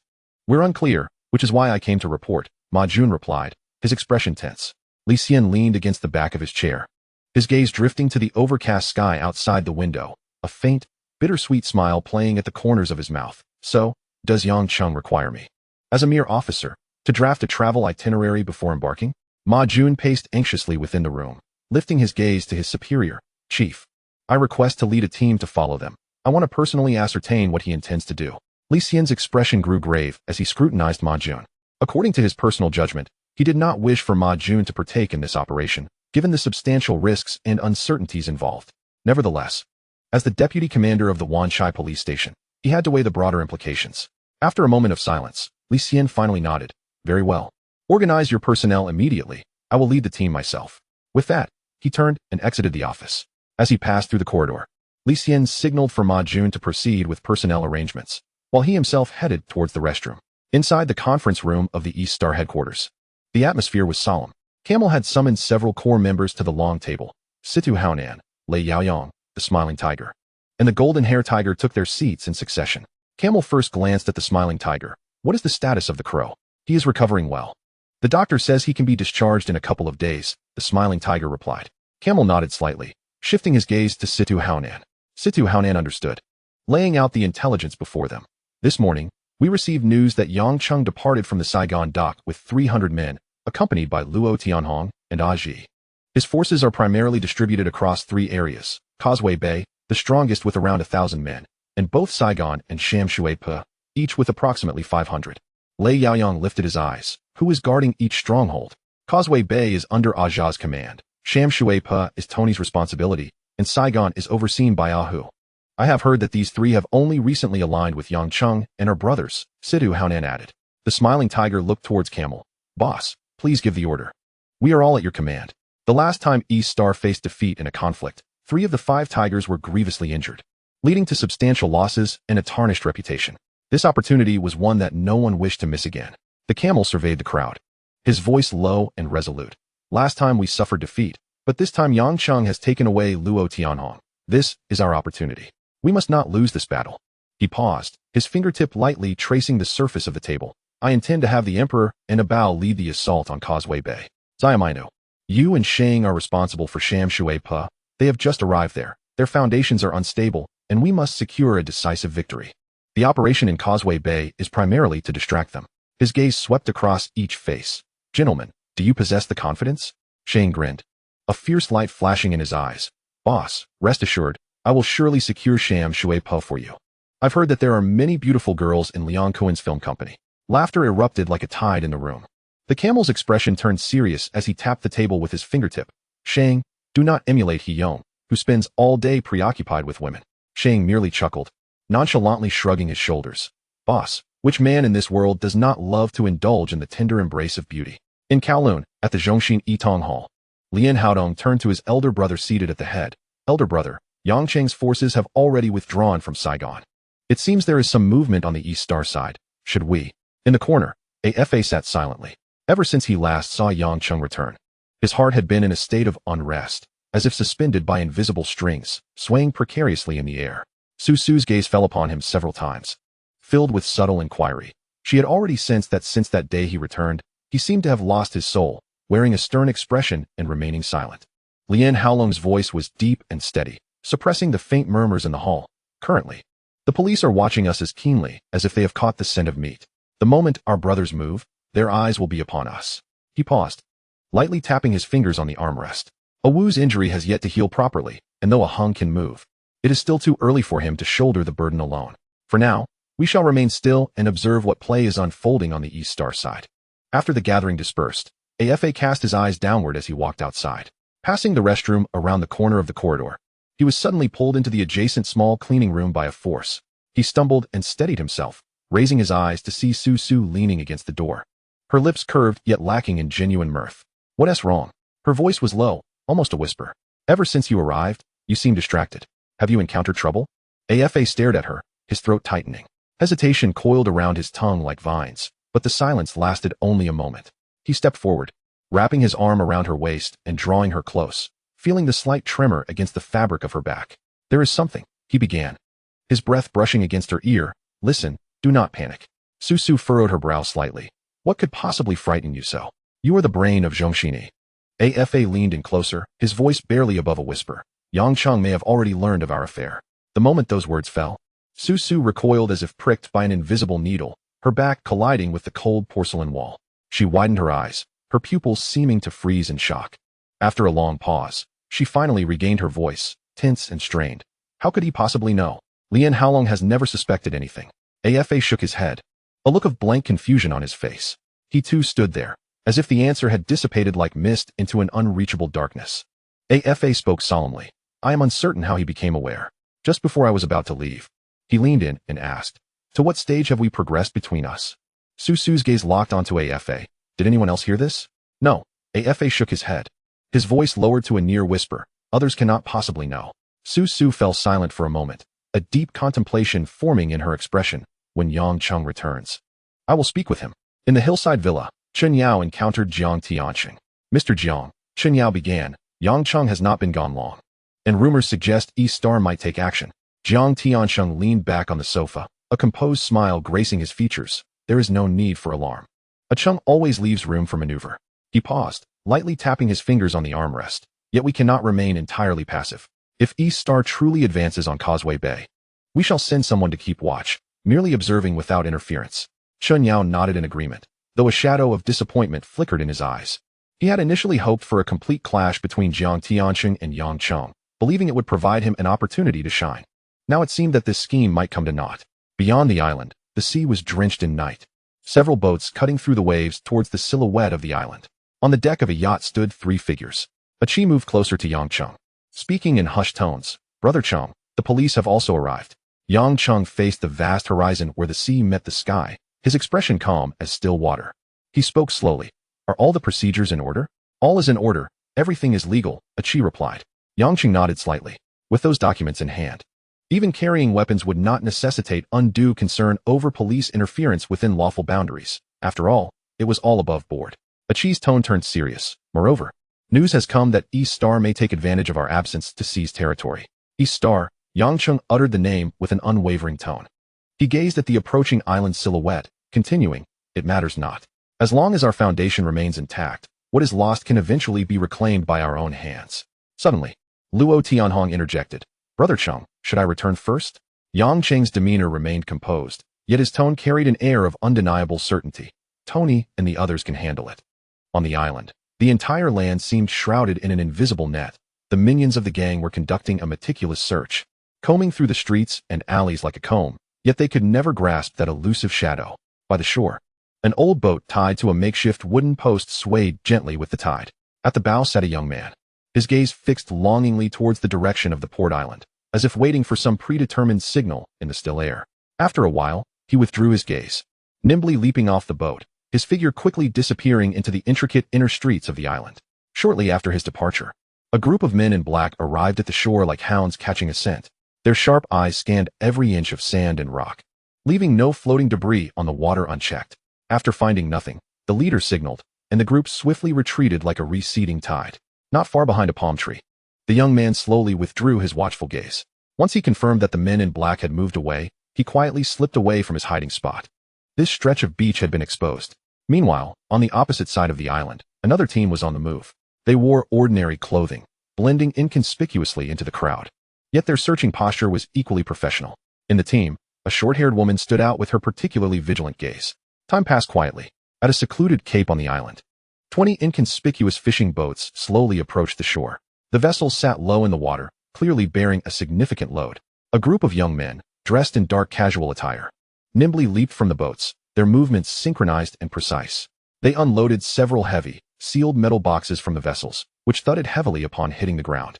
Once everyone had disembarked, the boxes were opened one by one, and the contents were swiftly and orderly distributed among the individuals.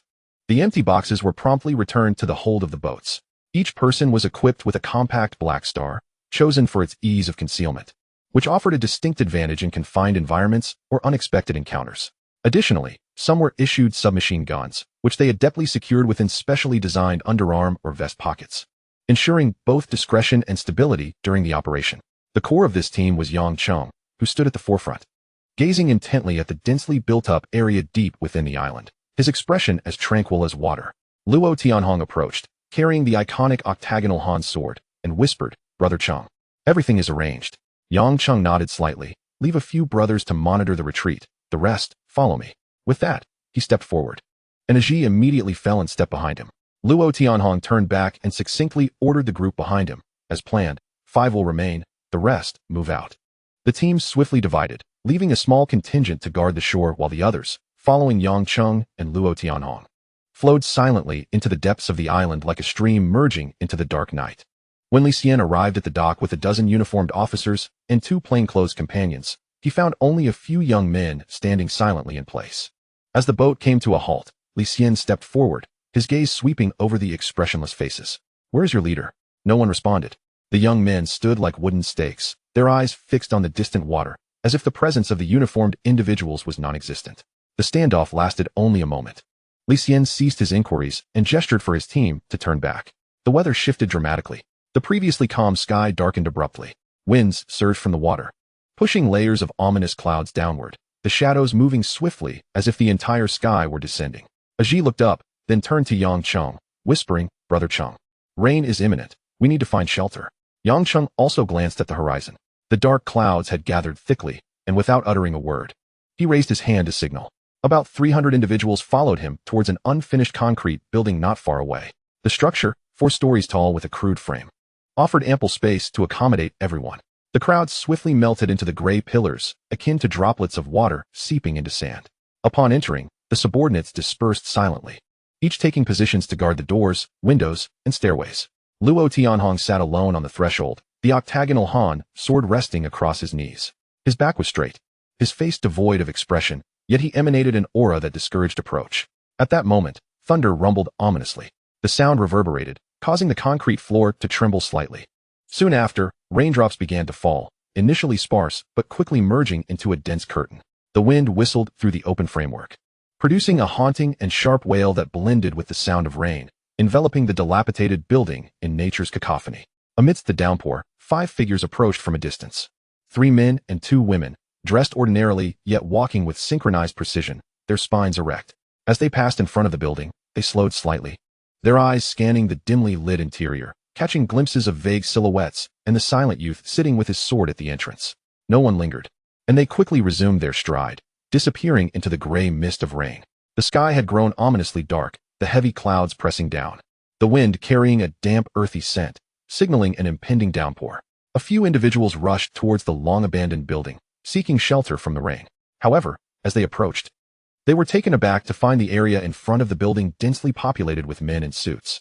Instantly, they sensed something was amiss. The men stood rigidly, silent and composed, far from ordinary passers-by. Curiosity piqued. They moved toward the entrance, but before they could ascend the steps, several men stationed outside extended their hands to block their path.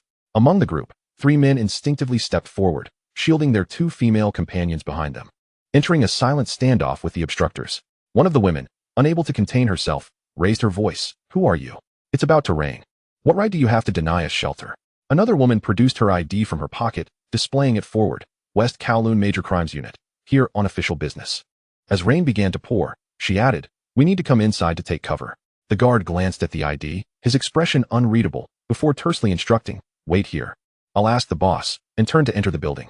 He approached a blue-haired man wielding a sword, whispering a few words. The blue-haired man then moved towards the crowd, addressing a young man who stood with his back to the entrance, flanked by a silent guardian clad in white. The blue-haired man leaned in to speak, and the young man shifted slightly, his voice clear but low. "Let them in. We haven't committed any crimes.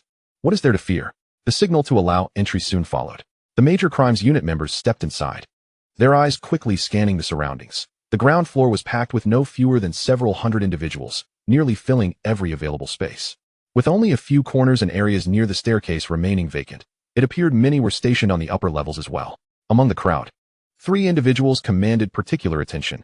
Besides the blue-haired man at the entrance, there was the young man with his back turned, and his companion clad in pristine white. As they settled into a corner, a sudden clap of thunder struck outside, shaking the entire building.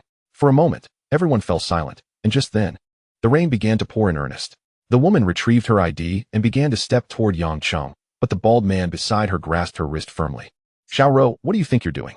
His gaze fell on the figure with their back to them, his voice tinged with unease. Liang Xiaoro turned back to whisper, "I want to find out what's going on. With so many people gathered here, it must be unusual." The bald man surveyed the surrounding silhouettes in black suits, standing silently, like dark shadows. He swallowed hard, but ultimately could not voice his concerns, watching helplessly as Liang Xiaoro broke free from his grasp and moved forward. The other woman in their group also suppressed her earlier bold demeanor, instinctively clutching her clothing tightly amidst the impenetrable wall of bodies. Liang Xiaoro hastened toward the figure, but was abruptly halted 3 steps away by a figure that appeared like an immovable wall. Aji stood before her, calm and unwavering. "What is it you seek?" The woman unwaveringly met his gaze, inquiring, "Who are you? What is the purpose of gathering so many people here? I noticed that some were carrying equipment." Aji remained as silent as stone. At that moment, Yangcheng slowly turned around. The faint glow of the cigar flickered between his fingers, the smoke obscuring half of his face. "Some matters," he spoke with an indifferent coldness, "are beyond your jurisdiction." Liang Xiaoro was momentarily taken aback by the contradictory allure of his face, where handsome features concealed an ominous undertone, akin to a match striking in the dark of night. Regaining her composure, she raised her badge between them. "Inspector Liang Xiaoro of the West Kowloon Serious Crimes Unit. I have the authority to request your cooperation in this investigation. Should you refuse, I can charge you with obstructing justice and take you in." Yang Cheng gently rotated the cigar, embers tracing delicate arcs in the air. He lowered his gaze to ignite the tobacco, his movements deliberate, reminiscent of performing a ritual. The silence around them thickened with anticipation. Liang Xiaoro could hear the sound of her heartbeat crashing against her ribs. Finally, he lifted his eyes to meet hers, the corners of his lips curving into the faintest of smiles. "The Serious Crimes Unit should concern itself with crime scenes, not my cigar." Smoke wafted from his lips, weaving a hazy veil between them. "You may attempt it." Liang Xiaoro clenched her jaw and sidestepped to bypass Aji, only to find herself still ensnared beyond an invisible boundary. She endeavored to navigate around the obstruction before her, yet Aji remained immovable in her path. He merely shifted half a step, once more intercepting her advance. Stand aside. Liang Xiaoro's voice was strained, her gaze sharp as a blade. Aji remained silent. His presence as steadfast as a boulder. Anger surged within her eyes, and without warning, Liang Xiaoro struck out, aiming a punch at his ribs. Yet the blow did not land as she had intended. Aji seemed to have anticipated her move, effortlessly deflecting her attack with a casual flick of his hand. His movements fluid and almost nonchalant. A knot tightened in Liang Xiaoro's chest as she unleashed a flurry of punches, all of which he calmly parried. She had always harbored confidence in her martial skills, yet in this moment, she felt ensnared in an invisible net, her opponent not retaliating, but merely engaging in a seemingly trivial game. The expressions of the other members of the Serious Crimes Unit grew increasingly grave, the atmosphere taut with unspoken tension. Until Yang Cheng's voice broke through the silence. Cease. Aji complied, and Liang Xiaoro took a half step back, her chest rising and falling as she glared at Yang Cheng. At that moment, a light rain began to fall, the droplets weaving a gray, misty curtain. In the distance, a figure emerged from the rain, holding a cloth bag in one hand and a curved Nepalese knife in the other, advancing steadily toward the derelict building. As he drew closer, the guards on the perimeter sprang to attention, their gazes locking onto the newcomer. Luo Tianhong gradually straightened, gripping the hilt of his eight-sided sword. He sensed a sharp aura. The man's martial prowess was profound, evoking a sense of unattainable superiority within him. Yet this only ignited a fervent battle spirit. The arena fell silent, save for the clear sound of the newcomer's footsteps splashing through puddles, resounding in every ear. All the underlings held their breath, muscles tensed. Like a bowstring pulled taut, Yang Cheng and Aji simultaneously turned to face the approaching figure. Aji furrowed his brow, instinctively entering a state of readiness. The oppressive aura emanating from the man was strikingly potent, not as unfathomable as Yang Cheng's, but still one of the strongest presences he had encountered in recent years. Liang Xiaoro also sensed the anomaly and followed the gaze of the others. The open space ahead was sparsely populated, with only Luo Tianhong standing firmly with his sword, facing the man with the knife from a distance. The air felt heavy, as if saturated by the rain, a palpable tension building silently with each step the newcomer took. Yang Cheng looked at Liang Xiaoro, his tone calm. Do not worry, we will not interfere with your investigation. With that, he and Aji moved forward. Liang Xiaoro felt a warmth in her heart at his words, but chose to remain silent, trailing behind. The other members of the Serious Crimes Unit followed suit. The bald man hurried to Liang Xiaoro's side, lowering his voice. Xiaoro, try not to be so impulsive next time. Fortunately, these people harbor no ill intent, otherwise, we.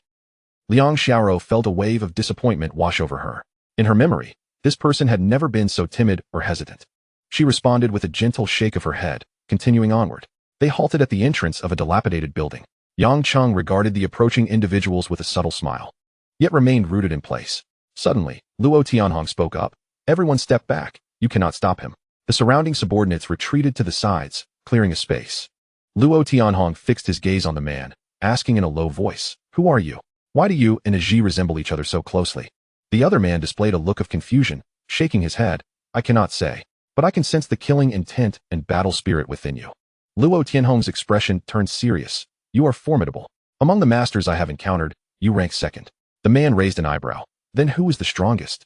Luo Tianhong replied earnestly, my elder brother. Upon hearing this, a faint smile flickered in Yang Cheng's eyes.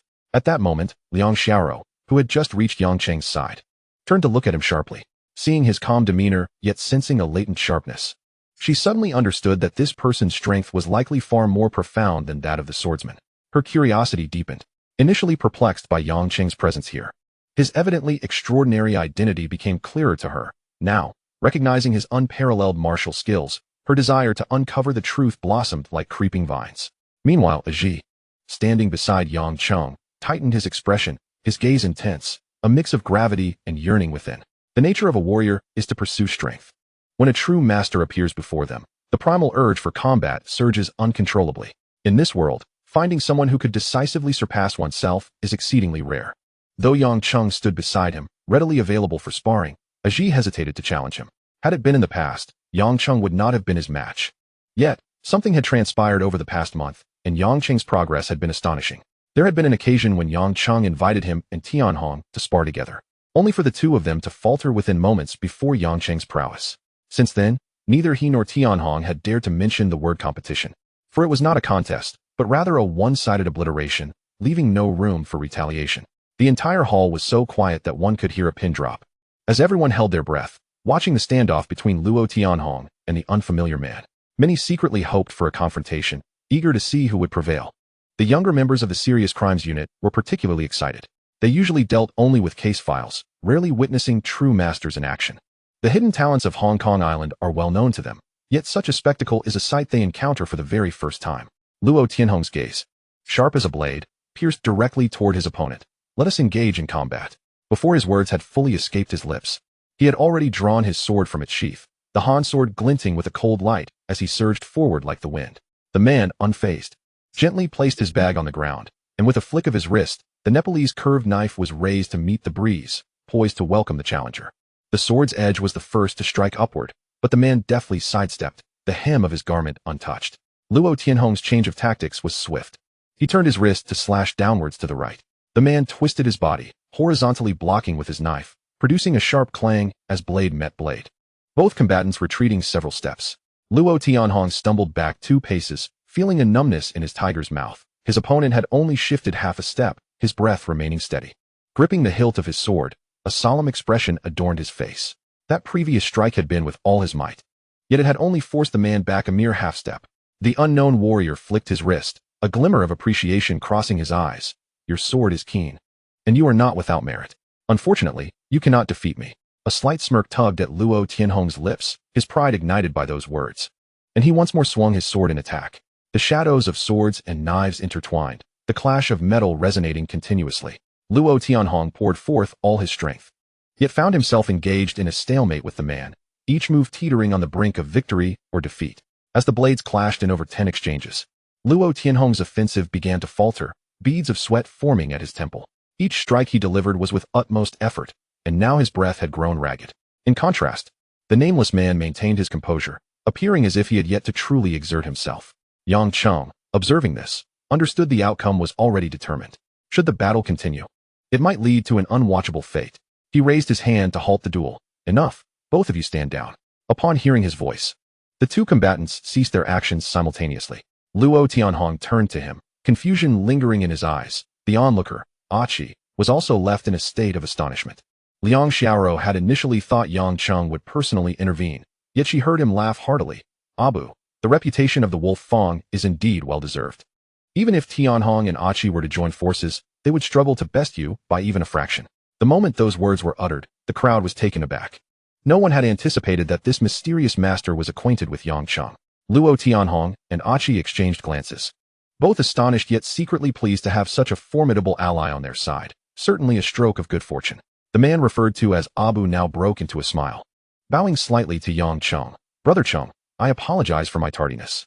He picked up the bag at his feet and walked steadily toward Yang Cheng. Luo Tianhong sheathed his sword, silently following behind. Upon reaching Yang Cheng, Abu lowered his head. I was preoccupied with personal matters and could not arrive in time. I hope Brother Cheng can forgive me. Yang Cheng placed a hand on his shoulder. In this world, a man's debts of gratitude and enmity are meant to be clear. If you were able to resolve your concerns and return, what fault is there? As Abu raised his head, a glimmer of light flickered in his eyes. Yang Cheng's gaze fell upon the heavy bag. What you carry within. Is it the head of Master Ma from the outlying island? Abu nodded in affirmation. Chapter 38. Achi suddenly recalled the recent rumors of the mysterious figure who had decapitated the underworld leader of the outlying island. And at this moment, it all made sense. Liang Xiaoro stood frozen in place. They had specifically come to the outlying island to track down Master Ma, who had fled here after committing a heinous crime in West Kowloon. Yet now, they learned that Master Ma had already met his demise. His head now held in the hands of this unfamiliar man. She stepped forward, extending her hand to take the bag from him, but the man sidestepped away. I am Liang Xiaoro from the West Kowloon Major Crimes Unit. She regarded him intently, her tone as steady as she could manage. Master Ma fled to the outlying island after his crimes in our jurisdiction. We are here to apprehend him. Now that you have dealt with him, it is only just. We will not hold you accountable. We merely wish to take his head. Is that agreeable? Abu coldly returned her gaze, his eyes revealing no hint of concession. As the atmosphere grew tense, Yang Cheng's voice broke through. Abu, since the Major Crimes Unit has spoken, let her have it. Your task is complete. There is no need to complicate matters further. Understood, Brother Cheng. Abu nodded, handing the bag to Liang Xiaoro, within which lay a bowling ball, with Master Ma's head concealed inside. I intended to use it as an offering for the nurse. Now that you are here, it is yours. I hope your words hold true. I will report the truth to my superiors, rest assured. Liang Xiaoro accepted the bag, forcing a smile. The rain intensified suddenly, pouring down in torrents. Yang Cheng turned to the two men beside him. Abu, this is Achi, and that is Luo Tianhong, who just engaged you in battle. From now on, we are all brothers. Abu looked at Achi and Luo Tianhong, a faint smile gracing his lips. We do indeed share some similarities. Achi laughed as well. I think so too. Do you think we might actually be long-lost brothers? Luo Tianhong raised an eyebrow, a hint of confusion crossing his features. Yang Cheng laughed heartily. From this day forth, aren't we brothers? Their laughter mingled with the sound of rain, creating a fleeting and indistinct melody. Liang Xiaoro stood beside Yang Cheng, her gaze sweeping over this group of men, each distinct in appearance yet united in spirit, deepening her curiosity about Yang Cheng. Surrounded by so many remarkable individuals, what manner of person was he? The damp, cold sea breeze carried the salty scent into the abandoned floors, as a subordinate hurriedly approached. Whispering urgently, Boss, Officer Li is bringing people up. Yang Cheng and Achi turned their attention to the only coastal path leading here. The rain-soaked road glistened, and indeed, the figures of Li Xian and his team appeared at the end of the path. They were drenched, their uniforms clinging to their skin, looking rather disheveled. Yet they strode directly into the unfinished building without a hint of hesitation. Li Xian shrugged off his rain-soaked jacket and walked straight up to Yang Cheng, his gaze sweeping over the equally drenched officers behind him, his voice tinged with irritation. Mr. Yang, you have made it quite difficult for us to find you. Yang Cheng's lips curled into a faint smile, his tone relaxed. Officer Li, your legs are your own. I didn't summon the rain. So, are you blaming me for getting wet? Stepping forward, Ma Jun, water still dripping from his uniform, fixed his gaze on Yang Cheng. Don't play coy. We all know why you came to the outlying island. Oh, Yang Cheng raised an eyebrow, casually meeting his gaze. I am quite curious to hear what Officer Ma believes my purpose here to be. Seeing his nonchalant demeanor, Ma Jun's expression darkened. Yang Cheng, don't be so arrogant. Is arrogance a crime? Yang Cheng chuckled, his voice echoing slightly in the empty building. Which law forbids a man from being arrogant? Besides, he paused, scanning the youthful faces around him. If young people aren't arrogant, what kind of youth are they? A low ripple of laughter arose from the crowd. Li Xian disregarded the sounds, his expression serious as he pressed on. Yang Cheng, appearing here with so many people, you'd best have a reasonable explanation. An explanation? Yang Cheng shrugged nonchalantly. I brought my brothers out for a breath of fresh air. Surely that's not a crime? It's stifling being cooped up in Causeway Bay for too long. The scenery on the outlying islands is quite nice, so I thought I'd take a stroll. What is this now? Do citizens need to submit an application to the police before they can step outside? Chief, I am a law-abiding citizen. Li Xian furrowed his brows, about to speak, when a clear female voice interjected. Officer Li, hello? A woman in plain clothes, exuding competence, stepped forward and presented her identification. I am Senior Inspector Liang Xiaoro from the West Kowloon Major Crimes Unit. She gestured to a few equally formidable companions behind her. These are my team members. Li Xian responded gravely to Liang Xiaoro's introduction. Inspector Liang, I am Chief Inspector Li Xian from the Wanchai Police Station. These are all my colleagues. His gaze then shifted to Ma Jun and his group. Ma Jun nodded politely to Liang Xiaoro, his face adorned with a courteous smile. A pleasure to meet you. Inspector Liang. I am Inspector Ma Jun. Liang Xiaoro returned the smile.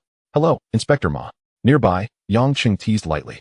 It seems I've unwittingly turned this place into a gathering spot for law enforcement. This remark elicited a few subdued chuckles.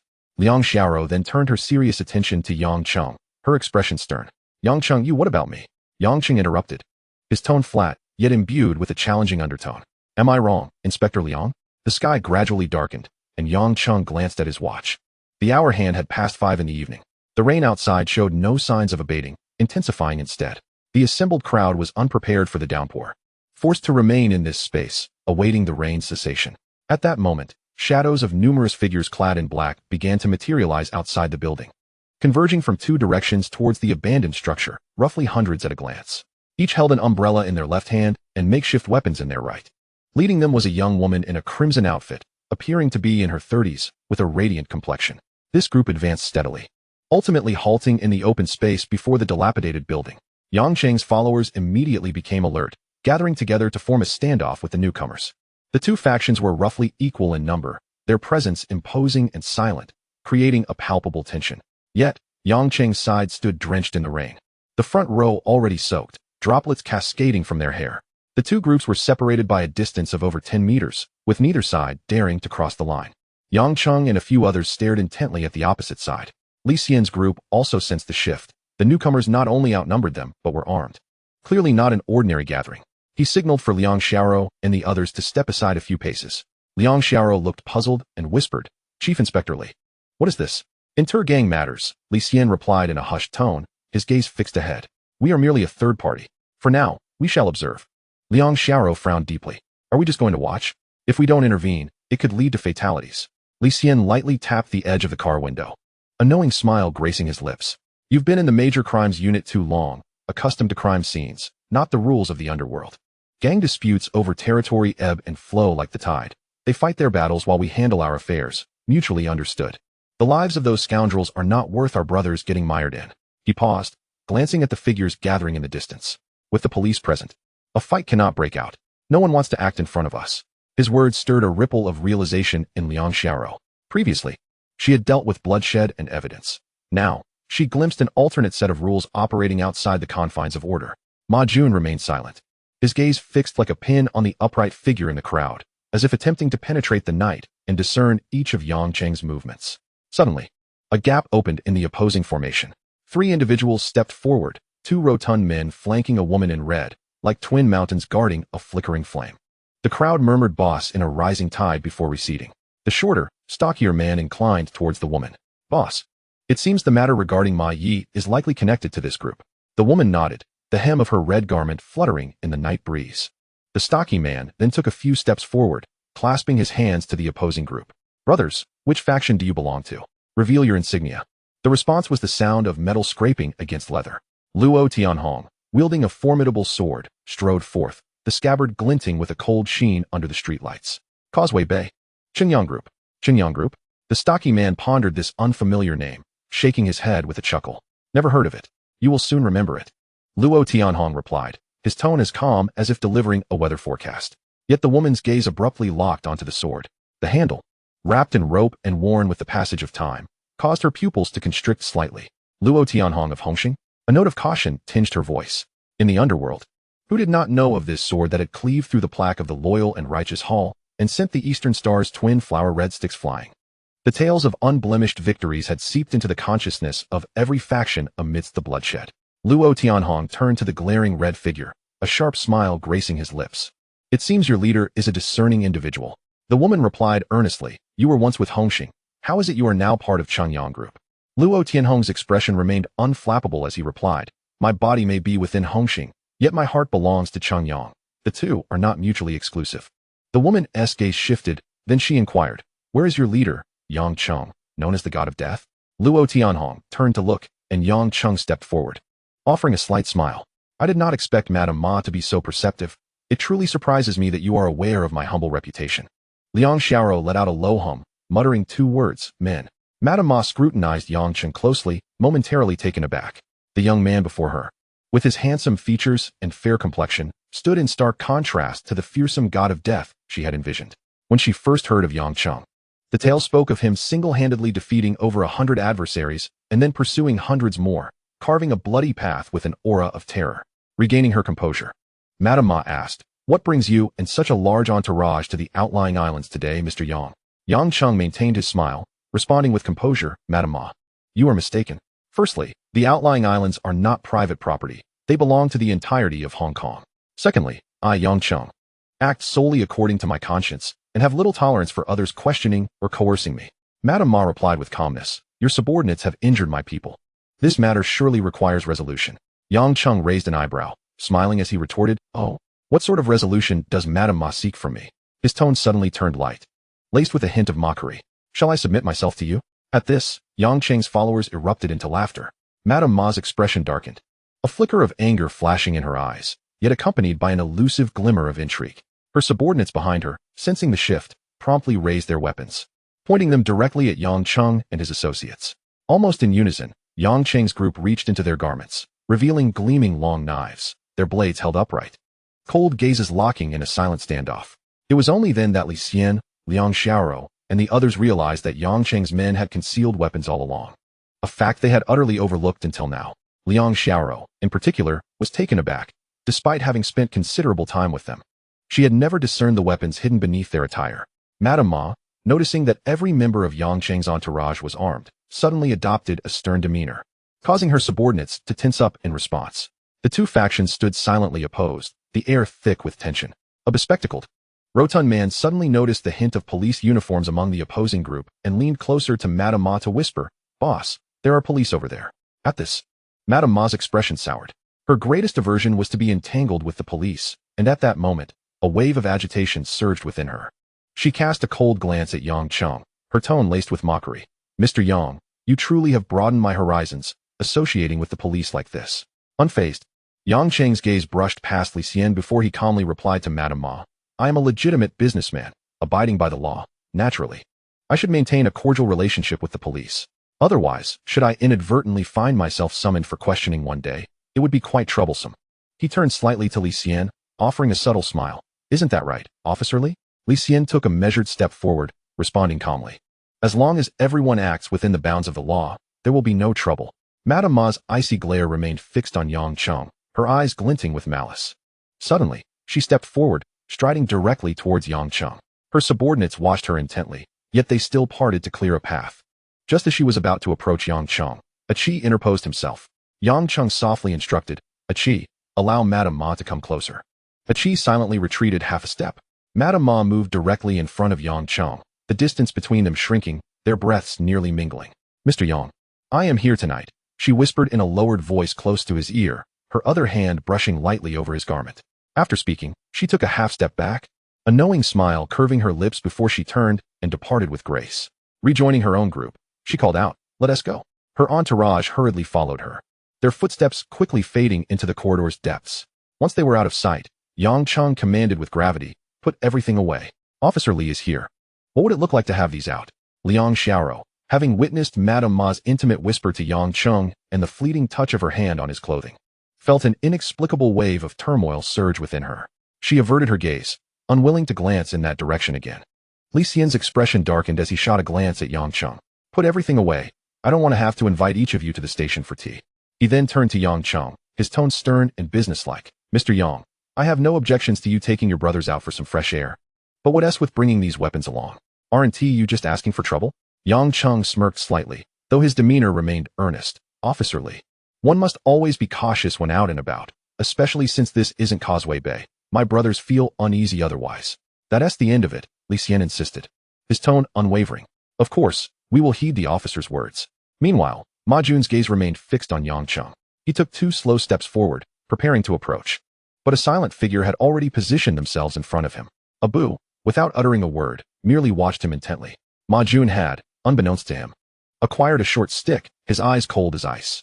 Abu, however, seemed oblivious to the hostility, regarding Ma Jun as little more than a stationary object. This subtle shift drew the attention of everyone present. Li Xian frowned. "Ma Jun, what are you doing?" "Put that down." Ma Jun did not break his stare, only responding in a low voice, "I want to exchange a few moves with them." "Ma Jun, you," Li Xian began, but Yang Cheng interjected with a smile. "Since Officer Ma is so eager, how can we dampen his spirits?" He turned his head, his gaze sweeping over at Chi, Abu, and Luo Tianhong.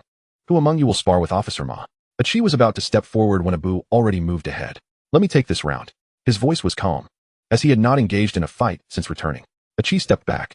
Having witnessed Abu's skills and knowing that the outcome of this confrontation was a foregone conclusion, Abu produced a curved short blade, slowly rotating his wrist, the blade glinting faintly in the air. The two stood facing each other, their gazes colliding midair, neither willing to look away. At that moment, Yang Cheng spoke leisurely. "Abu, remember, the person across from you is a police officer. Given the number of onlookers, do exercise restraint." Abu nodded. "Understood, Brother Cheng." As the rain began to subside, dusk enveloped the scene. The crowd instinctively formed a ring, leaving only Abu and Ma Jun standing opposed. Beside Li Xian, Liang Xiaoro urgently whispered, "We cannot allow him to strike. Inspector Ma is no match for this individual." Li Xian's brow furrowed. "What makes you say that?" Luo Tianhong had just engaged him in combat. Liang Xiaoro's gaze swept over the solitary figure in the midst, noting that he had only displayed defensive capabilities throughout. Luo Tianhong himself stated that this man is the second strongest he has ever encountered. Li Xian felt a weight settle in his chest. He was acutely aware of Ma Jun's ferocity. Few in the police force could contend with him. Yet, Luo Tianhong's reputation had long since reached legendary status. He swallowed hard. Who is the strongest? Liang Xiaoro's gaze drifted to the still figure at the back of the crowd. He claims it is his elder brother. Li Xian followed her gaze to find Yang Cheng leaning against the wall, his expression as tranquil as a still pond. Though rumors spoke of him facing hundreds alone, Li Xian had never genuinely associated him with martial prowess until this very moment. He took a deep breath, forcing himself to focus. Ma Jun is not an easy opponent. He may not necessarily lose. Liang Xiaoro refrained from speaking further. She had already issued her warning, and the decision was no longer hers to make. In the center of the gathering, Ma Jun was the first to move. He let out a sharp cry, slicing through the air, his figure darting towards Abu like an arrow. Abu, however, did not counterattack. Instead, he reversed the grip on his curved blade, twisting his wrist like a wheel, deftly parrying the incoming strike. Immediately following, he spun his body, unleashing a swift kick that landed solidly against Ma Jun's side, forcing him back several steps. Abu remained poised, a hint of a gentle smile gracing his lips, as if that fierce blow had been merely a casual gesture. Ma Jun felt his mind go blank, staring in disbelief at the individual before him. In his memory, the only formidable fighters by Yang Cheng's side were Luo Tianhong and Qi, though Abu bore a resemblance to them. He had never anticipated his skills to be so formidable, easily deflecting his attack and delivering a powerful kick to his side. The pain radiating through his ribs felt akin to being seared by a hot iron. Ma Jun gritted his teeth, refusing to yield even an inch. Instead, charging forward once more. The two became entangled in combat again, but this time, Ma Jun was left only to defend himself, his long staff barely shielding his vital points, and he could find no opportunity for counterattack. Whenever he faltered for a moment, the heavy fists would pierce through his defenses, forcing him to stagger backward. Li Xian, watching from the sidelines, felt his palms grow clammy with sweat. He had never seen Ma Jun in such a disheveled state. This was not a contest, but rather a one-sided domination. The surrounding young officers were equally dumbfounded. Having always regarded Ma Jun as the most formidable fighter in the police force, an idol in their eyes. Yet now they were witnessing him being mercilessly beaten without the slightest ability to retaliate. Liang Xiaoro and her companions, however, maintained their composure, as they had already witnessed Abu's prowess. Yet, as fellow officers, witnessing Ma Jun endure such punishment was disheartening. This was not only a blow to Ma Jun's pride, but to the dignity of the entire police force. A tempest of anger brewed within Ma Jun's chest. When had he ever been so thoroughly overpowered? The skills he had honed for years seemed as fragile as paper before his opponent, and he narrowly escaped several lethal strikes, which his adversary always managed to hold back at the last moment. After all, he was a police officer, and there were so many eyes watching. That's enough, Abu. Yang Cheng's voice, though not loud, brought an abrupt silence to the scene. Upon hearing this, Abu stepped back, allowing Ma Jun a moment to catch his breath. Leaning on his staff as sweat trickled down his temple, Yang Cheng turned to Abu, his tone laced with reproach. Abu, this is where you went wrong. Inspector Ma merely wished to spar a few moves. There was no need for such earnestness. Abu lowered his head in acknowledgement. Brother Cheng, I was mistaken. I shouldn't have exerted 6 parts of my strength. The words reached Ma Jun's ears and nearly caused him to spit blood. 6 parts? He could hardly believe he had heard correctly. After all that, his adversary had not even fought with full strength. Yet he found himself in such a predicament?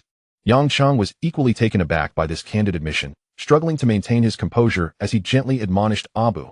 You, at times, are too honest. Some things are better left unsaid. Abu replied with a smile.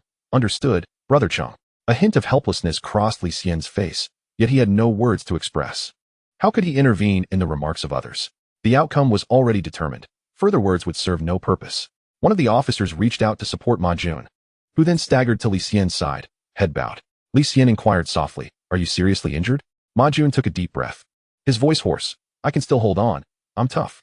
Aji turned to Yang Cheng. Brother Cheng, night is falling. Should we? Yang Cheng's expression remained calm. Let us go. It's time to leave. With that, he turned and walked towards the unfinished building, his subordinates following closely behind. Aji and Abu flanked him on either side. The bald man from the serious crimes unit turned to Liang Xiaoro. Xiaoro, Ma Yi is gone. We have the head. Shouldn't we withdraw? Liang Xiaoro pondered briefly. The mission is complete. It is indeed time to return. She handed the bag in her hand to the bald man, adding, You go back with the head. I will leave tomorrow. The bald man was perplexed. Since everything is settled, why do you remain here? Liang Xiaoro simply stated, A personal matter.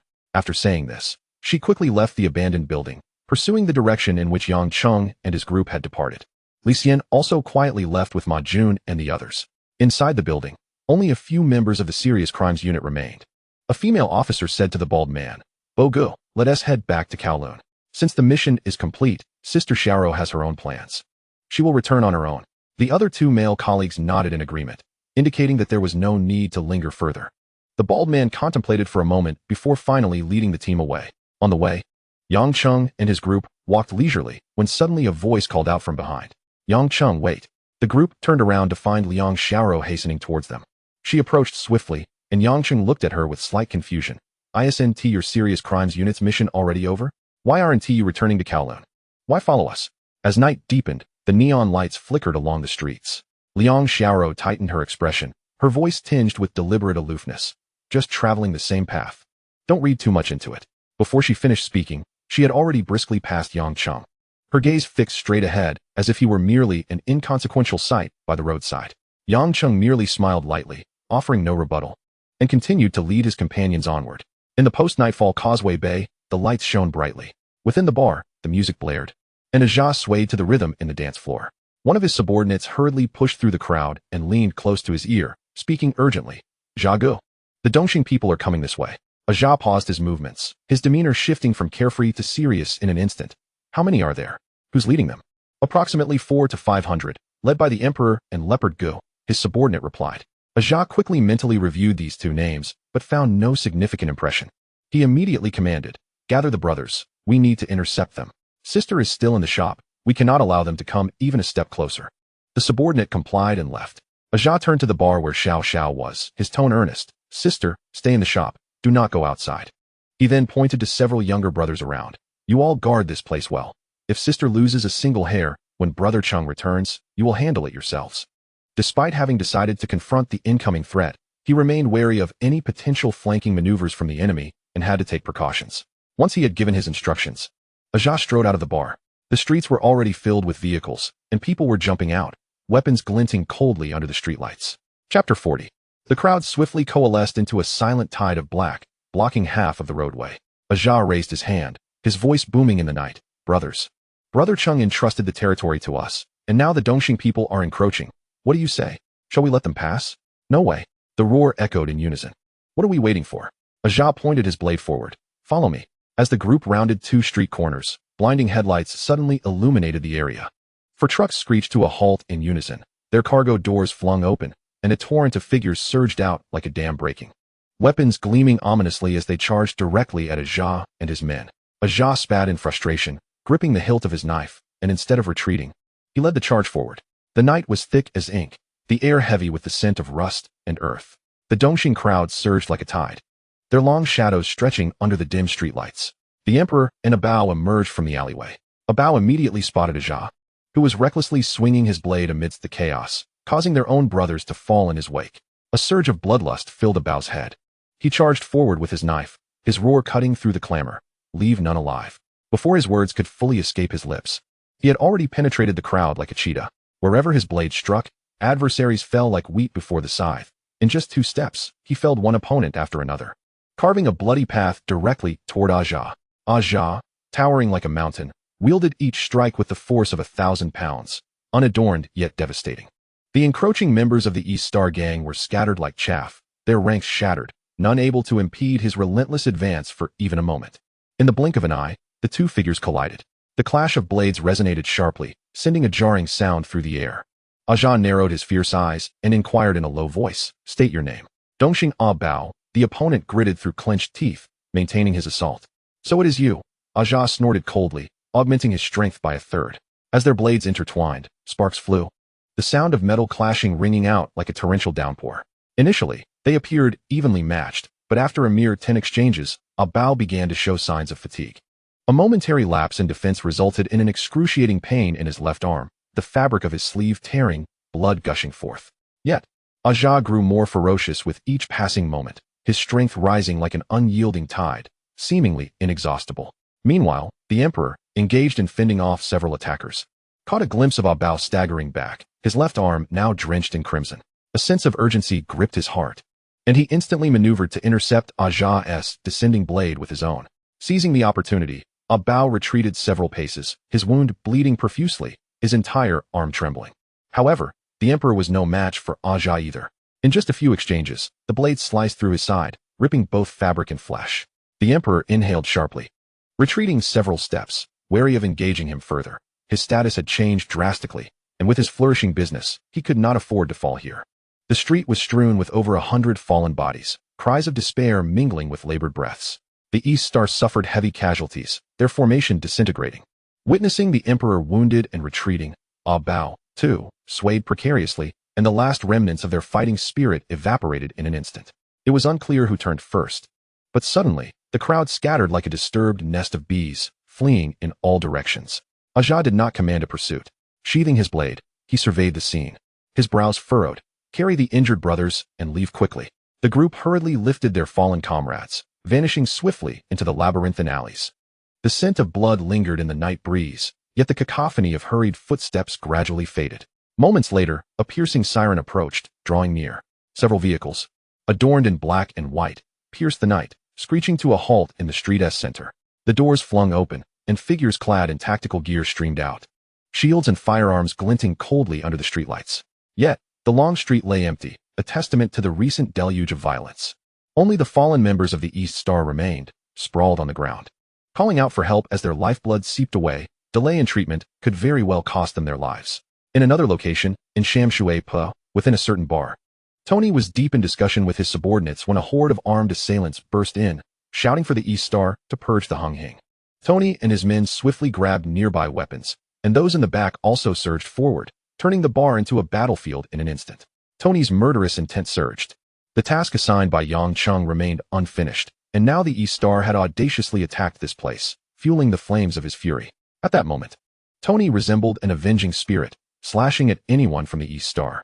After a fierce melee, the East Star members fell back outside the bar, where a throng of their compatriots had already gathered, led by Sha Meng and the Smiling Tiger. This duo commanded an army of 800, vowing to reclaim Shamshui Pa and avenge their earlier defeat in Causeway Bay. Due to the limited space inside the bar, the majority of their forces awaited in the street. The subordinates who had charged and now retreated in disarray, most of them wounded. Sha Meng barked sternly, "No retreat. Bring me Tony's head." Hearing this, the gang surged forward once more. At that moment, clusters of suited men emerged from both sides of the street, each wielding long knives. The leader raised his arm in a rallying cry. "Brothers, the target is Sha Meng." No sooner had the words left his mouth than both groups sliced into the East Star formation like blades, cutting through their ranks.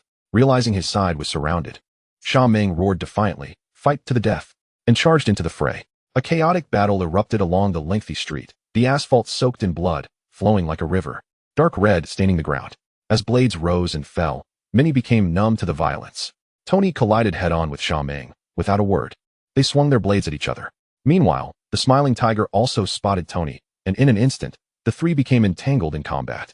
Tony, facing two foes, showed no signs of weakness. His blade sliced through the air, his movements as swift as lightning. However, as the battle wore on, the Smiling Tiger began to falter. Receiving a cut to his arm that left him unable to hold his weapon firmly, Sha Meng too was not spared, a blade piercing his thigh, leaving him staggering and barely able to stand. Tony himself suffered a stealthy strike from the Smiling Tiger, blood soaking his shirt, yet he gritted his teeth, seemingly oblivious to the pain as he sought an opportunity to eliminate both adversaries. With his right hand severely injured and his strength waning, the Smiling Tiger understood he could no longer fight. He caught sight of a subordinate passing by and abruptly shoved him toward Tony. Tony swung his blade, and the subordinate collapsed. When he looked up again, the Smiling Tiger had already fled several paces away. Seizing the moment Tony was distracted, Sha Meng too limped away, disappearing into the depths of the alley. Surveying his surroundings, Tony noticed that some of his own brothers lay lifeless on the ground. Igniting a fierce blaze of anger within him, a surge of determination coursed through his spine, momentarily overshadowing the pain in his back. He raised his blade and plunged back into the throng of enemies, where his blade illuminated the chaos, sending figures sprawling. The East Star forces finally crumbled and retreated. Despite their initial assembly of over 800, barely more than half managed to escape. The two fierce battles had not gone unnoticed by the various factions in the Underworld. Though they had not intervened, none were oblivious to the unfolding events. Both Hung Hing and East Star were among the top factions on the island. And while Yang Cheng fought against East Star alone, the other leaders were likely watching quietly, waiting for their moment to strike. On the outlying island, Yang Cheng and his group arrived in the city and directly entered a hotel. Over 300 men, all clad in matching suits, strode in with an imposing presence, startling the lobby manager and staff into a state of retreat. The manager bowed low, trembling, and approached Yang Cheng, never daring to straighten his back. Yang Cheng stated coolly, "I'll take all the remaining rooms in the hotel." After Ji signed the check, the manager followed closely at his side. The people stationed in the lobby averted their gazes, none daring to look in Yang Cheng's direction. After securing all the remaining rooms, Li Xian and his group had no choice but to seek alternative accommodations. However, Liang Xiaoro walked directly up to Yang Cheng, her voice icy. "I want a room." Yang Cheng lifted his gaze to her. "Officer Liang, if you want a room, you can book one yourself. There's no need to come to me. We are not related." Liang Xiaoro offered no response, merely shooting him a cold glance before snatching the room key from his fingers. "Is it customary for police officers to be so unreasonable?" Yang Cheng called after her as she walked away without looking back, heading toward the stairs. He watched her retreating figure, a faint, elusive smile gracing his lips before he too ascended the stairs, holding the key. He had taken residence in a presidential suite, which, viewed through contemporary eyes, could certainly be deemed luxurious, yet appeared somewhat confining compared to the opulence of later generations. A few of his subordinates stood guard outside the door to deter any unwelcome intruders. Meanwhile, Liang Xiaoro's room was merely separated by a single wall. Yang Cheng had hastily washed up. At that moment, a car approached the hotel, from which emerged a woman clad in red. She possessed a graceful figure and captivating beauty, exuding an enchanting allure with every glance. As she entered the lobby, the manager promptly approached, bowing in greeting. "Boss, did a group of several hundred just check in?" The woman's voice rang clear. "Yes, boss. Which room is the leader staying in?" The manager hesitated for a moment before a look of panic crossed his face. "I'm sorry, boss, but I seem to have inadvertently given out your exclusive room card as well." The woman's eyes narrowed with intensity. "Are you suggesting you no longer wish to work here?" The manager fell to his knees, repeatedly bowing his head in apology. "Who is currently in my room?" The woman's tone grew even colder. It's that gentleman who is the leader." Upon hearing this, the woman chose not to say another word and turned to head towards the elevator. The hotel's top floor housed only 3 presidential suites, with room 1 boasting the best view, traditionally being her exclusive domain. As the elevator doors slid open, several pairs of eyes suddenly locked onto her like iron nails. The men lurking in the shadows of the corridor all reached into their suit pockets, their knuckles straining against the fabric, poised for action. She stepped onto the marble floor, the sound of her heels resonating with a cold rhythm, her gaze sweeping over the crowd until it landed on the face of Aji, who stood in the hall. "Madame Ma," Aji stepped forward, blocking her path. "What brings you here?" The woman lifted her chin, the shimmering earrings slicing through the air with sharp elegance. "I need to see your boss." "The boss is currently resting." Aji gestured subtly with his hand, and the men around him slowly withdrew their hands from their jackets. "If you have something to discuss, I can convey it." Madame Ma brushed past him with determination, her skirt slicing through the air like a blade through silk. The guards instinctively moved to stop her, but upon seeing Aji's slight shake of the head, they retreated into the shadows, never anticipating that this woman could so boldly advance. She halted before the door of Suite 1, drawing a black room card from her handbag and swiping it against the lock. With a soft beep, the oak door swung open. A sharp gasp echoed in the corridor. Aji's pupils constricted as he watched that slender figure vanish behind the door, the heavy thud of the wooden door closing resonating in the silence. He rushed to the door, twisting the doorknob, but the lock remained unyielding. The fleeting thought of breaking in crossed his mind, but was quickly suppressed. The consequences of such an intrusion could prove far more challenging to manage than merely allowing her entry. He ultimately stepped back, standing before the door like a stone statue. Yet the tension in his heart tightened with each passing moment. There was no need to worry about his elder brother's abilities. But if the matter were to be scrutinized later, Aji felt a bead of cold sweat trickle down his neck, his palms damp with anxiety. Inside the suite, the sound of rushing water echoed from behind the frosted glass door of the bathroom. Madame Ma leaned against the cool door, listening to the rhythmic patter of droplets striking the tiles reverberate through the empty living room. This room had originally been her arrangement. She had intended to meet Yang Cheng here to discuss matters concerning Master Ma in a secluded setting. Little did she expect that he would not only arrive but also take residence in this very suite she frequently occupied. The sound of water ceased abruptly. Moments later, the bathroom door swung open, and a figure emerged, enveloped in a cloud of steam. Yang Cheng stepped barefoot onto the carpet, his hair still dripping with water, and froze momentarily as he lifted his gaze. The light from the crystal chandelier fell into his suddenly constricted pupils. Yang Cheng opened the door, only to find a woman standing in the shadows of the corridor, her gaze piercing into him. Upon recognizing him, the woman immediately turned to flee. Chapter 41. Yet, Yang Cheng walked forward with poise, making his way to the suite's window, a faint smile gracing his lips. He had not anticipated that even the formidable matriarch of a gang could find herself in such a constrained predicament. Constrained? Madame Ma let out a light laugh, turning back to approach him closely. At this moment, Yang Cheng's demeanor had returned to normal, devoid of any hint of unease. He spoke with a tinge of regret. "Madame Ma, This seems to be my room. I wonder how you managed to enter? This suite rightfully belongs to me, Madame Ma replied calmly. The manager simply made an oversight and mistakenly handed you my room card. Leaning against the windowsill, Yang Cheng regarded her leisurely. So, you specifically brought me here for a discussion? He raised an eyebrow, his tone laced with playful curiosity. Aren't you concerned about discussing matters here? Madame Ma's expression remained unchanged as she replied steadily. There are too many police outside. It is not suitable for an in-depth conversation.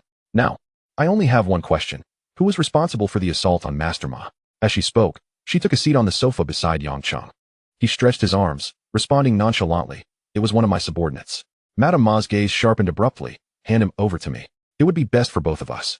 Madame Ma, you are truly naive. Yang Cheng suddenly laughed. Do you think I would deliver my own brother? Moreover, just because you demand it, does that mean I must comply? He shook his head. That would be underestimating me, Yang Cheng. His tone turned icy. And what I detest most in life is being threatened. Before he could finish speaking, Yang Cheng suddenly rose, pulling Madame Ma close, swiftly taking control of the situation. Madame Ma's breath quickened. This hotel is my territory. Do you believe that with a single command, none of you will be able to leave tonight? Outside, Aji and several others stood waiting. The muffled sounds emanating from within caused Aji's brow to twitch slightly, and he soon understood. Aji's lips curled into a subtle smile. Thus, he need not worry about Yang Cheng pursuing the matter later, having already ushered him into the room. If he were to press further, he would have to accept the consequences. Just then, the door of room 2 next door creaked open. Liang Xiaoro emerged. Aji glanced up, seeing Liang Xiaoro standing nearby, her hair damp and clinging to her neck, her figure enveloped in a mist of post-bath steam. She approached Aji, her voice barely above a whisper. Where's Yang Cheng? Aji cast his eyes downward, remaining silent. Liang Xiaoro frowned and pressed on. Which room is your boss in? I need to speak with him. Still, no response came. A surge of frustration ignited within her. Her gaze darted over Aji's shoulder, landing on the tightly shut door, not a sliver of light seeping through the cracks. Liang Xiaoro hastened to Yang Cheng's door, raising her hand to knock, only to be met with faint sounds from within. Her ears flushed with warmth, and she abruptly turned, rushing back to her own room, slamming the door shut with a resounding thud. Aji and several subordinates exchanged glances, bewildered. Aji felt a twinge of unease creeping into his heart. As the morning light filtered through the gaps in the curtains, Yang Cheng had already awakened. Leaning against the headboard, he surveyed the surroundings quietly before reaching for a pack of cigarettes on the bedside table, extracting one and lighting it. After a while, Madame Ma slowly stirred awake. She first cast a cold, piercing glance at Yang Cheng, then propped herself up against the headboard, saying nothing, merely extending 2 fingers in a gesture towards him. Understanding her silent request, Yang Cheng handed her a cigarette. Unexpectedly, he chuckled, smoke curling from his lips. Madame Ma was still. Madame Ma did not respond verbally. Lowering her head to ignite the cigarette, taking a deep drag before speaking. Where's Master Ma's head? Recently, he got into trouble in West Kowloon. Yang Cheng replied in a flat tone. The homicide unit took his head. Madame Ma shot him a glance, but did not pursue the matter further. Why are you so intent on retrieving the head? Yang Cheng inquired. It's for no particular reason. She flicked the ash from her cigarette, her expression indifferent. I just want him to have a complete body. After all, he has contributed to the company. Yang Cheng turned to look at her. After all these years with him. Is that all there is? He's merely a puppet set in front. Madame Ma smirked slightly. It's all just for show, nothing more. Huh. Yang Cheng suddenly laughed. Master Ma must be unwilling to die, unable to achieve closure in the end. Madame Ma did not laugh, merely gazed at him silently. Her eyes as heavy as an icy pond. As the dawn light began to seep in, Yang Cheng rose from the edge of the bed, donning the scattered garments one by one. He adjusted his cuffs, his gaze never darting back to the disheveled bedding behind him. Madame Ma's eyes were like fine threads, entwining around his back. He turned, meeting her resentful gaze, and took a few steps back toward her. Silence stretched between them for a moment before Yang Cheng's voice turned serious. That thing is untouchable. It harms others and is against the law. With that, he did not linger, pushing the door open and stepping out. The room was left with Madame Ma, who remained ensconced in the soft pillows. She stared blankly at the closed door for a long while before gently lifting a corner of the blanket to glance at herself, her lips forming a bitter smile. Last night, she had only intended to discuss matters with him, yet he had been so unyielding, almost rough. But who could she blame? It was her own misjudgment and approach, having overestimated that flimsy confidence. In the corridor outside, several young subordinates awaited. Yang Cheng glanced at them, stating, upon returning, each of you will receive a red envelope. The faces of the group instantly brightened with smiles, and they chorused, thank you, boss. What about Ji? Yang Cheng asked. Ji went to rest in the latter half of the night, came the reply. Yang Cheng nodded, leading them toward the elevator. Just then, the door of Suite 2 across the way opened. Liang Xiaoro emerged, catching sight of him, immediately averting her gaze and briskly passing by him, as if he were merely air. Yang Cheng did not cast a glance in her direction either. The elevator doors chimed open. Just as Yang Cheng was about to step in, Liang Xiaoro hurriedly entered the cabin ahead of him. The rest followed suit, and the atmosphere became thick with unspoken tension. Yang Cheng stood still, while his subordinates formed a protective circle around him. Liang Xiaoro stood slightly behind him, he maintaining his back to her. She attempted several times to raise her gaze to his upright silhouette, only to swiftly lower it again, showing no inclination to turn. As the elevator descended to the first floor, the doors opened to reveal a bustling scene. Dozens of people were already standing in formation, orderly and precise. Aji, Abu, and Luo Tianhong stood at the front, bowing in unison upon seeing Yang Cheng. Brother Cheng, boss. Their voices were low and respectful. Yang Cheng did not slow his pace, merely nodding slightly to the crowd before passing through the automatically opening glass doors and stepping into the awakening morning light of the marketplace. Yang Cheng approached Luo Tianhong and the others, his gaze sweeping over their faces. Has the matter been resolved so quickly? Luo Tianhong stepped forward, lowering his voice. Brother Cheng. News came in last night. As he spoke halfway, his gaze fell on Liang Xiaoro behind Yang Cheng, and he paused. Yang Cheng turned his head to see Liang Xiaoro still closely following him, not a step behind. He then shifted his attention back to Luo Tianhong. His tone calm. No matter what transpired last night. Luo Tianhong's expression grew grave. Dongxing simultaneously targeted both the headquarters and the Shamshui district. Aja and Tony both sustained injuries. Yang Cheng's eyes darkened. What are the injuries like? Nothing serious, a few days of rest, and they will recover, Luo Tianhong replied. Yang Cheng casually placed his left hand in his pocket while raising his right. Aji had already prepared a cigar and gently handed it to him. Yang Cheng took a deep drag from the cigar, the grayish-white smoke dispersing in the air. Let's discuss it in detail on the way, he set off, his voice carrying its usual cold edge. The group exited the hotel. A row of vehicles stood ominously along the street, silent as an iron stream. Yang Cheng walked straight toward one of the cars, glancing out of the corner of his eye to see Liang Xiaoro still standing in place. A hint of confusion on her face. He turned to Luo Tianhong. Have Liang get in the car. Understood, Brother Cheng. The engines roared to life, and Yang Cheng's car slowly pulled away from the hotel. In the rearview mirror, the hotel's glass facade reflected the fragmented morning light. In front of a window on the 7th floor, a slender figure stood quietly, watching the convoy depart. A faint curve graced her lips as she whispered, her words dissipating in the wind through the window cracks. Causeway Bay, Chengyang Group, Yang Cheng. Inside the car, the rich aroma of the cigar filled the air. Yang Cheng leaned back against the seat, half closing his eyes. The specifics of last night. Aji, seated in the passenger seat, turned to report. The Emperor and Ah Bao brought 500 men to Causeway Bay, while the Smiling Tiger and the Sandhopper led 800 to the Shamshui district. Over in Causeway Bay, we lost a dozen brothers and sustained numerous injuries. Aja faced 2 opponents and was stabbed, but the other side did not fare any better. The Emperor and Ah Bao also ended up bloodied.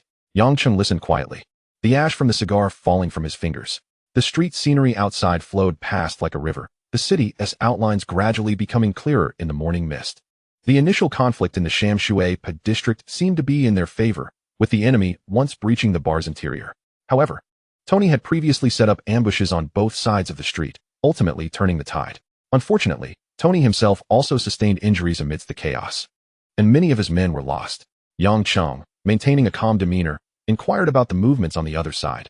What actions has Hongxing taken this time? Aji reported, Han Bin's men were en route when they heard that the situation in Causeway Bay had already been resolved, so they did not push forward.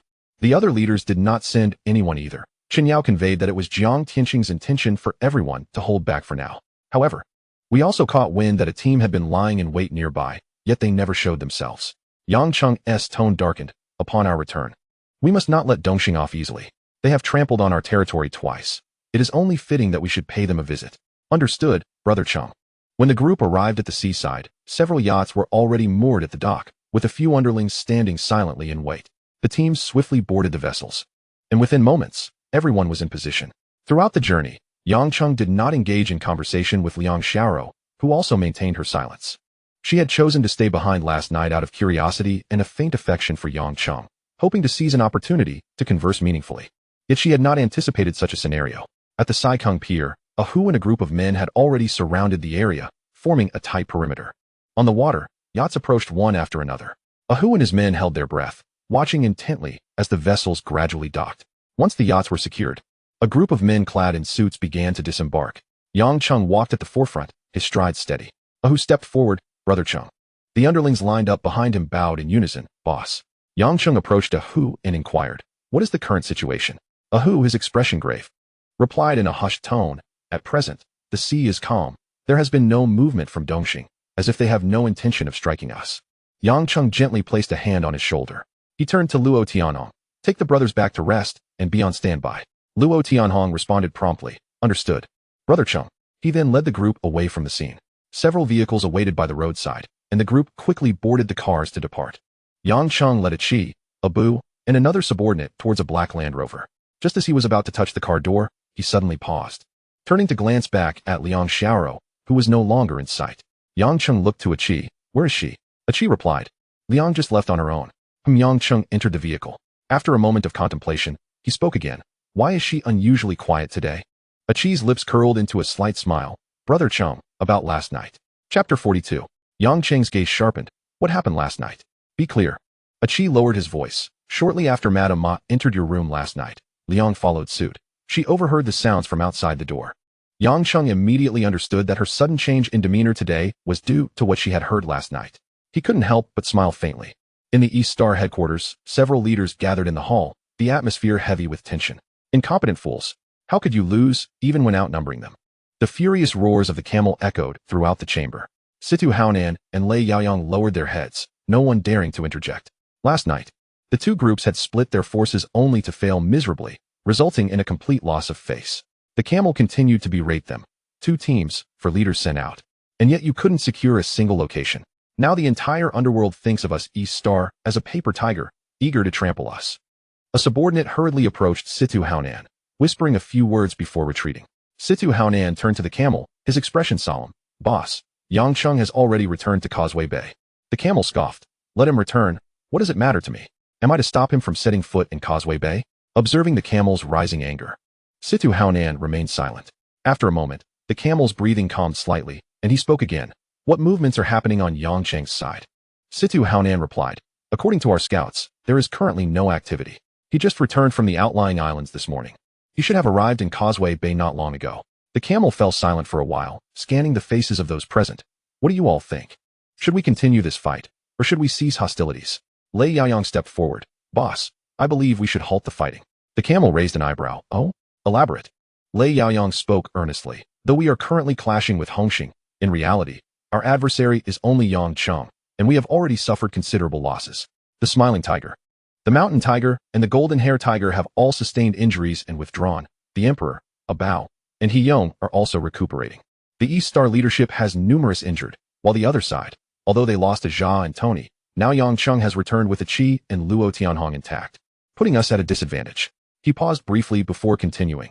Jiang Tianxing from Hongxing will not simply sit back while we focus solely on his territory. His previous inaction was merely a strategy to use us to suppress Yang Cheng's momentum, but what about in the future? If we become entangled in a fierce struggle with Yang Cheng, Jiang Tianxing might strike from behind, or other factions could take advantage of the situation. There are many waiting in the wings to swoop in. 2 tigers fighting will inevitably lead to one being injured. This is a principle understood by all.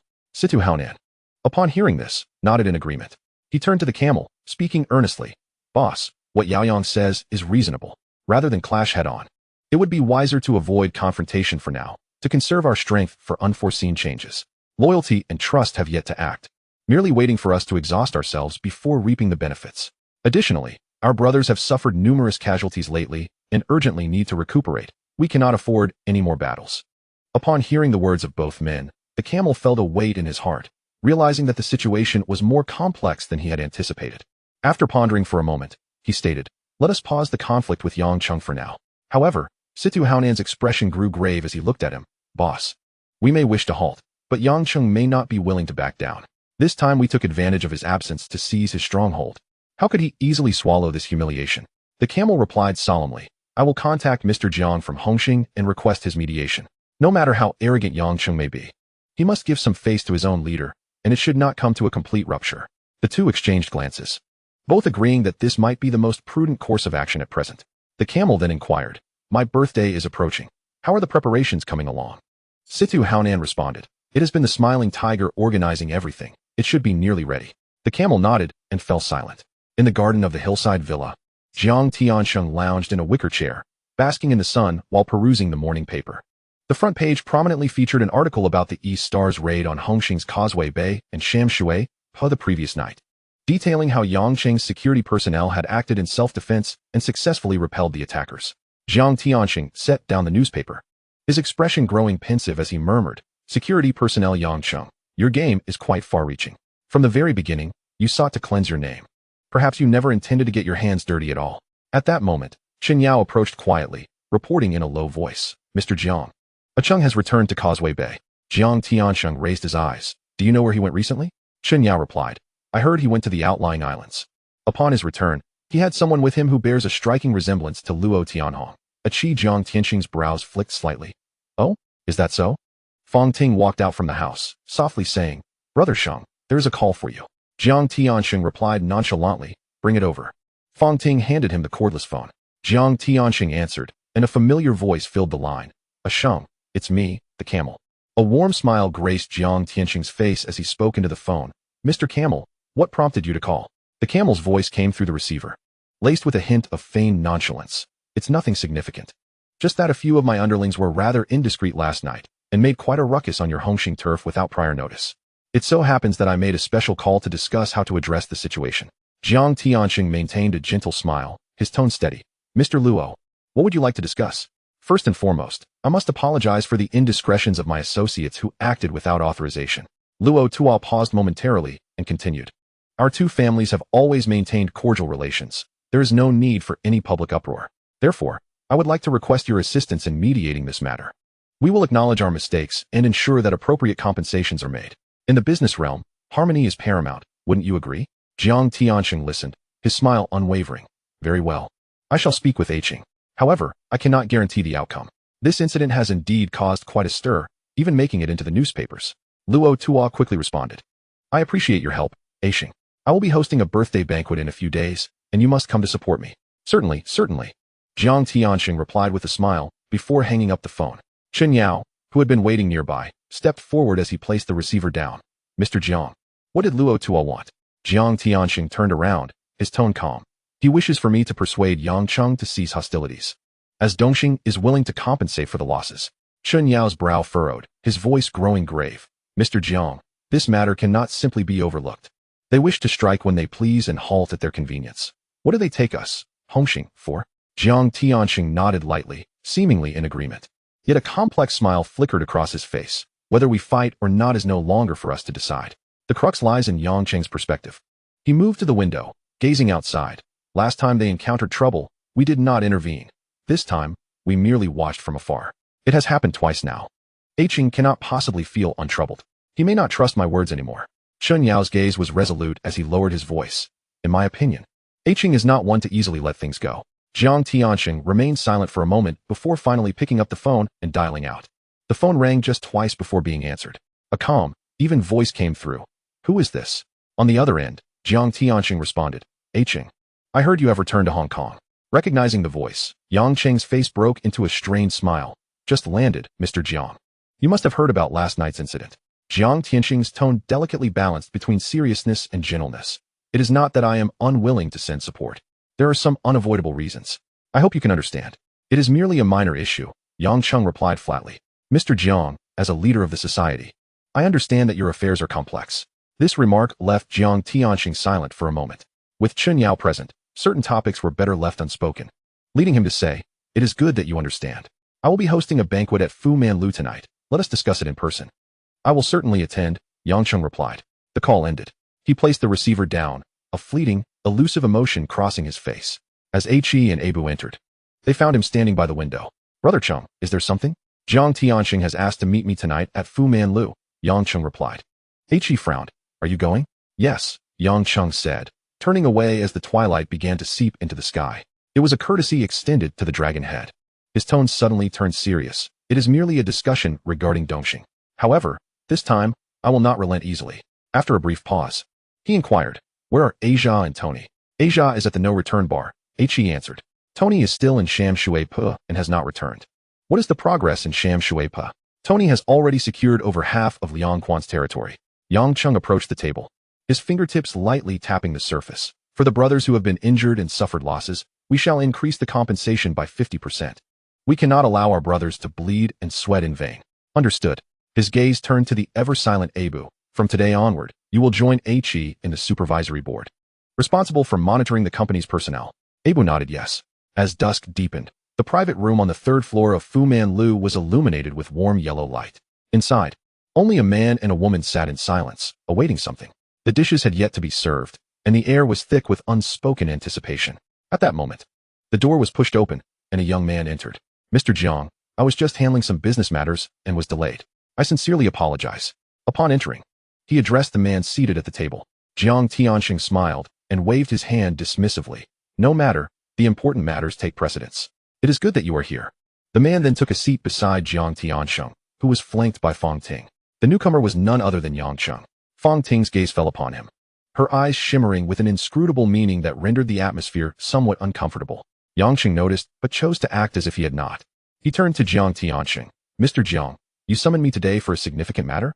Nothing too pressing. Jiang Tianxing smiled gently. I simply wish to have a few words with you. My swift return to Hongxing is largely thanks to your efforts, Cheng. Had it not been for your actions against Liang Quan, I would not have had this opportunity. I have yet to properly thank you. As you went to the outlying islands. Now that you are back, it is a perfect time to express my gratitude. Yang Cheng chuckled lightly. Mr. Jiang, you are being too courteous. Liang Quan brought this upon himself. Even if I had not acted, someone else would have dealt with him eventually. Jiang Tianxing chuckled softly. Indeed. He continued, over the years, I have long heard whispers of Liang Quan's illicit dealings in narcotics. How else could he amass such wealth? It was merely that I had not found concrete evidence until you, Cheng, fortuitously seized the opportunity. Yang Cheng nodded slightly, attributing it to coincidence and timing. Jiang Tianxing smiled. Luck is often a form of skill. Within the private room, Yang Cheng listened to Jiang Tianxing's words, maintaining a courteous smile. As this was praise directed at him. Just then, the door was gently pushed open, and a female server leaned in to inquire. Sir, shall we serve the dishes now? Jiang Tianxing nodded. Yes, please bring them all out. Certainly, sir, the server replied before stepping out. Fong Ting's gaze lingered on Yang Cheng, her eyes subtly shifting, seemingly laden with significance. Yang Cheng understood and turned to Jiang Tianxing. Mr. Jiang, I arrived in haste. Please allow me to visit the restroom first. Jiang Tianxing smiled and nodded. Yang Cheng rose and exited through the door.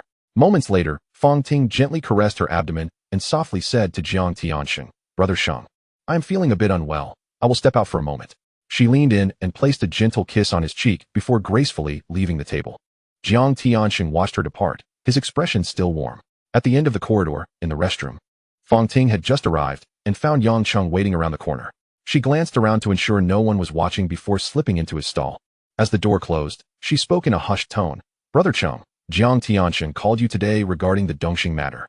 In the morning, the camel had called him, seeking his mediation. Yang Cheng wrapped his arm around her waist, his voice steady. I shall handle matters concerning Dongxing with discretion.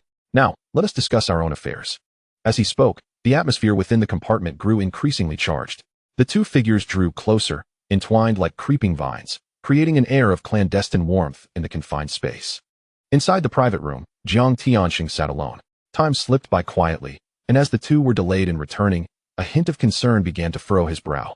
After a considerable while, when Fong Ting returned to the room, her cheeks were faintly flushed, and her eyes shimmered like petals glistening with spring rain. Jiang Tianxing looked at her, smiling as he asked, Why is your face so red? Fong Ting raised her hand to gently cover her cheek, her tone playful. Brother Shang, you have no idea. That restroom was stifling. It was hard to breathe. Please, let us not choose this place again. Jiang Tianxing nodded in response. Very well. As you wish. Pausing for a moment, he further inquired, Did you see a Cheng? Fong Ting shook her head. I did not encounter him. Just then, Yang Cheng stepped in from outside, apologetically smiling at Jiang Tianxing. I ran into an old acquaintance in the corridor and engaged in a lengthy conversation. I kept Mr. Jiang waiting. Jiang Tianxing waved his hand dismissively. Not at all. The dishes have just been served. Yang Cheng took his seat, and the three began their meal. During the meal, Jiang Tianxing casually broached the subject. Cheng, what are your plans regarding Dongxing moving forward? Yang Cheng replied with a calm demeanor. Reciprocity has always been the principle. They have visited us twice, and as hosts.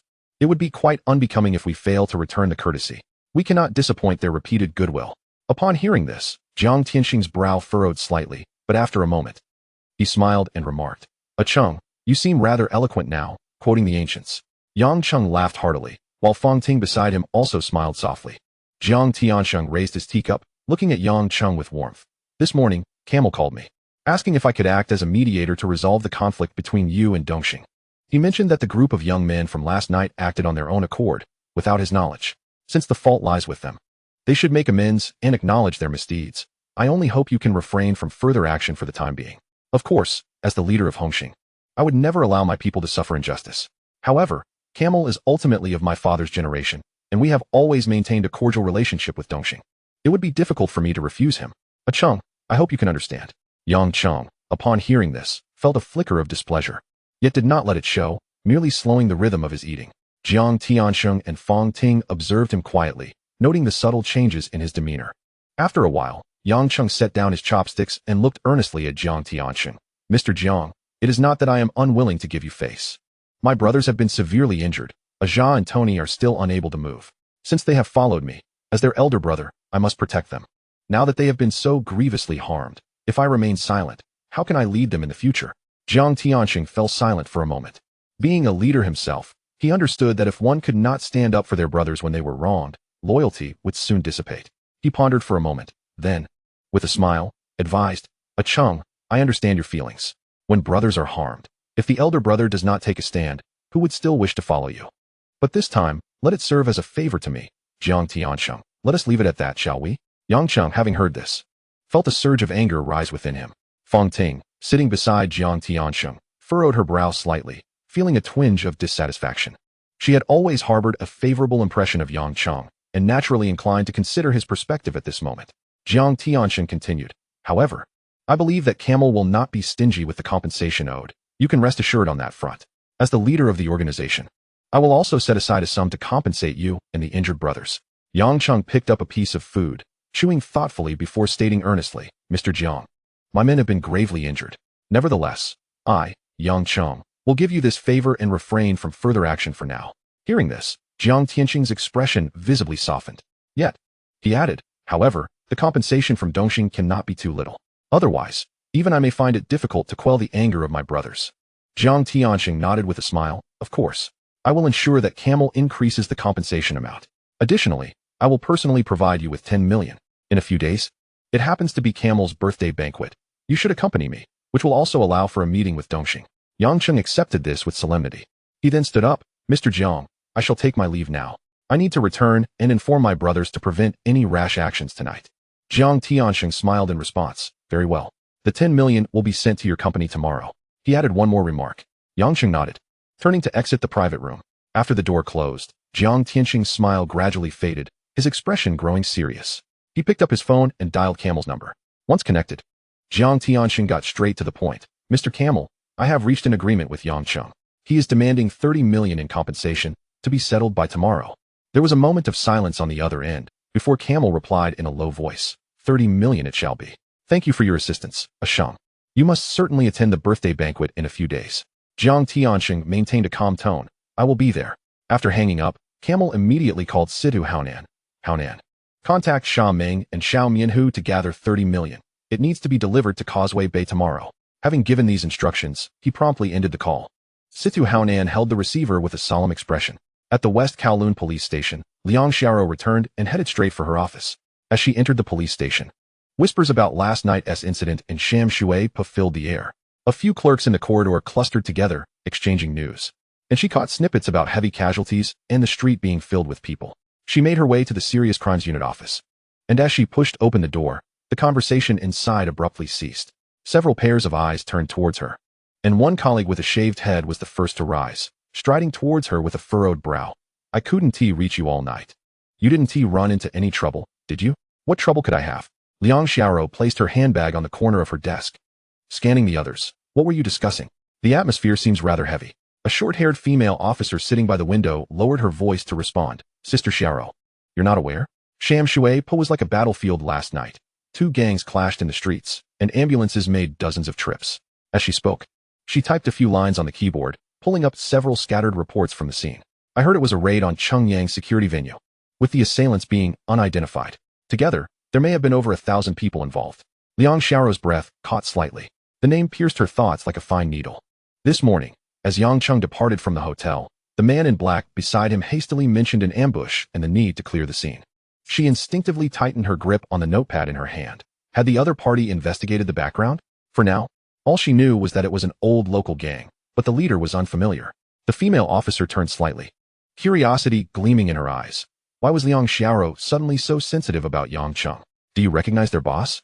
As Liang Xiaoro uttered the name Yang Cheng, the office fell into a deeper silence. She paused, her tone as nonchalant as ever, mentioning that she happened to encounter him at the hotel entrance this morning and overheard a few words from his subordinates. This statement dropped like a stone into still water. The bald colleague took a sudden step forward, his voice tense. The hotel? You stayed at the same hotel as Yang Cheng last night. Liang Xiaoro stepped back slightly, creating some distance, her gaze coolly meeting his. It's merely a coincidence. The accommodations arranged by the police were fully booked, so I had to change hotels. And their team happened to be conducting business activities there as well. She turned to walk towards her desk, but was gently pulled back by the short-haired female officer. Leaning close to her ear, the officer whispered, her breath as light as a feather. Honestly, did you two not meet at all last night? Liang Xiaoro paused, her profile outlined in the morning light with a tranquil silhouette. She did not respond. Instead, she withdrew a report awaiting her signature from the top of the filing cabinet, the pen hovering over the paper for a moment before decisively scrawling her name. Outside, the sound of police sirens grew louder. While her lowered eyelashes resembled a silent door being shut, Liang Xiaoro's cheeks flushed slightly as she softly retorted, Don't jump to conclusions. I merely stayed next door. He is a big boss, after all. Surely he is not lacking for female company. The other woman, noticing her demeanor, felt a blush creeping to her ears and smiled. Leaning in closer, Sister Ro, your neck is even red. Could it be that you before she could finish? Liang Xiaoro reached out to gently cover her lips. Don't speak nonsense. Liang Xiaoro's voice was low, tinged with a hint of embarrassment. How could I possibly be that kind of person? The bald man, overhearing their exchange, grew increasingly somber. He had secretly admired Liang Xiaoro for a long time, and at that moment, he felt a surge of anger directed at both Yang Cheng and himself. Why did that man possess both wealth and looks? He instinctively touched his smooth, bald head, a wave of resentment swelling within him. Inside a brightly lit hall of a certain Dongxing gang, a group of subordinates flanked both sides, the atmosphere tense. A man knelt in the center, his voice trembling. Boss, I regret it. I really shouldn't have joined the gang, shouldn't have entered Dongxing. Please, grant me a way out. I don't want to end up like Xiao Sang, taking the fall for you, enduring 5 years in a grim prison, only to leave without even receiving a settlement. He swallowed hard, cold sweat trickling down his forehead. I also don't wish to end up like the big guy, fighting with Hongxing at Shixiawai, having his limbs severed, his eyes gouged out, and his intestines spilling everywhere, only to be tossed into a stinking ditch, with not even a complete corpse to identify. The crow, who had been quietly sitting back, suddenly stood up and walked step by step towards the kneeling man, causing the brothers standing on either side to unconsciously tense up. As soon as the man finished speaking, the crow lifted his leg and kicked him hard on the side of the head. Damn it, the crow grinned. But there was no mirth in his eyes. Are you trying to frighten me or plead with me? He jumped a couple of times, then suddenly squatted down, leaning closer to the man's face. You truly regret joining the gang? He mimicked the man's tone, then shifted to the other side, gripping the man's hair and yanking it back. Let us settle old accounts. What about the 80,000 discrepancy last time? How do you plan to explain that to me? The man gritted his teeth and glared at him, shouting defiantly. Yes, I took it. But what about you? You only cared about escaping to Holland, and when you returned, you got half killed by Yang Cheng. What have you done? Yet you took more money than anyone. The crow stood up and delivered another brutal kick to the man's abdomen. The man curled up, coughing up blood. But his gaze caught a glint of cold light beneath the offering table, a ceremonial dagger. He lunged forward, grasping the hilt, struggling to rise and fight back, but was firmly pinned down by another subordinate behind him. Oh, the crow turned around, tilting his head to stare at the knife in the man's hand. A wide grin slowly spreading across his face. You've got guts, daring to touch a knife? He leisurely walked over, effortlessly snatching the blade away, running his finger along the sharp edge. The hall fell silent, save for the sound of heavy breathing. If we don't do things by the rules today, how can I command respect in the future? Chapter 44. His voice was soft, yet sent chills down the spines of all present. The young man pinned to the incense table began to tremble. Spare me, please, Brother Crow. In a flash, the blade descended. The first cut sliced through his left wrist. The second severed the tendons in his right wrist. His agonized scream collided with the beams of the hall, echoing repeatedly in the smoky air. White foam bubbled from his mouth, his body convulsing violently like a fish out of water. Several youthful faces around turned pale, and some averted their eyes. The crow seized the limp body, tossing it aside like a ragged bag, sending the statue of Guangong crashing to the ground, shattering into a colorful mosaic on the blue bricks.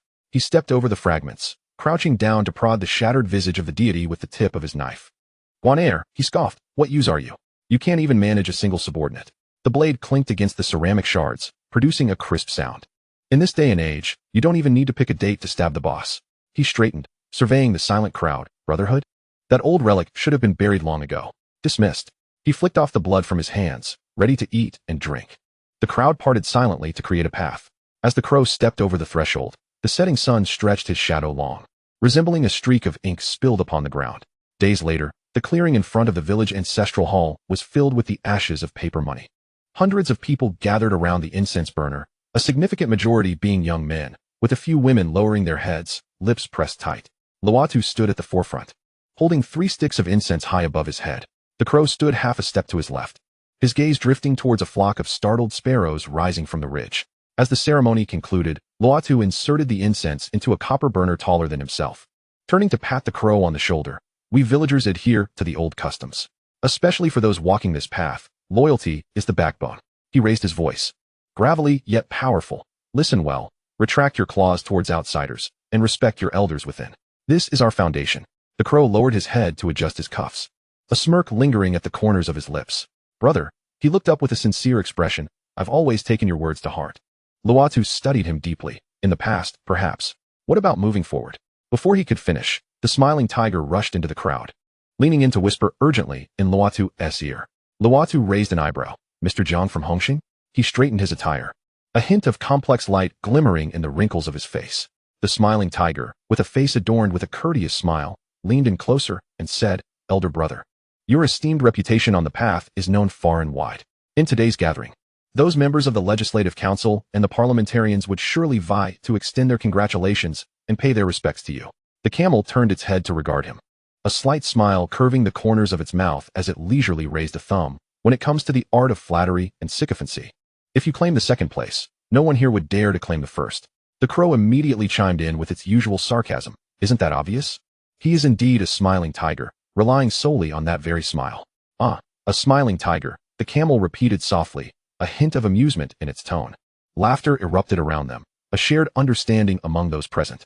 Jiang Tianxing approached the camel with a calm demeanor, a perfectly measured smile adorning his face. Mr. Luo, I hope you are well. The camel raised its eyes, its smile still warm. I did not expect Mr. Jiang to grace us with his presence. I specifically came to offer my congratulations. Jiang Tianxing replied sincerely, slightly inclining his body. Yang Cheng stood silently half a step behind him, accompanying him. The crow's gaze was fixed like a nail on Yang Cheng, but the latter merely lazily flicked his eyelids, his expression indifferent, as if he had not noticed. The camel nodded. You are kind. Jiang Tianxing gestured towards the back, gently urging, everyone, come forward and greet Mr. Luo. Yang Cheng complied, stepping forward and succinctly greeting Mr. Luo. Jiang Tianxing then turned to Fong Ting, who was clad in a sleek black dress, and softly said, you should also extend your greetings. Fong Ting flashed a brilliant smile and softly addressed the camel. Greetings, Mr. Luo. The crow unexpectedly interjected, its voice low yet clear enough for those nearby to hear. Hey, doesn't the magazine always say that Fong's superstar boyfriend is a big shot in the underworld? It seems the rumors hold some truth. The camel raised a hand and lightly tapped the crow's arm.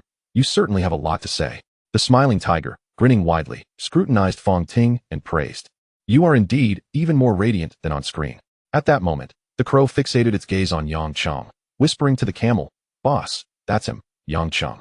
Only then did the camel formally turn its attention to Yang Cheng. Clad in a sharply tailored black suit, Yang Cheng stood with several similarly attired attendants behind him, with a Ji and A ran among them. The camel examined him closely for a moment before speaking. You are Yang Cheng from Causeway Bay? Yang Cheng met his gaze, a subtle smile gracing his lips. Indeed, Mr. Luo.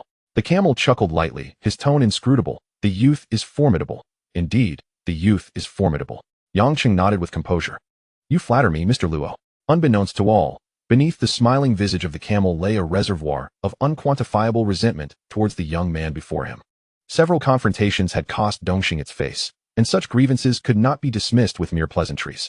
Jiang Tianxing gently placed the bottle of wine on the table, a fitting smile on his face as he looked at the camel. I have long heard of your fondness for fine wine, Mr. Luo. Today, I have specially brought 2 bottles of Louis XIII, and I hope you will indulge. The wrinkles at the corners of the camel's eyes relaxed. As he took the bottle and examined it for a moment, his voice tinged with a hint of nostalgia. Mr. Jiang, you are thoughtful. You even remember the preferences of this old wine connoisseur. I appreciate your kindness. He gestured towards the back room, his tone amiable. Do not linger outside. Come in and have a seat. Since you have brought wine, you must share a few cups with me. Jiang Tianxing slightly inclined his body, his attitude humble. It is the least I can do. Please, after you. The camel smiled as he grasped Jiang Tianxing's arm, and the two walked side by side into the interior. The smiling tiger quickly beckoned to the crowd. Come in, let us make it lively. As the crowd moved inward, Fong Ting's steps hesitated slightly, and Yang Cheng inadvertently brushed against her back. He looked up to meet the crow's piercing gaze, its eyes fixed on him with a watchful, shadowy intensity. Yang Cheng, however, merely averted his gaze nonchalantly, feeling indifferent. Why concern oneself with someone on the verge of demise? At the round table in the hall, the camel and Jiang Tianxing sat side by side, their wine glasses clinking together. The camel patted Jiang Tianxing on the back, his voice infused with the warmth of wine. Ah Sheng, with you at the helm of Hongxing, I, Luo the camel of Dongxing, can only express two words, admiration. Yang Cheng, seated slightly off to the side, wore a faint smile at the corners of his mouth. Though the words sounded sincere, he believed not a single one. Jiang Tianxing gently advised, Brother Luo, harmony is paramount in business. You should drink less and take care of your health. As he spoke, he produced a delicate wooden box and pushed it forward. Take these supplements. 2 pills each morning and evening will ensure your vitality and complexion remain robust. The camel raised an eyebrow as he accepted it, jesting, What's this? Have you switched careers to sell pills? Jiang Tianxing laughed heartily, Not at all. I have recently taken to health preservation. This is truly beneficial, you will see. Fong Ting settled beside Jiang Tianxing, while Yang Cheng took a seat on her other side. She continued to observe the two conversing, her right hand naturally falling to rest lightly on Yang Cheng's knee. Yang Cheng, understanding, stood up and politely said, Mr. Jiang, Mr. Luo, I must excuse myself for a moment to visit the restroom. Jiang Tianxing feigned reproach, shaking his head, You are always so troublesome. Yang Cheng turned with an expression of calm indifference, a hint of cold mockery rising within. What harm is there in gaining a little advantage in words now? There will be other debts to repay later. The camel merely nodded at him, his gaze returning to his glass. Not long after Yang Cheng's figure disappeared into the back room, Fong Ting also stood up, citing a need for convenience. Jiang Tianxing nodded in acknowledgement, understanding her discomfort in such a noisy environment. Abu followed Yang Cheng out, leaving Aji seated, his gaze quietly observing the surrounding activity. The crow, squinting next to the camel, noted the two leaving in succession and felt a strange sense of suspicion arise within. He caressed his glass, his eyes flickering with curiosity. In the remote countryside, where houses were sparse and fields expansive, the only structure that could be considered a restroom was a solitary low shed by the edge of a distant field. Yang Cheng entered first, and shortly thereafter, Fong Ting followed along the narrow path toward that direction. Spotting Abu standing silently a few steps away from the shed, wearing sunglasses, she softly inquired, Is Chingu in there? Abu remained silent, merely nodding slightly. Fong Ting glanced around, ensuring no one was paying attention to this corner, and then pushed open the creaking wooden door. This shed was quite far from the main house, positioned in a secluded spot, with only the sound of the wind rustling through the wild grass breaking the silence. Not long after she entered, faint noises began to emanate from within. Abu, seemingly oblivious, stood tall, facing the open fields. Aji had previously mentioned a few matters to him, and he gradually understood that some worldly affairs need not be scrutinized too deeply. The two remained inside for approximately an hour. Several groups of individuals attempted to approach for convenience, but were silently intercepted by Abu. Those who came, seeing his stern demeanor, could only retreat in disappointment. A faint rustling was heard from within, and though curiosity piqued the interest of some, the chilling demeanor of Abu deterred them from investigating further. After all, today marked a significant occasion for the Eastern Star, and none wished to create a disturbance in such a setting. At length, the wooden door creaked open, revealing Yang Cheng as he stepped out first. He surveyed his surroundings, ensuring no one was nearby, before Tang Ting followed suit. Her head bowed as she adjusted her slightly disheveled attire. A blush adorned her cheeks as she briefly met Yang Cheng's gaze. He gently patted her shoulder, prompting her to turn and retrace her steps. Yang Cheng approached Abu and quietly inquired, Is everything calm? Abu shook his head, as Yang Cheng led Abu back. A flicker of caution crossed his mind. Returning after an extended absence often arouses suspicion. He and Tang Ting entered the room one after the other, and under the dim yellow light, the collective gaze of the attendees pierced through like fine needles. Crow, with a grin, drawled, You finally decided to return. We've been waiting quite a while. Tilting his head, He glanced between the two, noting their prolonged absence from the restroom, and mused that their simultaneous arrival might be prearranged. As his words lingered in the air, a sudden silence enveloped the room. Jiang Tiansheng's expression turned grave as he shifted his gaze from Crow to Yang Cheng, then to Tang Ting beside him. At that moment, a chi sprang up, a glint of steel flashing in his hand as he forcefully pinned Crow against the edge of the table.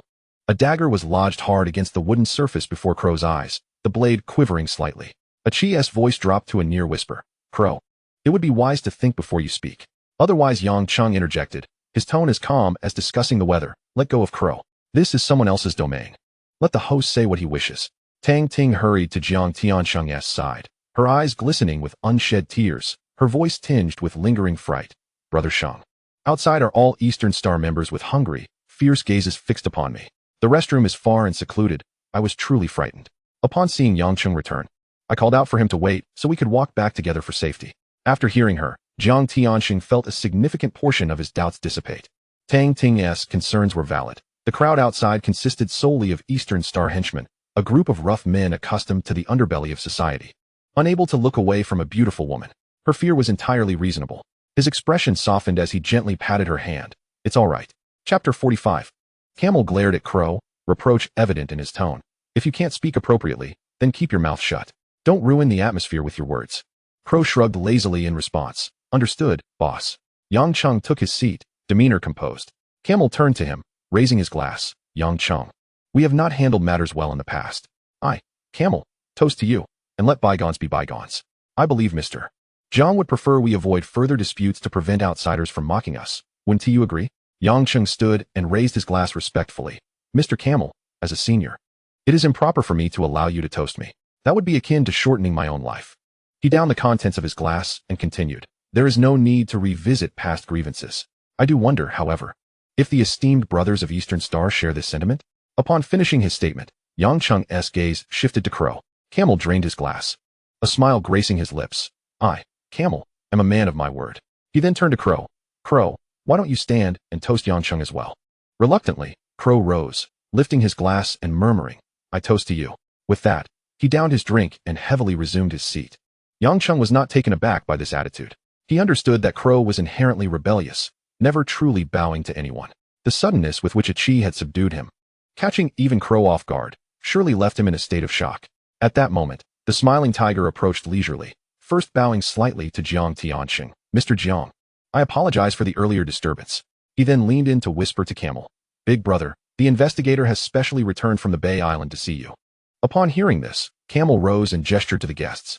Excuse me for a moment. I must attend to the investigator. Please, make yourselves at home.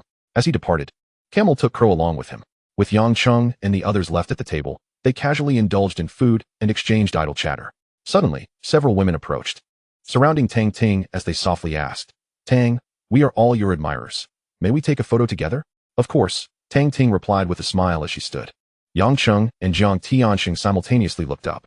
Tang Ting moved to the door with the women to take the picture. One of them raised a camera, grinning, please smile. Just as the words left her lips, Crow returned, clapping his hands as he approached. All right. Once you're done, disperse. Don't block the way here.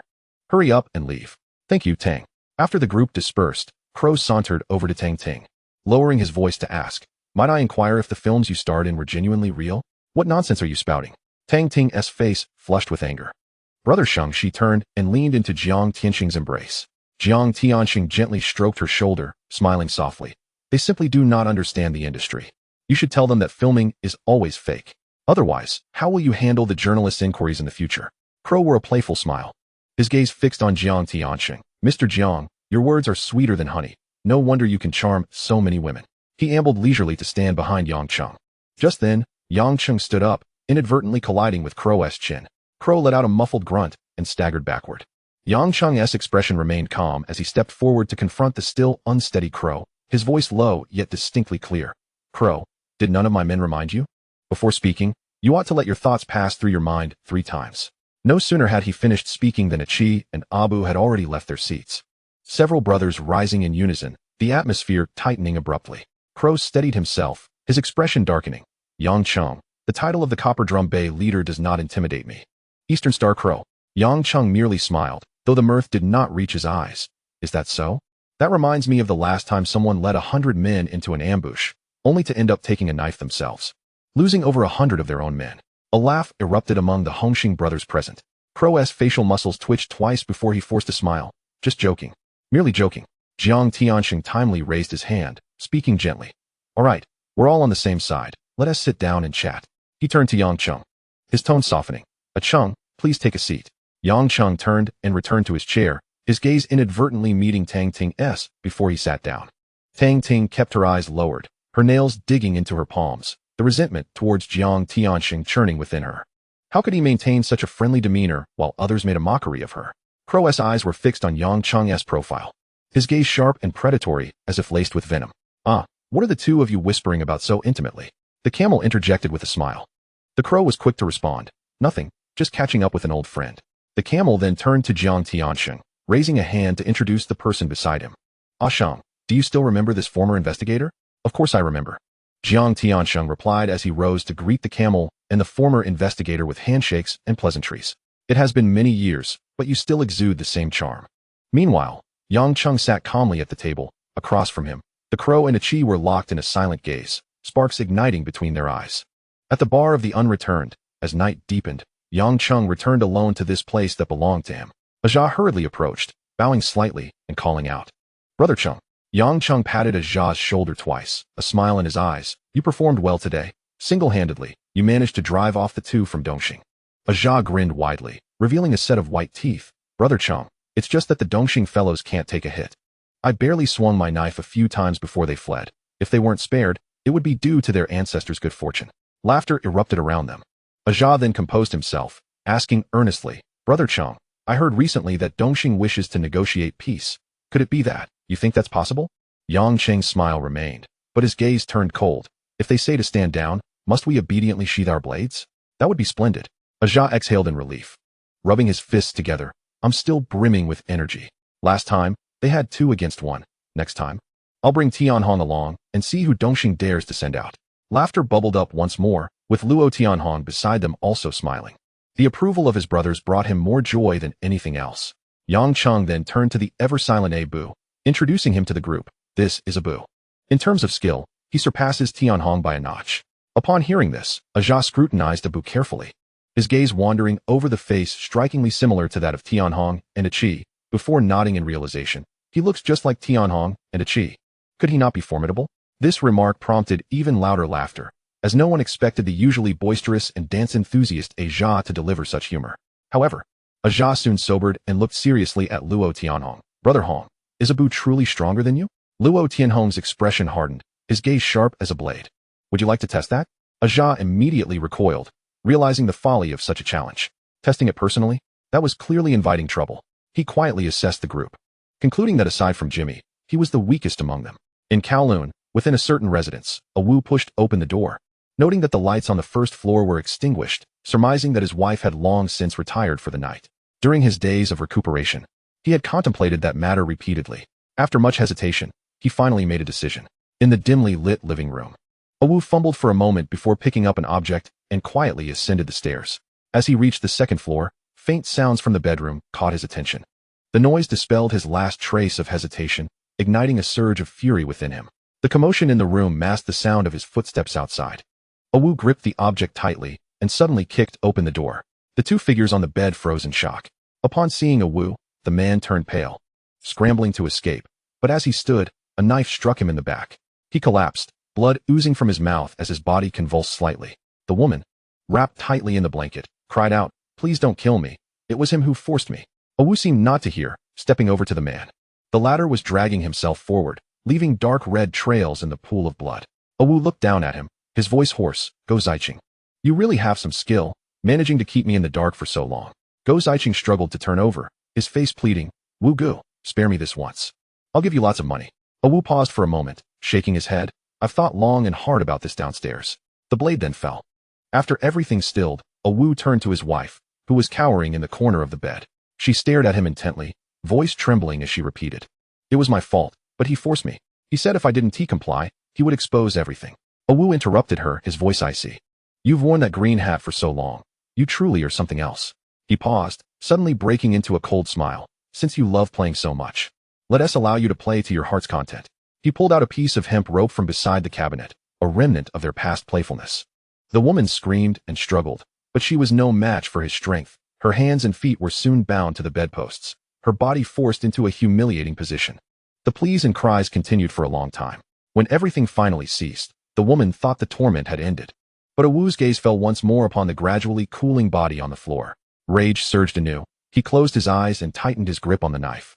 As his hand rose and fell, he recalled the tender moments of the past, yet some things are ultimately beyond return. As dawn broke, the underworld was stirred into chaos.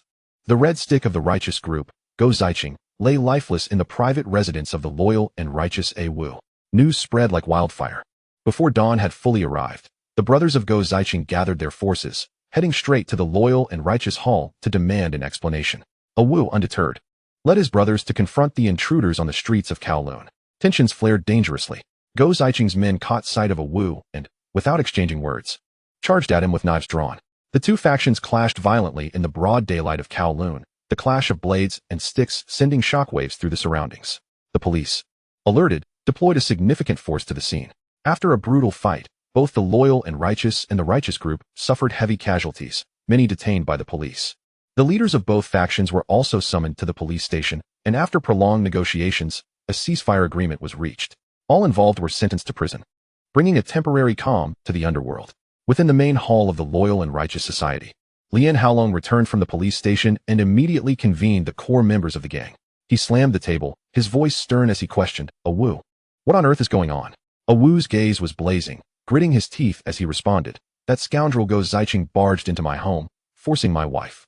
How could I let him go unpunished? If I didn't act, where would my dignity lie? Am I to endure this in silence?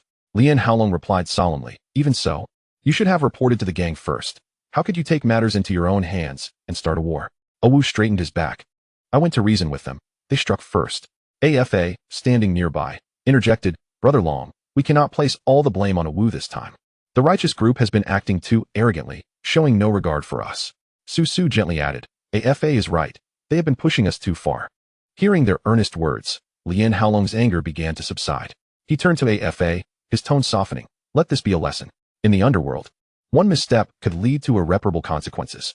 AFA bowed his head in acknowledgement. Understood, Brother Long. As night deepened, the lights began to twinkle in Causeway Bay. The sign of the Cheng group glimmered quietly amidst the neon. In the office, Yang Cheng sat alone, the tea in his cup wafting a gentle steam. The door was suddenly pushed open, and Achi hurriedly stepped inside. Yang Cheng raised his gaze, his expression unchanging, merely placing the teacup gently on the table. What is the rush? The sky isn't falling. Chapter 46. Achi steadied himself, drew out a chair, and sat down, his voice low and heavy. Brother Cheng, last night, Ao took action against his wife and someone named Gangster. Neither survived until dawn. After a brief pause, he added, this morning, he clashed with the people from Ichun. Yang Cheng nodded slightly, his eyes revealing no turbulence. I anticipated this. But weren't you aiming to elevate Ao to the pinnacle of loyalty and righteousness? Achi leaned forward, inquiring. What should our next steps be? The timing isn't right yet. Yang Cheng picked up the teacup, blew away the floating leaves, and took a sip. What rumors are circulating from Dongxing lately? For now, it's quiet. No notable movements. Summon Jimmy and Chiodi. Understood. Achi responded and stepped out. No sooner had he left than Chiodi entered, pushing the door. Brother Cheng, you called for me? My shoulders are tense. Come help me relieve them. Chiodi moved behind him, placing his fingers on his shoulders, applying steady pressure. At that moment, Jimmy's voice sounded from outside. Brother Cheng, come in. The door opened, and Jimmy swiftly entered, respectfully calling out. Yang Cheng nodded slightly, and then asked, how is Tony faring? I just got off the phone, Jimmy replied. Liankong's territory has been completely taken over. Most of his men are willing to join us. Furthermore, Tony discovered over 30 million in cash at Liankong's venue and company, as per your instructions. It has already been discreetly dealt with. A faint smile graced Yang Cheng's lips. He still remembers my words. Jimmy chuckled, and a brief silence enveloped the office, punctuated only by Chiodi's gentle massage and the distant sounds of the city outside. Jimmy's voice pulled Yang Cheng back from his reverie. Brother Cheng, we also found 30 million in cash at Liankong's, and Tony seeks your guidance on the contracted actresses in his company. How should we handle this? Without opening his eyes, Yang Cheng casually instructed, take half of the money, seal the other half, and hand it over to Mr. Jiang. He is the leader, he deserves his share. As for that company, he paused momentarily, then continued, shut it down. As for those women, let them leave. It's not easy for anyone to earn a living. Understood, Jimmy replied. After a moment of silence, Yang Cheng suddenly inquired, isn't the birthday of Master Guan approaching? Yes. This time it is hosted by our Hongxing, with Brother Ji in charge. Yang Cheng nodded almost imperceptibly. At the same time, in a massage parlor-esque private room, a stranger approached Brother Ji, who was resting with his eyes closed, leaning in to whisper, Brother Ji? Brother Ji lazily lifted his eyelids. Who? Just call me. The man replied with a smile. Brother Ji furrowed his brow, trying to place the name. A friend of Monkey, the other added. Brother Ji suddenly understood. Returned from the Netherlands? Just returned a month ago. I wanted to do some business here, he said, settling into a nearby recliner. Monkey specifically asked me to seek your favor upon my return. Hearing this, Brother Ji laughed. That monkey, always pushing his troubles onto me. He smiled in return. In this world, isn't it all about enjoyment? Monkey often says you're the most loyal, willing to go to great lengths for friends. Akin to the heroic Lu Junyi of Liangshan. To know you is my fortune. This flattery pleased Brother Ji immensely. He squinted. His tone tinged with self-satisfaction. I'm not boasting, but from Wai Dao to Gang Dao, which young blood dares to disregard my standing? And what of my affairs? He probed cautiously. Brother Ji patted his shoulder, leisurely saying, that's easy to discuss. I'll think it over. You're considerate. He maintained a smile, though his voice was indifferent. Others only knew of Dongxing's cunning tiger having crossed paths with Yang Cheng. Yet, few could describe the man's appearance or name. The room was dazzlingly red, adorned with the character Fu plastered across the beams and walls. Amidst the raucous warmth, most seated were brothers of Hongxing. This year, it was Hongxing's turn to host the ritual for Guandi, yet the attendance of other societies was scant. In these times, money trumps loyalty. And the sentiments of incense have long dwindled. As Yang Cheng led Ruan Mei inside, Achi, Abo, and several close subordinates followed. Chen Yao spotted them from a distance and hurried over. Yao Gu. Yang Cheng's lips curled, a smile that was neither here nor there. Brother Cheng. Chen Yao called out softly, his demeanor respectful. Has Mr. Jiang not arrived? Yang Cheng's gaze swept across the bustling hall. You know, Mr. Jiang has been reclusive lately. With so many trivial matters here, it's better he doesn't come. Chen Yao replied cautiously. Yang Cheng chuckled lightly. Indeed, the older brothers are all enjoying their peace. We, however, still have to grind through the mud. He paused, a hint of mockery in his tone. What is the use of snatching those blessings and longevity? It's merely a show for the living. Having said that, he proceeded to sit at a table in the front row. No sooner had he settled than a disheveled man stumbled in, approaching Yang Cheng and lowering his voice. Brother Cheng. Yang Cheng looked up, stood, and patted the man on the shoulder. De Fei beamed, leaning closer to say, rest assured for tonight, everything is arranged. I've prepared a long rainbow for you, ensuring you shine from the start of the year to the end. Hongxing's most prominent figure is none other than you. Much appreciated. Yang Cheng's smile deepened as he turned to his side. Let me introduce you to someone. Ruan Mei gracefully rose at the sound. My woman, Yang Cheng stated. De Fei immediately clasped his hands. Sister-in-law, greetings. Ruan Mei nodded slightly, a faint smile gracing her cheeks. Sister-in-law is truly lovely, De Fei sincerely praised. Ruan Mei's cheeks flushed slightly as she softly replied, you flatter me. Just as her words fell, De Fei had taken a seat beside Yang Cheng. Yang Cheng turned to him and asked, how have you been lately? De Fei's expression turned serious as he lowered his voice. That fatty Li is a nuisance. Always stifling my momentum, clearly afraid I might usurp his position. Yang Cheng's lips curled slightly. Why not come work for me? De Fei glanced at Achi and Abo, who stood silently nearby, and shook his head with a smile. Brother Cheng, your subordinates are fierce warriors. My presence would hardly stand out. It's no trouble. Yang Cheng patted his shoulder. If you ever need anything, just reach out to me. Suddenly, he leaned in, whispering, moreover, I can assist you in ascending to that position. A glimmer of light crossed De Fei's eyes as he grinned. Brother Cheng, you truly have a way. He paused a moment, scratching his head. By the way, my daughter has been acting strangely, pestering me all day about wanting to meet you. Is it possible that you find your elder brother lacking in charm? Yang Cheng chuckled softly. Well, I certainly must meet her then. De Fei immediately adopted a serious demeanor. Meeting is one thing, but Brother Cheng, do not harbor any intentions towards my sister. A man of my stature cannot afford to be your brother-in-law. The two exchanged hearty laughter. Just as their laughter subsided, a commotion arose at the door. Crow led the laughing tiger and his entourage into the room, striding with an air of arrogance. His brows furrowed in a manner that was distinctly irritating. Brother Ji and Fatty Li hurried to greet them, voices of pleasantries filling the air. We're all friends here. No need for formality. Please, make yourselves comfortable, and forgive any lack of hospitality. However, Crow made a beeline for Yang Cheng's table, casting a sidelong glance at him and calling out in a peculiar tone, oh, Brother Cheng. His gaze quickly shifted to Ruan Mei's face, a malicious grin spreading across his features. This beauty is quite stunning, isn't she? Jiang Tiansheng has a starlet for a girlfriend. And you have a lovely one too. What is her name? Before he could finish his sentence, a shadow suddenly descended upon him. Abu kicked Crow squarely in the chest, sending him tumbling backward.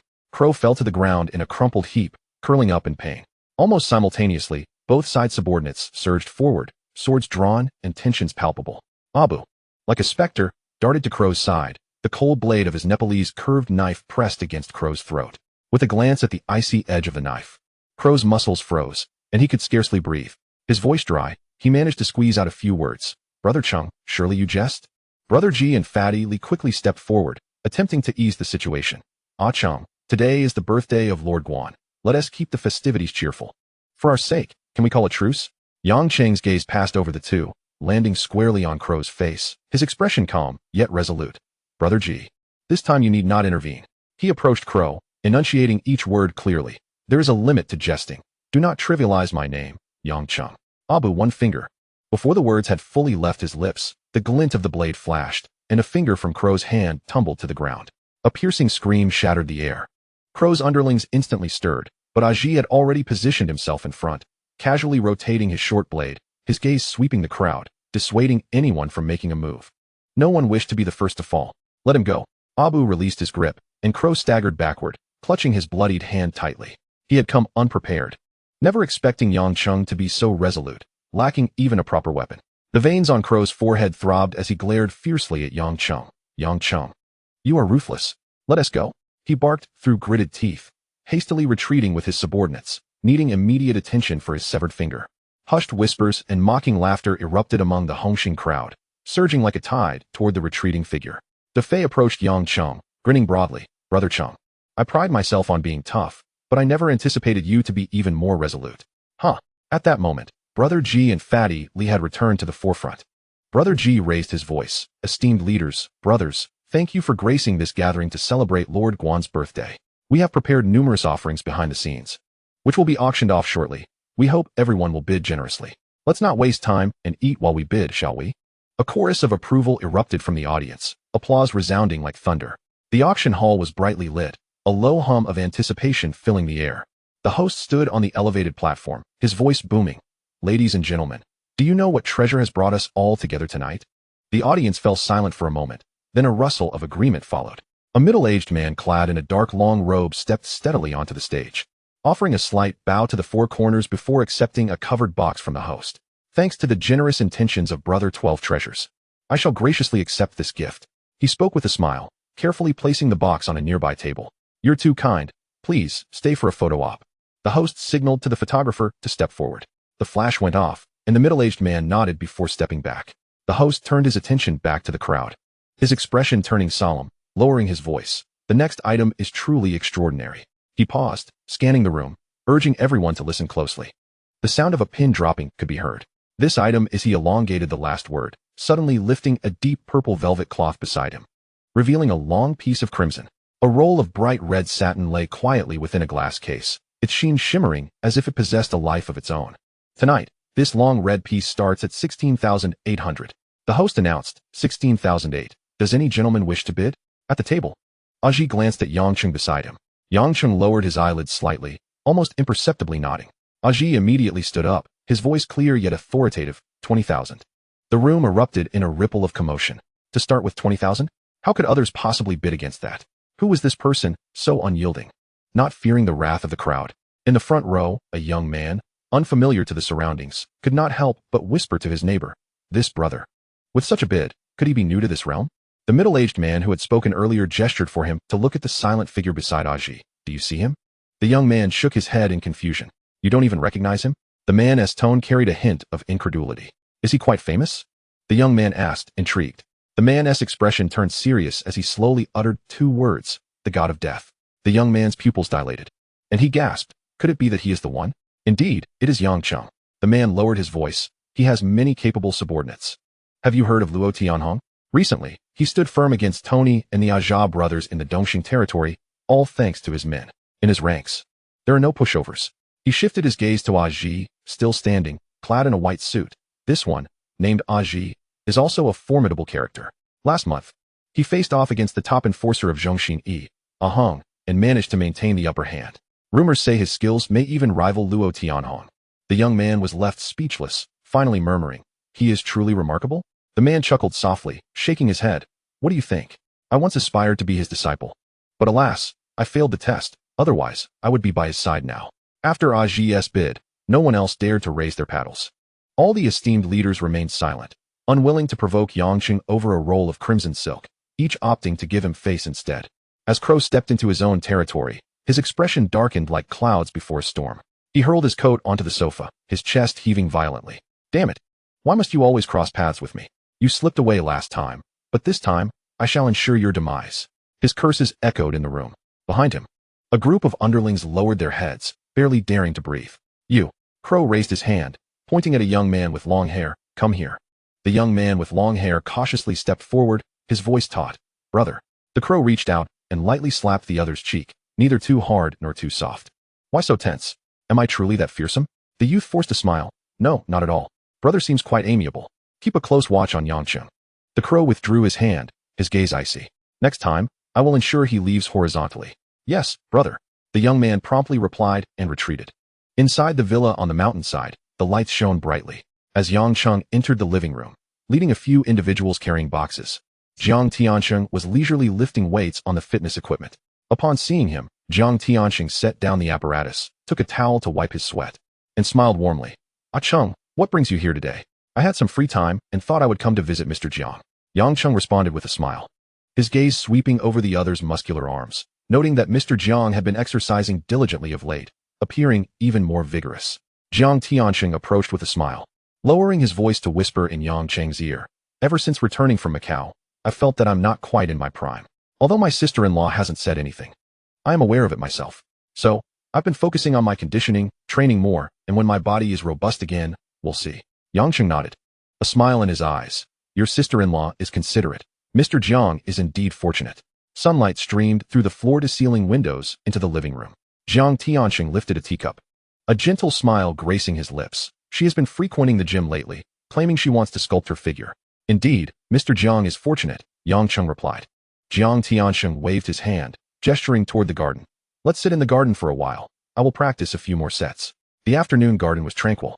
The pool's surface shimmered, with Fong Ting gracefully extending her limbs in the water. Yangcheng settled into a rattan chair by the pool, his gaze resting upon the undulating figure illuminated by the glimmers of light. Underwater, Fong Ting sensed the scrutiny, her movements momentarily pausing as she raised her eyes to look. Yet, Yangcheng gently shook his head. Fong Ting pressed her lips together, a fleeting shadow of melancholy passing through her eyes. Before long, Jiang Tiancheng approached, draped in a towel. "Mr. Jiang, please sit." Jiang Tiancheng took a seat opposite him, drying his hair with a smile. "Ah Cheng, you didn't come here just for idle chatter, did you?" Yangcheng leaned forward. "Last time at the hall, it was decided that Tony would take over Liang Kuan's territory. Everything is now secured. During the inventory, I discovered several batches of goods, which I had Tony discreetly handle." "That was wise," Jiang Tiancheng replied, his expression turning serious. "Those items are untouchable. Hongxing has established rules. Anyone who dares to touch them will be ousted. Also, I've instructed Tony to disband Liang Kuan's film company.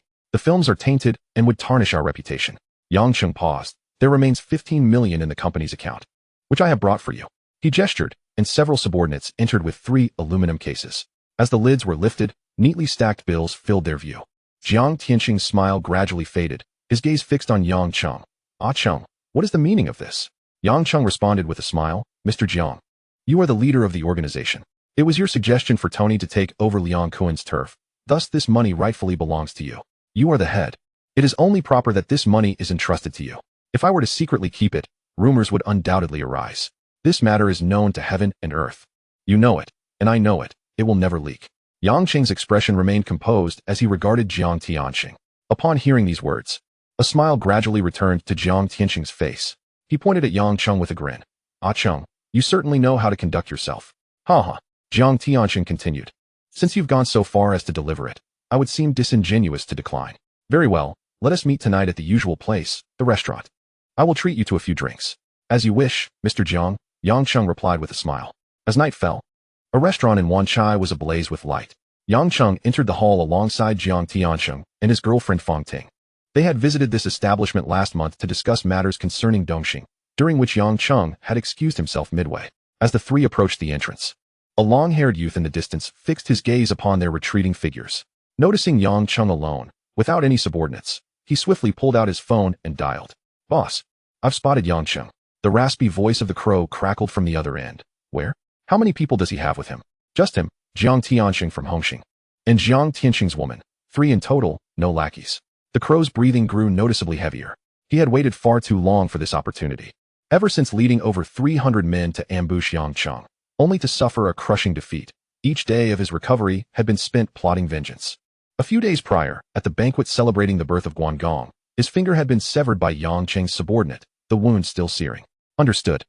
The crow's voice was low, akin to rusted iron on a sharpening stone. The voice of the long-haired monster came through the phone. "They are at the Red Flower restaurant in Wanchai. I'm watching from across the street." The crow immediately responded, "Keep a close watch. We are on our way." "Understood." After hanging up, the crow summoned a dozen subordinates. "Call everyone you can. We must ensure Yang Cheng leaves horizontally tonight." The subordinates swiftly pulled out their phones, a chorus of voices erupting as they made calls. Continuing for over 10 minutes before they gradually hung up, the crow, growing impatient, inquired, "How many people have been summoned?" One subordinate hurriedly reported, "Boss, nearly 700 can make it. They all said they would bring their weapons." Upon hearing this number, a fierce smile flickered across the crow's face. 700? Let us CWH. The cawing of crows erupted from behind, encircling him. A throng surged into the doorway like a flood breaching a dam. Yang Cheng dashed back to the private room, urgently informing Jiang Tianxing and Fong Ting, "The Eastern Star gang has arrived. We must leave immediately." At his words, Jiang Tianxing's expression changed dramatically, and Fong Ting turned pale, as they were lightly equipped today and lacked any suitable means of defense. The trio had barely retreated to the side corridor of the hall when Eastern Star's henchmen surged forward like a tide.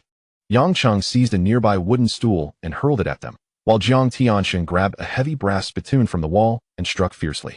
This leader of the Hongxing gang had once emerged from a sea of blades, his skills not entirely lost.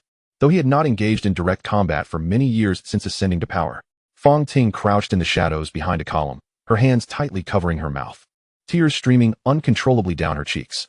She watched helplessly as Yang Cheng wrested a blade from one of the assailants, its silver glint slicing through the murky air, droplets of blood spattering against the time-worn gilding of the walls. The crowd, a dark and oppressive wave, closed in around Yang Cheng, leaving him with no room to maneuver. Despite the overwhelming numbers, a lingering chill of fear from their previous encounter still flickered across the 700 faces, not yet dissipated from their bones. Yet tonight, emboldened by their sheer numbers, they doubted he could once again carve a path through the chaos. Amidst the rise and fall of blades, countless figures collapsed into pools of blood. Yet for every one that fell, another emerged to take their place, as if the carnage could not be quenched. Yang Cheng's form darted like a wisp, his blade weaving a dense web of light, maintaining a tight defense even while surrounded. Meanwhile, Jiang Tianxing was faltering. He had seized a long knife from an enemy, but before he could swing it, a heavy blow struck his shoulder, sending him staggering.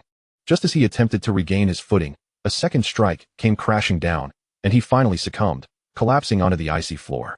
Yang Cheng caught sight of Jiang Tianxing falling, his heart tightening, and he yearned to rush over, but was ensnared by layer upon layer of human barricades, unable to move an inch. As the last breath escaped Jiang Tianxing, he managed to croak out a few words, "Take Fong Ting and go." His voice faded amidst the blood froth. A cold glint ignited in Yang Cheng's eyes. The blade arced with a fierce brilliance, swiftly dispatching several adversaries. He abruptly withdrew, grasping Fong Ting, who trembled in the corner, and commanded urgently, "Come with me." The two stumbled into the kitchen, which was surprisingly empty, save for a narrow alcove barely capable of concealing a single figure. Yang Cheng pushed her into the shadows and instructed hastily, "Stay here, don't make a sound. Once it quiets outside, head directly to the Chengyang group and wait for me." Fong Ting, her eyes brimming with tears, clutched his sleeve tightly. "Brother Cheng, you must come back." Yang Cheng turned back to her, offering a faint smile before turning with his knife, re-entering the cacophony of blades and blood. Inside the hall, the battle had reached a fever pitch. Yang Cheng's blade moved with increasing speed and weight, each slash accompanied by a howling wind. Members of Eastern Star fell one after another. None could withstand his ferocity. At the bar No Return, the music blared deafeningly. Aja swayed in the dance floor, when suddenly, a younger gang member burst through the crowd, shouting hoarsely, "Brother Ja, there's trouble. The boss is trapped on the street, surrounded by hundreds. If we don't go now, it will be too late." Aja froze, the nonchalance evaporating from his face. "Where?" He seized the younger man's collar and shouted to the side, "What are you waiting for? Gather everyone. We're going to rescue Brother Cheng. His subordinate quickly dialed the phone. At the Honghua restaurant. They're there. Aja surveyed the crowd, his voice steady. Grab your things. Follow me to bring the boss back. As his words fell, the throng hastily piled into vehicles, engines roaring as they sped toward the Honghua restaurant. Xiao Xiao, having heard Aja's words, felt a tightening in her chest. She was anxious for Yang Cheng, but felt utterly powerless. Along the way, Aja contacted both Aji and Luo Tianhong, instructing them to bring their men immediately. Upon hearing that Yang Cheng was surrounded by hundreds, Aji's blood ran cold. Unable to wait for backup, he rushed out alone, while Luo Tianhong and Abu soon followed with their subordinates. Inside the Honghua restaurant, countless bodies lay strewn across the hall, forming small mounds. Blood continuously flowed from within, spilling over the steps and onto the street, staining half the road a dark red. The fighting continued unabated inside, while outside, the crowd remained a dense mass, unable to enter. The crows sat leisurely outside, confident that Yang Cheng was without escape. Onlookers stood at a distance, whispering to one another, as if watching an outdoor spectacle. They understood this was a gang conflict, unrelated to them, merely observing the horrifying scene of blood flowing like a river. Just then, a piercing siren blared from the far end of the street, growing louder as it approached. The faces of the crows changed abruptly, and the gang members outside scattered in panic. A dozen vehicles arrived, and dozens of police officers swiftly disembarked to initiate a sweep. The Wanchai police station had received reports of a massive gang brawl, prompting nearly the entire department to mobilize. Those gang members who had not managed to flee were promptly subdued on the spot. The sounds of fighting within the restaurant drowned out the commotion outside, as those inside remained oblivious, lost in their deadly fray. Amidst the blood-soaked restaurant, the sirens grew nearer, and uniformed officers surged in, systematically subduing the Eastern Star members one by one. The curtain of the kitchen shifted slightly, and Fong Ting peered out, just in time to hear the chaos. Yang Cheng stood in the hall, his garments soaked in dark red, resembling someone pulled from a pool of blood, devoid of any semblance of his former self. As the police burst in, the long knife he had wielded had vanished, and he bent to retrieve a short blade from the ground. A dozen officers, guns drawn, encircled him, yet none dared to advance. Li Xian, leading Ma Jun through the crowd, wore a grim expression. Mr. Yang, truly impressive skills. You survived against hundreds. Yang Cheng replied, his breath slightly labored. Thank you for the compliment. I too find it commendable. Li Xian stepped closer. Will you come willingly, or must I assist you? Yang Cheng calmly extended his hands. With the metallic clink of cuffs fastening, Fong Ting rushed out from the inner quarters, her voice trembling as she beheld his bloodied, restrained form. Brother Cheng. Yang Cheng turned to her with a reassuring smile. Do not fear. Go to Chengyang Tower. Someone will be there to assist you. Li Xian escorted him toward the exit. Fong Ting gazed at the bodies sprawled across the floor, her eyes scanning the chaotic hall, unable to discern where Jiang Tiancheng had fallen. Just then, the sound of engines roared outside as a dozen SUVs screeched to a halt at the curb. Each vehicle door swung open, and 5 or 6 suited men emerged, all subordinates of Yang Cheng. They arrived just as the police had seized control of the scene. Forced to leave their weapons in the vehicles, the group disembarked and stood silently before the entrance, blocking the way. Aji Abu Aja and Luo Tianhong stepped forward, making their way toward the entrance of the restaurant, only to be halted by the officers stationed beyond the police line. At that very moment, they beheld Yang Cheng emerging in handcuffs. Luo Tianhong's eyes turned red, and he abruptly shoved aside the officer blocking his path, prompting the crowd behind him to surge forward. The police instantly tightened their grips, but were halted by a mere gesture from Li Xian. Yang Cheng came to a halt and addressed Li Xian, saying, Inspector Li, may I have a word with my brothers? Li Xian nodded towards the officers outside, and several subordinates were subsequently allowed into the scene. Luo Tianhong and the others quickly gathered around Yang Cheng, their faces ashen. Brother Cheng, who was responsible for this? Luo Tianhong bit down on his teeth to force the words out. Yang Cheng merely smiled faintly. I encountered an ill-fated black crow. Upon hearing this, Aja spat in disgust. That East Star crow. Brother Cheng, I'll take my brothers to deal with him tonight. Yang Cheng waved his hand, shifting his gaze to Aji, and whispered a few instructions. Once he had concluded, he turned to leave with Li Xian and his entourage. The crowd watched Yang Cheng being taken away by the police, their eyes burning red, clenched fists trembling slightly, with suppressed rage hissing in the air. At that moment, Fong Ting hurried out from the inner room. Aji stepped forward and said in a hushed tone, Sister Ting, Brother Cheng has instructed that you return with us for the time being. Fong Ting clutched her garment, her voice quavering. Will he be all right? Rest assured. Aji replied calmly, Brother Cheng has his plans. The bloody tempest of that night at the Wanchai Red Flower restaurant had already spread throughout every dark alley of Hong Kong before dawn. The news of Jiang Tiansheng from Hongxing being brutally slain by the East Star's crow in the streets, coupled with the shocking arrest of Yang Cheng by the police, sent shockwaves through the community. Even more astonishing was the fact that Yang Cheng, who had defended the restaurant alone, had managed to fend off over 100 men from East Star, leaving the steps drenched in blood that lingered for 3 days. The announcement of the death of the dragon head of Hongxing was like ice water plunging into boiling oil, instantly igniting turmoil throughout the underworld. With the leader of the gang brutally murdered and the top enforcer now imprisoned, Hongxing was akin to a volcano ready to erupt. Everyone understood that this was no ordinary conflict. The two major factions were likely to unleash a storm of bloodshed that would scorch the skies. In the East Star headquarters, Luo Tua slammed his teacup onto the ground, shattering it into pieces. Where is that traitorous crow hiding now? The smiling tiger wiped the cold sweat from his forehead and, bending forward, responded, "Boss, no one has seen him since that night." Sha Ming suddenly slammed the table. That scoundrel crow, all he knows how to do is cause trouble.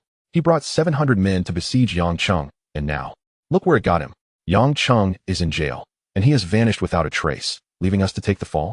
Situ Haonan leisurely flicked the ash from his cigarette. Even if the crow manages to escape this time, he can forget about surviving in this world thereafter.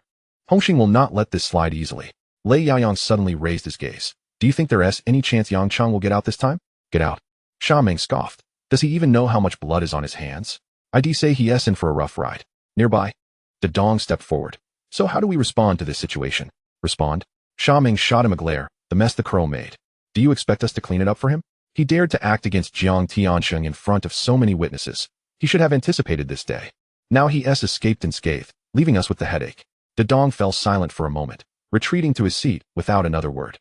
Luo Ta turned to Situ Haonan. What is the current situation on Hongxing's side? For now, Chen Yao is managing things, Situ Haonan pondered. But I estimate that a decree from the Underworld will be issued soon.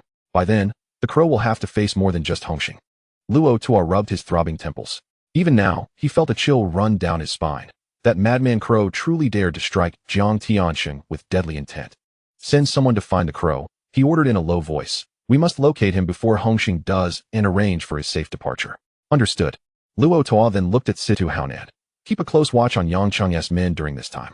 With their leader slain and now imprisoned, they will undoubtedly seek revenge. Situ Haonan solemnly nodded in agreement. In the brightly lit Hongla headquarters, a long table was surrounded by people, with representatives from each faction present. In what was once Yang Cheng's seat now sat a Ji, his expression grave. The meeting room was filled with a cacophony of voices, arguments and shouts blending together, making it nearly impossible to find a moment to speak. Every voice was tightly strung, like a bowstring ready to snap. Hanbin turned to Aji. His brow furrowed low. Aji, what is Brother Cheng's current situation? Aji met his gaze, his voice steady and deep. Rest easy, Brother Bin. Brother Cheng will be fine. Upon hearing this, Hanbin felt a slight easing of the tension that had gripped his heart. Just then, Chen Yao entered the room. Everyone greeted him in unison, Brother Yao. Chen Yao raised his hand to signal for everyone to sit, then took his place at the head of the long table. Ji Gu was the first to rise, pounding the table in anger. Brother Yao, Mr. Jiang's life cannot be for naught. If Hongxing simply lets this go, how will we stand firm in the future? The Tyrannosaurus spat in disgust, cursing. That scoundrel crow clearly set a trap, waiting for Mr. Jiang and Brother Cheng to fall into it. Now that Mr. Jiang is dead and Brother Cheng taken away, this blood debt must be repaid tenfold by East Star. Indeed, we cannot let them off the hook. Did East Star truly think Hongxing was made of paper? This time, they must be made to remember. The room erupted into fervor. The news of Mr. Jiang's demise igniting a firestorm of indignation among everyone present. Years of pent-up resentment and territorial disputes surged forth, transforming into a chorus of battle cries. Everyone, listen to me. Hanbin stood up. The noise subsided slightly, and all eyes turned towards him. He surveyed the room and slowly spoke. The crow's life will be claimed by Hongxing. East Star must also provide an account, a sufficiently bloody account. He paused, his voice growing heavier. I propose we issue a decree from the Underworld. The crow is certainly on the run now, and East Star will undoubtedly be eager to hide him away. We need to station people at every dock, station, and checkpoint, while also ensuring that both the Underworld and the law know that whoever sees the crow can claim a bounty on his head. Upon discovering his whereabouts, he is to be killed without exception.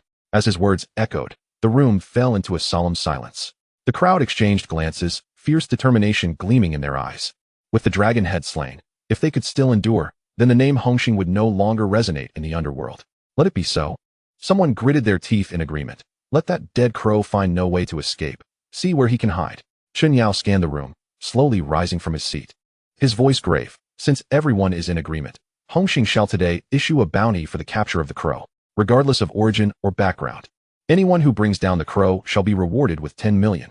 The attendees nodded in unison, with no one daring to voice dissent. Chen Yao's gaze shifted towards Aji, his tone turning grave. Aji, do we have any updates from the police? When will Cheng return? Aji's expression tightened as he responded. We are currently working on the connections and will expedite Cheng's release. What about Dongxing? Chen Yao pressed, his words laden with significance. Aji refrained from providing a direct answer and stated in a low voice, we'll decide after discussing with Tianhong and the others. The most pressing matter at hand is to ensure Cheng's safe escape. Noticing Aji's avoidance of the topic, Chen Yao chose not to pursue it further. Chapter 49. He cleared his throat and continued, there is one more matter. The Hongxing cannot remain leaderless for long. I believe we should. Brother Yao, Han Bin interrupted, Mr. Zhang's vendetta has yet to be avenged. Is it premature to discuss appointing a new leader now? Bai Gu immediately concurred, indeed. The urgent priority is to eliminate the threat before addressing leadership. The others echoed their agreement, all believing that the timing for electing a new chief was inappropriate. Seeing the consensus, Chen Yao opted for silence. On the second floor of the Wanchai police station, the atmosphere in Inspector Li Xian's office was tense. A sharply dressed man stood before the desk, lightly rapping his fingers on the surface. Inspector Li, what exactly are the charges against my client, Mr. Yang? He glanced at his watch, noting the detention period was about to expire. Unless you present formal charges, I will be accompanying my client out of here in 24 hours. At this moment, the door swung open, and another voice interjected, he cannot leave. Li Xian immediately rose. Commissioner. The newcomer was the commander of the Causeway Bay Police District. The insignia of a superintendent clearly visible on his epaulette. The lawyer, Chun Tianyi, who had spoken earlier, merely shifted slightly, his expression unchanged. The superintendent's sharp gaze scanned the room. In a case involving a loss of life, how can one simply let him go? Chun Tianyi stood and addressed the uniformed officer with a steady tone. You are the head of the Wanchai police station, correct? The officer nodded, indeed. Regarding the accusations against my client, Chun Tianyi continued, may I inquire about the identity of the alleged victim? The officer replied, he was a member of the Dongxing gang. You should be well aware of the nature of the Dongxing gang, Chen Tianyi stated. Absolutely, he affirmed. Chen Tianyi took a step forward, his voice clear and composed. Since you understand they are part of an illegal organization, you must recognize that such individuals are often desperate criminals. At the time, my client was dining when he was suddenly attacked with a knife. If it were you, would you choose to defend yourself or simply wait to be struck down? The officer adjusted his glasses and replied, of course one should act in self-defense. Then, given that my client was acting in self-defense, what is the issue?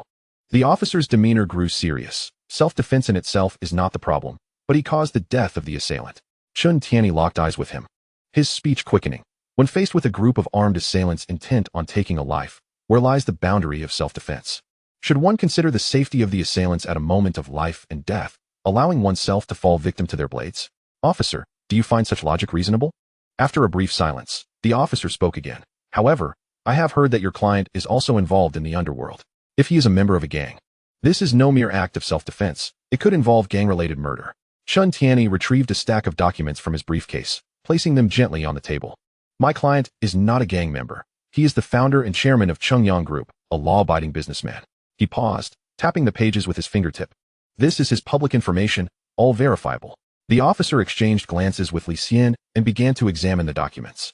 The printed text clearly stated, Yang Cheng, founder and chairman of Chengyang Group Limited, founder and chairman of Chengyang Security Company. The business footprint of Chengyang Group spans Hong Kong Island, owning not only the Flower Street goods market and over a dozen factories, but also operating numerous bars and entertainment venues in Causeway Bay, Sai Kung, and Sham Shui Pa. Chen Tianyi pushed the documents toward the superintendent and Li Xian, his tone steady. As you can see, my client is a legally registered businessman and a law-abiding citizen, not the criminal some might portray him as. The superintendent frowned in rebuttal. Even if his identity is legitimate, what about his subordinates? How do you explain that? Chengyang Group operates a legitimate security company, Chun Tianyi replied calmly, retrieving another stack of documents. All personnel are employees of the company, tasked with security duties. Here are the documents approved by Hong Kong Island, permitting the legal use of regulated equipment and firearms in self-defense situations. As the two scrutinized the documents once more, the superintendent's expression darkened. He had no desire to let go of Yang Cheng. A conviction would serve as a stepping stone for his promotion. Meanwhile, Li Xian stood by, a hint of relief flickering in his eyes. The casualties resulting from self-defense have a detrimental social impact. The superintendent insisted, I cannot release him based solely on this. Chen Tianyi rose, his voice clear and cold. My client pays substantial taxes to Hong Kong Island each year, and his contributions to the economy are evident. Conversely, the Dongxing members who assaulted him are largely repeat offenders, gang members with no societal contributions, merely a blight on the community. In this instance, a legitimate businessman faces violent threats, yet the police do not pursue the true culprits but continue to detain the victim. Is this how the police force of Hong Kong Island treats its tax-paying citizens? He paused briefly, his gaze sweeping over the two men. Should you insist on detaining him, I will file a formal complaint with the Oversight Department. The superintendent slammed his hand on the desk. A complaint? Go ahead. Chen Tianyi remained unfazed. Now, I demand to see my client. See him. The superintendent barked, waving his hand. Let him see him immediately. Li Xian led Chen Tianyi through the corridor to a room designated for temporary detention. The interior was dimly lit, and Yang Cheng lay on a hard bed, eyes closed in repose. He was still dressed in yesterday's attire. Though he had bathed, the fabric bore stains and wrinkles. Upon hearing footsteps, Yang Cheng opened his eyes and approached the iron bars. The area, usually under close watch, was temporarily cleared due to Chen Tianyi's arrival. Chen Tianyi nodded to Li Xian. Inspector Li, I need to speak with my client privately. 5 minutes, Li Xian replied, signaling the nearby officers to leave. Once the surroundings fell silent, Chen Tianyi lowered his voice. Boss, hold on a little longer. I will get you out soon. Yang Cheng looked at him through the bars. Have you spoken with that superintendent? I have, Chen Tianyi replied, his expression slightly tense, but he is quite adamant. Focusing entirely on securing Dongxing's interests, showing little regard for your background. What do you plan to do? Yang Cheng asked. This is self-defense, Chen Tianyi asserted. His tone steady yet clear. Being attacked by armed assailants constitutes a lethal threat, and injuries or fatalities are not surprising under such circumstances. Moreover, you are a formally registered businessman, paying taxes to Hong Kong Island and creating jobs, contributing significantly to the local economy. I shall elevate this matter into the public eye, ensuring that the entire business community of Hong Kong witnesses how the police are complicit in enabling the underworld, while simultaneously suppressing law-abiding entrepreneurs. Once public opinion mounts pressure, not even a mere district office, let alone the commissioner of police, will be able to act without trepidation. At that juncture, they will have no choice but to release the detained. Yang Cheng fell silent for a moment before inquiring about the information pertaining to the Hung Hing group. Everything has been tidied up, Chen Tianyi replied with a slight smile. Currently, all publicly available information merely identifies you as the founder and chairman of the Cheng Yang group, with no substantial evidence linking you to Hung Hing. Even if someone were to make verbal accusations, there is a lack of physical evidence to support them. After all, joining a gang is not akin to registering a company, and there are no written records to refer to. Legally, this incident can be classified as your rightful self-defense against multiple assailants. Listening to Chen Tianyi's words, a warm sense of reassurance washed over Yang Cheng. This expenditure was indeed worthwhile. He then quietly instructed, upon returning, have the staff and workers at the factory. Chen Tianyi's smile deepened, and the light in his eyes sharpened with determination. This will most likely succeed. Rest assured, boss, he said, his tone as steady as rock. I will expedite your departure from this place. Yang Cheng chuckled softly, his gaze fixed on Chen Tianyi's face. Once I am out, your annual salary will commence at 1 million. At this proclamation, Chen Tianyi straightened his posture imperceptibly. Confidence and resolve have always required tangible support. Thank you, boss, he nodded. I await your news. With that, he turned to approach Li Xian, who had been patiently waiting nearby, and spoke in a clear yet low voice. If my client encounters any unlawful treatment or coercion during his detention, I will hold the entire police department accountable. The young officer beside Li Xian flushed crimson, but Li Xian raised a hand to halt him. With me here, Li Xian stated flatly, Yang Cheng will not suffer any unjust treatment. It had better be so. Chen Tianyi replied, opting not to say more as he pushed the door open and exited the police station. Outside, several black sedans were quietly parked by the roadside. Chen Tianyi approached, and the car window slid down with a sound. A Chi leaned in eagerly. Lawyer Chen, where's Brother Cheng? What is the situation? The commanding officer here refuses to release him. Chen Tianyi's expression turned grave. He is adamant about protecting the Dongxing side, insisting that Mr. Yang is implicated in intentional harm. The previously silent Abu suddenly interjected, his voice cold and firm. Should I take care of it? Don't act impulsively. A Chi restrained him by the arm. Any rash action would only jeopardize Brother Cheng. Chen Tianyi scanned the group and quickened his pace. You all return and rally the company staff along with their families, as well as the factory workers to amplify this issue, applying pressure on the island. Simultaneously, disseminate the news regarding how the police have treated Mr. Yang, ensuring the business community hears it. He paused before adding, when you return, keep a few of the ladies calm. Do not let them worry excessively. I will bring the boss out as swiftly as possible. Achi and the others nodded firmly. The car doors closed one after another, and the convoy silently drove into the night, as if it had never paused here. At that moment, a woman entered the Wanchai police station. She made her way directly to Li Xian's office door and gently knocked before entering. Li Xian looked up, slightly surprised. Inspector Liang? What brings you here? The visitor was none other than Liang Xiaoro. A faint smile graced her lips. I heard you caught a big fish, so I stopped by to take a look. Li Xian's expression grew serious, his gaze seemingly capable of piercing through one's heart. I suspect you are not here merely to see the fish, but rather a certain individual? Liang Xiaoro felt her ears warm, lowering her voice. Inspector Li, may I see him? Certainly, Li Xian nodded, but be mindful of the conversation. Do not overstep. I am from the Serious Crimes Unit. I understand the rules, Liang Xiaoro replied softly.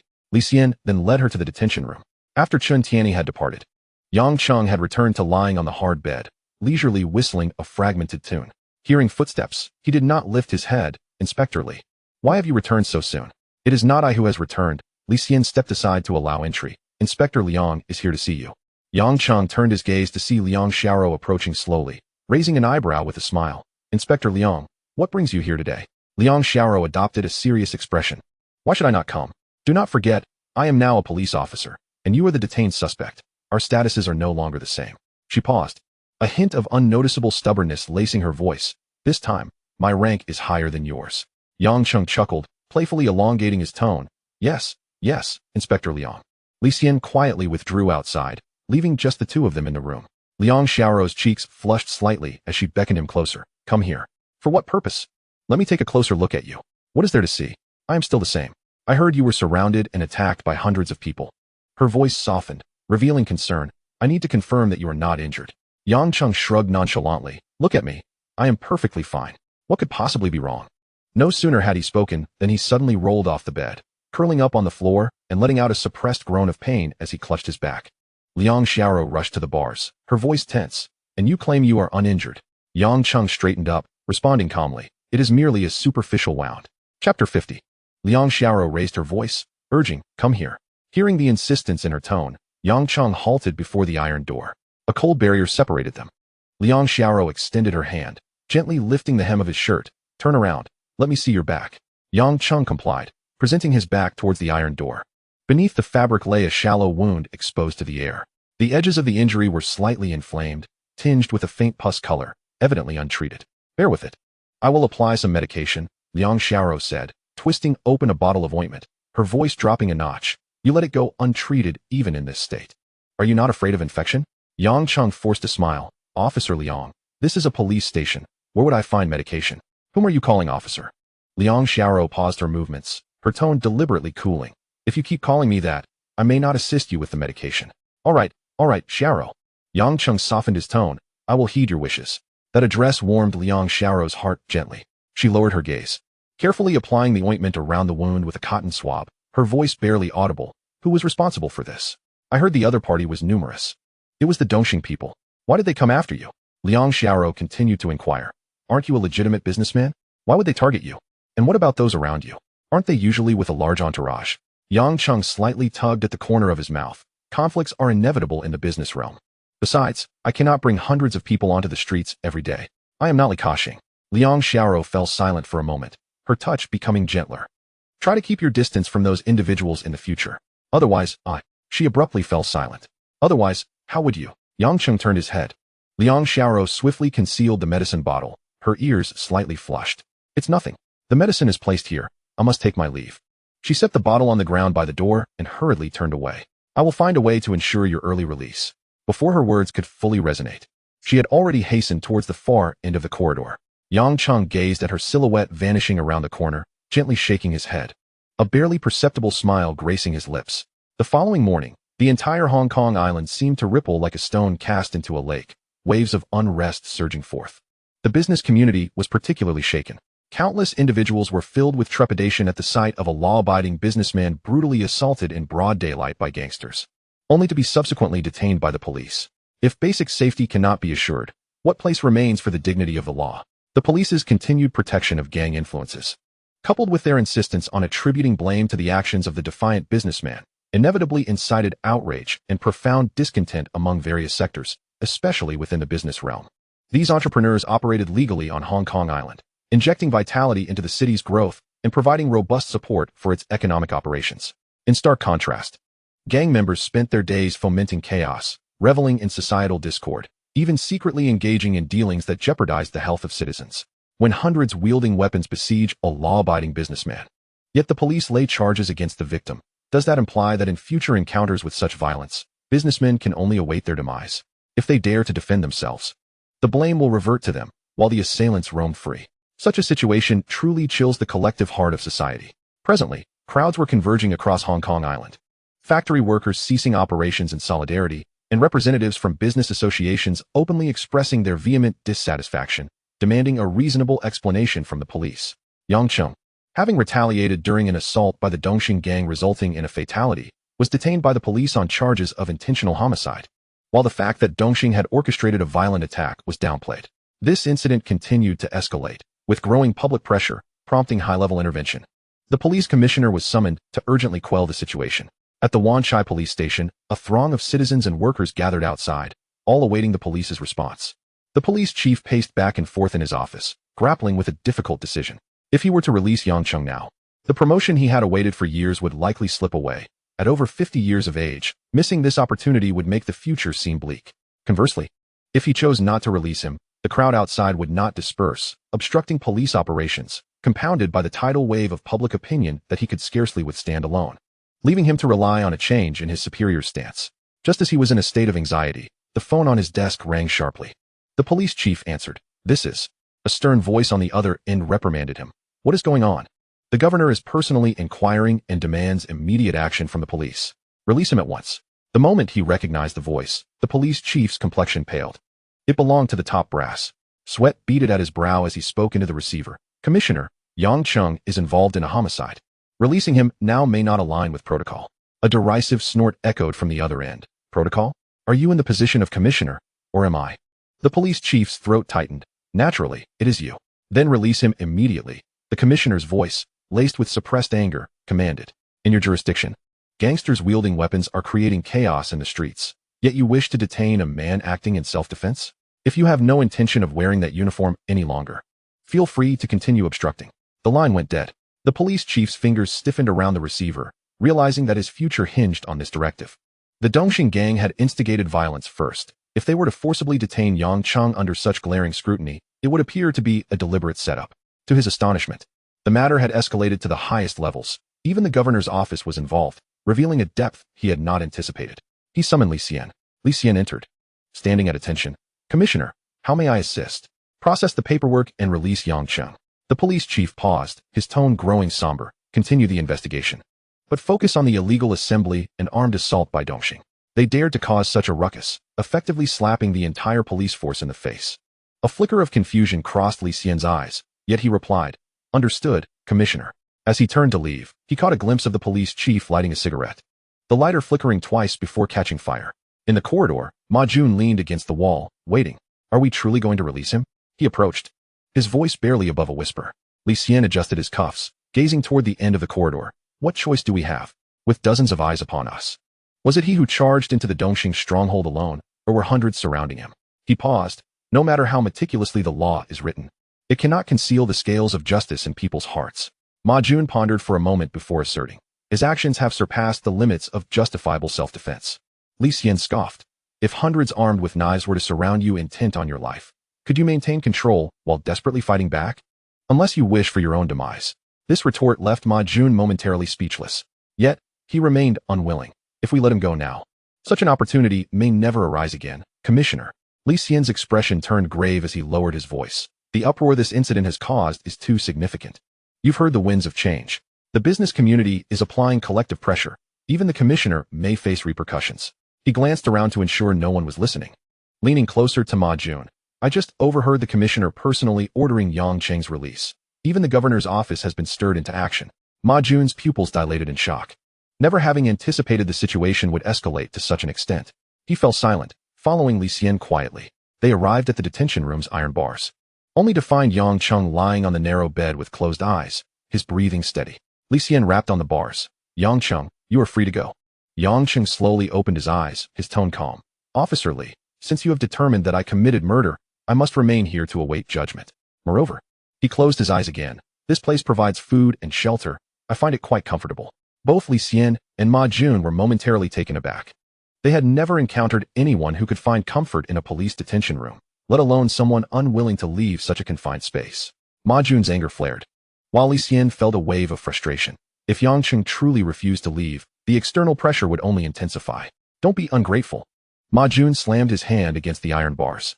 Yang Cheng met his gaze, his eyes sharp as a blade. Officer Ma, you were the ones who brought me in. Now it seems I am the one refusing to show deference? If I truly had no intention of cooperating, why would I have accompanied you in the first place? Ma Jun was momentarily at a loss for words. Li Xian took a deep breath and asked sternly, state your conditions. What would it take for you to leave? Yang Cheng reclined once more, his voice emanating through the iron bars, devoid of any tremor. I have no conditions. This place is quite satisfactory. Yang Cheng raised his hand and rapped against the bed frame, producing a dull, resonant thud. This place was quite decent, though the bed was hard. It offered a certain solidity that made sleep feel reassuring. Outside the door, Li Xian stood silently for a long moment, his complexion oscillating between pale and ashen. Eventually, he turned away, nearly dragging Ma Jun as they hastened down the corridor. Watching their figures vanish around the corner, Yang Cheng let out a low chuckle, shaking his head. Still too inexperienced. The door to the command room was flung open, revealing the superintendent leaning against the desk, smoking. Upon seeing Li Xian enter with a deathly pallor, he raised an eyebrow. Have they sent him off? He refuses to leave. Li Xian's words were squeezed out through clenched teeth, resolute in his determination to stay here. The superintendent's expression darkened. Defiant, huh? He stubbed out his cigarette and sprang to his feet. Fine, I'll handle this personally. The three moved in silence, their footsteps echoing through the empty corridor. At the cell door, the superintendent's demeanor shifted abruptly. A faint smile curled at the corner of his mouth. Boss Yang, settling in all right? Yang Cheng approached the iron bars unhurriedly. Thanks to you, it's quiet here. The hard plank bed is good for the spine. I sleep better than at home. The superintendent was momentarily taken aback, then retrieved a pack of cigarettes from his pocket. Offering one through the bars, Yang Cheng caught it, rolling the cigarette between his fingers, his smile deepening. Thoughtful as ever. His gaze flicked from the superintendent to the two men behind him.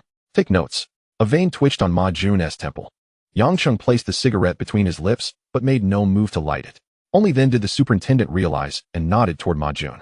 After a brief hesitation, Ma Jun stepped forward, striking a match and handing it over. A thin wisp of smoke spiraled upward. Yang Cheng exhaled slowly, peering through the haze at the superintendent. So, you've come all this way to decide my guilt. If so, that's fine, arrange it promptly. Wherever I'm sent to serve, I'll cooperate fully. The superintendent's face darkened completely. After a moment of silence, his voice dropped low. Boss Yang, you jest. There's no charge against you. Those street thugs who disrupt order, brandishing knives and guns, we've long lacked sufficient evidence. Had it not been for your intervention, the Dongxing gang would never have been swept up so thoroughly. You are aiding law enforcement, and we recognize that. The smile lingering on the superintendent's face was genuine, though the edges of the letter of appreciation he held were dampened with sweat. Clearing his throat, his tone took on a formal cadence in the cavernous corridor. Mr. Yang's cooperation has been vital to our investigation and to rooting out these criminals. The police extend our deepest gratitude. Yang Cheng merely raised an eyebrow slightly, a subtle, inscrutable curve touching his lips. Is that so? Indeed. The superintendent stepped closer, lowering his voice as if sharing a secret. Even the director himself has taken an interest, expressly instructing me to convey his regards. You flatter me, Yang Cheng replied gently, though his gaze casually swept over the triple copper locks securing the iron latch behind him. Following his line of sight, the superintendent's expression abruptly darkened. Turning to Li Xian and Ma Jun, his tone sharpened with reprimand. What sort of rule requires 3 locks? Li Xian blinked, instinctively glancing at his companion. Ma Jun, still wearing a courteous smile, hurried to explain, Sir, I was merely considering security. Security? The superintendent cut him off. Brow furrowed. Mr. Yang is our guest. Are you deliberately making things difficult? He gestured sharply. Open it now? Only then did Ma Jun fumble for the keys. The metallic clicks echoing crisply in the silence as the bolts slid back and the heavy iron door groaned open. Yang Cheng stepped out of the cell at a measured pace, but paused on the threshold, casting one last look at the cramped space before letting out a soft sigh, tinged with nostalgia. Strange to say, after these past few days, I've grown accustomed to the quiet here. Now that I'm leaving, I find myself reluctant. The superintendent's eyelids twitched. He hurried forward, placing a hand lightly on Yang Cheng's shoulder, guiding him toward the far end of the corridor with a chuckle. You jest, Mr. Yang. Such a place is hardly one you should linger in. This way, if time permits, I shall visit often, Yang Cheng responded, his smile serene and untroubled. The superintendent faltered, nearly losing his composure. He could not fathom how this man regarded a police detention cell as a place worthy of frequent visits. As the group ascended the staircase, the superintendent sought an excuse to withdraw, signaling to Li Xian to see the visitor off. Yet Yang Cheng, as if anticipating his thoughts, turned his head with a beaming smile. Sir, the exit is this way. A surge of frustration welled up within the superintendent. He had intended to part company here, unwilling to face the throng of reporters armed with cameras and microphones beyond. Hesitating, he found himself ensnared as Yang Cheng hooked his arm in a manner that brooked no refusal, gently but firmly leading him toward the main entrance. Someone as capable and accomplished as you should be seen by the public, he said earnestly. Cultivating a persona that is both approachable and protective will surely benefit your career. The superintendent's throat tightened, words of protest twisted on his tongue, but he swallowed them back. Half supported, half led, he was brought to the threshold where light and shadow intertwined. Any attempt to turn back now would only worsen the situation. He straightened his back, allowing the glass door to swing open slowly, ushering in the blinding flashes and clamorous voices. At that moment, the long-waiting throng of reporters surged forward, encircling the group instantly. A short-haired female reporter was the first to thrust a microphone toward Yang Cheng, her words rapid-fire. Mr. Yang, it is rumored that you were recently besieged by hundreds of gangsters and, after fighting back, were taken into police custody and deliberately detained. Is this true? The superintendent opened his mouth to respond, but Yang Cheng calmly took over. Reporter friend, your account is broadly accurate. A collective intake of breath swept through the crowd, many wearing expressions of disbelief. The superintendent felt a chill down his spine, cold sweat beading his palms. Yang Cheng shifted tone, but only broadly accurate. The police detained me to assist with their investigation, which is a lawful necessity. As a law-abiding citizen, it is my duty to cooperate. The female reporter turned to the superintendent for details. Sir, after 2 days of investigation, what progress has been made? How will the matter be resolved? The superintendent exhaled quietly, donning a professional smile. The case has been solved. It was a premeditated gang assault. Mr. Yang was the victim. Thanks to his cooperation, we have apprehended several suspects who will be punished according to the law, ensuring peace on the island. The reporter shifted her gaze back to Yang Cheng. During your cooperation, have you suffered any unjust treatment? Yang Cheng smiled lightly. Unjust? Not exactly. Though this shirt still bears the stains of that day's blood, which is somewhat uncomfortable. Also, my resting room was secured with 3 locks. 3 locks. A murmur of astonishment rippled through the crowd. Is this how one treats a cooperating citizen? Even the detention of suspects may not be so straightforward. The murmurs of doubt spread swiftly, with microphones eagerly thrust before the police chief. Chief, may I inquire about the rationale behind the installation of 3 additional locks? Did you not just emphasize that Mr. Yang is merely cooperating with the investigation? The chief's expression suddenly stiffened, his lips pressed tightly together in silence. The reporters pressed on. What considerations prompted the establishment of these 3 locks? Can they genuinely guarantee absolute security? Moreover, is there a potential threat to Mr. Yang within the precinct? Or perhaps from the police themselves? The chief's countenance darkened, as if a lump had lodged in his throat, a surge of unnameable anger churning within his chest. Ma Jun remained with his head bowed, silent as a frozen shadow. At this moment, Yang Cheng finally spoke. Let us put this matter to rest. He turned to the chief, his tone calm. Chief, I shall take my leave now. The chief immediately donned a smile. Mr. Yang, please take care. Under the gaze of numerous cameras, Yang Cheng steadily exited the police station. A few black sedans stood silently at the street corner, their accompanying crowd resembling statues in waiting. As his figure appeared, the air seemed to tremble slightly. Brother Cheng. Ruan Mei's voice was the first to shatter the silence. Standing under the streetlight were Ruan Mei, Aji, and several close confidants. With reddened eyes, Ruan Mei rushed forward and tightly embraced Yang Cheng's neck. Yang Cheng gently patted her back, his voice imbued with warmth. It's all right, see? I'm perfectly fine. Let us head back now. You should change out of that outfit. Ruan Mei released her grip, only then noticing the intersecting rips on his shirt, dark stains spreading across the fabric like bizarre patterns. Aji silently offered a neatly folded set of clean clothes. As Yang Cheng changed, he remarked, back to the company. Understood. Aji swiftly opened the car door. The convoy glided into the night like fish swimming through water, leaving the white structure of the police station behind. After watching the reporters disperse, the chief and his colleagues remained on the steps. Ma Jun glared at the retreating taillights, gritting his teeth. That Yang is quite arrogant. The chief gazed into the void, slowly uttering. If you possessed his wealth and power, you would only be more ostentatious. Ma Jun scoffed, shaking his head. News spread like wildfire throughout every street and alley of Hong Kong Island. A statement subsequently released by the police appeared in a corner of the evening newspaper, This incident is a premeditated attack against Mr. Yang Cheng, and the police will thoroughly investigate the relevant organizations to restore a stable and orderly social environment for Mr. Yang and all citizens. The police extended their solemn gratitude to Yang Cheng, commending his invaluable assistance to law enforcement, and urged more citizens to follow his example in jointly safeguarding the peace and order of Hong Kong Island. Within the East Star headquarters, the atmosphere was heavy, akin to the oppressive silence before a storm. Continuously subjected to scrutiny and crackdowns from multiple fronts, the organization's members were being captured one after another, shaking the very foundations of the society. Camel slammed his fist on the table, his voice sharp. The cops are watching us day and night. Our business is collapsing one deal after another, and the holes in our accounts are growing larger. Sha Mang's face turned ashen. Who can we blame? All thanks to that reckless crow. Now he's hiding without a trace, leaving this mess while several of my venues have been raided. Lei Yao Yang lightly tapped the chair back, his tone low. Now is not the time for blame. We must think about how to weather this storm. Situ Haonan interjected. It's not just the police targeting us. Hongxing is also provoking us from all sides. They've even issued a bounty in the Underworld. Even if the crow dared to show his face, he probably wouldn't make it back alive. Sha Mang spat. If that bastard dies, it would be for the best. Otherwise, I'll be the first to chop him up. The smiling tiger slowly raised his eyes, a chill in his tone. The police wouldn't be so relentless if it weren't for Yang Cheng's instigation of the media and public opinion, constantly applying pressure on the police force, causing the situation to deteriorate to this extent. Sha Mang abruptly turned to him. If the crow hadn't taken people to attack Yang Cheng first, would the latter have retaliated like this?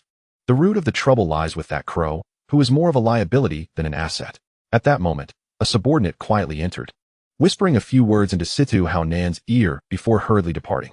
Situ Haonan turned to the group, his expression grave. I just received word that Yang Cheng has emerged from the police station without a scratch. Sha Mang's eyes widened. He took down so many people and still swaggered out? Are those police blind? Camel raised a hand to calm him. Hold on. Let Haonan finish. Situ Haonan continued. The police high command has already set the tone for this matter, publicly accusing us of being a premeditated gang, shifting all blame onto us. Meanwhile, Yang Cheng has been deemed to have acted in self-defense. Lei Yao Yang narrowed his eyes. Even if it is considered self-defense, given his background, he shouldn't be released so swiftly, should he? Situ Haonan spoke gravely. Yang Cheng owns the Chengyang Group and Chengyang Security, being the founder and actual controller of both companies. All his subordinates are officially employed by the security firm, entirely different from us street dwellers. They have no criminal records and do not collect protection fees, but rather business management fees. To the outside world, Yang Cheng is merely a legitimate businessman, certainly not a gang leader. Furthermore, there is no substantive evidence linking him to any underworld identity. It is all mere conjecture, which holds no legal ground. And what about us? Each of us is laden with criminal records, hundreds of people wielding weapons in the streets. Isn't that courting death? His words left everyone present in stunned silence. No one had anticipated the situation would evolve in this manner. They had thought Yang Cheng would at least spend a few years behind bars, yet he was released in mere moments. Sha Mang spat vehemently. Yang Cheng's methods are truly insidious. Camel rapped the table. Now we must consider our next steps. Since Yang Cheng is out, he will not rest easily. Sha Mang retorted coldly. Whoever stirred up the trouble should clean it up. Hundreds of people couldn't bring down a single one. It's simply disgraceful. The smiling tiger turned to Sha Mang. The crow is currently too afraid to show his face, and you dare to speak so casually? Sha Mang narrowed his eyes. In the entire organization, you and the crow are the closest. This time he took action. Can you honestly say you had nothing to do with it? The smiling tiger's expression turned grave. You are slandering me. Sha Mang suddenly stood up, staring him down. Then why did you get so anxious when I mentioned the crow? Enough. Camel interrupted in a deep voice. Can you two settle down? Sha Mang and the smiling tiger reluctantly took their seats again, yet they continued to glare at each other, one radiating hostility, the other dripping with sarcasm. Camel spoke firmly. In the coming days, no one is permitted to cause trouble. Is that clear? Seeing the two still unwilling to yield, he raised his voice. I ask you, do you understand? Only then did the two seem to awaken from their stupor. The smiling tiger smirked, responding, understood, boss. Sha Mang, still tense, nodded in agreement. Chengyang Group. Yang Cheng returned to his office, first taking a shower and changing into clean clothes. Luo Tianhong, Aji, and the others had already been waiting in the office. Ruan Mei, following Yang Cheng's instructions, had gone to the company. Regarding Fong Ting's situation within the Chengyang Group, she was already aware that she was once the woman of Jiang Tiansheng, who is now with Yang Cheng. After Jiang Tiansheng's demise, it was only natural for Fong Ting to become a figure by Yang Cheng's side. In recent days, Ruan Mei and Fong Ting have been getting along quite harmoniously, with no signs of discord arising. She understands well that a man like Yang Cheng will never be surrounded by just one woman. Yang Cheng, having arranged his attire, pushed open the door and entered the office. Brother Cheng, the others greeted him in unison upon his arrival. Yang Cheng nodded slightly and took a seat on the sofa. He turned to Chen Tianyi and inquired, "Have all matters been communicated?"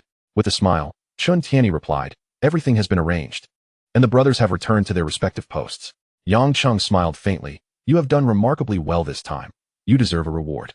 Henceforth, your annual salary will not be less than 1 million, with bonuses to be calculated separately. I will grant you an additional 30,000 this time." Upon hearing this, Chen Tianyi could not conceal the joy on his face, his heart racing with exhilaration. An annual salary of 1 million is indeed a rarity, even in Hong Kong, a sum that is unattainable for the average person. Receiving an additional 30,000 in this instance, coupled with year-end bonuses, is a financial boon that feels almost effortless. Suppressing his excitement, Chen Tianyi solemnly expressed, "Thank you, Brother Cheng. I will certainly devote myself doubly to ensuring stability for you." Yang Cheng laughed heartily. "We are business people. Making money is our true calling." Chen Tianyi nodded vigorously. Yang Cheng then turned his gaze towards Jimmy, calmly asking, "How has the company been faring these past few days?" Jimmy promptly responded, "Everything is functioning smoothly. Our business continues to expand. We have increased our market share in several regions of Hong Kong, and sales are consistently rising. Remember the rules." Yang Cheng's voice was calm yet firm. "All operations must be legal, supply chains cannot falter, and quality must be rigorously monitored. Do not entertain any thoughts of cutting corners." Jimmy nodded earnestly. "Understood, Brother Cheng." Yang Cheng subsequently looked at Aji. "What rumors have been circulating on the streets lately?" Aji's expression turned serious. "Yesterday, Hong Xing held a meeting, and I attended on your behalf. Currently, the entire Hong Kong is pursuing Wu Ya. The Jianghu order has been issued, and Dong Xing has also been asked for an explanation."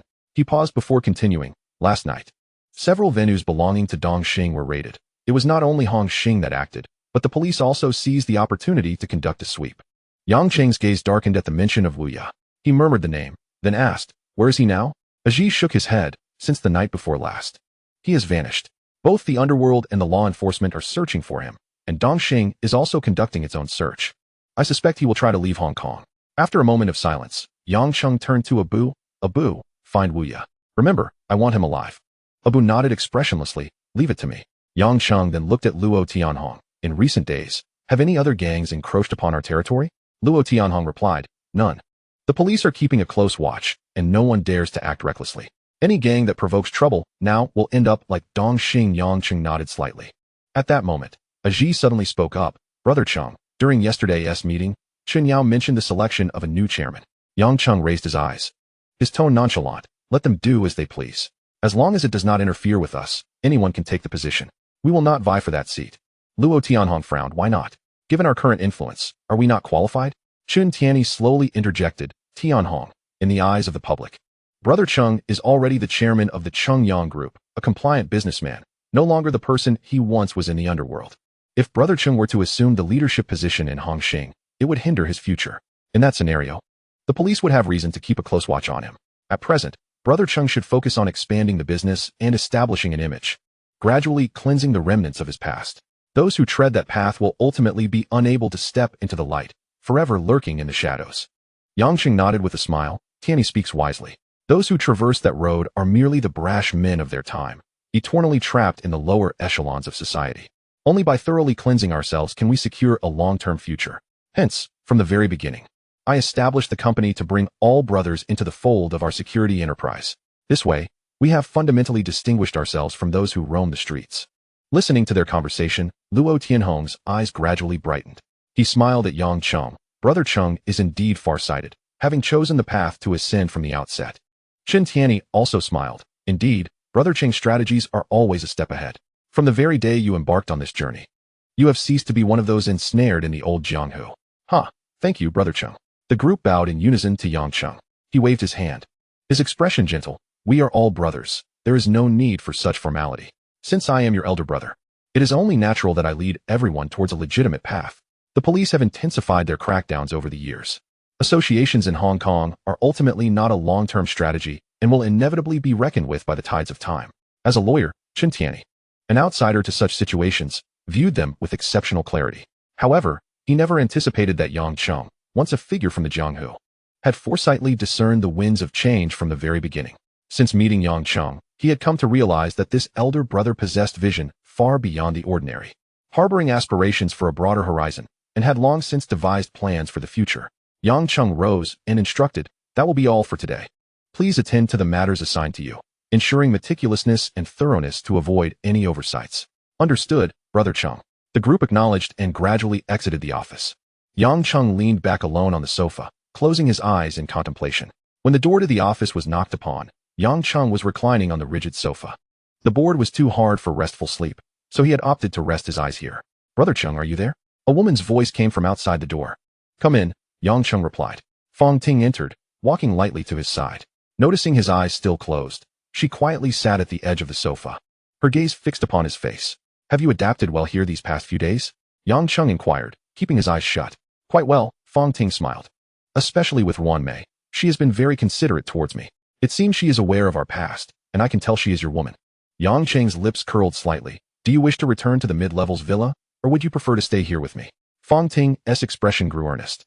"With Jiang Tianxin gone, returning holds little meaning for me. I followed him merely for support.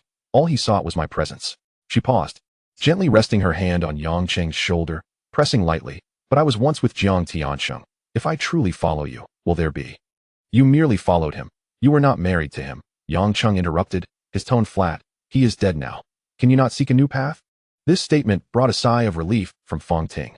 The lingering anxiety of the past few days quietly dissipated, and a smile emerged in her eyes. "Go fetch the medicine from the table," Yang Cheng said, turning over to lie face down. Fong Ting rose to retrieve the medicine bottle. Yang Cheng lifted his shirt, revealing his back. A scar from a knife wound lay across it. Although it had healed considerably, the mark remained. "Is this from the last time you were attacked?" Fong Ting inquired, concern lacing her voice as she gazed at the wound. "What else could it be?" Yang Cheng turned his face, retorting, "Do you really think I am made of bronze and iron, impervious to blades and bullets, with hundreds of people surrounding me?" However, Fong Ting chuckled softly, "I must say, good Cheng, you do seem to embody that iron resilience. In such a perilous situation, you managed to handle it all on your own." Her voice trailed off, and she dipped her fingertips into the ointment, carefully applying it to his scar. Yang Cheng's expression turned serious as he stated, "I bear wounds. If you are here to tend to them, focus and do not fidget." Fong Ting's fingertips grazed the edge of his bandage lightly, her tone imbued with the warmth of past events. "But last time, you too." Before she could finish her thought, Yang Cheng unexpectedly rolled over, pulling her into the embrace of the sofa. Their eyes met, breaths mingling in the close proximity. Just then, the silence was interrupted by the creaking of the office door being pushed open. They both turned to see Chiu Di standing quietly in the doorway, her gaze fixed on their intertwined figures. A faint blush crept onto Chiu Di's cheeks as she hurriedly murmured, "I apologize for intruding." The door swiftly closed, and hurried footsteps faded away. After a long moment, Yang Cheng leaned back on the sofa, a half-burnt cigarette pinched between his fingers. Fong Ting, still adjusting her collar, felt a blush lingering on her cheeks as she softly remarked, "Good Cheng, you truly are irresistible." Yang Cheng simply smiled faintly at her. At that moment, the telephone on the coffee table rang abruptly. Yang Cheng answered the receiver. "Who is this?" A voice filled with irritation came through. "Ah Cheng, you leave without even a word of greeting?" It was Han Bin. Yang Cheng chuckled. "Bin Gu, I have just stepped out. I haven't had the chance to contact you until now, and here you are calling me. What need is there for such formalities among brothers, don't you think?" Han Bin's tone softened slightly upon hearing this. "Your actions this time have certainly stirred quite a commotion. The entire Hong Kong island is abuzz. Even the newspapers are in an uproar. Is that so?" Yang Cheng retained his smile, but swiftly changed the subject. "By the way, Bin Gu, do you have any thoughts on the position of the leader?" There was a long silence on the other end. Han Bin clearly did not expect such a direct question, and after a considerable pause, he replied gravely, "Such matters should not be spoken of lightly. Sitting in that position is no simple feat yet. I believe your current momentum is unmatched." He continued, "With Mr. Jiang gone, aside from that gentleman from Thailand, you are the one with the most influence." Yang Cheng's expression grew earnest. "Bin Gu, anyone can take that position, but I, Yang Cheng, cannot." Han Bin, puzzled, pressed further, "Why would you not want to occupy that leader's position? If you truly had the intention, most of the brothers would support you." A faint smile crept onto Yang Cheng's lips as he shook his head. "The leader's chair was never something I coveted. From the very beginning, I had no intention of vying for that title. Therefore, whoever takes it matters little to me, as long as my business remains untouched." He paused for effect, his tone becoming more resolute. "I actually think you would be the most suitable for that role. If we brothers join forces, the avenues for profit will only multiply in the future. Moreover, with Mr. Jiang gone from the Macau scene, it is only natural for the new leader to step in. I have heard the profits there are staggering, and money flows in rapidly. If someone else were to sit in that position, such a lucrative opportunity would hardly reach you or me. While Yang Cheng spoke, Fong Ting listened quietly beside him, her lips moving as if to speak, but hesitating. Han Bin was silent for a moment before asking, "Ah Cheng, if I were to truly contest for it, what do you think my chances would be?" Yang Cheng's demeanor turned serious. "I, along with Long Niu, 13 Mei, and Tony, will definitely support you. As long as we can bring Brother Ji and Fat Li on board, the votes will exceed half, and the hope will be substantial." Han Bin's gaze sharpened as he replied solemnly, "Very well. If I truly assume that position, I will entrust the Macau line to you." Yang Cheng suddenly laughed. "Bin Gu, do you trust me that much? Aren't you afraid I might have ulterior motives?" Han Bin laughed in return. "You and I are brothers. If I cannot trust you, who else in this world could I trust?" Yang Cheng laughed heartily, then quickly composed himself, stating firmly, "Then it is settled. Bin Gu, prepare yourself. When the time comes for the meeting, I will be the first to nominate you." "Thank you, Ah Cheng." The call ended. Yang Cheng's smile gradually faded, replaced by a somber expression. Noticing the change in his demeanor, Fong Ting paused her movements and softly asked, "Good Cheng, what's wrong?" "It's nothing." He hesitated before inquiring. "Ting Er, do you know what industries Jiang Tiansheng was involved in before?" Fong Ting pondered for a moment, shaking her head. "I haven't heard of any prominent enterprises he possessed. Most of his income likely came from commissions in Macau." He left without a trace, leaving nothing behind." Yang Cheng scoffed lightly. Fong Ting leaned in closer, lowering her voice. "However, I did see him opening a safe at his villa on mid-levels. It was filled with quite a bit of cash. The exact amount, I cannot say." As night deepened, the neon lights along the streets cast flowing reflections across the car windows. Yang Cheng gripped the steering wheel, his gaze fixed on the endless darkness ahead. Suddenly, he turned his face towards Fong Ting and whispered, "You are one of his people, returning now to retrieve that sum should pose no obstacle." Fong Ting remained silent for a moment before gently nodding. "All right, I will go take a look later." Chapter 53. The conversation ceased, leaving only the steady hum of the engine within the car. That evening, the city was fragmented into shards of light and shadow. As the vehicle glided past another intersection, an emotionless voice abruptly echoed in Yang Cheng's mind.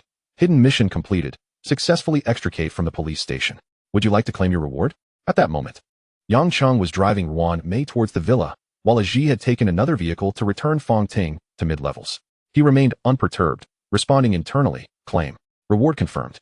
Skill acquired. Mastery of equipment. Would you like to equip it immediately?" "Equip. Loading. Please wait." After a brief pause, a torrent of information surged into his consciousness. The structures, principles, operational essentials, maintenance details of various equipment, and strategies for application in different environments were instantly imprinted deep within his awareness. Not only knowledge, but his very muscles seemed to be reshaped by an invisible hand, forming an entirely new memory. A certain instinct, deeply rooted within his limbs, awakened, making him feel that simply raising his hand would allow him to wield those metallic creations as naturally as breathing. Though he had previously carried self-defense tools, he had merely managed to use them with luck. In this era, possessing such skills is no longer comparable to the past. He was once a formidable master at the pinnacle of martial arts, unmatched in his prowess. Yet, no matter how profound his skills, he remains merely flesh and blood. Even though he once confidently wielded a blade, rendering himself untouchable, who would dare engage in close combat against an adversary armed with a firearm that belches forth flames? No fool would choose that path. As the old adage goes, within 7 paces, fists are swift. Beyond that, firearms reign supreme. However, within that distance, firearms are both swift and accurate. With a gun in hand, who would still dare to contest with blades? At this moment, with the reward secured, Yang Cheng felt as though a new path had unfolded before him in this world. A faint smile unconsciously graced his lips. Sensing the shift in his demeanor, Ruan Mei turned to him and softly inquired, "Brother Cheng, what occupies your thoughts? You seem to be smiling." Yang Cheng gently pulled Ruan Mei into his embrace, whispering, "It's nothing, just a sudden surge of happiness." Ruan Mei tilted her face upward to meet his gaze, her eyes shimmering with warmth. "What brings you such joy? Share it with me." Yang Cheng's fingertips brushed against her hair, his voice laced with a hint of languor, returning from outside. "The moment I saw you and realized I could spend time at home with you, it brought me great comfort." Moreover, his hand naturally glided to her waist, the gesture slow yet imbued with intimacy. Ruan Mei slightly turned away but did not shy away, allowing him to draw closer in the confined space of the car. After a moment, she softly reminded him, "Brother Cheng, there are still others in front." Yang Cheng glanced at the driver's seat. The young man driving sat upright, his gaze firmly fixed on the road ahead, his voice lowered to a near reverence. "Boss, feel free. We saw nothing, heard nothing. For them, what transpired in the back seat was inconsequential. It was the boss's private matter, and their role was merely to maintain silence and focus. Yang Cheng returned his gaze to Ruan Mei and smiled. They are all our people. It matters not. A faint blush crept onto Ruan Mei's cheeks as she suddenly recalled something, whispering, "Today, when you were in the office with Fong Ting, did Qiudi catch you?" Yang Cheng sighed lightly, his tone laced with a hint of playful resignation. Indeed, her timing was rather unfortunate. Ruan Mei lowered her head, her fingers absent-mindedly twisting the hem of her clothing. "Regardless, you must have a serious conversation with Qiudi tomorrow. I know you harbor feelings for her, though you have yet to take that step. It's evident she is not indifferent to you. She simply has never voiced it." Yang Cheng gently lifted her chin, his fingertips caressing her warm cheek. "I never expected our Ruan Mei to possess such insightful thoughts." Ruan Mei turned her head away, her voice barely above a whisper. "How could someone like you possibly belong to just one person?" Yang Cheng chuckled softly, a tremor of amusement resonating from his chest. He released her, his tone softening. "Ruan Mei, do you truly not mind?" Ruan Mei met his gaze once more, devoid of reproach, her eyes filled with serene clarity. "What is there to mind? As long as you treat me as you always have, nothing else matters." The villa at Causeway Bay stood quietly amidst the night. A Qi led Fong Ting through the courtyard, entering the brightly lit hall. Fong Ting paused momentarily, her gaze sweeping over the exquisite furnishings and the soaring dome. The grandeur here far surpassed that of Jiang Tianqing's mountainside villa, feeling as if they were in entirely different worlds. The two walked into the living room, followed by two subordinates laboring to carry a heavy metal box. Yang Cheng and Ruan Mei were already seated on the sofa, awaiting their arrival. Fong Ting approached, her cheeks still flushed, softly reporting, "Brother Cheng, everything from the safe is here. I've counted it, totaling 20 million. The night had deepened, and Zhang's mountainside villa lay desolate and deserted. Even the usual bodyguards had vanished. With Jiang Tianqing gone, the place was entirely empty. Fong Ting's voice was soft, tinged with a hint of wistfulness.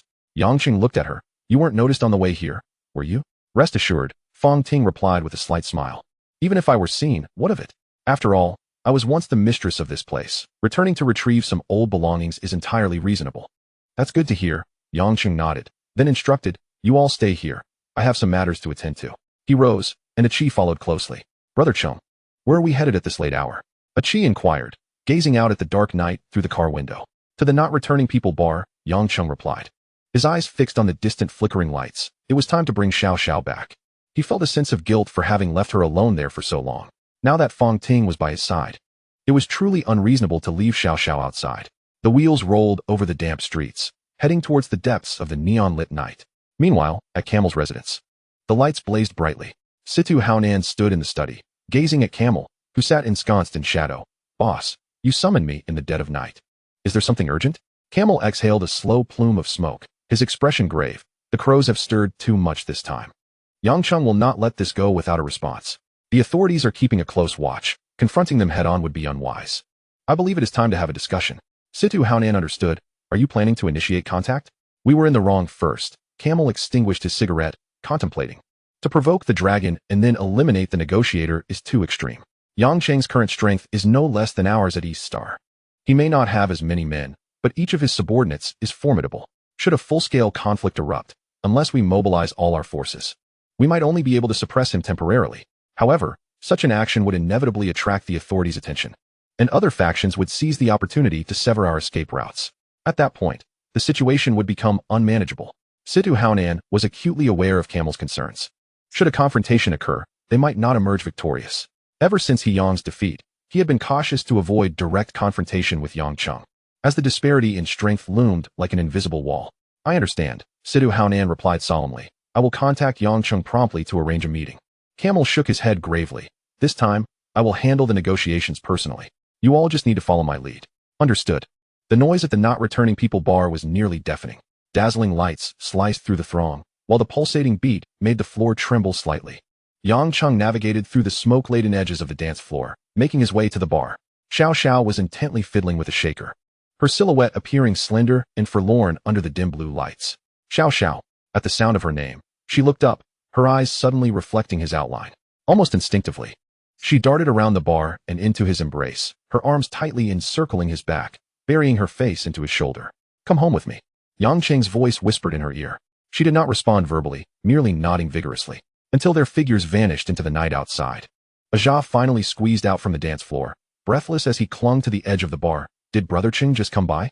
The bartender, wiping a glass, nodded. Sister Xiao Xiao left with him. Why didn't you call me? Zhang exclaimed, his frustration evident as he struck the surface. Observing your exuberant dancing while Chenggu paused for merely a minute or two, one ought to be more astute next time. The villa at Clearwater Bay stood serenely amidst the deepening twilight. As Yang Cheng led Xiao Xiao into the living room, Ruan Mei and Fong Ting were already standing side by side beneath the warm glow of the lamp, waiting. The soft amber light gently outlined their silhouettes. Xiao Xiao hesitated slightly, her cheeks gradually warming. She was well aware of who they were, particularly that one had once shared a close bond with Jiang Tiansheng. She lowered her gaze, her fingertips unconsciously curling into her palm. With a smile playing at the corners of his mouth, Yang Cheng introduced, "This is Xiao Xiao. She is not a stranger."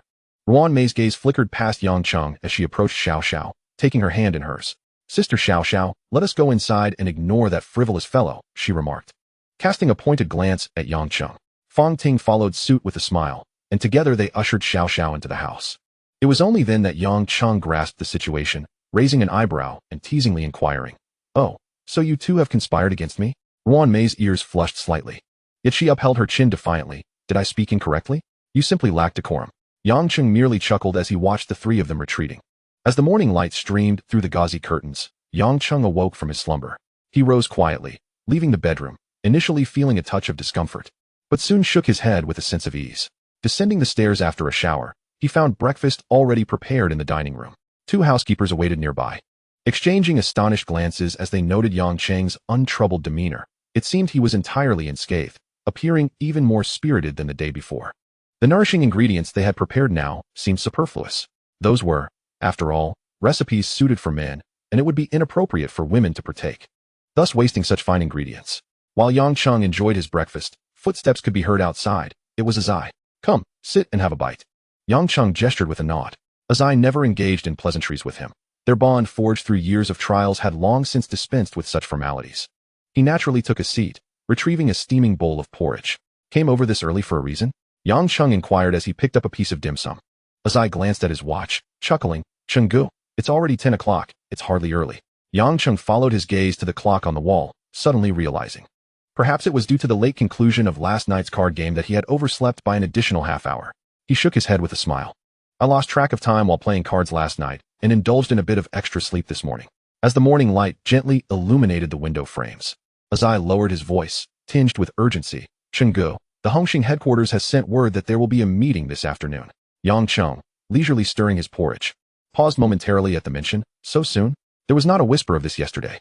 It was summoned by Chun Yao at the last minute. Azai leaned in slightly. "Most likely, it concerns the matter of the chairmanship."